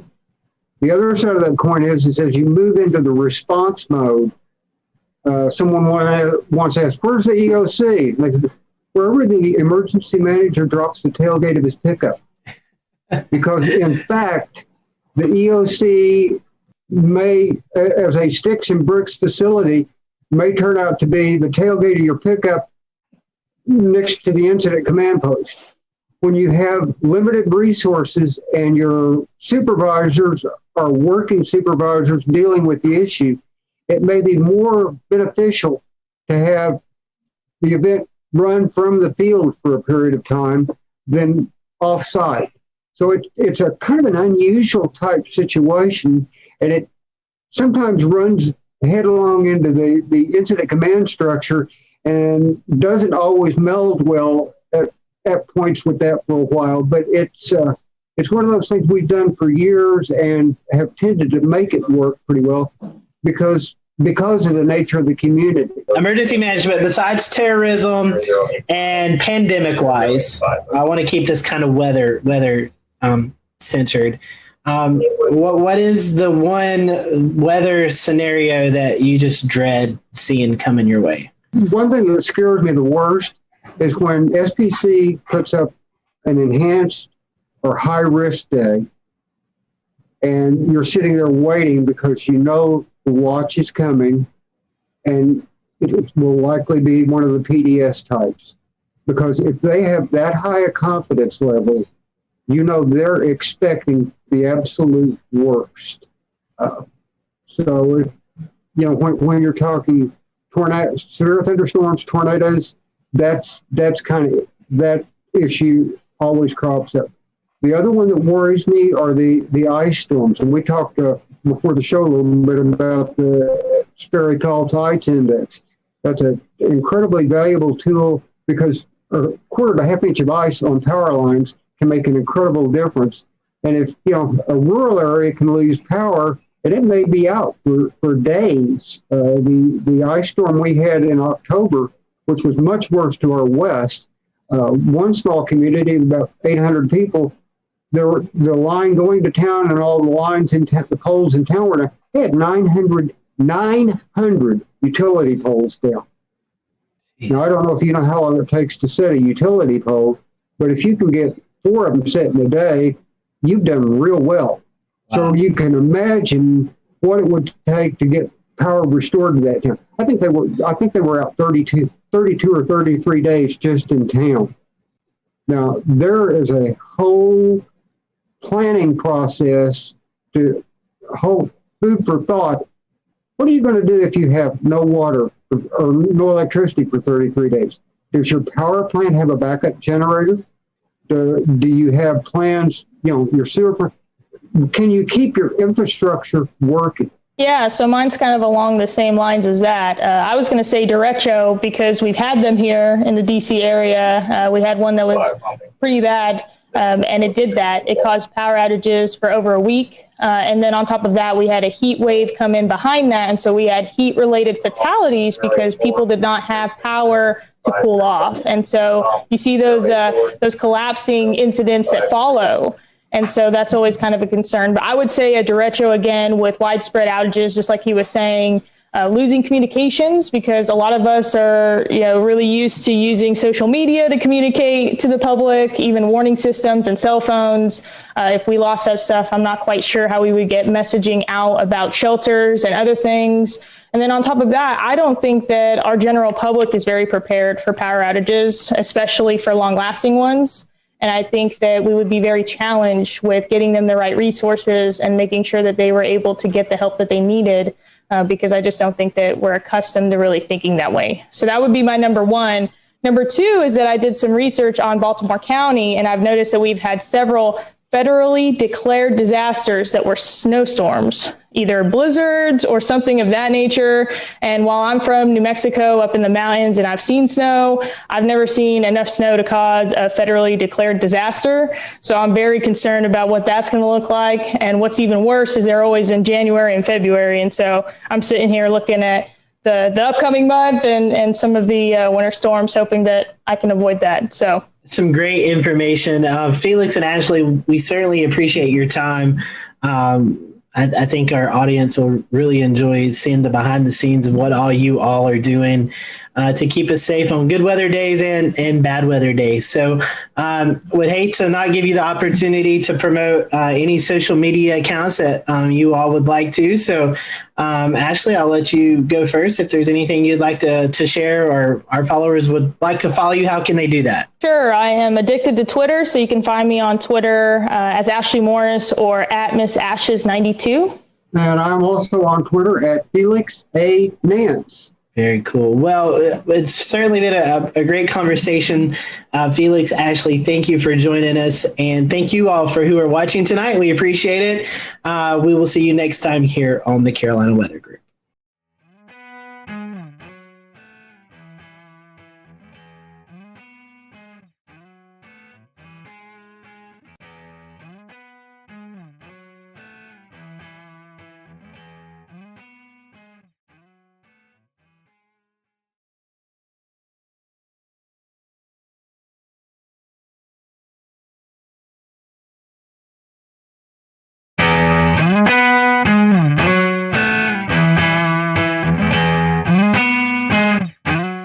Everyone, welcome. We are here with the WFMY weather team. We have on with us Tim Buckley, Christian Morgan, and Teran Kirksey, and we're going to be getting to know them over the next few minutes. This is a new segment that we are rolling out and hope to do, but we're going to spend a little time just getting to know our local meteorologist, and everyone has been kind enough to donate some time. So we're just going to do a few quick hitting questions. These are just you guys can elaborate if you want, or you can just give a quick answer. So our first one is Twitter or Facebook?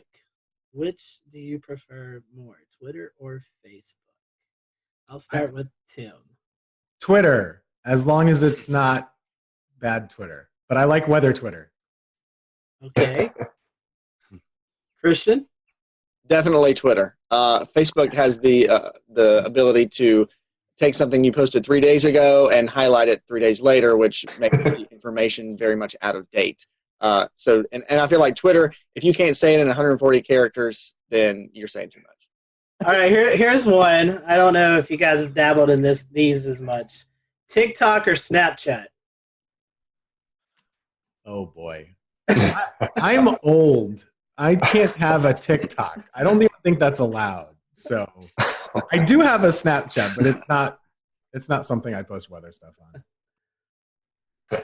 Yeah, I have Snapchat too, and I can't dance, so I'm not even going to adventure into the world of TikTok because it will be horrible.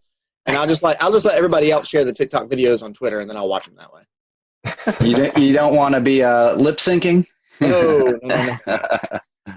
They both confuse me. I think I'm like, I'm older. I have an older spirit. So usually I just put my phone down when I get home. I don't want to know what's going on. I watch TV, and then when I wake up the next morning, people tell me what I missed, and I'm cool with it. I'm fine with it. Keeping on the theme of technology and stuff, what about weather model websites? There's tons of them out there, and I know you guys may have some special software, so you don't have to go to all of these websites that us normal people have to use. But do you have one? We have so much special software, and we pay all this money for all the great stuff. And I still love the Penn State e-wall the most. Oh, you're biased. Undecipherable. No one understands what it is, but I do because I went there, and that's just my comfort zone. It's like my chicken soup for my weather soul is looking at the page of garbled numbers, knowing what it means. So I do like, and it's the only one that has an easy to understand 6-panel chart for like the NAM and stuff, and I like a 6-panel chart. Okay. I've used that website for like 15 years, and I'm still confused by it. but it was the first website I used a lot, though. Now I use Pivotal Weather a lot, and occasionally I'll look at some other ones if it's like hurricane season or something like that too. Yeah, the first time I met Tim, he was showing me this Penn State e-wall, and I said, "What is this thing that looks like it's from 1985 that I cannot understand?" And I laughed at him for it, but he's like, "Oh, it's got all these charts and things on it." I was like, "Okay, I'm gonna find a different website." And then I took my weather classes and stuff through Penn State, and I was like, "Oh man, I really love the e-wall now." It's fun to actually sit and work side by side with Tim because we actually understand the Penn State e-wall and how great it actually is. But also like we do have it's something you have to pay for, but WeatherBell has some good maps on it. But I really like to use Pivotal Weather, especially when we look at severe weather parameters. They have it very easy to access on there. I can't say that we've really dabbled in the EWAL, but definitely agree with you on WeatherBell and Pivotal. I think I'd have to throw in Tropical Tidbits just because that's where I started, and so nice having those easy savants. Keep on this topic. Do you think that weather data is too easily available? Yes, but there's nothing we can do about it. I have two opinions on this. Number one, I don't think it should be that easy. I don't think it should be easily available to people that aren't seeking it out. So what I mean is, like, if you want to really be able to look at a weather model, of course I agree that's a good thing to be able to do. But I don't like that it gets out there to people that aren't wanting to see it. So it gets posted to Facebook, and then my grandma gets it and says, oh gosh, this is really bad. That's the bad part that we all know about. So in a perfect world, it's 1995 and only the weather folks have the weather models, but you can't put the toothpaste back in the tube. I think with it being so accessible, yes, it's public knowledge. It's out there, so why can't you access it? But at the same time, you get a lot of these hype weather sites and, people who think they're weather gurus and don't really understand it. And they like to, screenshot things and then post hype weather stories based on looking at one model. People don't really take the time to actually dive into the models and try to find the consistencies in them. And a lot of people don't even know the biases of the models and typically how they run. So having it so accessible is kind of doing, the weather folks a disservice. So we actually kind of have to take a step back and say, what you're seeing is not really accurate, but here's what we're looking at. So we almost have to kind of be careful where we step to make sure we cover the bases of what people are really seeing on Facebook and Twitter and what they're, sharing out at a mass rate. Yeah, because 90% of the time when something looks bad 5 or 7 days out, it doesn't happen. So I know my forecasting philosophy is usually okay, that looks like 10 days out. Oh, it looks horrible, but I'm not going to say anything. We'll just kind of pay attention to it. And then once we get in okay, it's 4 days out to 5 days out. If it looks really bad, okay, let me start kind of sprinkling this in.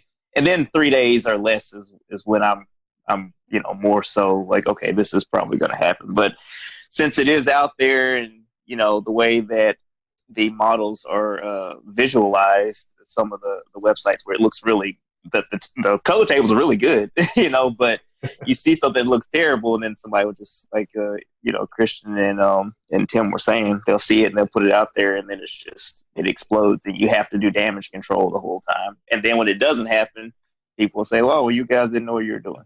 So that's the way it goes. Yeah, exactly. Coran has lobbied for us to change our 7-day forecast to a 3-day forecast.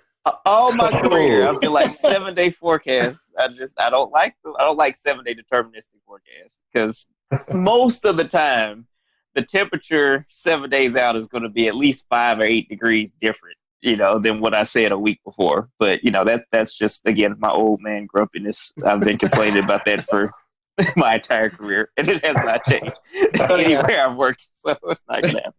I did a little personal case study not long ago. I was like, okay, I'm going to take, my forecast sheet and I'm going to keep it. And here's what I put for day 7. When I get to day 7, I want to see how much it's changed. And I mean, over those 7 days, the conditions change, the temperature changes. It's an evolving thing, especially once you get past, 3 and 4 days. Yeah, I even tell kids when I do school talks, okay, days 5 through 7, don't worry about those. It's more of a here's what we're looking at down the road. This is kind of a suggestion of where things may go. Exactly. Yep. And heavens forbid you put a snowflake in day 5 or 6 and it doesn't happen. Never do that. That's a rule of thumb. Never do that. I could think it could be a blizzard. I'm not putting a snowflake on day 7. Dig your own grave. Mm-hmm. Kind of bringing it back around for your viewers here. What was it that kind of jump started y'all to want to become weather people? Was there a defining moment, or was it something you kind of always knew you wanted to do? Most people have one weather moment that they saw or they lived through or they experienced. For me, I don't really have one of those, but I did grow up in probably the snowiest part of the country that people live in, which is upstate New York, right along Lake Ontario. We got 200 inches of snow a year. And so weather was just hugely controlling of your life for about 4 to 5 to 6 months every winter. So I always wanted to know what the weather was going to be. I always watched the Weather Channel and told my mom what they were saying, even if she didn't care.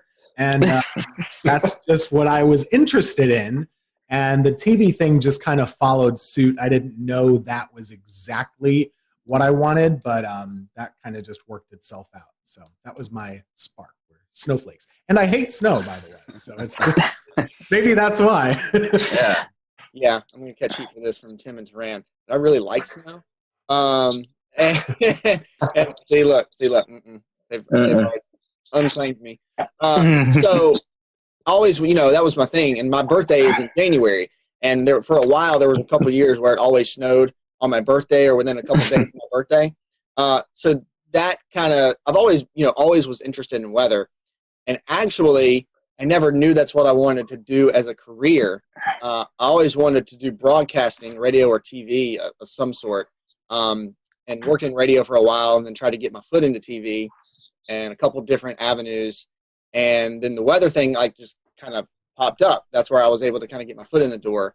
And I knew I enjoyed it and kind of got my foot in the door. And actually, kudos to Tim for helping me, and helping me learn a lot and teaching me and kind of really growing that passion for weather that I had, so much so that it sparked my interest to actually go back to school and get my meteorology certifications and stuff. And so here we are. It all kind of came full circle at one time. For me, I'm from the deep South. I'm from Alabama originally, and so I grew up a bunch of tornado events, and one time I saw one, and that just kind of locked it in for me. And so that just made me interested because, when you're a little kid and you have tornado warnings, you get a little scared, and that fear made me want to learn more about them. And so, so now, that led me to kind of pursue meteorology as a career. When I was in college, I was probably somewhat interested in broadcast, but probably more into research. The broadcast thing just kind of happened, and I've just been doing that ever since. But I do want to say I do not like snow. Snow is terrible. I hate tornadoes too, because tornadoes are bad, as we've seen. So I just like I think I like more so the challenge of forecasting as opposed to certain weather events, weather phenomena. Yeah, that's a word. Yeah, I said it right. Phenomenal. My short career so far that I've had, I've already learned that weather is a very humbling thing. Forecasting weather is a very humbling thing, because you have this period of time where you're on it. You're like, man, I'm accurate. This is, it's working out. And then something falls in your lap, and it's, you're like, okay, come on back down to earth now. But yeah, so the challenge is fun. And also, weather is one of those things, you think about it now, we've got everything going on with the coronavirus, but weather doesn't stop. It's something that never changes, and it's something that's always happening, no matter what's going on. And people are always, no matter what they're doing, whether they're staying at home, or whether this is a normal period in time where people are going to work and kind of coming and going as they please, weather affects everybody in some way, shape, or form. And to be able to, be one of the folks who's actually looking at that and helping you kind of plan your day, providing that service for you, I think is something that internally, and in my mind, I really, really enjoy. I have a running joke with Taran. I guess you've been here about 3 years or so, maybe, like that. Mm-hmm. And when he was on his interview, he was asking, what's the weather really like in the Carolinas? And he's been in Oklahoma and Mississippi, and I say, you know what, man, we don't get that much severe weather. Every now and then we get a tornado. Every now and then we get some hurricanes, but they're mainly at the coast. We're in the Piedmont. And, every once a year or so we get some snow, and sometimes it's big, but it's not much.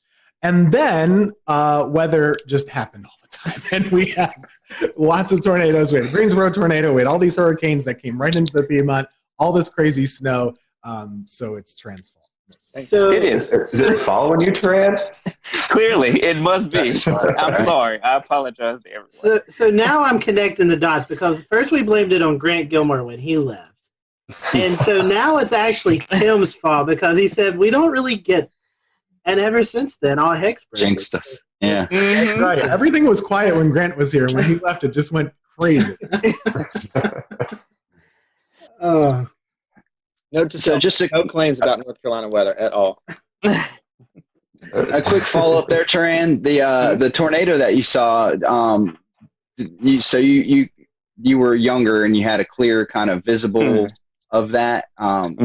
What kind of happened in that experience? There was I remember the day. I was in Huntsville, Alabama at the time, in North Alabama, and there was a tornado warning, and the meteorologist was saying, hey, it's headed towards this part of Madison County, which is maybe about 5 or so miles north of where we are. Then the power kind of flickered or went out, and of course, we looked outside, so you're not supposed to do that. And we were looking north, and you can barely see it, in the distance, but I could see it, and I was like, oh my gosh, that's wow. This is it. I was scared, but I was also kind of mesmerized. My parents knew that it wasn't going to hit us, so they were okay with me, like, looking outside, like, okay, it's up there, it's fine. But just watching it was, it kind of, just solidified my interest, because I've always been somewhat interested in weather, even when I was younger than that. But there was a meteorologist in town that would do such a great job kind of teaching the meteorology. I know some people don't like that, but for me, I would always sit in front of the TV and watch the severe weather coverage, and I would learn so much about how to look at radar. What are you looking for? These are different, variables that, you can look at using the radar. And again, this is in the 90s, and so there's been a huge explosion of different things now, but it made me more and more interested. And then, obviously, I reached out when I got in high school, and he was gracious enough to let me, intern from when I got in college, but to let me shadow him when I was in high school, and it just kind of went from there. Give us a name. Come on.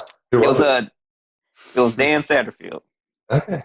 I know that's a name that, yeah, some people had different opinions, but yeah, he was awesome. And even to this day, he's, just so gracious, if I ever have a question or anything, or, he has always been one of those people that I could, like, hey, I don't understand this, I don't understand that. And he's one of the big reasons I ended up going to Oklahoma. He started telling me about, oh yeah, a lot of tornadoes out there, you can learn a lot. I'm like, okay, sure, I'll try it. So yeah. Well, that's great. I think you're reading right off our question sheet. One of the next ones I was going to ask is, do you guys have a weather role model? So, Andrew's got your answer. Tim, Christian, a weather role model? I didn't. We'll return to Best of the Carolina Weather Group in a moment. Now your Carolina weather forecast. Here are today's forecast high temperatures for North Carolina. Here are the forecast lows for tonight for North Carolina. Here are tomorrow's forecast high temperatures. And here's forecast rainfall across North Carolina tomorrow. Here are the forecast highs for the day after tomorrow.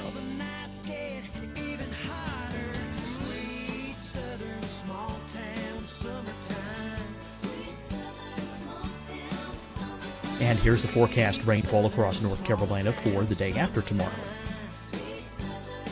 This is the total rainfall forecast across North Carolina for the next 3 days. Here's the severe thunderstorm outlook for today from the Storm Prediction Center.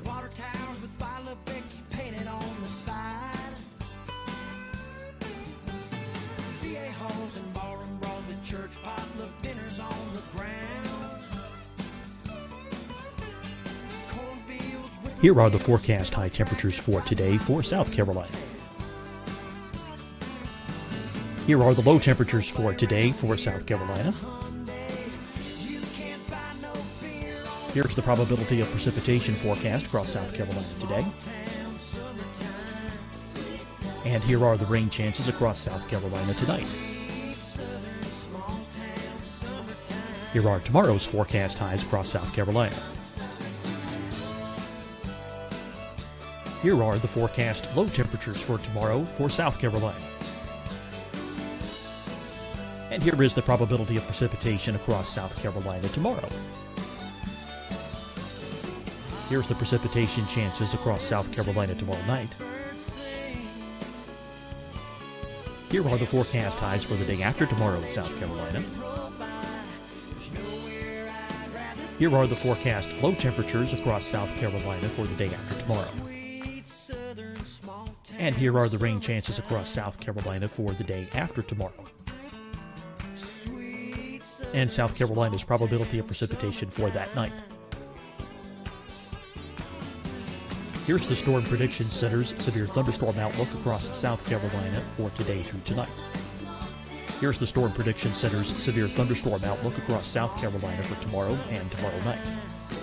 And here's the Storm Prediction Center's severe thunderstorm outlook across South Carolina for the day after tomorrow through that night. Here's the severe thunderstorm outlook for today from the Storm Prediction Center.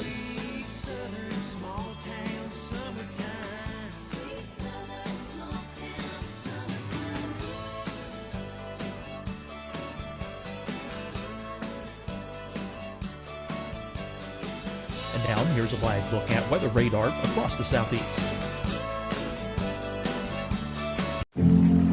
Deciding when to wear a mask isn't about who you know or how well you know them.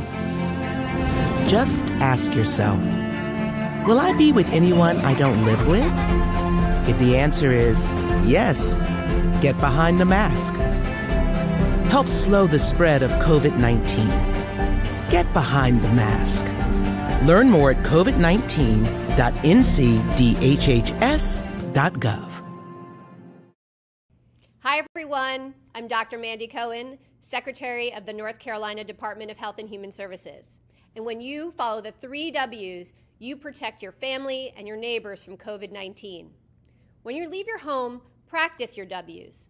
Wear a cloth face covering, wait 6 feet apart, wash your hands often. Wear, wait, wash. We're in this together. Stay strong, North Carolina. Fight the spread and take a stand against coronavirus. Wear a mask in public. Stay at least 6 feet apart from others. And get tested. Join us and fight the spread. Visit scdhec.gov/COVID-19. Getting tested for COVID-19 helps you to take the steps needed to protect yourself, your loved ones, and your community. Find the testing location at scdhec.gov/COVID-19 testing. You'll see your Carolina weather forecast at 25 and 55 past. And now back to the best of the Carolina Weather Group on the all-new Carolina Weather Net. Active.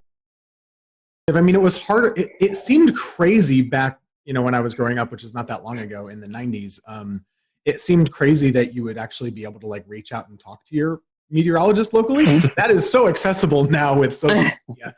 So I didn't really have any interaction with any of my local meteorologists, but there's a guy by the name of Dave Eichhorn up in central New York who was on Syracuse television for a long time. And I would always watch him and Dave Longley and Jim Teskey. 2 of them are still there. And they really geeked out about the weather. And I wouldn't say they got excited about the weather when it was bad, but they really did have a professorial approach and really explained it a lot. And I liked that. And I thought that was really interesting. And they would really tell you, if this lake effect band isn't here and it's there, there's a reason why. We're not able to predict it that precisely. And so those were definitely the folks that inspired me, even though I didn't really interact with them much. The funny part about now being in the position that I am and having social media is we interact a lot on social media together now, just chatting about local weather, and they know I'm from my little small town that they cover and all that stuff. So it's cool. That's neat. Yeah, for me, so I actually grew up in this market. So I was very in tune with all of the weather folks in the market at the time. And so there was one person that I won't name because we're with, a competing station right now, but I watched them all the time. And that's just kind of, I would always, that would always be the thing. And when they were calling for snow, that's what I wanted to know about. That's who I wanted to see. And I wanted to learn, why it was happening, and also more so to know how much we were going to get. But at that point, Tim, like Tim said, I never really thought that, when I was in middle school, that you could actually reach out to those folks and actually, have a conversation with them. And, some folks, that I've learned over the years, some folks are more gracious of giving their time than others are. But I will say, and again, Taran and Tim can probably speak to this because they've been in it longer than I have, of course, but maybe the way that social media and has kind of groomed us over the last, in this age that we're in, I think that the connectivity, being able, whether you're competing stations or not, but kind of the network of meteorologists and kind of being able to toss ideas back and forth and discuss those things.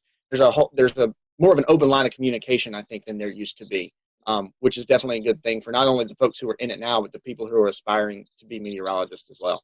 Here right now, that's a testament to having access, with more access to your local meteorologist than perhaps there was back in the 90s, like you said, Tim. Everything has changed so much. I didn't even know what a computer model was or that they existed until I got to college. Like, I didn't know any of that really. And I don't know that I was unique in that either. Once you got to school, you're like, oh, there are these tools that I didn't know that existed. Here's how we use them. And then I kind of, learned it very quickly. But before that, I mean, the amount of information that 12-year-olds know now that are weather enthusiasts is about the same as like what I had like as a sophomore in college. It's amazing. It really is. Oh yeah, same for me. I mean, the first time I saw a forecast model was when I shadowed that time. They had the DIFAX maps or whatever. It's like, oh, okay, this is printing out. So this is how you all figure out the forecast weather. Okay, cool. Before that, I had no idea. I actually have some of those DIFAX. Eric Thomas. I went to visit Eric Thomas in Charlotte, and I have them somewhere in the basement. I need to pull them out and see if I can find them. But I have a question. It's going to kind of tie 3 or 4 questions that we have together. It's kind of the future of meteorology, working from home, and the role of social media, which we all 3 are experiencing right now in the COVID-19 pandemic. So what are your thoughts on the future? Do you see working at home maybe more of a thing to come and doing a lot more via social media? I think that, I mean, obviously, kind of hate the reasons why, we've gotten to this point, where a lot of people are working from home, hate that there's, the virus is kind of causing all this disruption. But with that said, a lot of friends I've been talking to over the past, somewhat talking to, I'm kind of introverted. Occasionally I'll ask them a question. I got to have one conversation a week with friends. But basically we were talking about, hey, it's 2020. The idea of going into an office every day in many industries is antiquated. If you're in sales or something like that, why do you have to go into an office building when you can just make your calls from home, or you can go and, drive to your different sales spots from home and work out of your home office and maybe go to the office once a week. I think a lot of employers are seeing that their employees can be just as productive or even more productive at home, depending on how they work or, what works best for different people. I know everybody's different though. So for extroverts, it's probably important that they, go into the office regularly to get that social interaction. For introverts, they might work better in solitude. So I think that as meteorologists, when you look at it, most weather days are fairly benign, fairly quiet. And I feel like on those days, working from home should be more of an option for all meteorologists. But you also have days where there's the threat of severe weather where that's not probably the best method. That's just kind of my 2 cents on that. I don't know what you think, Tim. I mean, I definitely do miss being able to interact with folks at the station. However, typically meteorologists aren't interacting with one another personally face-to-face because we're on different shifts. So it doesn't change that much between us working together. Christian and I do have a lot of overlap at the station just because of our schedules. But aside from that, the main difference is just being able to show things in front of a wall and explain things by pointing them out and maybe some interaction with other anchors and stuff like that. I don't think that I'm surprised at how much we've been able to do at home, and I do think that this might continue to be an option in the future on quiet days. I don't see why not. So we'll see what happens. It's new for everybody. So what we did learn this past week, though, and whenever this is aired, we had a tornado situation back on this past Monday. That is something that very much needs to be at the station. Mm-hmm. And just the reason for that is, we don't have backup power at home. Mm-hmm. The building does, and we can explain it. And I think there's a comfort to folks at home who are able to actually see us at work. On top of it, we got it covered. Don't worry. Agreed. Yeah, I'll real quick. I'll echo off what Tim said about our severe weather event this past Monday, and I was actually working from home, and Tim and Taran were in the studio, of course, very much separated because of social distancing guidelines right now. But the other thing, and I know that this is again the quality that we're able to put out, even working from home, video quality, audio quality, is pretty mesmerizing, honestly, because we never thought that we'd be at this point. But the other thing, there's also still a lot of downfalls with it. And one of those being the fact that when you remote into whatever weather software you have, there's going to be some sort of latency at whatever rate, which does, I noticed this working from home on Monday.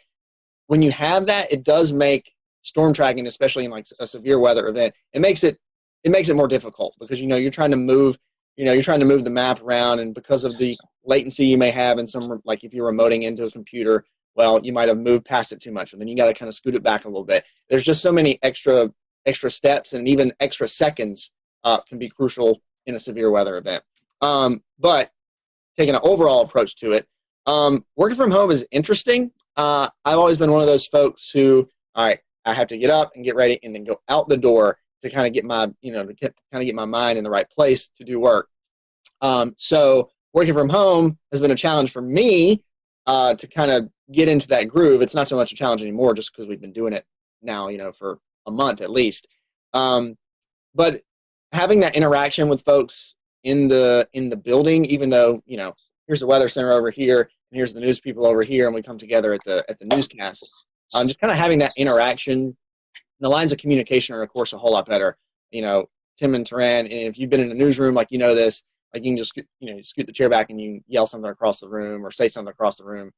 Now, working from home, okay, got to send this email, or did I check this on the little chat, or did I send somebody a text message? So the communication line kind of is something you have to kind of double check yourself on.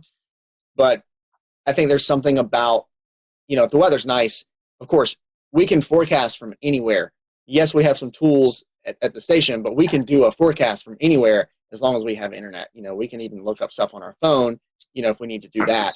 But working from home and putting the forecast together, is easy. But I think when things return to normal, if we are seeing more work from home situations, I think just being in the station, being in the studio, at least for the shows, has a value to it that you can't replace. No, absolutely. It's amazing all of the just how much we've seen this working from home thing develop over the last 2 months. Who would have thought that just about every single meteorologist in the nation would be broadcasting from their office with their cat in April. So it's just unreal. So we only have a few minutes left, y'all. So we're each going to ask you one kind of silly, lighthearted, fun question. So I guess, Tim, I'll start off with you and we'll go around. What is your favorite non-weather hobby? Favorite non-weather hobby? Getting outside and hiking and taking pictures. That's it. Great choice. And I know it's supposed to be fast, but I got this hobby, I think, by a product of working weather. And the reason is when I moved to Greensboro, I was working weekends. My days off were Wednesday and Thursday. No one in the world, let alone in our building, has days off on Wednesday, Thursday. So I had nothing to do. So I got in my car and I would drive to pretty places like Hanging Rock or the Blue Ridge Parkway or something like that. I would drive a long way and get to know the area. And then I got to know hiking. And at the time, I was just taking pictures on my iPhone. And then I kind of, started getting a better camera. I don't take as good pictures as Dan, but I try. He's my inspiration for good photos as well. So that's my hobby. Christian, Taran? Music for me. I'm a drummer in a 10-piece party and dance band that plays across the Southeast quite a bit. So music is my outlet. And then I love being outdoors. So even though I'm not that great at it, I love going golfing. And that's a nice thing from working from home. Like, even on these days, if I don't go in until the afternoon, the days working from home, I can just, walk out or go to the golf course and walk a couple holes and kind of get my fresh air for the day. And so, yeah, but music is my main hobby. Golf would be the second one. I like to spend time outside as well. Just kind of sitting outside is always nice. And I like the barbecue, which is a verb and a noun. Okay. It's a verb and a noun. Contrary to popular belief. Read the dictionary, it's a verb and noun. Sorry, anyway. That's true. But Southern thing. it is, yeah. It's a verb and a noun in Alabama, and it's a verb and a noun in North Carolina too. Do people up north not think that it's a verb? Well, there's They use it much differently. Yeah. Oh, Lord. I can run out the clock on this if you want to. Go for it. The actual thing that you cook with, the barbecue instead of the grill. So this is and a cookout up north is called a barbecue as well. Yes. I'm telling you, that's the way it is up there. Yeah, once all this social distancing stuff clears up, I'm waiting for some Turan ribs. Every Saturday, I see a post of Turan cooking. I've had extra time on my hands, so our next lightning round will be in person. there you go. Turan, I got to ask you, vinegar or tomato-based sauce? Well, I mean, that's the big debate here in North Carolina. Man, she about to get me in trouble, man. All right, so again, I'm from Alabama, but I spent most of my life in North Alabama. So Memphis-style barbecue is what I'm used to. And then when I lived in Oklahoma, Texas-style barbecue is kind of, one of my big things too. I like more tomato-based barbecue sauce. Like, you have to put, for me, I do put some apple cider vinegar as I'm cooking it, but I don't just douse it in it. Like, I just want a little bit of tang and then more sweetness. That's just what I prefer. Very nice. Very nice. We'll give that to you. And on that, I'm with Turan on that. Even though I'm from North Carolina, I don't want to eat barbecue and have my throat burn. A good mix, a good middle of the road barbecue. Mm-hmm. Well, Christian, I didn't stop because we need the viewers to still like us after that. Disparaging barbecue or whatever.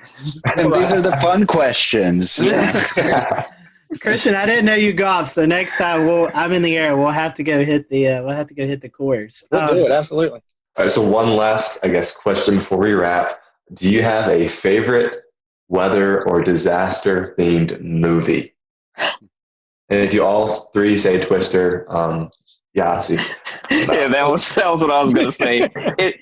It's so bad, but it was so entertaining. And growing up, I was like, oh man, this is awesome. So, yeah. There was a volcano movie too that was really bad. What was the name of it? It was Volcano? Dante's Peak? Yeah, in the 90s. Yeah, there were two of them. There's Dante's Peak, and then Volcano was in LA. Okay, yeah. Yeah. They're all really bad. Yeah. The worst one is The Day After Tomorrow. Oh gosh. Are you telling me that's not accurate? It is horrific. And I was in New York in January, and I went to the New York Public Library, which is a great free place to go. You should go sometime and check it out. It's beautiful. I took a picture in there and said, oh, it's a great place to visit. And everybody posted, this is where they filmed Day After Tomorrow. Jake Gyllenhaal is all over these places. I was like, oh, no, I'm reliving this horrible movie. Well, guys, I have one question. I know you're talking about places to visit. We want to give a little love to the Triad areas. So what's your favorite place to visit? If you have visitors coming to the Greensboro, High Point, Winston-Salem area, where is your favorite place to go visit? Where would you recommend to people? Could I vote for Hanging Rock, or is that too far away? I really like that's great. I really like the parks. Hanging Rock is amazing. And I love just hiking up and stuff, and that's probably one of the cooler public parks I've been to in the state. Pilot Mountain's a great hike too. It's in the Triad, and it's probably, if we're talking Triad specific, that's probably my favorite. But if somebody's visiting the Triad, it's a quick shot up to the mountains and the Blue Ridge Parkway too. So we have a lot in our backyard. That's the nice thing about being in the Triad. We got a lot of great places here, but also, a quick drive in a car, and you can take a quick day trip, whether beach, mountains, whatever it is. All those places are great. I will be like the ambassador. If you guys have any questions about where to eat, where to drink, where to go, outside, there are so many good parks here. Seriously, and just having lived in multiple states and multiple places, most places don't have as many parks as we do and as many good parks as we do. And I really appreciate the dedication to saving outdoor spaces. City of Greensboro, every lake, there's a trail around it at all points. That's crazy. and there's really great opportunity to get outside, and we don't have traffic. Good food, good stuff. So come on down whenever you're allowed to, and we'll give you a good recommendation. I'm sold, Tim. Dan likes it here. Okay, good. We certainly appreciate your time today. We had talked about social media, so I'd feel bad if I didn't say, hey, give your guys a plug. How can they follow you guys on social media? Sure. Twitter or Facebook. Of course, mine is Tim Buckley WX. Just search Tim Buckley Meteorologist on Facebook. You can find me there. Instagram too, but I don't post much weather there. And mine is just TK Weather, like weather spelled out. So TK and then weather spelled out on, the internet. So I'm on there. On the Google machine. Just Google it. Just Google it. Yeah, Twitter, Facebook, Instagram for me too. C Morgan WX on Twitter, and then you can just search Christian Morgan WFNY on Facebook, and then C Morgan WX on Instagram as well. Awesome. Well, we appreciate your time. Thank you guys for watching. Hope you enjoyed it. We'll do another one of these soon. Thanks, guys. Yeah, thanks, y'all.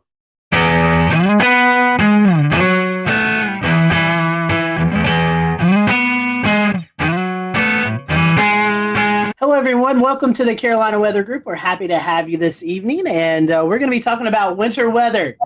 It's getting cold outside, and eventually we're going to be talking about some of those wintry precipitation events that likes to kind of rear its head here in the southeast, here, especially in the Carolinas in the wintertime. So with us tonight is Trish Palmer.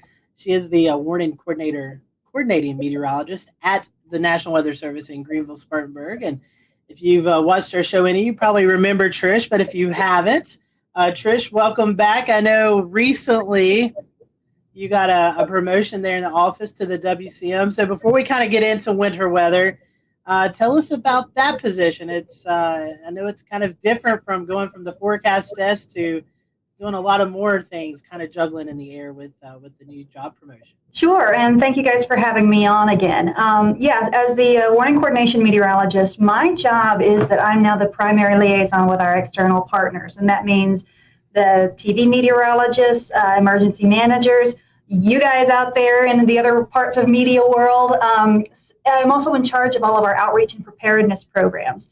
So when you hear about Severe Weather Awareness Week or Winter Weather Preparedness Week or whatever it might be, I'm the one that has to coordinate all of those different issues. And I work very closely with our surrounding offices. As part of the transition, I'm no longer actually in the shift rotation, but I still cover shifts because I'm still a meteorologist, and I have not lost my love for the geeky part of meteorology. I absolutely love it. That's why I got into this.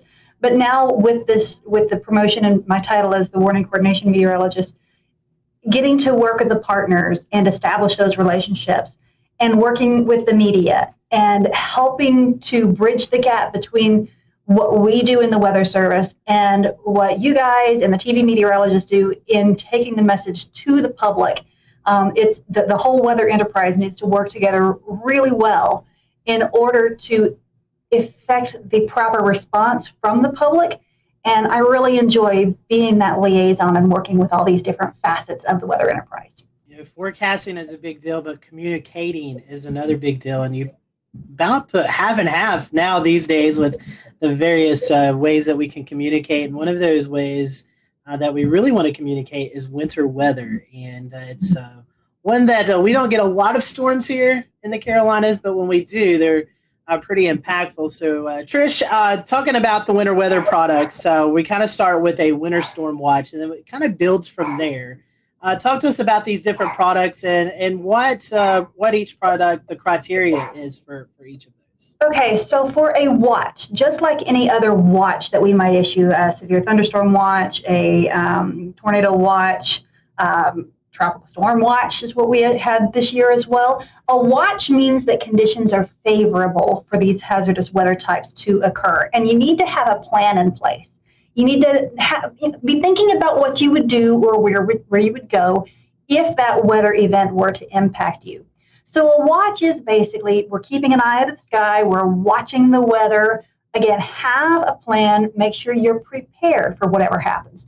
So in the case of winter weather, we like to issue a watch anywhere from 36 to 48 hours in advance of the onset of wintry precipitation.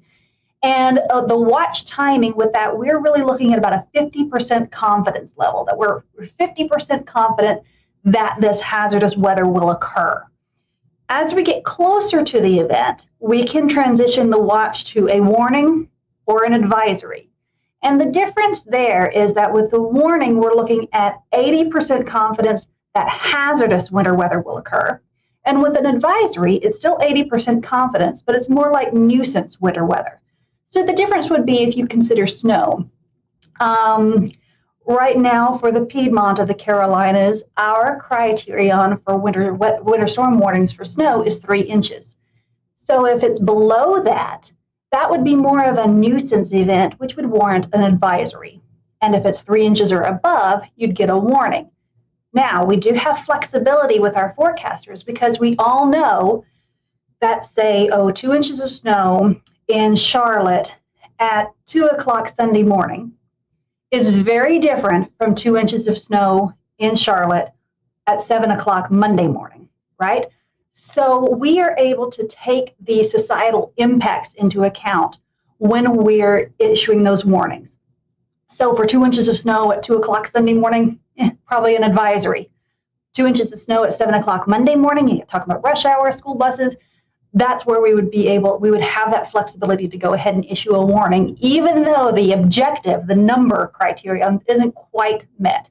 So we have that flexibility there. We have different criteria for sleet and freezing rain too. For a warning for sleet, we're looking at 1/2 inch. For freezing rain, for a warning, we're looking at 1/4 inch. But again, there's a little bit of flexibility there depending on the impacts that we might be experiencing. And so, Trish, one thing is an advisory really isn't a step down. It's still impactful.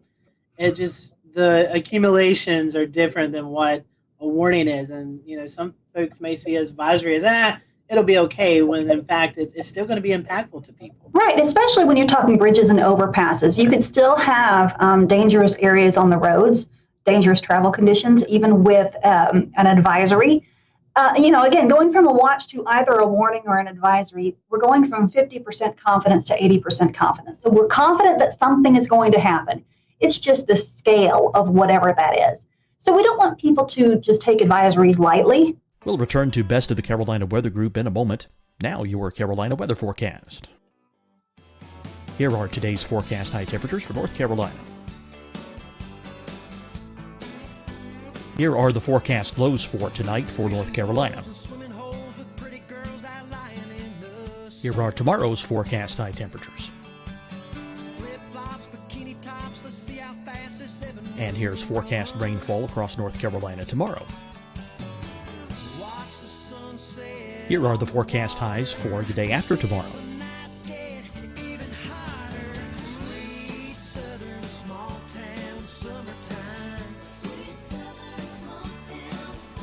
And here's the forecast rainfall across North Carolina for the day after tomorrow. This is the total rainfall forecast across North Carolina for the next 3 days. Here's the severe thunderstorm outlook for today from the Storm Prediction Center.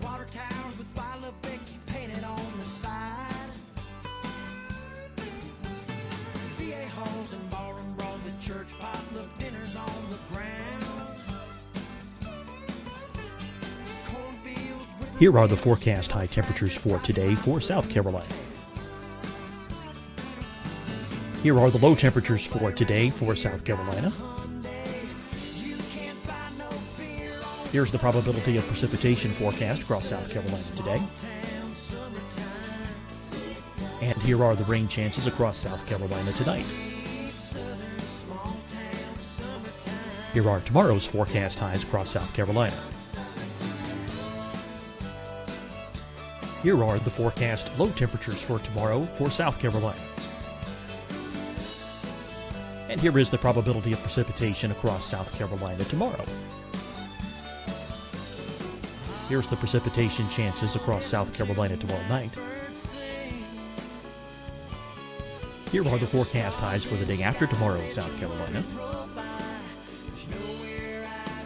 Here are the forecast low temperatures across South Carolina for the day after tomorrow. And here are the rain chances across South Carolina for the day after tomorrow. And South Carolina's probability of precipitation for that night. Here's the Storm Prediction Center's severe thunderstorm outlook across South Carolina for today through tonight. Here's the Storm Prediction Center's severe thunderstorm outlook across South Carolina for tomorrow and tomorrow night. And here's the Storm Prediction Center's severe thunderstorm outlook across South Carolina for the day after tomorrow through that night. Here's the severe thunderstorm outlook for today from the Storm Prediction Center.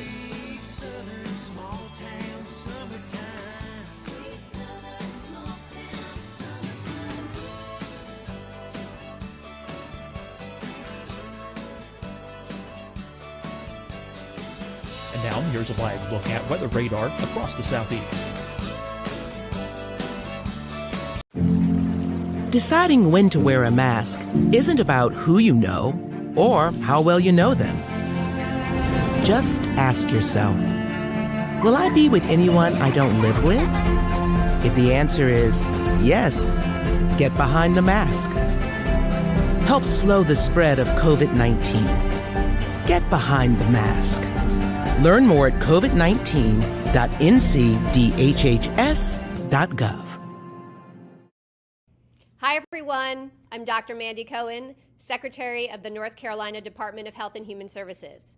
And when you follow the 3 W's, you protect your family and your neighbors from COVID-19. When you leave your home, practice your W's. Wear a cloth face covering, wait 6 feet apart, wash your hands often. Wear, wait, wash. We're in this together. Stay strong, North Carolina. Fight the spread and take a stand against coronavirus. Wear a mask in public. Stay at least 6 feet apart from others. And get tested. Join us and fight the spread. Visit scdhec.gov/COVID-19. Getting tested for COVID-19 helps you to take the steps needed to protect yourself, your loved ones, and your community. Find the testing location at scdhec.gov/COVID-19 testing. You'll see your Carolina weather forecast at 25 and 55 past. And now back to the best of the Carolina Weather Group on the all-new Carolina Weather Net. To be prepared, and you still have to take precautions. It's just that we're talking the chances of, say, like widespread power outages and stuff like that would be much less with an advisory type situation than with a warning situation. Right, and Tricia, one of the things that sticks out that I wanted to reinforce is that the criteria for this is it's tailored to each area in your forecast area. Like, for example, the impacts and the impacts are what matters most. So, you know, what would be most impactful for Asheville is different than what would be impactful for Charlotte and Greer. So obviously, you're going to have different criteria for those areas,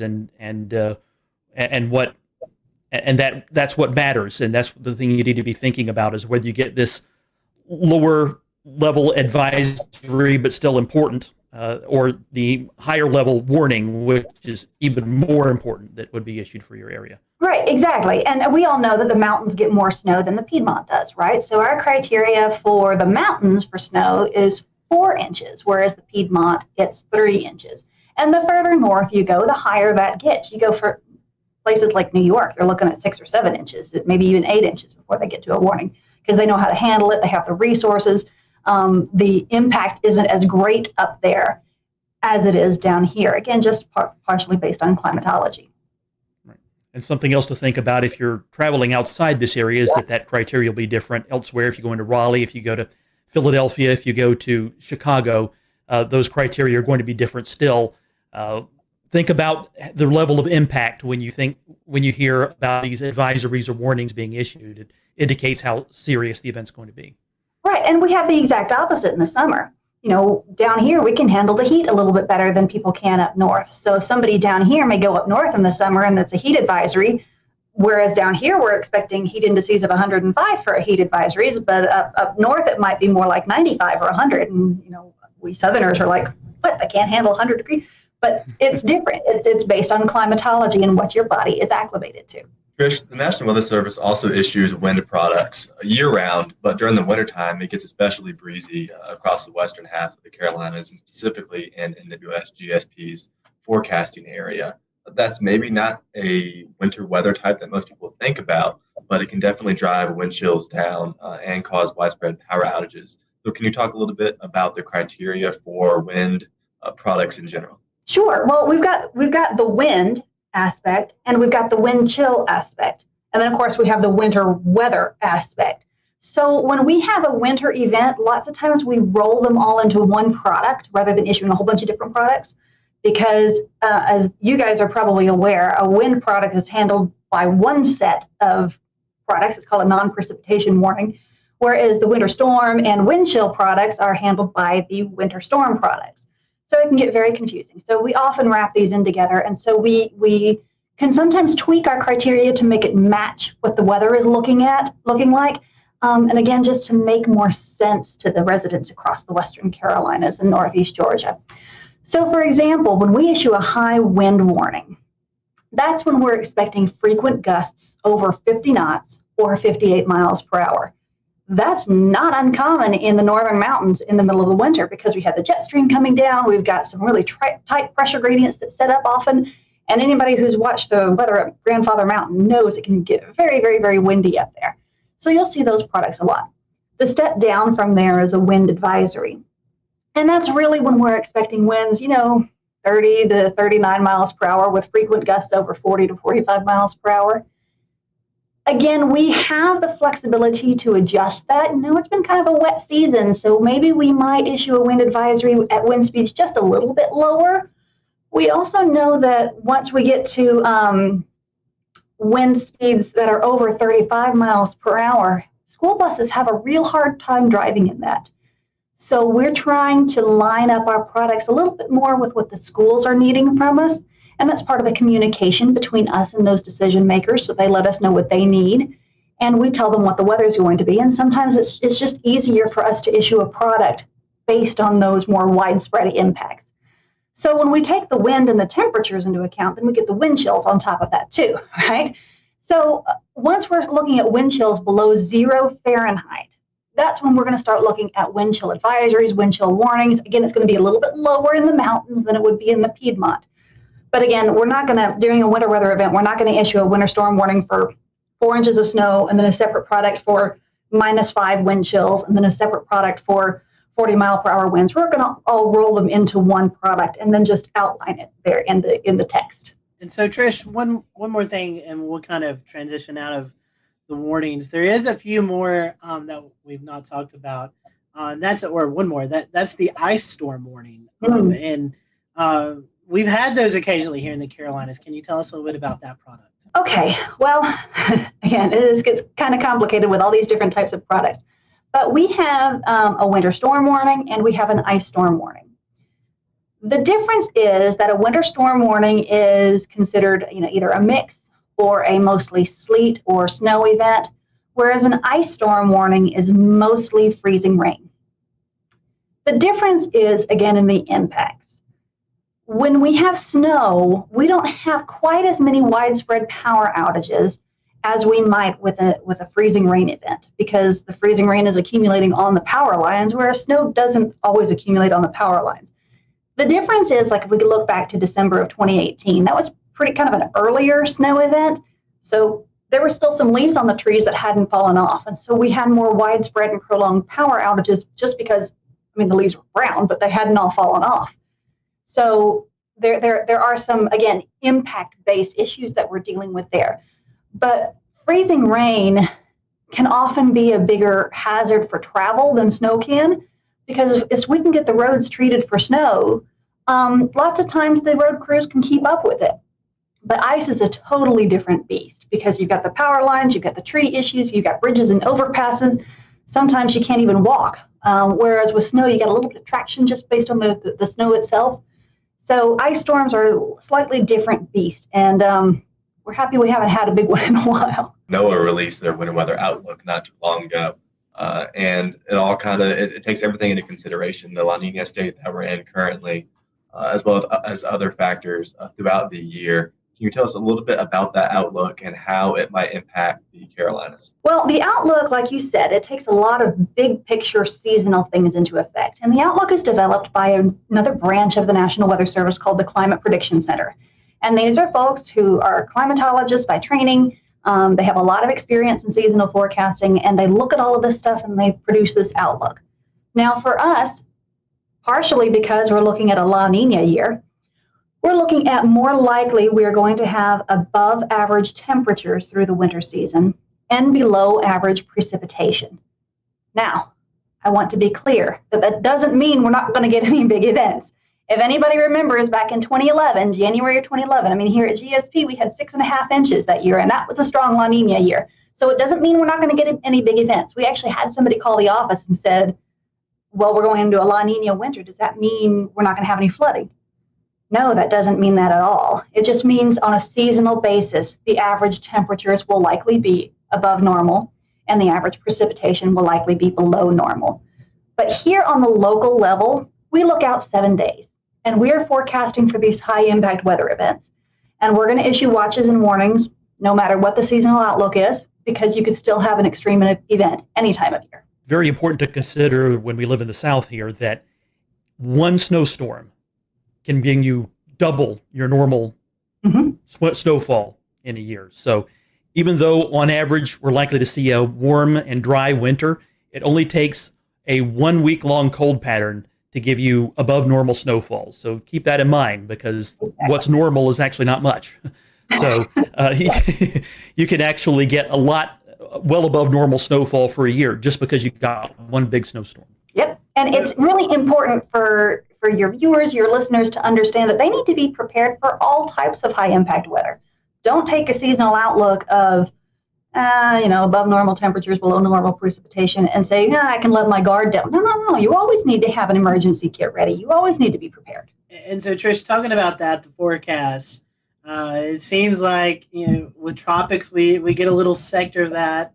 But with winter weather, we get a bigger sector, seeing these fantasy weathercasts that go out 10, 15 days in advance and kind of show these big monster winter storms developing. But honestly, tell us how hard it is to forecast winter weather here and how those Fantasyland storms that some people like to post, hardly ever verify.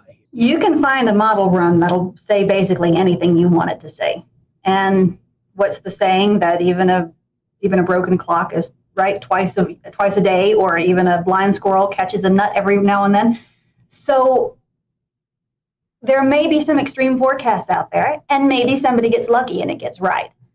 But the important thing is for people to rely on trusted sources of weather information. So don't just look at one social media post from Joe Blow out there. Talk to your, you guys have a huge Twitter following, and you guys have reliable sources that you tweet and retweet, whether it's your local favorite TV meteorologist or us here at the National Weather Service. It's really important that people rely on trusted sources of information. And in the end, when it comes to watches and warnings, we in the National Weather Service are congressionally mandated to issue those products. And then we rely on you guys on the media side of things, whether it's TV media or internet media or whatever, to get the word out there to the public. I mean, some people will get it through our website. But our interface is more working with the media and emergency managers. So we really rely on you guys to be the go-between between us and the public.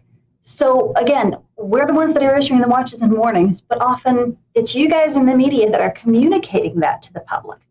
So that back and forth interaction is really important. And when it comes down to some random social media post with some random forecast, anybody can be right every once in a while. And a lot of that is just clickbait. They want people to click on them to get likes or followers or whatever. And there's really no point in scaring people with crazy forecasts all the time. Again, go to your reliable, trusted sources of weather information. Absolutely. Know your meteorologist. If you're finding weather information from someone you don't know who is actually posting it, it's some anonymous type of weather site, you may want to take that with a grain of salt. Exactly. If it's the National Weather Service, a company like the Weather Channel or AccuWeather, or a local meteorologist, those are the ones you can trust, especially if you're hearing the same or similar message from all of them. Trish, we were talking about that. Obviously, winter weather gets everyone excited. But there's also some aspects here in the Southeast where we could see severe weather in the wintertime. We have seen, severe weather aspects. And even when you mention La Nina, you in the back of your mind, late winter, early spring, you think of potential of an active fire season. So there's other things that we're looking at in the wintertime besides snow, sleet, freezing rain, and high winds. Yes. We live in a very active portion of the country. We don't really get a break here. There's not really much of a down season. Sometimes October, early November can be kind of quiet. It's actually kind of quiet out there this week. But certainly recently it hasn't been. We've had a lot of rain and some big flooding events. So there's always something that could be happening. So like you said, winter, we're going into winter weather. That doesn't mean that there's not going to be tornadoes at some point. February 6th of last year, we had a pretty big event back then, or this past year. We had tornadoes back in January of 2020. So tornadoes can happen any time of year. And again, that's why people need to be watching the forecast, be prepared for anything. And you mentioned fire weather. We've been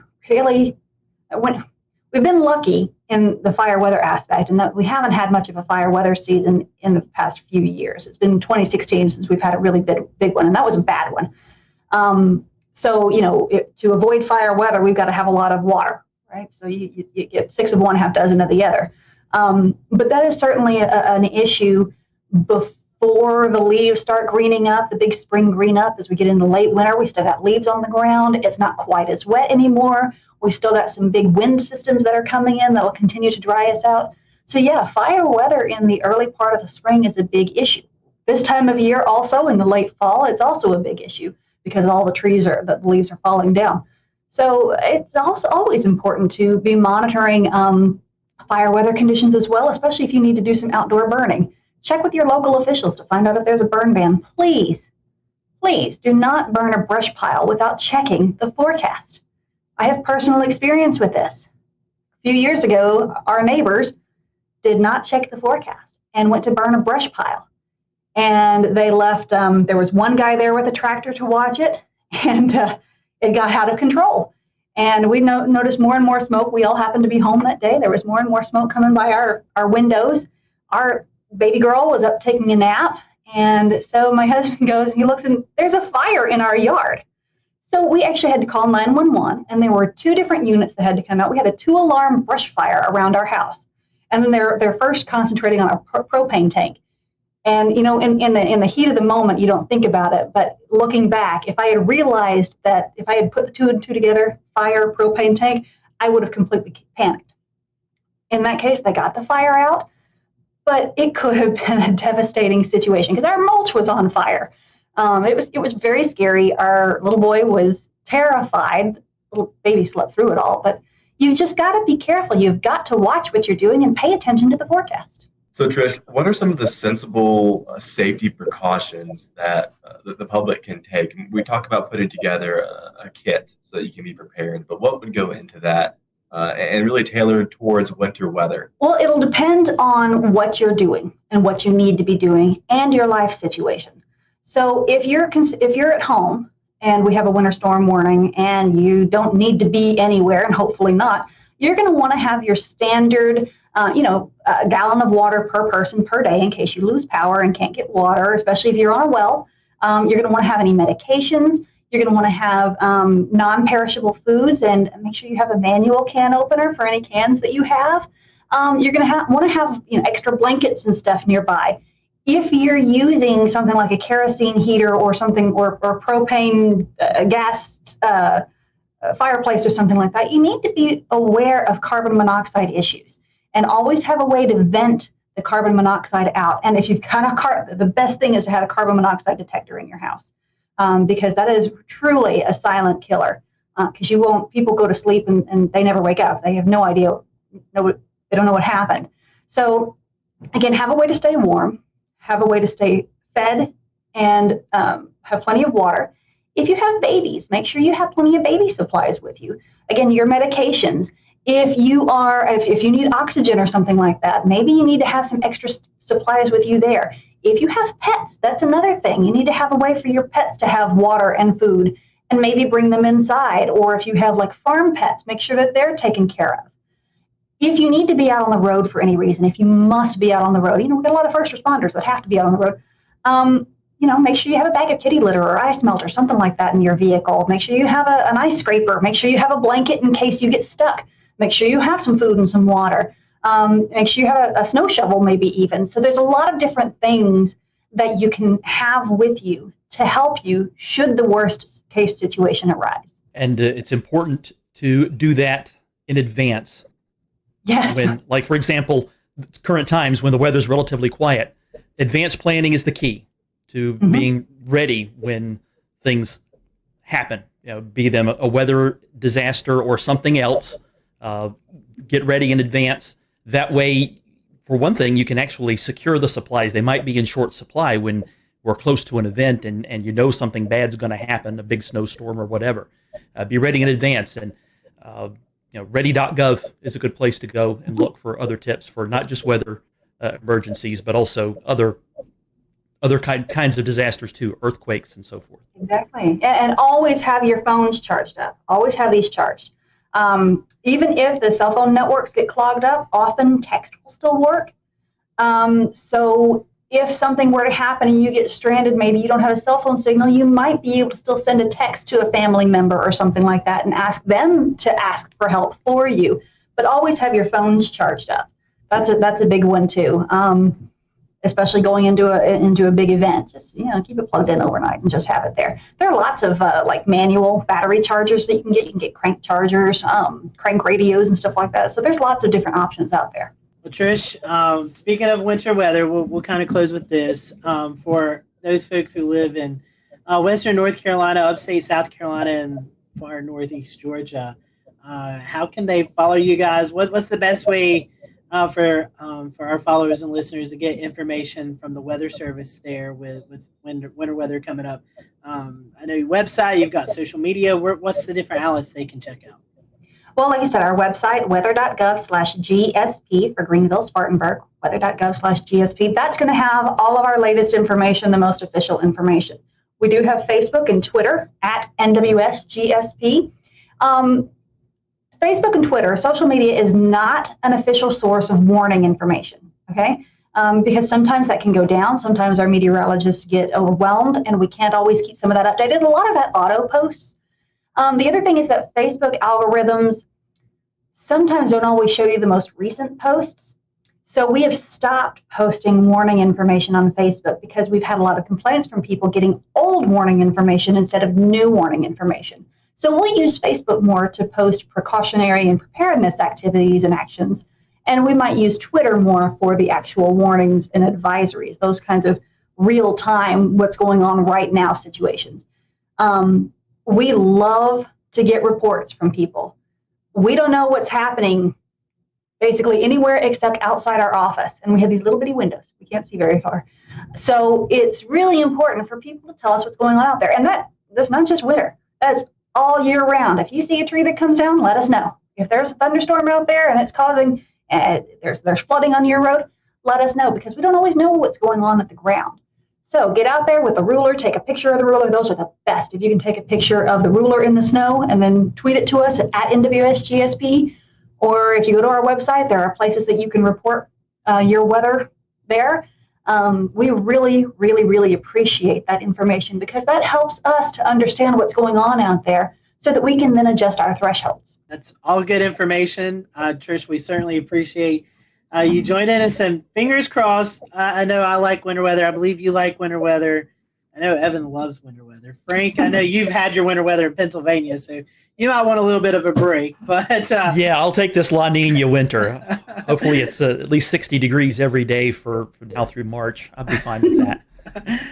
But for the rest of us who are wanting winter weather, we hope that we'll get some. And Trish, we thank you and your crew down at GSP for all you do. I know it's been a very busy year, and maybe we can get one or two winter weather events and then let you guys get a little bit of a break. Maybe we can. And we really appreciate you guys because, like I said earlier, we really rely on you guys in the media whatever type of media it is, whether it's television or social media or podcasts and videocasts and all of this stuff. Again, we rely on you guys to be the go-between between us and the public, and we appreciate the efforts that you guys make to help in that regard. We're honored to do it and honored to help you all out any way we can. And we thank you guys, our followers. Give us a like on this podcast. Let us know if you found this information valuable to you. And be sure to follow GSP on Facebook and Twitter and let them know what you are seeing this winter season. So for everyone here at the Carolina Weather Group, hope you have a great evening, and we will talk to you soon.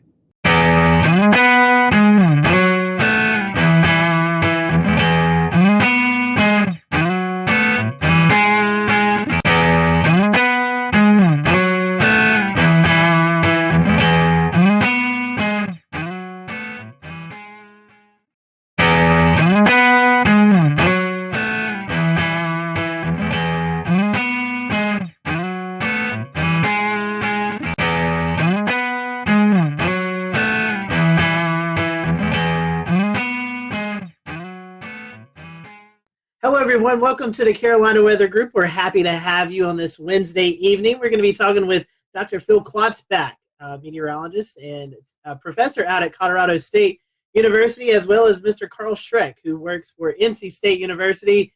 You've also probably heard him associated with NOAA up in the Asheville office. So, Carl, a fellow North Carolinian on the show tonight, and we're going to be talking about some research that they've put together, and they are trying to get a little momentum behind of this theory of classifying hurricanes not by the traditional way of wind speed, but more of surface pressure.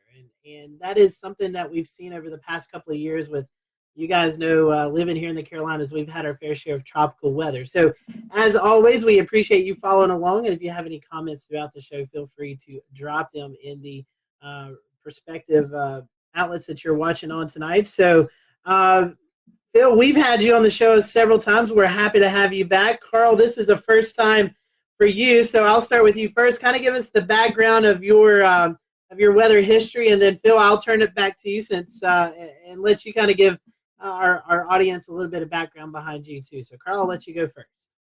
All right, yeah, thanks, and thanks for having me on the show tonight. So I grew up right down there in Raleigh, North Carolina, and one of my pivotal moments was in high school when Hurricane Fran made landfall in Wilmington, followed I-40 right up to Raleigh, and just the power of that storm and the... We'll return to Best of the Carolina Weather Group in a moment.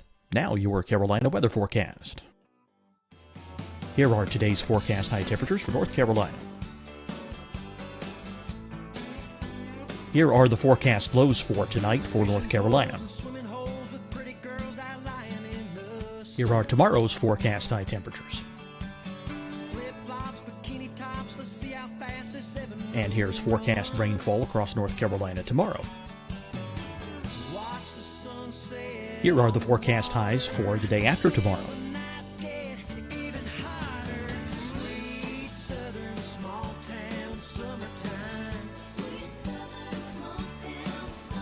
And here's the forecast rainfall across North Carolina for the day after tomorrow. This is the total rainfall forecast across North Carolina for the next 3 days. Here's the severe thunderstorm outlook for today from the Storm Prediction Center.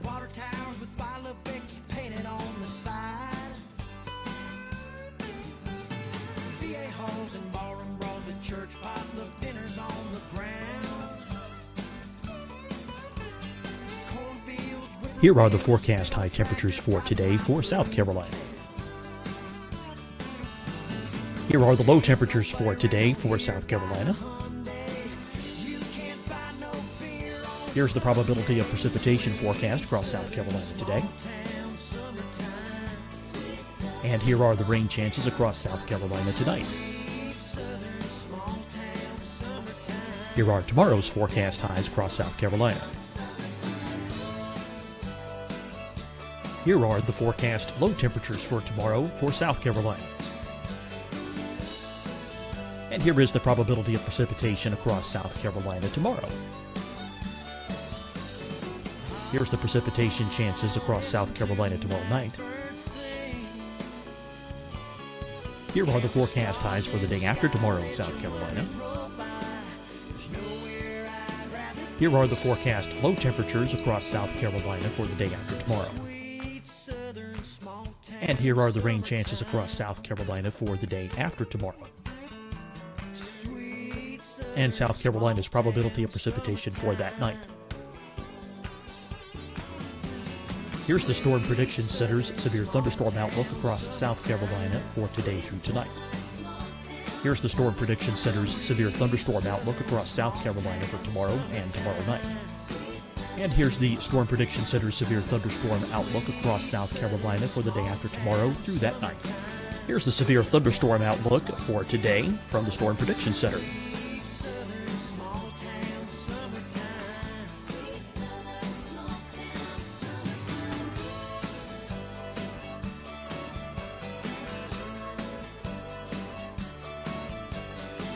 And now here's a live look at weather radar across the southeast. Deciding when to wear a mask isn't about who you know or how well you know them. Just ask yourself, will I be with anyone I don't live with? If the answer is yes, get behind the mask. Help slow the spread of COVID-19. Get behind the mask. Learn more at covid19.ncdhhs.gov. Hi, everyone. I'm Dr. Mandy Cohen, Secretary of the North Carolina Department of Health and Human Services. And when you follow the 3 W's, you protect your family and your neighbors from COVID-19. When you leave your home, practice your W's. Wear a cloth face covering, wait 6 feet apart, wash your hands often. Wear, wait, wash. We're in this together. Stay strong, North Carolina. Fight the spread and take a stand against coronavirus. Wear a mask in public. Stay at least 6 feet apart from others. And get tested. Join us and fight the spread. Visit scdhec.gov/COVID-19. Getting tested for COVID-19 helps you to take the steps needed to protect yourself, your loved ones, and your community. Find the testing location at scdhec.gov/COVID-19 testing. You'll see your Carolina weather forecast at 25 and 55 past. And now back to the best of the Carolina Weather Group on the all-new Carolina Weather Net.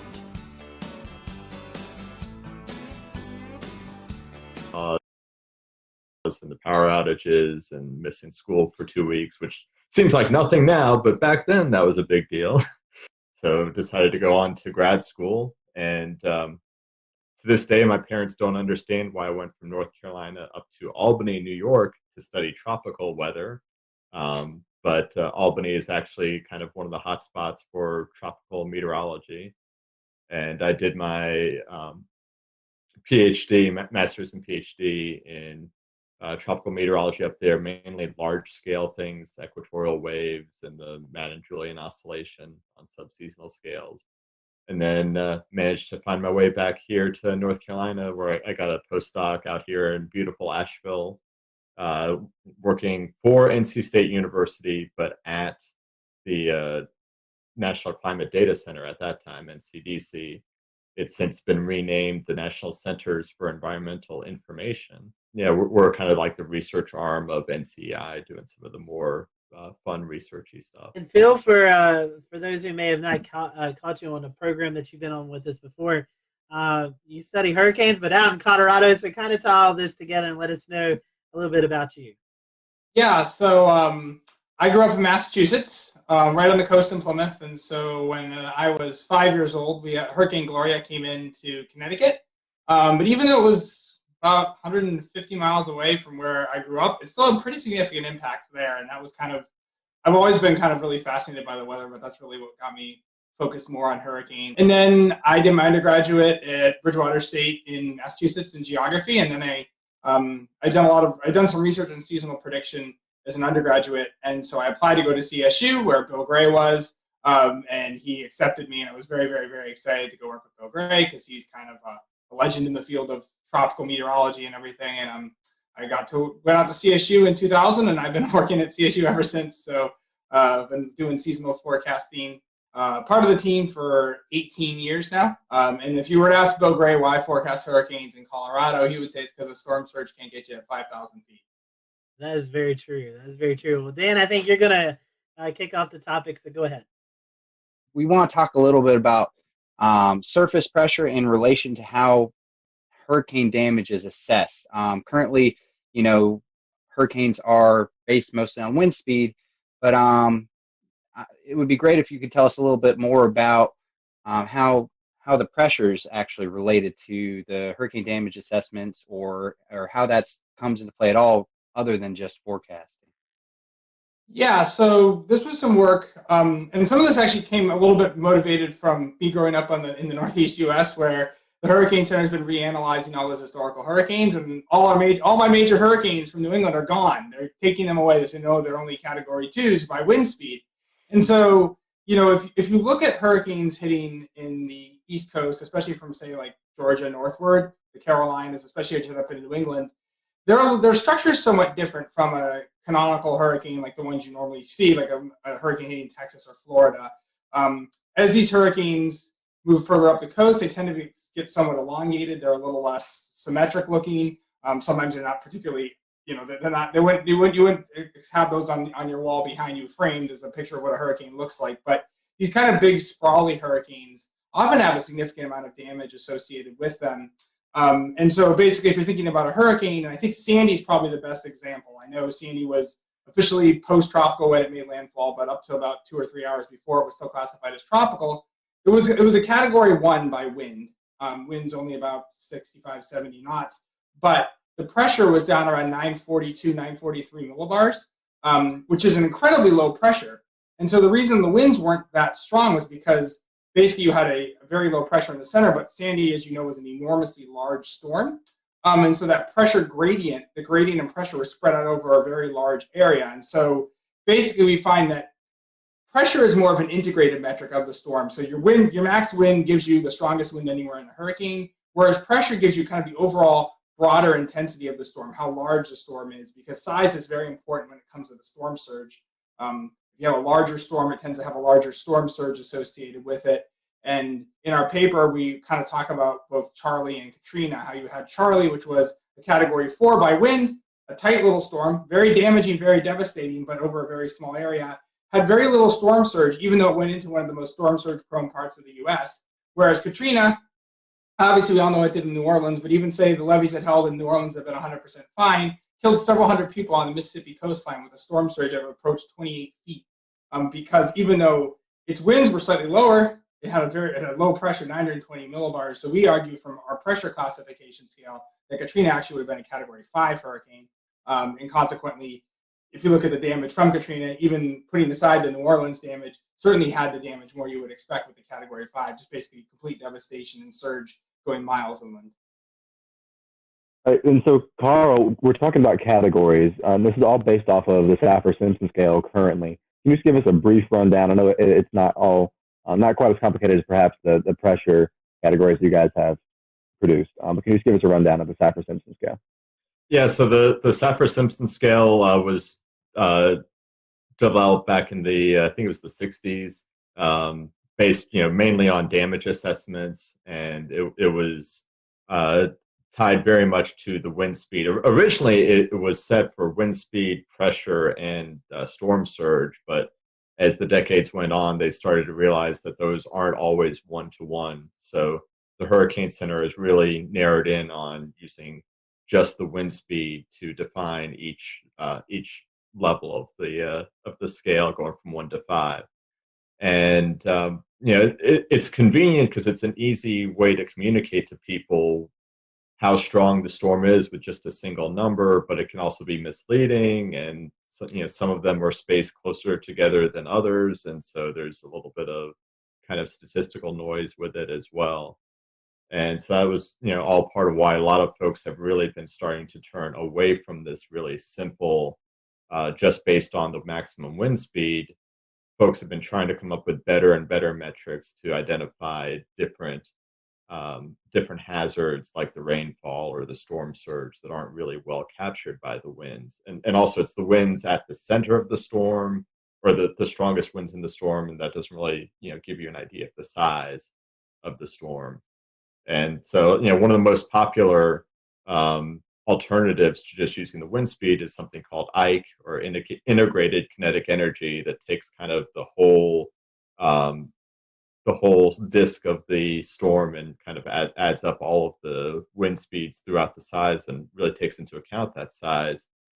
But the issue there is that you need to know the full wind field, and that's very rarely possible, especially as you go back farther. So that's one of the reasons why we really like the pressure. I mean, no single number is going to give you a great estimate of how strong a storm is, but we think if you've got to use a single number, that the pressure seems to integrate a lot more things and is a lot easier to calculate than some of the alternatives. But the nice thing with pressure is we measure it every time we fly a plane through a hurricane. We measure the pressure, and we have that number in real time. So basically, the nice thing is someone who's TV meteorologist or emergency manager can see, here's the current pressure, look at the scale and know what it is exactly, as opposed to having to wait for a model analysis for Ike. And that's the thing, is we need something we have in real time. And basically in real time, Hurricane Center has wind and pressure. And we argue also you can measure pressure a whole heck of a lot better than you can measure wind, both with aircraft and especially on the ground during a hurricane. Obviously, we all know anemometers tend to crash and burn in strong winds right when we want them. So your research, is this at the point where we could see this becoming the new scale in the near future? I don't know. I mean, I think the general public, I think we do need a scale for hurricane intensity. I think you need a 1 to 5 scale. I mean, you look at whether it's a hurricane, a tornado, or even just like storms. Your CTV stations will categorize it under 1 to 5. I think really what we find is that it gives you an overall better indication of, one, how much damage the storm is likely to cause. If you look at the historical relationship between wind and damage versus pressure and damage, pressure works better.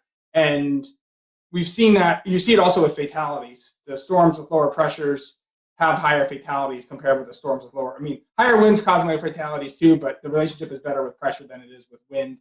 When it comes to storm surge in general, lower pressures, you're going to see higher storm surges, even with a stronger relationship than you do with wind. And one of the big things we've seen is a pushback against Saffir-Simpson in the last, say, 10 to 12 years, as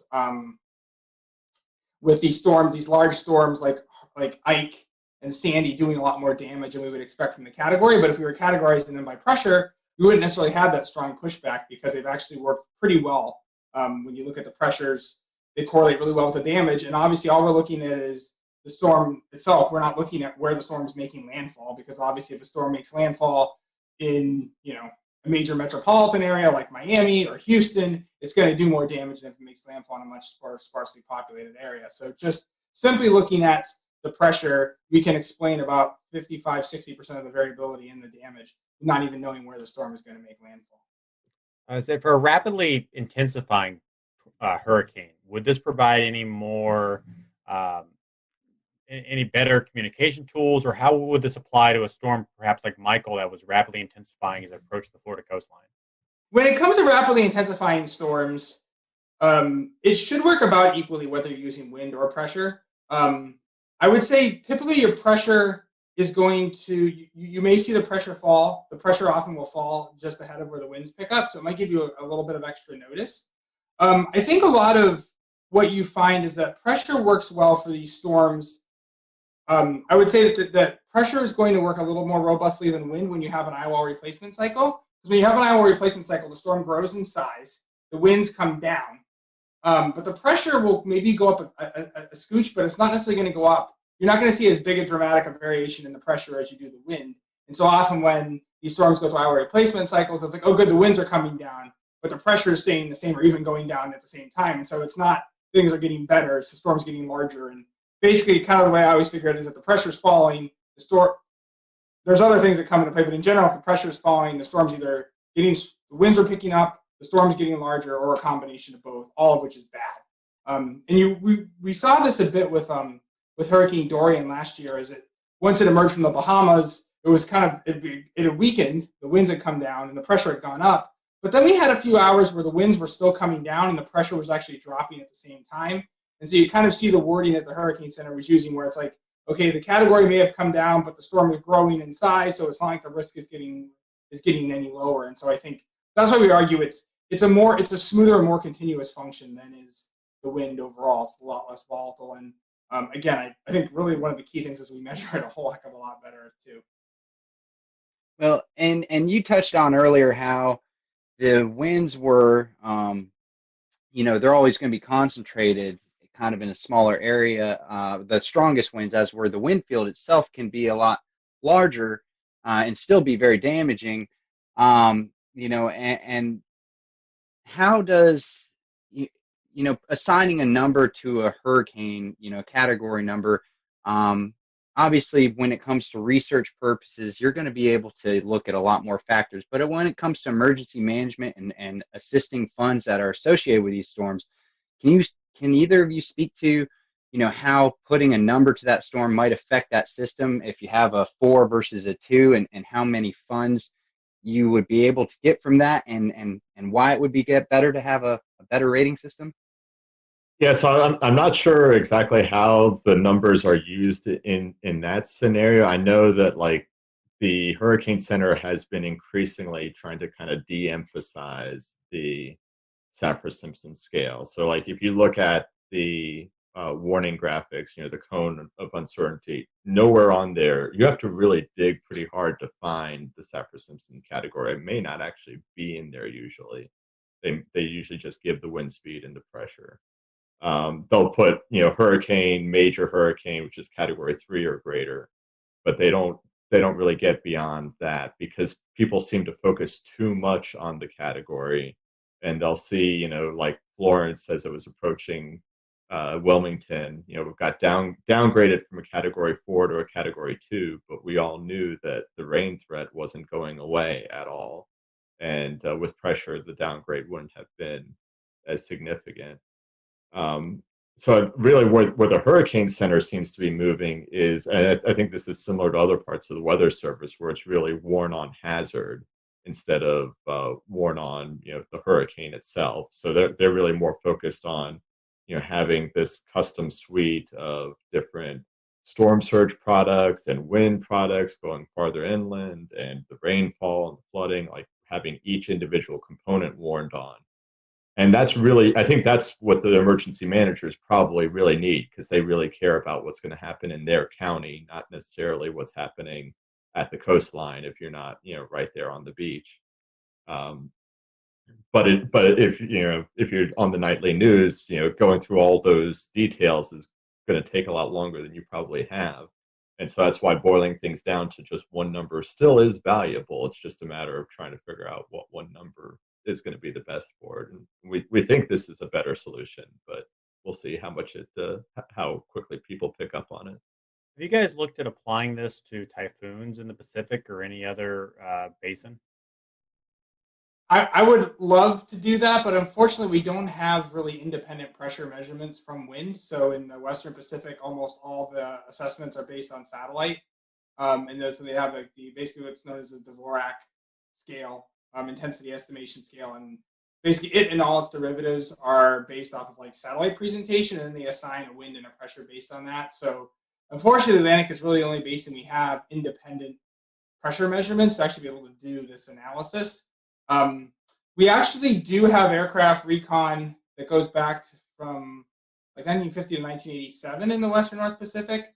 Unfortunately, I don't think, Carl, you can correct me if I'm wrong, but I don't think the pressure is archived in the best track, though, unfortunately. So like this, the statistics at the end of the year, basically the Hurricane Center or the Joint Typhoon Warning Center in the Western North Pacific will go through and reassess the storm, maybe tweak its location slightly, or maybe change its intensities. And so in the Atlantic, they archive the position, the wind, and the pressure. In the Western North Pacific, they only archive the wind speeds. So the other really interesting thing that Phil was touching on there with the West Pacific is, so the Joint Typhoon Warning Center, their best track historical data only reports the wind for most of the record. But we do have the pressure fixes from recon data. And the really ironic thing is those winds that are reported in the best track were almost never measured. Because if you think about it, right now, most of the winds that we get are primarily coming from dropsons. And, we look back in the 50s, we found a schematic of what a dropson looked like in the 1950s. It literally had a record player in it, like a turntable dropping down out of the sky. How accurate do you think that was for measuring the wind speeds? Not very. So, really what they were doing for most of the recon era in the West Pacific was they were actually measuring the central pressure and then using their best guess of a wind pressure relationship to estimate the winds from that pressure, because the only way they could really measure the winds was to look down at the ocean and see how much spray was coming off of the waves. And again, not a very accurate way to do things.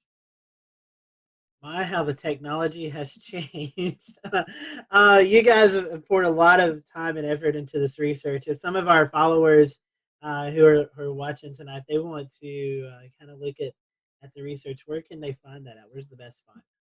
So it's been accepted. It's currently in early online review or early online for publication. So you can view it. It's currently the way it was accepted, the way it's currently formatted. They'll actually put a nice new formatting on it. It was supposed to come out in April, but I still haven't seen like the final version. So I suspect it's now going to be May. We have some other stuff going on in the world, so a lot of stuff has been delayed. If you search Phil Klotzbach, Carl Schreck, and wind pressure, you'll definitely find it from that. There's not a lot of us roaming around. Well, gentlemen, we certainly appreciated your time tonight talking about this as we get into the tropical season. I know there's a lot of conversations going on in the weather industry about the Saffir-Simpson scale, maybe adapting or changing a little bit. I think tonight you've got a little bit of an idea of what a future scale may look like as we go throughout the next few years. So, gentlemen, we certainly appreciate your time, and hopefully this tropical season will be a little bit quieter. But if not, when you hear about surface pressure, hopefully tonight's episode will kind of give you a better idea about how we're determining the damages that these hurricanes could cause. So thank you for watching the Carolina Weather Group. Hope you have a great evening, and we will see you back here next time.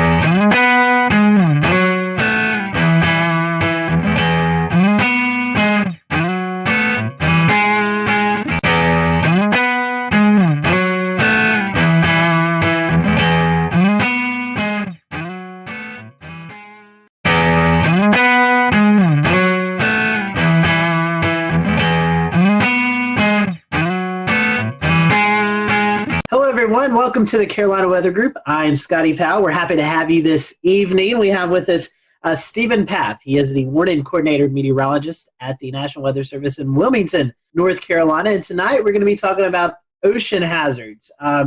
The Coastal Weather Service offices issue several advisories and hazards and programs like that other weather offices don't. So when you find yourself on vacation or visiting the beach or something like that, you may hear something that's not familiar with you. So tonight, we're going to kind of dive into that and kind of go through all of these unique and different advisories and program and hazard programs that we see along the coast. And Stephen, working in the Wilmington office, is the perfect person to go to that. He does a lot of outreach events. So happy to have Stephen on with us tonight. As always, if you are watching and you have any questions, feel free to drop them in the comment section. We'll be monitoring those throughout the show, and we'll direct you. If we don't know the answer, we'll direct you in a place that hopefully you can get the answer. So we, again, appreciate you watching tonight. We're going to be focusing on ocean hazards and the different programs that the Coastal Weather Service offices use throughout this vacation season that's coming up. So, Stephen, welcome to the show. It's been a long time since we've seen you, so I hope that you've been doing well. First question I want to ask to you before we kind of get into the meat of the interview tonight is, when I say warning coordinating meteorologist, for those who may not be familiar with the Weather Service terms, what is exactly your job there at the National Weather Service in Wilmington? Yeah, great question to start off with. We love these long titles, but good evening, and I appreciate the opportunity to talk with the group, and some of these hazards that we're going to be talking about, mean a lot to me. And you never know with the information that we share who we can impact with our lives. We might be able to save someone's life based on the information we share tonight. So thanks. But thanks for having me. But warning coordination meteorologist, I am like the public liaison I'll work with civic groups. I'll work with the academic community. I'll work with emergency managers and also internal operations too, making sure our warning program has the resources that we need and the information needed, provide training. So it's absolutely amazing to me because one day I can be working with a group of second graders. The next day I can be giving a stand-up briefing at an annual hurricane exercise, to working with the power squadron, working with the nuclear industry. It's absolutely amazing how many people that are impacted by weather in unique and specific ways and have unique needs that we can learn about and be able to help them as best we can. And I guess I'll go ahead and start off with our topics tonight. We look at ocean hazards, ocean and coastal hazards for what you do, and so we start breaking down into different categories as what is relayed to the public as far as warnings go, as far as safety concerns, and usually one of the things that sticks out the most is rip currents, because that one claims sort of the most lives on the beaches every year with rip currents and drowning. So I guess we'll start out with rip currents. Give us a little bit of explanation about what those are and what to look for. Yeah, what a great one to start out with, because when you look at the data and look at all the weather-related fatalities in the Carolinas, rip currents lead the way for us. We have a lot of coastline. We have a lot of people that visit our beaches that aren't taught anything about rip currents, and the first day they go to the beach, they might get caught in one. So that's a challenge in itself. And in addition to that public awareness type of thing that we have to do, forecasting them is often a challenge too. So, rip currents, again, more than tornado fatalities, more than lightning fatalities, more than flooding fatalities, that's the number one weather issue for us, not to discount any of the other ones. Another interesting stat too, nationally, people often, when you ask them what is the biggest weather-related hazard, they miss it because you can't see it. You can feel it. It's heat. And now we're heading into summertime too, and the beach season, and we need to be mindful of the heat issues as well. But rip currents, can be quite frightening to people, and they don't understand the process. I guess the analogy would be is, an electrician works with electricity, which is dangerous, but they know what they're dealing with. They've had the training. They know what to do and what pitfalls to look out for. Someone coming to the beach, like a lifeguard, knows where to find the rips, knows how to use the rips and how to keep people away from them. But the average person has no clue. And some of the statistics that we have are quite frightening. Right. I understand the lifeguards sometimes they have a direct line to NOAA service accounts across the WFOs around the coast of the United States. So they call in a lot of times when they see rip current just to verify that it's happening. We'll return to Best of the Carolina Weather Group in a moment. Now your Carolina weather forecast. Here are today's forecast high temperatures for North Carolina. Here are the forecast lows for tonight for North Carolina. Here are tomorrow's forecast high temperatures. And here's forecast rainfall across North Carolina tomorrow. Here are the forecast highs for the day after tomorrow.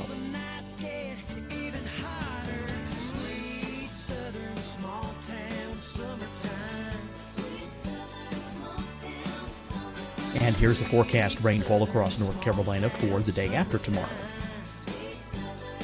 This is the total rainfall forecast across North Carolina for the next 3 days. Here's the severe thunderstorm outlook for today from the Storm Prediction Center.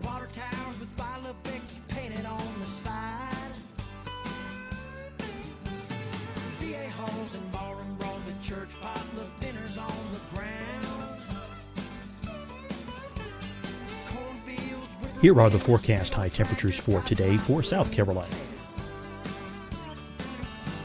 Here are the low temperatures for today for South Carolina. Here's the probability of precipitation forecast across South Carolina today. And here are the rain chances across South Carolina tonight. Here are tomorrow's forecast highs across South Carolina. Here are the forecast low temperatures for tomorrow for South Carolina. And here is the probability of precipitation across South Carolina tomorrow. Here's the precipitation chances across South Carolina tomorrow night. Here are the forecast highs for the day after tomorrow in South Carolina. Here are the forecast low temperatures across South Carolina for the day after tomorrow. And here are the rain chances across South Carolina for the day after tomorrow. And South Carolina's probability of precipitation for that night.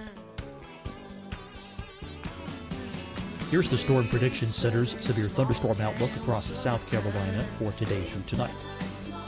Here's the Storm Prediction Center's severe thunderstorm outlook across South Carolina for tomorrow and tomorrow night. And here's the Storm Prediction Center's severe thunderstorm outlook across South Carolina for the day after tomorrow through that night. Here's the severe thunderstorm outlook for today from the Storm Prediction Center.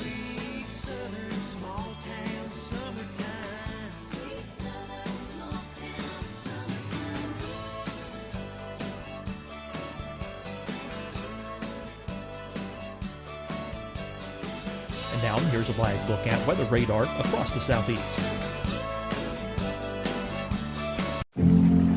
Deciding when to wear a mask isn't about who you know or how well you know them.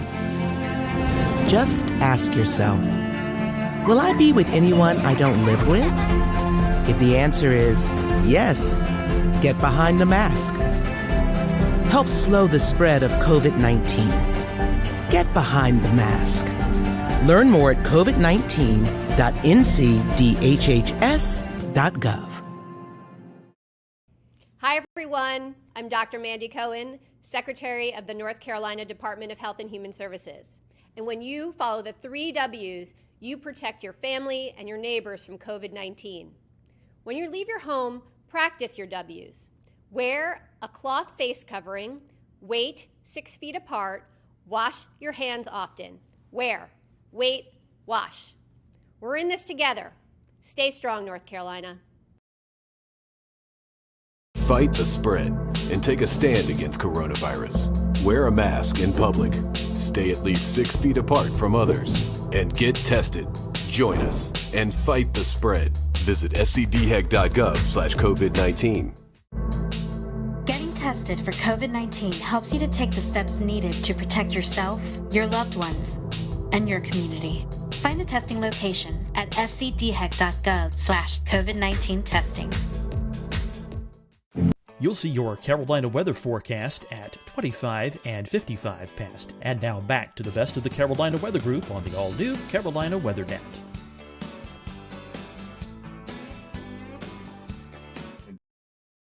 Depends on where parks are and where some of these swim zones are. So where can the public get this information? Yeah, the best way to get the information, of course, all of our media partners have access and share that as well. But we have rip current threat graphics on our web pages. All the weather offices up and down the coast have them. But social media has been a great way for us to push information out as well about them. And we saw a case last year though, because we feel there's deficiencies. Last year we had Hurricane Lorenzo. The closest approach to the United States was 2,200 miles. Yet that hurricane led to more hurricane deaths compared to the other storms that year on the East Coast, and it was 2,200 miles away. So we're thinking we need to start treating these big rip current outbreaks, these huge events, maybe like we do with severe weather outbreaks. Tell us a little bit about the risk levels that are involved with rip current forecasting. Yeah, when we look at the forecast and we're looking at wave data, we're looking at the synoptic pattern as well. But anything that can pile water up into the beaches is one of the big keys. So it could be persistent onshore flow, like that southerly flow wrapping around the Bermuda High that goes right into our south-facing beaches, where you have mass moving into the beach. You have to have it stay in balance, so it's going to try and flow back out to stay in a state of equilibrium. So if you have a lot of mass moving in, we typically see that mass being transported out via rip current. So mass in, mass out. So days where we've got decent surf coming on, especially the long period waves from a hurricane swell, that really are the signals that we look for.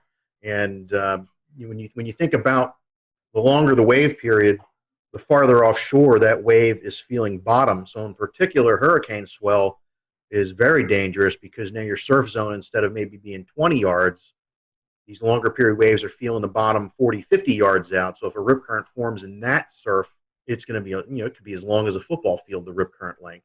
So there's a lot of things that we have to consider when we deal with these events. What about the stats? What do the stats tell us on, like, say, demographically? Where might these occur more around and again, the coast of the United States? The Weather Service maintains statistics like you wouldn't believe about tornadoes and the EF rating and microbursts and all sorts of different things, because it's so important what you can learn from them. And with rip currents in the Carolinas, we've kept statistics since 2000. So we've got a pretty healthy database, unfortunately, a healthy database.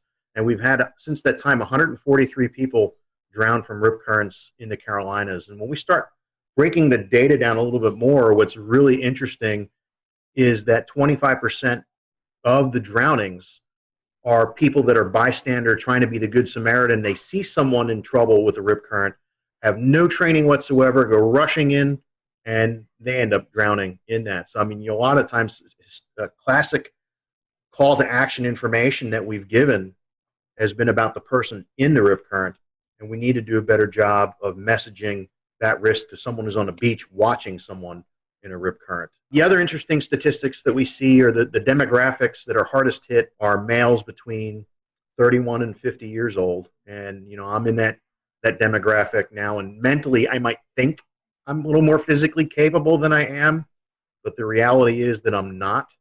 And 31 to 50-year-old males have kids, some have grandkids, so there's a better chance they're going to be at the beach with a kid who gets into trouble and has to go and make a rescue too. Females, it's a little bit younger.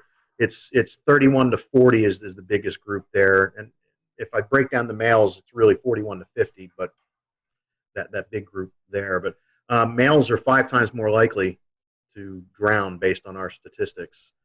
And when you look at where people are coming from, about 84% of the drownings are people from inland areas.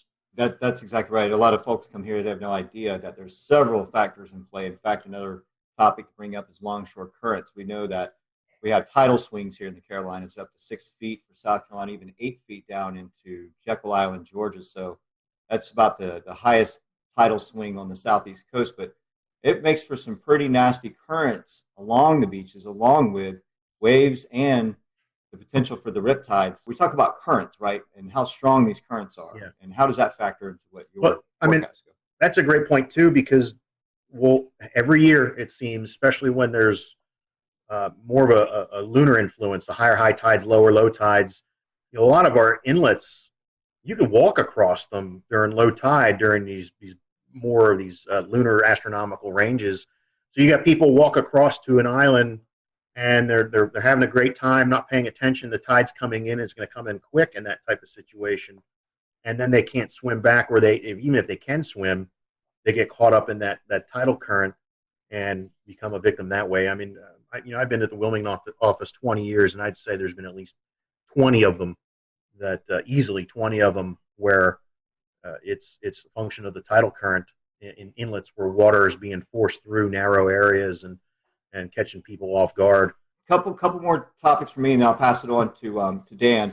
And we talk about some of the other factors on beaches, like sneaker waves or even meteor tsunamis from release of energy from storms that would cause some tidal event, right? So start with sneaker waves. That's usually like more northwestern United States, specific to the Oregon or Puget Sound area.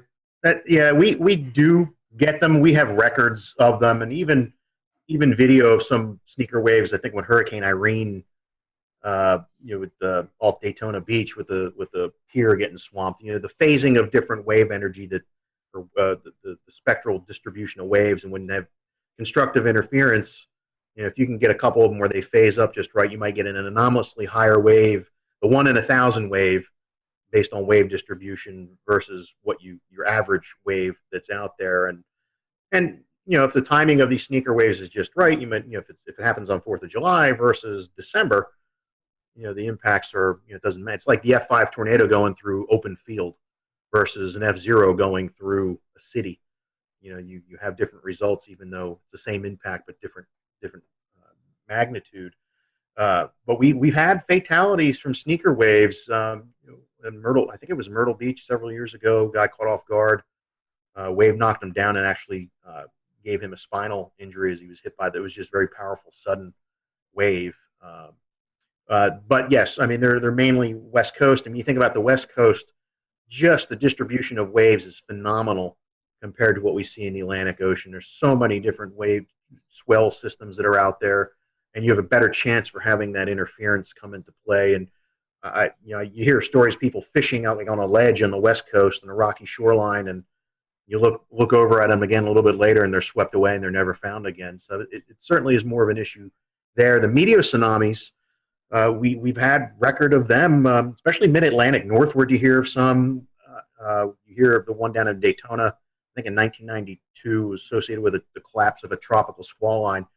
But I guess the best analogy I can say with the meteor tsunamis is if you're ever in the pool and you have a raft, you have it out in front of you, and you're pushing up and down on that raft, and how long does it take before you start feeling wave energy throughout the pool? It's no different. These meteor tsunamis, it can be significant atmospheric changes or large scale area macro burst type of thing, and all that air pushing right down on top of that wave, and then as it releases and you start getting a longer period wave. Usually they result in not much in the way of wave run up or inundation, usually at rough currents. There was I think at Barnegat Inlet, New Jersey, a few years ago, when that big derecho moved off the coast from like Midwest to the Jersey Shore in Delmarva, there was someone snorkeling in Barnegat Inlet, and on the backside of that derecho that went through, there was a meteor tsunami that caused everything to become real turbid and very rough currents. So that's I don't usually lose sleep over the meteor tsunamis. I lose sleep over the submarine landslide tsunamis that could be lurking right off. I mean, there's a history of them off our coast, but either way, that type of wave is the predictability is we have a long ways to go before we can do that. It's hard enough getting the significant waves right 5 days out, let alone try and forecast a meteor tsunami. Can you tell us a little bit about gale warnings and kind of what goes into those and how those are used? And we have weather systems that result in 34 knots to 47 knots of sustained winds, nor'easter or winter storm, maybe a strong gradient between two systems, non-tropical. Then that would be the warning that we issue for that. There's no sea requirement with that. Like small craft advisory is at least 6 foot seas in the Carolinas is the minimum threshold for seas. So that could be a swell that's from a distant storm that generates those waves. But more than likely, we're issuing a small craft advisory because we're seeing winds around 25 to 34 knots. And that's about the level it really starts making navigation dangerous.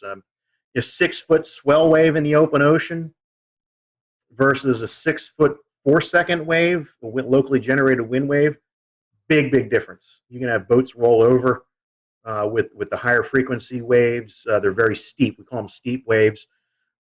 Now that 6 foot swell coming in could be a hazard, especially as it starts shoaling. So around inlet entrances, so picture a boater trying to get out the inlet or come back in through the inlet. If you have those big swells coming in, they're feeling bottom, especially with a falling tide. Now you've got waves going counter to the current. They can be extremely steep, almost look like cliffs before they spill or plunge over. So we do have these deep water hazards as they migrate to the coast, can create certain issues for us. That's really interesting. And so our small craft advisories, are they changing to warnings? Can you tell us a little bit about the changings that are happening to that? Yeah, there might be some. We're going through hazard simplification where we're taking a look at a variety of products and trying to make it a little bit easier. When you look at the weather.gov map and you see all the advisories and hazards and warnings going on, I mean, sometimes the thing's lit up like a Christmas tree. So the agency has invested a lot of effort with social scientists, with core partners to try and find a better way. So we will see some changes with that. I don't know to the extent how small craft advisories will change.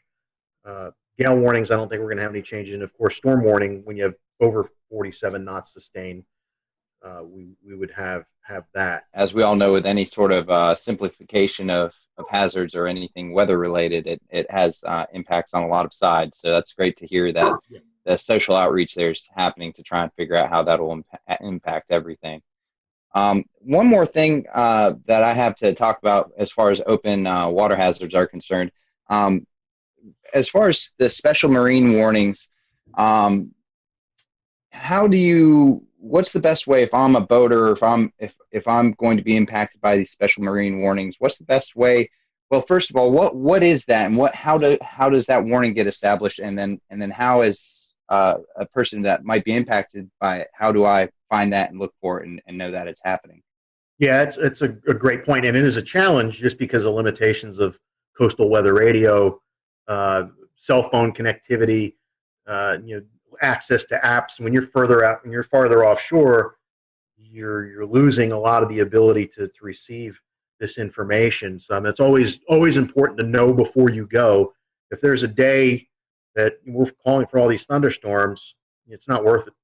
Live to play another day type of thing. So right off the get-go, we've lost boaters to strong to severe thunderstorms before. I'm knock on countertop, not lately, but it has happened where people are taking risks and get caught by quickly evolving storms, like even that MCV that went through yesterday morning here. I would not have wanted to be anywhere near a boat with that coming through. But when we do have something like that come through, if we anticipate winds over 34 knots, then we would issue a special marine warning, or if it had water spouts with it, or large hail, because large hail in the open ocean, you could break the windshields on the boats and things like that too. But usually they're issued for 34 knots or higher sustained, or I'm sorry, any gusts 34 knots or higher, and any potential for a water spout. As soon as we send the information out, it will play over the weather radio, and a lot of the VHF bands on a boat radio, you can see or hear those messages coming across. Now, some boats have radar on them, but they're not the right band to interpret weather data when they're twirling around. Usually, if there's a big thunderstorm target, the band that the marine radars are used, you might only see the edge of what's out there. It's not powerful enough to penetrate into the storm, so that really doesn't provide much in any way of value. But I think there are some providers via satellite where you can get information. But it is a great question, because you need to be connected to that environmental intelligence if you're going to be in an area where you're at extreme risk. You can't just 30 miles offshore. You can't just seek safe harbor in 10 minutes. You got life and death decisions to make, which is why we say avoid it if at all possible. Go a day when there aren't thunderstorms in the forecast. Stephen, a couple more advisories to cover with you, and one of them is one that we see almost monthly pretty much in the Carolinas with the lunar cycles and onshore winds and other factors. So the first one we'll talk about is coastal flood advisories. What exactly are they, and what should the public be looking for when they're issued? Yeah, that advisory, unfortunately, we're issuing more and more frequently, and there's a couple reasons for that. With sea level rise is one issue, but there are also parts along the Carolinas where there's actually subsidence going on. So the land is sinking. There's parts where the land is rising a little bit, and there's parts where it's sinking too.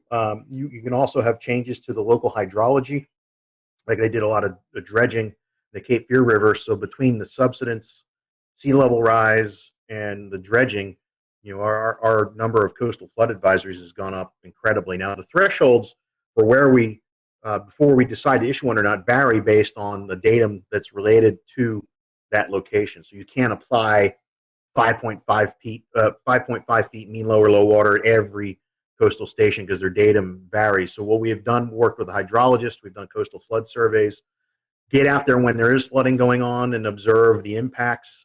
We call that E19 data. It's mainly for rivers, but we do have E19 data for coastal locations as well. And once we know what the level is and what the impacts are, now we have a good database, and we can put good information into a coastal flood advisory based on the levels that are predicted to occur. So moving on to the next advisory, and I think our last advisory for the night, high surf advisory. I think this is one that sometimes, especially for beach visitors, not necessarily residents, but someone who's coming from inland areas, it's easy to underestimate a big surf. 4 feet may not sound that big, but all of a sudden you get out in the water and 4 feet is a heavy wave. So tell us a little bit about how to be safe during a high surf advisory. Yeah, and that, you mentioned the heavy wave, the heavy. You can feel the power on those days where it's really moving like a washing machine out there, and unless you really know what you're doing, that's something that should be avoided. Just between the plunging breakers, potential for spinal injuries, those sorts of things, and it makes you hard to see too. So you get into trouble, and you're in this rough surf or high surf, you might be hard to spot. Or even hard to get someone's attention if you're in the perspective of being in the water. But some of the thresholds we use, I think, are about 6 to 8 feet breakers we get, depending on how clean the ocean is, depending on the wind. Surfers get excited when we do high surf advisory, especially if you get a light offshore wind and it cleans it up a little bit. It doesn't look like a washing machine, but it's still powerful and dangerous if you don't know what you're doing. The thresholds vary up and down the East Coast, but our wave climatology, it's not like Cape Hatteras, like Wrightsville Beach is we get decent waves there, but typically not like you see it at the Outer Banks. And then you get in the Long Bay, Myrtle Beach, you got to get the wave energy coming in the right direction for us to issue a high surf advisory. The frying pan shoals block a lot of that easterly swell, where Wrightsville Beach might get it, but Myrtle Beach won't. So it's really unique to the shape of the coast as well, but it's a great point to talk about. Move to my last question before I hand it off to Scotty. Chemical and oil spills, I'm probably going to see this a little bit less frequently, but if you're out in the water, it's certainly still a hazard if it's ongoing. Where is this a problem? Is it a problem in the Carolinas? And if so, how can we be aware that it's happening?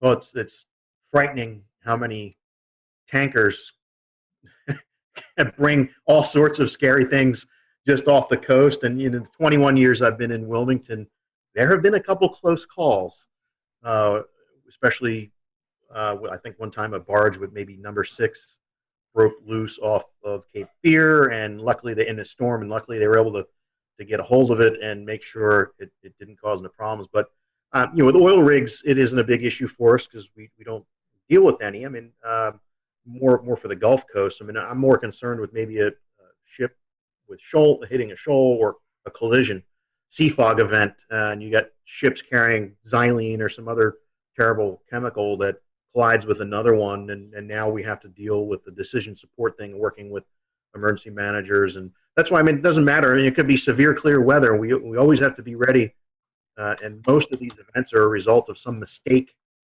And when we talk about oil spills, but at least what I'm proud.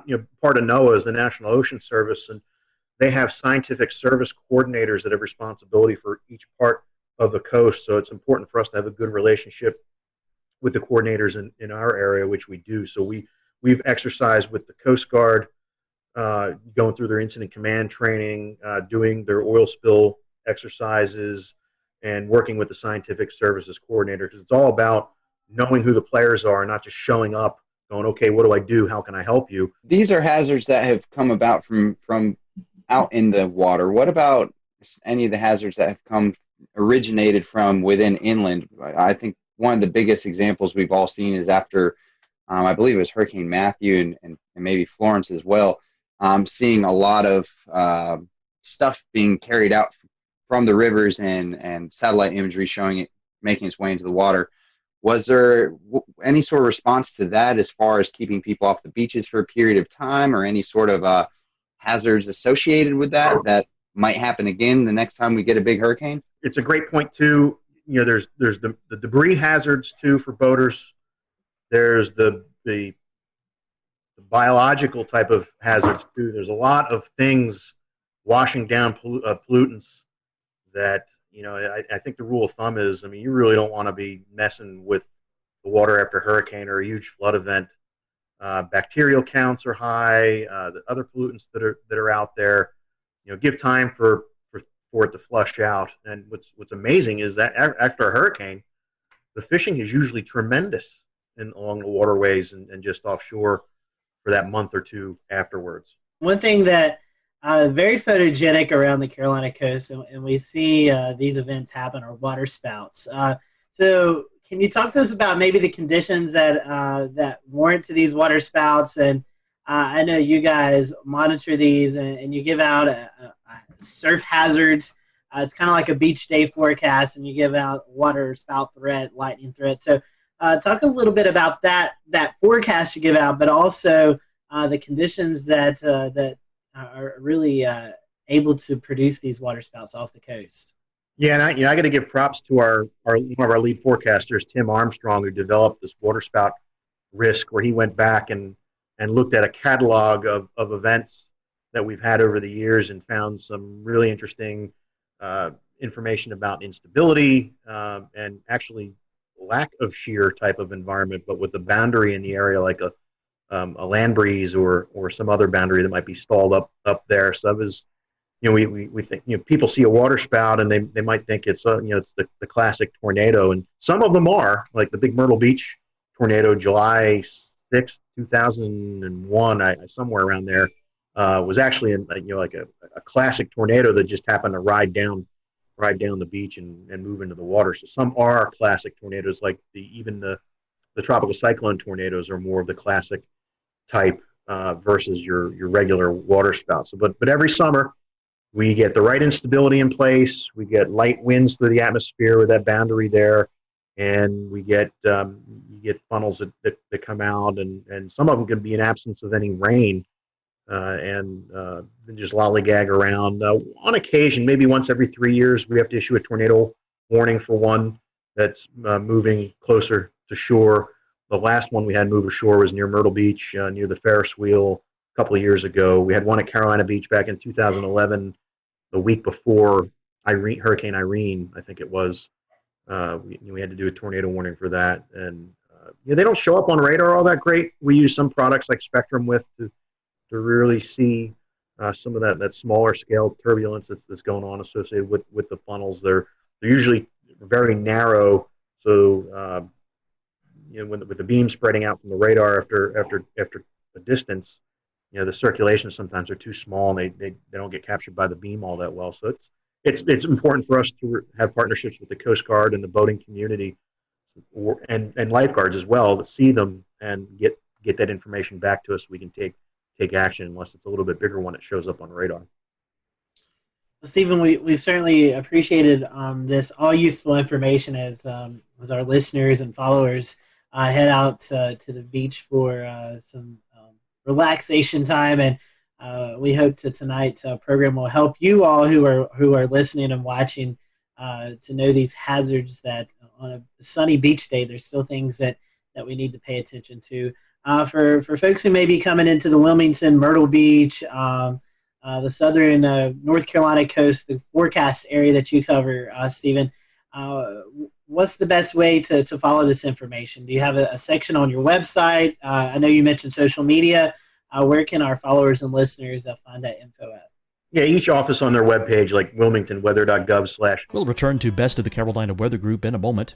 Now your Carolina weather forecast. Here are today's forecast high temperatures for North Carolina.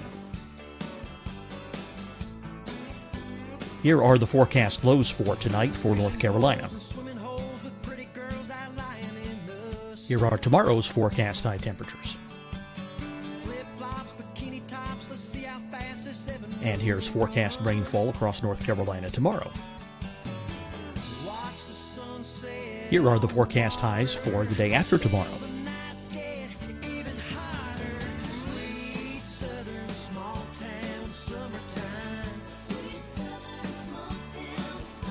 And here's the forecast rainfall across North Carolina for the day after tomorrow. This is the total rainfall forecast across North Carolina for the next 3 days. Here's the severe thunderstorm outlook for today from the Storm Prediction Center.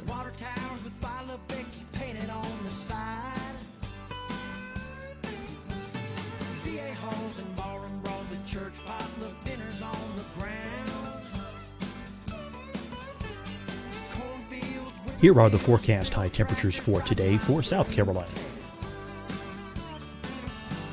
Here are the low temperatures for today for South Carolina. Here's the probability of precipitation forecast across South Carolina today. And here are the rain chances across South Carolina tonight. Here are tomorrow's forecast highs across South Carolina. Here are the forecast low temperatures for tomorrow for South Carolina. And here is the probability of precipitation across South Carolina tomorrow. Here's the precipitation chances across South Carolina tomorrow night. Here are the forecast highs for the day after tomorrow in South Carolina. Here are the forecast low temperatures across South Carolina for the day after tomorrow. And here are the rain chances across South Carolina for the day after tomorrow. And South Carolina's probability of precipitation for that night. Here's the Storm Prediction Center's severe thunderstorm outlook across South Carolina for today through tonight. Here's the Storm Prediction Center's severe thunderstorm outlook across South Carolina for tomorrow and tomorrow night. And here's the Storm Prediction Center's severe thunderstorm outlook across South Carolina for the day after tomorrow through that night. Here's the severe thunderstorm outlook for today from the Storm Prediction Center.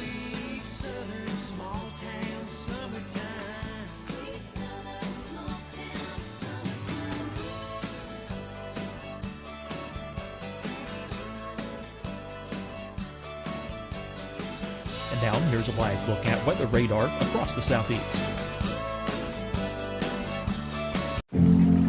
Deciding when to wear a mask isn't about who you know or how well you know them. Just ask yourself, will I be with anyone I don't live with? If the answer is yes, get behind the mask. Help slow the spread of COVID-19. Get behind the mask. Learn more at covid19.ncdhhs.gov. Hi, everyone. I'm Dr. Mandy Cohen, Secretary of the North Carolina Department of Health and Human Services. And when you follow the 3 W's, you protect your family and your neighbors from COVID-19. When you leave your home, practice your W's.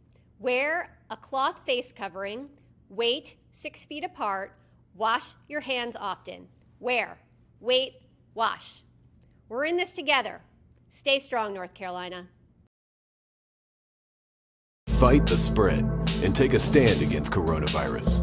Wear a mask in public. Stay at least 6 feet apart from others. And get tested. Join us and fight the spread. Visit scdhec.gov/COVID-19. Getting tested for COVID-19 helps you to take the steps needed to protect yourself, your loved ones, and your community. Find the testing location at scdhec.gov/COVID-19 testing. You'll see your Carolina weather forecast at 25 and 55 past. And now back to the best of the Carolina Weather Group on the all-new Carolina Weather Net.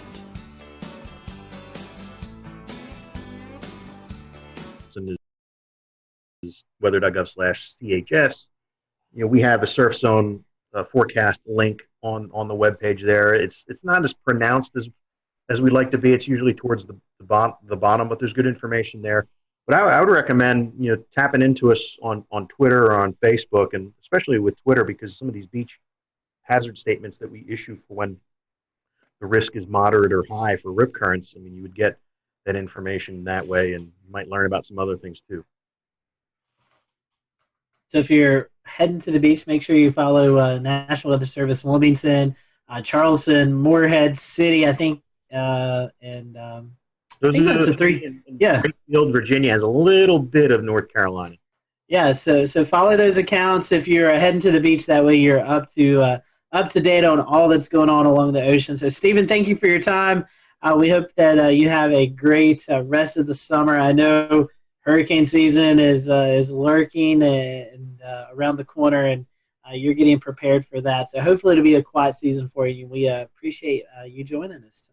You're welcome. We can use the break, so I'll take it.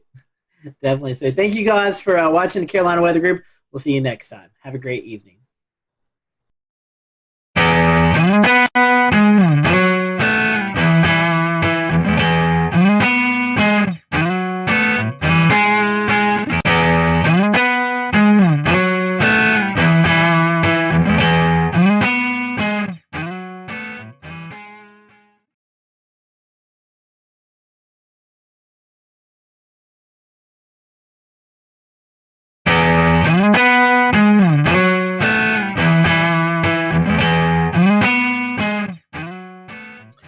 everyone. Welcome to the Carolina Weather Group. We're happy to have you this evening. We're going to be talking space with our good friend Tony Rice, NASA ambassador, also a contributor for WRAL in Raleigh. So Tony is our resident person that we go to, and we have space questions. There's some really cool things going on with this Mars launch. We also have some loon balloons. You may have seen some pictures floating around on social media over the last couple of days or weeks, and we're going to talk a little bit about that as well throughout the program. But Tony, we have this mission. I think originally this Mars mission was scheduled to go off June 20th, right around that date. It's since then been pushed back a few days. So can you tell us a bit about the mission itself? Well, what are we trying to accomplish as we head off to Mars?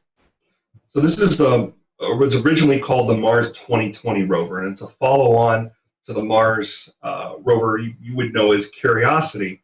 So it's about the size of a minivan, a little bit smaller than that, and its purpose is to go out there and find basically what happened to Mars. It's going to work in concert with obviously Curiosity and all the other assets that are out there at Mars, the orbiters that are studying the atmosphere, that are taking those fantastic pictures that we see of Mars. But it's a very similar rover to Curiosity. It's using the same spacecraft bus.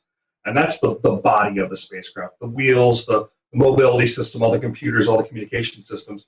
But the real exciting thing about these spacecraft and about these missions are the instruments. So I think of this as like Curiosity 2.0. It has a lot of some of the same instruments that Curiosity did, but they've been upgraded. They've got a little more capability to them. We've learned a lot as we've had Curiosity on the surface of Mars for so many years. We've also added a couple of new ones. I'm sure we'll get into some of the more exciting ones there, but the ones I know that the one instrument, my favorite one, that I know is going to be your favorite as well, is called MEDA. It stands for Mars Environmental Dynamics Analyzer. And I'm really looking forward to MEDA getting on the surface of Mars. It's about a 12-pound instrument. It's chewing up a whole 17 watts of power. You have to really budget your power up there. Curiosity and this new 2020 rover are going to both be both powered by a nuclear power source. We don't have to worry about any of the solar panels being covered in all that Martian dust and causing us problems there. But the deal with MEDA is it's going to be capturing information about air temperature, ground temperature, radiation. We've got a dust sensor that's on there as well, so we can help study those dust storms. If you saw The Martian with Matt Damon, did a pretty good job of showing what dust storms can be like there. The beginning of the movie was a little fantastic, and we don't quite get wind speeds like that, or at least we don't have enough volume in the atmosphere to produce some of the things we're talking about there. We're going to put relative humidity. We'll be able to measure that as well. There's a thermal infrared sensor on there, and there's wind sensors as well. And the wind sensors are kind of interesting. There is wind on Mars. We're getting information about winds from another mission that is on the surface of Mars right now called InSight. It is not a rover. It is a lander, so it stays stationary. It can measure what atmosphere comes to it and the column of air above it. So we are seeing winds there that are a little bit higher speed than we expected. You wouldn't be able to feel them though, because the volume of air there is so little. So Tony, there's this new device that's coming with Perseverance that I literally just found about in the last 5 minutes. So it's going to be some type of helicopter drone deployment. Tell us about that and how that works in an atmosphere that's a lot thinner than ours. Yeah, that's going to be the really interesting thing, is how you get lift in such a thin atmosphere. The Mars atmosphere is about 1/100th that of Earth's. So it's very, very, very thin. Sorry, not 100th, 1,000th that of Earth's. Very, very thin. But the drone itself, the helicopter itself, has pretty wide blades, and it's going to be spinning really, really, really fast. So don't think drone like the drones that we know here on Earth. It's not going to be sitting up there and hovering for a good amount of time. It's going to take hops. And its purpose, number one, is a technology demonstrator. It'll be the first time we've ever flown on another planet. That's pretty exciting unto itself. But it's not just a technology demonstrator. It's going to be providing valuable information to the team that is driving this rover. And yes, there are rover drivers. They sit in California. They're sitting at home right now because they're able to VPN in and talk to the rover that way. But their technical term or their technical title is rover planners. They're doing exactly that. They're planning what drives need to occur during that day to put the rover in a position to do the science. So this helicopter is going to help out with that a little bit.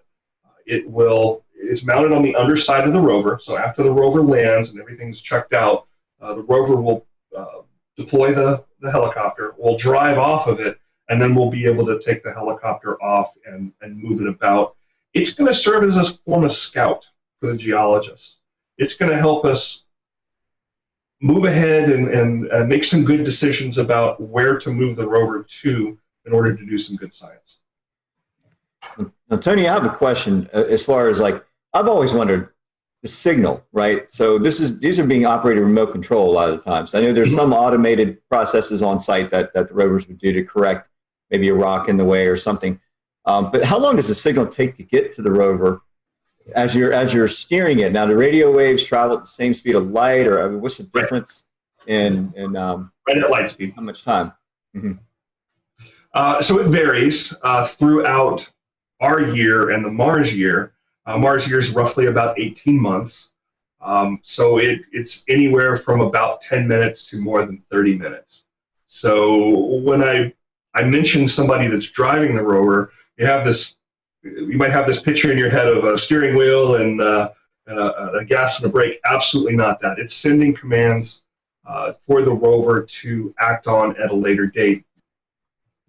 Another function of this robot is that it's going to be collecting samples on the surface and to be later taken back to Earth and studied here. How will that work? How's it going to get back to Earth? To be determined. So there is going to be a caching capability where samples that are first studied by Curiosity are going to be packaged in a way that they can be picked up at a later date and brought back to Earth. We're not quite ready to put boots on Mars yet. That's a goal, but it's a goal that's pretty far into the future. As a step between now and putting boots on Mars, a robotic mission that could pick up those cache samples and bring them back. Why not just go and pick up random samples and bring them back? Why bring these that have been studied by the Perseverance rover, by the 2020 rover, to be able to do additional study on something that's already been studied by a robot is just going to give us a ton of information that we can apply to other studies that have been going on there for years and years. I mean, on back into the Viking days, back in the 70s. So that's why it's being done that way. How it's actually going to happen, there's a lot of different ideas about that. One of the biggest challenges there is how you have enough energy to launch from Mars and get back to Earth. How do you do that? And there's different theories on how that might happen. Do you bring enough fuel with you to be able to get back? Do you use the Martian soil as a source for energy and construct fuel that way? Lots of different ideas. It's being worked on, but step one is to gather those samples and leave them behind so that they can be returned. In our relentless pursuit for life on other planets, we look at water and potential for water. We've seen pictures of icing on the poles, a type of icing, not as we would know it, but what is the evidence for water on Mars and maybe some of the past evidence that shows you there could have been water flowing? Has there been anything presented in some of the latest information? Yeah, that's a great question. And the icing that you're seeing on the poles happens every Martian winter. And you can actually see it with a backyard telescope if you look at the right time. We see it on both the North and the South Pole. What you're seeing there is actually CO2 ice. It's actually carbon dioxide. And the poles get, those ice caps on the poles, they get larger and they get smaller according to the season. And we can see that in Curiosity's air pressure sensors. As that carbon dioxide transfers from a solid phase into a gas phase, it adds to the atmosphere. And we'll see atmospheric pressure go up during the summer months, and then it precipitates down, actually snows, dry ice on the poles during the winter months when it gets colder. Mars has seasons because it has an axial tilt, just as Earth has an axial tilt. It's very, very similar. But as far as evidence for water is concerned, it's really in the geology. The geology is, it tells us the story of what happened in the past on Mars. Where we landed Curiosity was an area that was formerly the bottom of a large river system. It was at the bottom of an alluvial fan, and that's kind of a funnel-shaped pattern. If you've ever seen satellite photos, color satellite photos of the Mississippi River Delta as it dumps out into the Gulf of Mexico, you see that triangle. That's all that sediment that's been collected up along the Mississippi River. Well, that's the Martian version of, or we landed on the Martian version of that. It's all dry there now. We're not seeing evidence of liquid water, but we're seeing the geologic evidence of it. So one of the very first photos that came back from Curiosity after it landed was of these rounded pebbles. Those don't form round. Those are rounded as a part of a water process that's picking up and moving them along and rounding them off. And we found lots and lots of that. So through study of the geology and the chemistry of those rocks as well, that's what told us that it was fresh water, determined that the area that Curiosity landed in was probably about knee-deep in water a couple million years ago. The idea that Mars was once a very different place and a lot wetter and perhaps a lot greener, that is one of the things that Curiosity found pretty quickly after its landing time. Tony, looking at some of the points here for the mission, two of them kind of really piqued my interest. It says this is the first leg of a round trip to Mars, and then after that it's also talking about how this could actually pave the way for future human missions to the moon and to Mars. Can you tell us a little bit about that? Well, every time we put something on another planet, we learn a lot about it. And the road to putting boots on Mars, it's a long one. But even what we're planning on doing around the moon, coming up with the Artemis mission, is going to teach us a lot about that. Being able to live potentially off some of the resources on the moon will teach us a lot about that. We got to really understand the chemistry and the makeup of the Martian surface to be able to have people live there.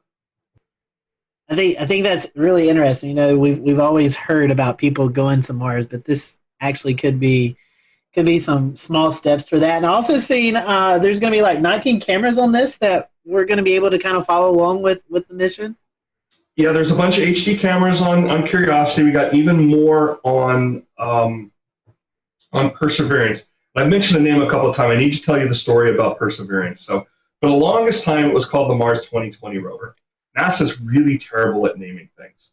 You give NASA engineers and scientists the opportunity to name something, and they're going to give it an acronym. They're going to give it something boring. Maybe it'll be a backronym that actually spells something that you can pronounce. But the cool names, those always come from the kids. So Curiosity was named by a little girl in Iowa, who by the time it launched, she was a lot older than that. She actually went on to be, I believe, an environmental scientist. So she got a lot out of that experience. Perseverance was named by a young man up in Northern Virginia. And I was on the team that helped review a lot of the submissions that came in. They had to come up with a name, and they had to come up with a couple of paragraphs about why they chose that. And I can't recall if I read so many of them. I can't recall if Perseverance was among that. But some of the ones I read were pretty out there. I'm glad they picked Perseverance. We tend to call it Percy. So if you hear talking about the Percy rover, that's what we're talking about. Speaking of Mars, I know you run a Mars weather page on Twitter. I know you kind of keep up with some of the stuff, so we thought it'd be kind of cool to tie in Mars weather, your Twitter page. What all you monitor? How do you get that information? How do you provide a Mars weather forecast and observations? So we don't forecast yet. We're hoping to have enough data here one day that we can start having a forecasting product. We'll certainly need something like that once we get those boots on Mars. But right now it focuses on the InSight mission. It's pulling data down close to daily. There's a lot of data that has to come down, and unfortunately the weather data sometimes gets pushed to the back if there's images or things like that that the science team needs right away, especially when we were working with InSight trying to get a temperature probe to finally be pushed into the Martian soil there. I think everybody that's ever put a spade into the ground in the Carolinas knows what that clay is like. So it was dealing with some of that same problem up on Mars. Those images that were helping them understand that problem, those took precedent. But anyway, we do see data come down from InSight, and that is delivered through the same mechanism that all those pictures are delivered through. It's called the Deep Space Network. Generally, most of these, both the rovers and this InSight mission, have the ability to communicate straight back to Earth, but they don't tend to do that. They tend to upload the images and other data every time an orbiter goes over. And that orbiter acts like a router, store and forward that information once it sees Earth again. It's a little faster that way, and there's a little more bandwidth. But we see that data come down. I know she just popped that up. So we see temperature data. We see air pressure. I find air pressure to be some of the most interesting there. And then we see wind data as well. So the last one that came up was from Sol 566, and Sol is a day on Mars, and that equates back to the 29th of June. It's the last time we saw something from it. As you can see there, the low was 25, the high was 25, the low was 126 below zero, and these are both Fahrenheit. And each day on this Mars weather Twitter, it goes and randomly picks a city somewhere, and Clayton just happened to be picked up there last time it was doing a comparison. You can see the comparison there, but again, the most interesting comparison in my mind is the pressure. So we were seeing about 1,012 hectopascals, which I think equates to millibars. You guys keep me honest there. That's what y'all speak in. Yes. And that on Mars is about 7.7 hectopascals. That's one of our biggest challenges on Mars is the lack of atmosphere. It's just really, really, really thin there, and it continues to be stripped away by the solar winds.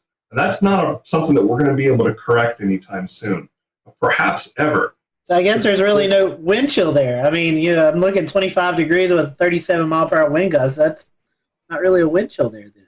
Yeah, not too bad. We do see temperatures go above freezing there. It does happen. Yeah. So Tony, I mean, obviously you're not using tri-cup anemometers or RM Youngs. I mean, how is this? How is wind speed capture? Is it using like Venturi effect, or you're consolidating the air into a point, or how is that measured exactly? So the thing to look up is an instrument called a hot dice. It is a couple of basically electrodes that are exposed out there and are measuring differentials. They are without moving parts. That's really, really important when you've got a robot out there that you can't go service. There is no Home Depot on Mars to go get spare parts. Well, you said one last thing. You kind of mentioned that it does get above freezing on Mars. I wonder if you could just real briefly speak to the general temperature range. How cold does it get in winter? How warm does it get in summer? Yeah, we're talking around -200 Fahrenheit with the lows. And during the summer, most of the time we're talking in the average temperature there is hovering around -80, -100. I just think it's cool. I just think it's cool you have a mesonet on Mars. We do. We got 2 of them now, about to put a 3rd. I've heard that there's a team already being picked to possibly go to Mars by as late as, 2028 or 2030? Is that correct? I will make no comments on when we're going to Mars. You're not going to trick me into that. I had to try. There's a lot that needs to be done, and each one of these missions, be they robotic or be they human up to the International Space Station, or once we get Artemis off the ground and have a gateway to the moon, each one of those, it may not seem like it's getting us closer to Mars, but we learn something from each one of them that can be applicable. And when that actually happens, I hope it happens soon, but it's a long road. Tony, shifting gears, one of the things that I spotted on Flight Tracker this week, and I think several of the people here in the Carolinas have, were alongside all of the little cute icons for airplanes, these circular balloon icons for the Loon Balloon Project. Tell us about it. I understand you're familiar with it, and I think it caught a lot of us flight trackers off guard maybe a little bit, but also people screaming UFOs in the sky as these things were passing overhead. There was a little bit of that, wasn't there? Yeah, it's something that I got to learn a little bit about the other night. So in addition to talking with you fine folks, I've got about 350 meteorologists around the country that I'm in contact with on a regular basis. I try to give them information about the what's visible in the sky, usually planets, usually comets, meteor showers, things like that.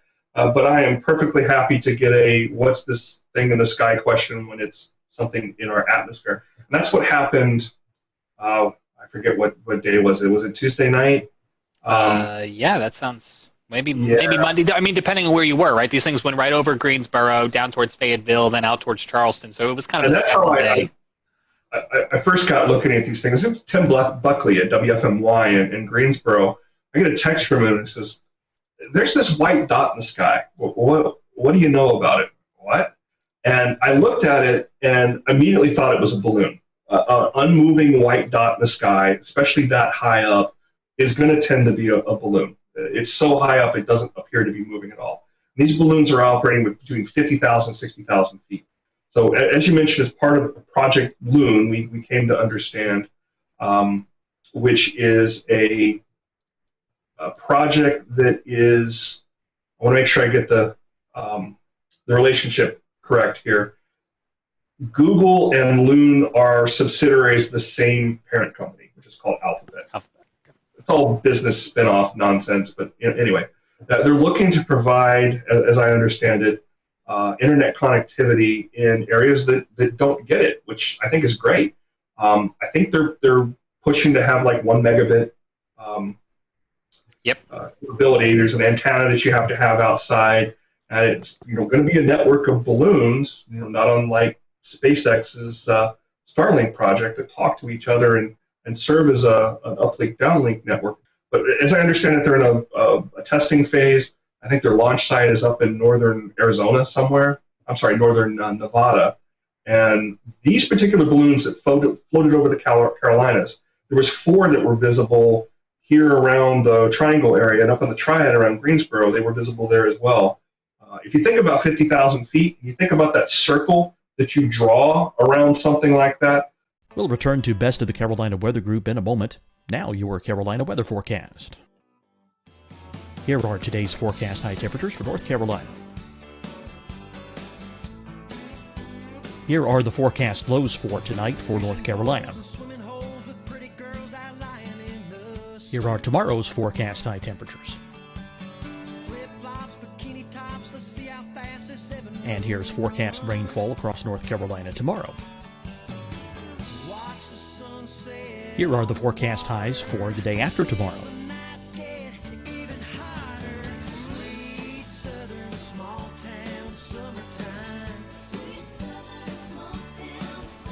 And here's the forecast rainfall across North Carolina for the day after tomorrow.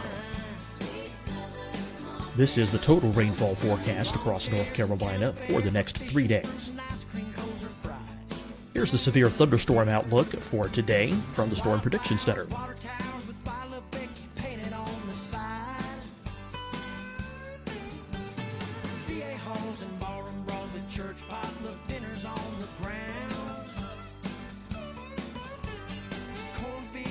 Here are the forecast high temperatures for today for South Carolina. Here are the low temperatures for today for South Carolina. Here's the probability of precipitation forecast across South Carolina today. And here are the rain chances across South Carolina tonight. Here are tomorrow's forecast highs across South Carolina. Here are the forecast low temperatures for tomorrow for South Carolina. And here is the probability of precipitation across South Carolina tomorrow. Here's the precipitation chances across South Carolina tomorrow night. Here are the forecast highs for the day after tomorrow in South Carolina. Here are the forecast low temperatures across South Carolina for the day after tomorrow. And here are the rain chances across South Carolina for the day after tomorrow. And South Carolina's probability of precipitation for that night. Here's the Storm Prediction Center's severe thunderstorm outlook across South Carolina for today through tonight. Here's the Storm Prediction Center's severe thunderstorm outlook across South Carolina for tomorrow and tomorrow night. And here's the Storm Prediction Center's severe thunderstorm outlook across South Carolina for the day after tomorrow through that night. Here's the severe thunderstorm outlook for today from the Storm Prediction Center.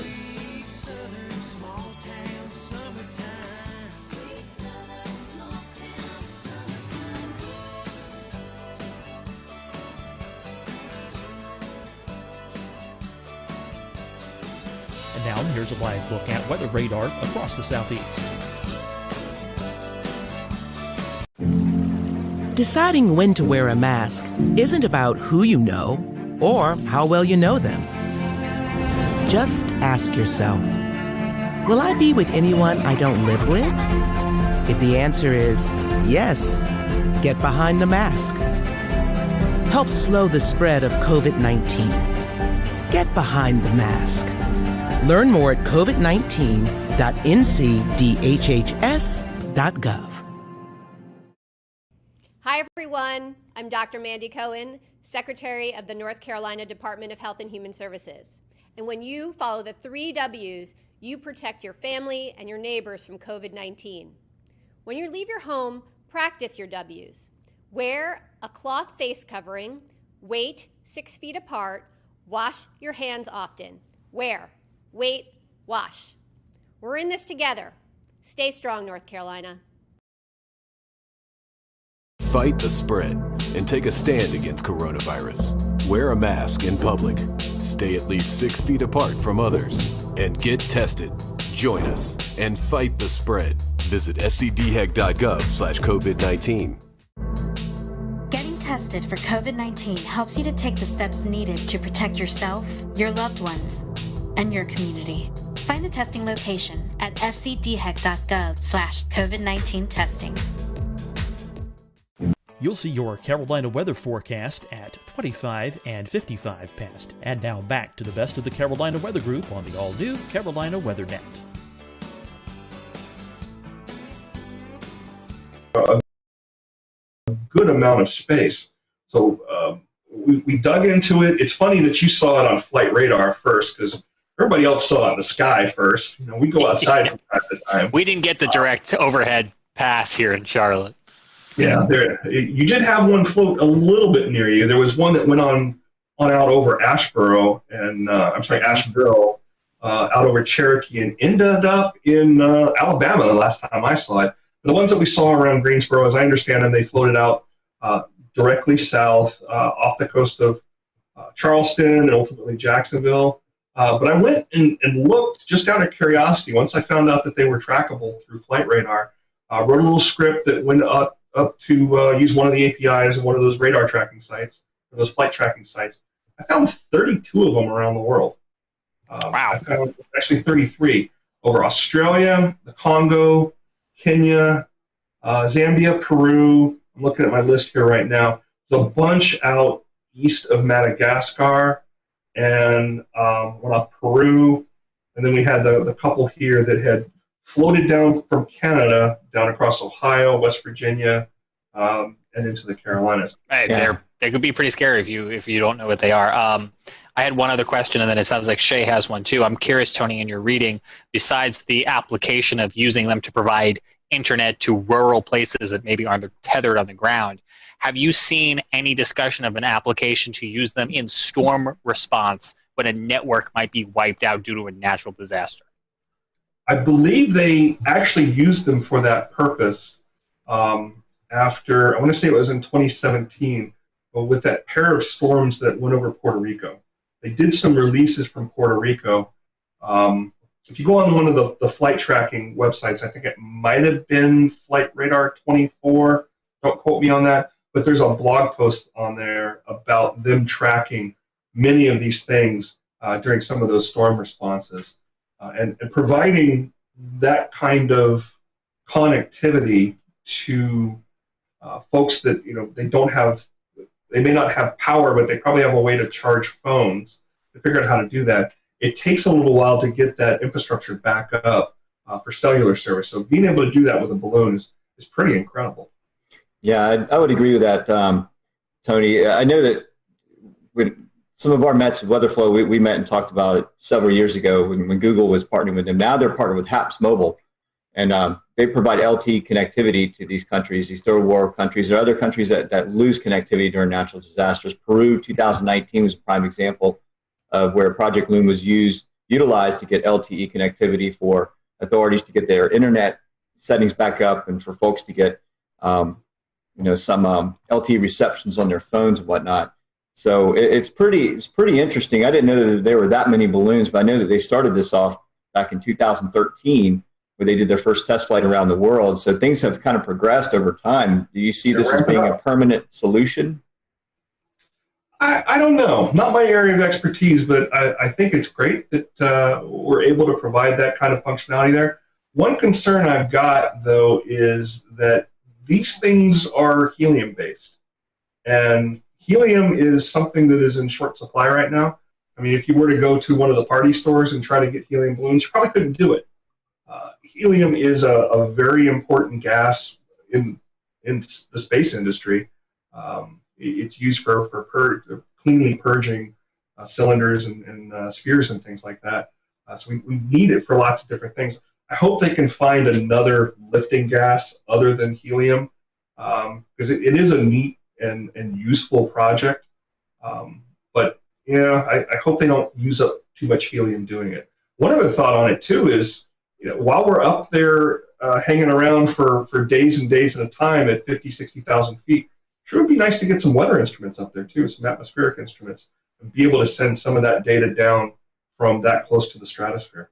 Sure, I know Boeing's doing that with the unmanned craft that flies for weeks and months at a time on solar energy. And I think when I read on Loon's website that they have their partnership with HAPS Mobile, they have test flight. They've done all their they've rolled out their new unmanned craft that goes out. So that may be the solution to what they're looking for. Instead of having balloons anymore, they're going to have unmanned planes going up that just circle around. We've lost a lot of data from the grounding of commercial airliners too during the COVID situation. It's amazing how much data we were getting from those. That's closer to 30,000 feet, but it really filled in a lot of those gaps the radio songs were providing. In the past, we've talked about the radio signs that you just mentioned. Could you maybe compare and contrast these Loon balloons with a typical weather balloon? Because they have very different lifetimes, obviously, and different purposes. Different lifetimes, quite a bit larger. And if you find the images of the Loon launch site, I was looking at that the other day. They got some permanent structures out there, and they're building some larger ones as well, just to be able to handle launching these things, because they are so significantly large. And they do get much bigger as they go up into the atmosphere and the air pressure goes down. So most folks that I saw report them or share pictures of them describe them as looking like big jellyfish. It's a kind of a silvery looking material, very, very large. It's not as spherical as a weather balloon looks. Those are, you guys are the experts here. I think they're made of some sort of a latex material, but it's very opaque. Where these are almost like translucent appearance. They're much, much larger, and the volume of lifting gases that they put in there is very, very different too. So these balloons don't explode at 70,000, or they aren't even meant necessarily to go up to 100,000, like a typical weather balloon. They are. They hang out between 50,000 to 60,000 feet. I think a lot of what the research is doing right now is to understand how the steering winds up there work, how viable this is to provide, how wide a coverage that they can provide, how the jet stream, changes in the jet stream and other things like that are going to affect their coverage. It'll be interesting to see what comes out of it. And as you mentioned, we can go on these flight tracking websites and look at them. If you go in and you enter HBAL and a 3-digit number, you might just find one. Well, Tony, we certainly appreciate you being with us tonight to talk about the Mars mission and the Loon balloons, and we definitely appreciate your time. If folks want to follow you again on Twitter, how can they do that? So my personal account is RTP Hokie, Hokie, and if you are interested in Mars weather, the Mars WX report. You can also find you on WRAL as a contributor and the Weather Brains, right? You're still doing the recorded version? Still doing the recorded version. It's every Monday night we're putting that out, and I try to put something different out every week that's usually space related. Every once in a while we'll add in some other weathery stuff in there too. Well, Tony, we certainly appreciate your time, and if you're watching tonight and you want to know more about the Mars launch, we'll probably be airing those towards the end of the month as we get into with our friends at NASA TV. I'm sure we'll be doing some more events surrounded by that mission and that launch. So stay tuned with that, and we appreciate you watching the Carolina Weather Group. Until next time, we hope you have a great evening, and we'll see you on the next Carolina Weather Group episode.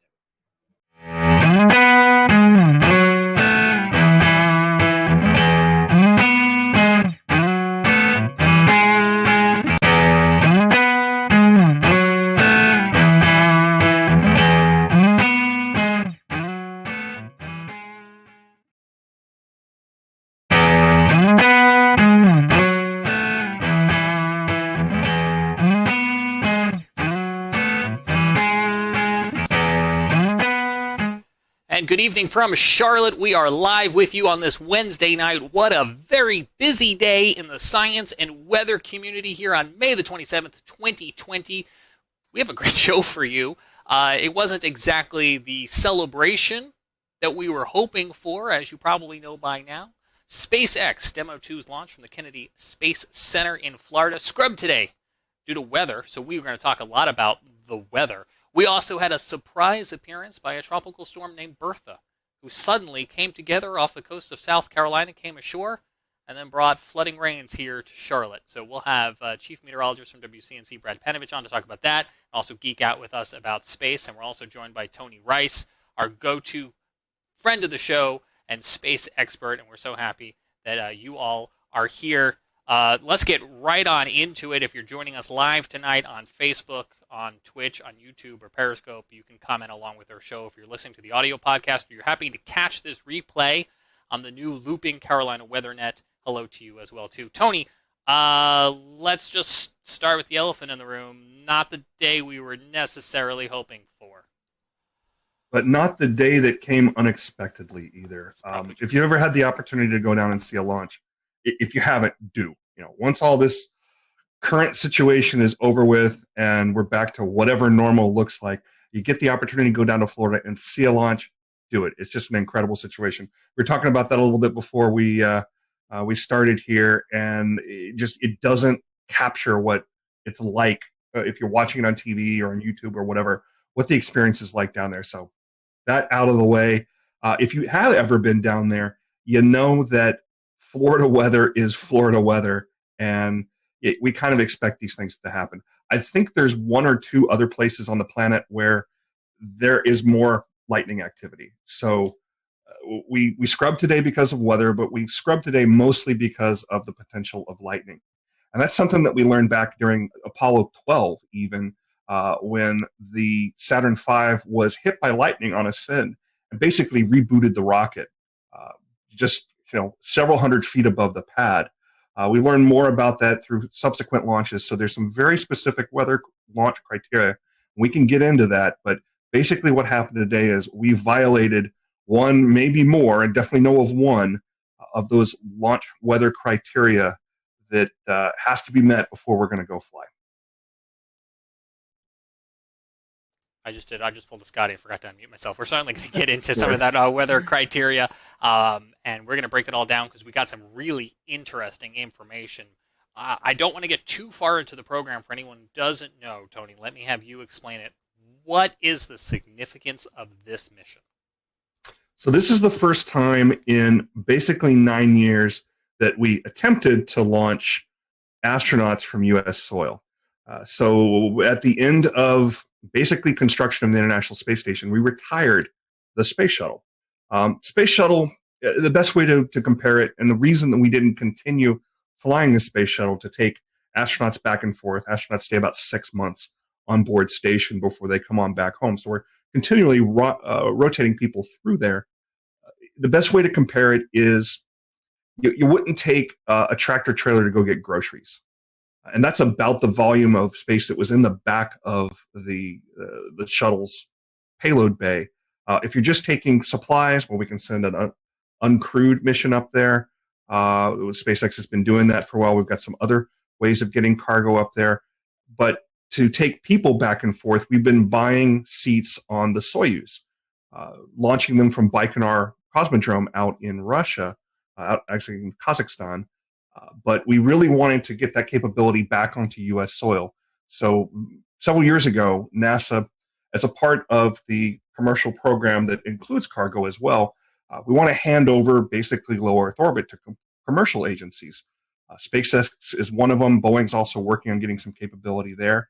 So it was really important to get this capability back on U.S. soil. And Administrator Bredenstein talked about it today. One of the main reasons we want to do that is we have one American up there right now. We want to have more. The more Americans we have up there, the more they can focus on specifically U.S. science. So the Dragon capsule that we attempted to launch today, we're going to give it another shot on Saturday, weather willing. It has the capability of taking 4 up at once. That's even a better option than using the Soyuz, because the Soyuz can only take up 3, and those are at most going to be 2 Americans, and it's generally only 1. The Soyuz as well, and I don't know if others feel this way, but when I watch it, I feel like it's something straight out of James Bond, Soviet Union era technology.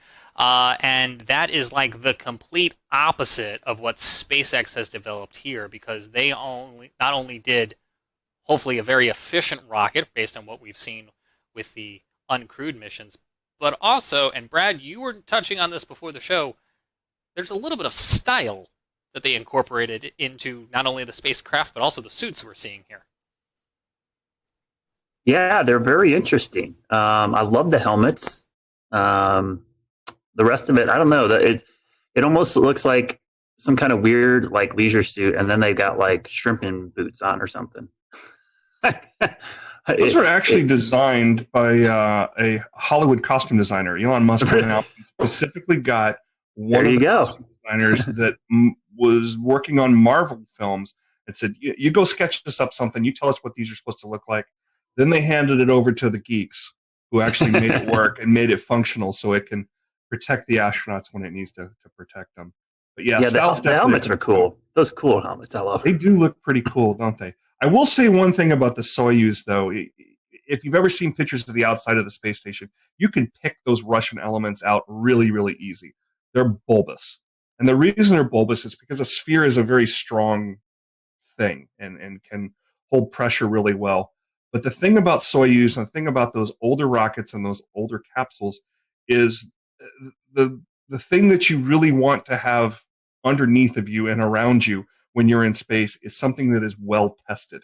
And those rockets have been around a long, long time and are very well worn and have had the bugs worked out of them. We had an incident a couple of years ago where one of the solid rocket motors that come off during ascent bumped into the capsule, and they ended up having to going into abort mode that they hadn't done in I don't know for how long. But previous to that, we really hadn't had any incidents with the Soyuz.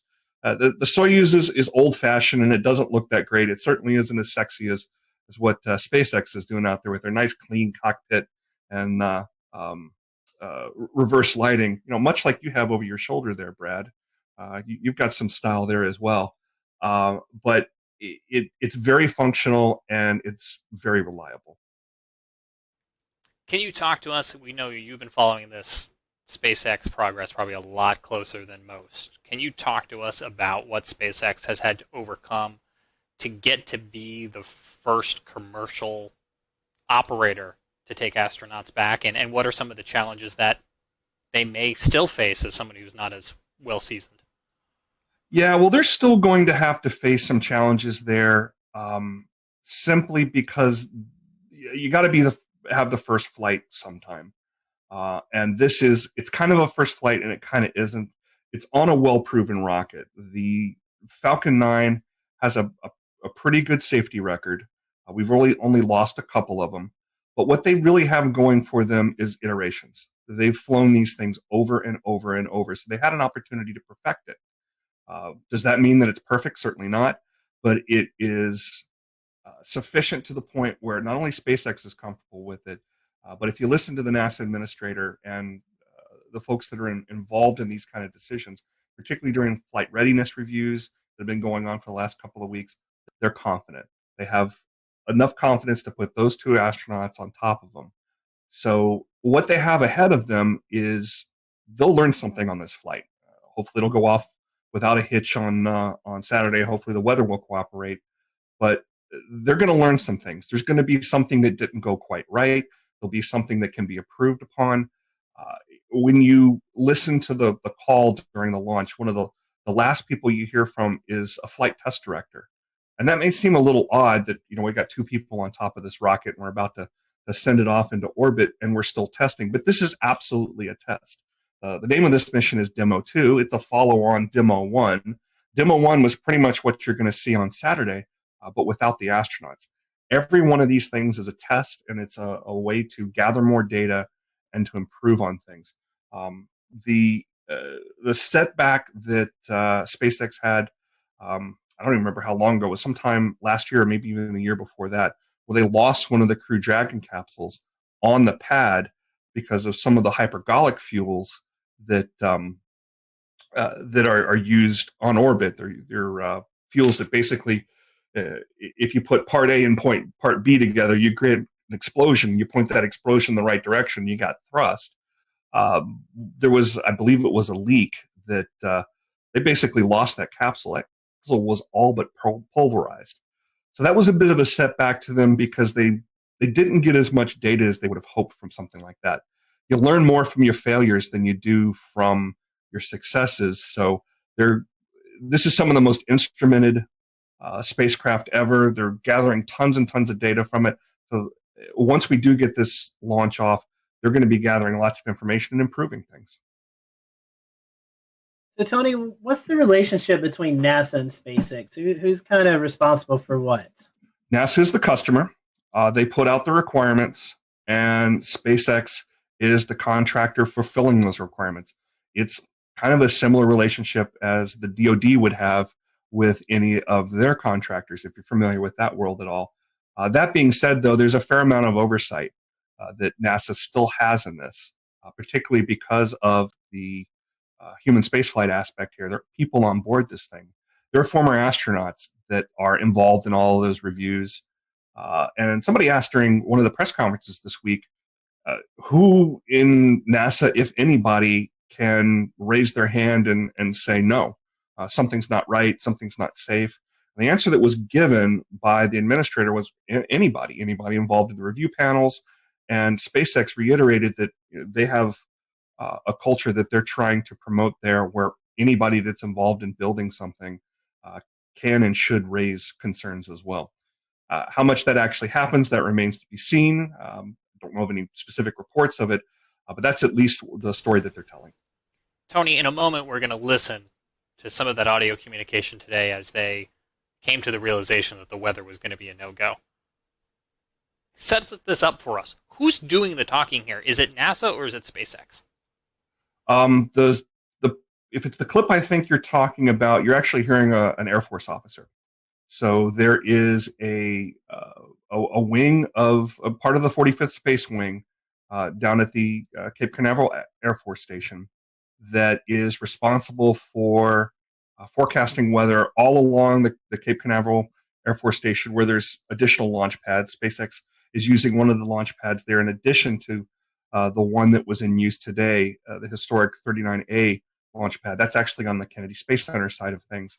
They're responsible for forecasting weather involved in launches. They also provide weather forecast for the station itself whenever they're moving around equipment and want to know about things like winds and rain and that sort of thing. The person you were hearing there was called the launch weather officer, and they are on equal footing with anybody else that is giving the go, no go call during that final pull before they decide to actually light it or scrub and wait until the next opportunity. But they are someone who is speaking for a larger team of experts. And many of those experts are very focused on looking at things like lightning. And that's kind of how things shook out today. There was a lightning concern that we can get into. Yeah, let's listen to the audio here, and then we'll talk about that exact lightning concern. Unless you can give us another 10 minutes, I don't think we're going to get there with any of the rules today. I'm going to give you 10 minutes. I mean, another 10 minutes past T0. Oh, 16:45 local. I think we'll probably be clear on all the rules, but not quite going to make it for this. Okay. We're going to check back in with you in about 2 minutes, and then I'll call it up at about T-minus 17 minutes. Okay. Yeah, there's some of them are starting to count down, but we still have one above 2,000. So if that gets below... So Tony was talking there a little bit as we came back about some of the liquid oxygen. You can explain that to us as well, too. But, Tony, what we were hearing there was about 20 minutes left in countdown, and they were so close, we think, to getting the weather rules all in agreement, and it just didn't come together. Yeah, it just didn't line up quite right. They were keeping an eye on some cells out towards Orlando, and very excitedly noticing that the cells were starting to break up. I was watching them, live there as well. There's a rule that says several of the rules mention 10 nautical miles, which if you've ever been down in that area, runs out not quite to Titusville and I-95. So you're watching any of that weather between the Space Coast and Orlando to see if those cells are going to continue moving forward, going to continue building intensity, or are going to break up. And the positives were that it looked like they were breaking up, and they certainly were, but that's not the only consideration that they're making there. What they were mentioning was field mill generators, and they dot all around not just Air Force property and NASA property. As you're driving out along the beeline heading back towards Orlando, you might notice some very tall towers out in what look like swamps or farmers' field or something like that. These are more weather towers that exist further out towards Orlando because, as you can see, all the weather moves from the east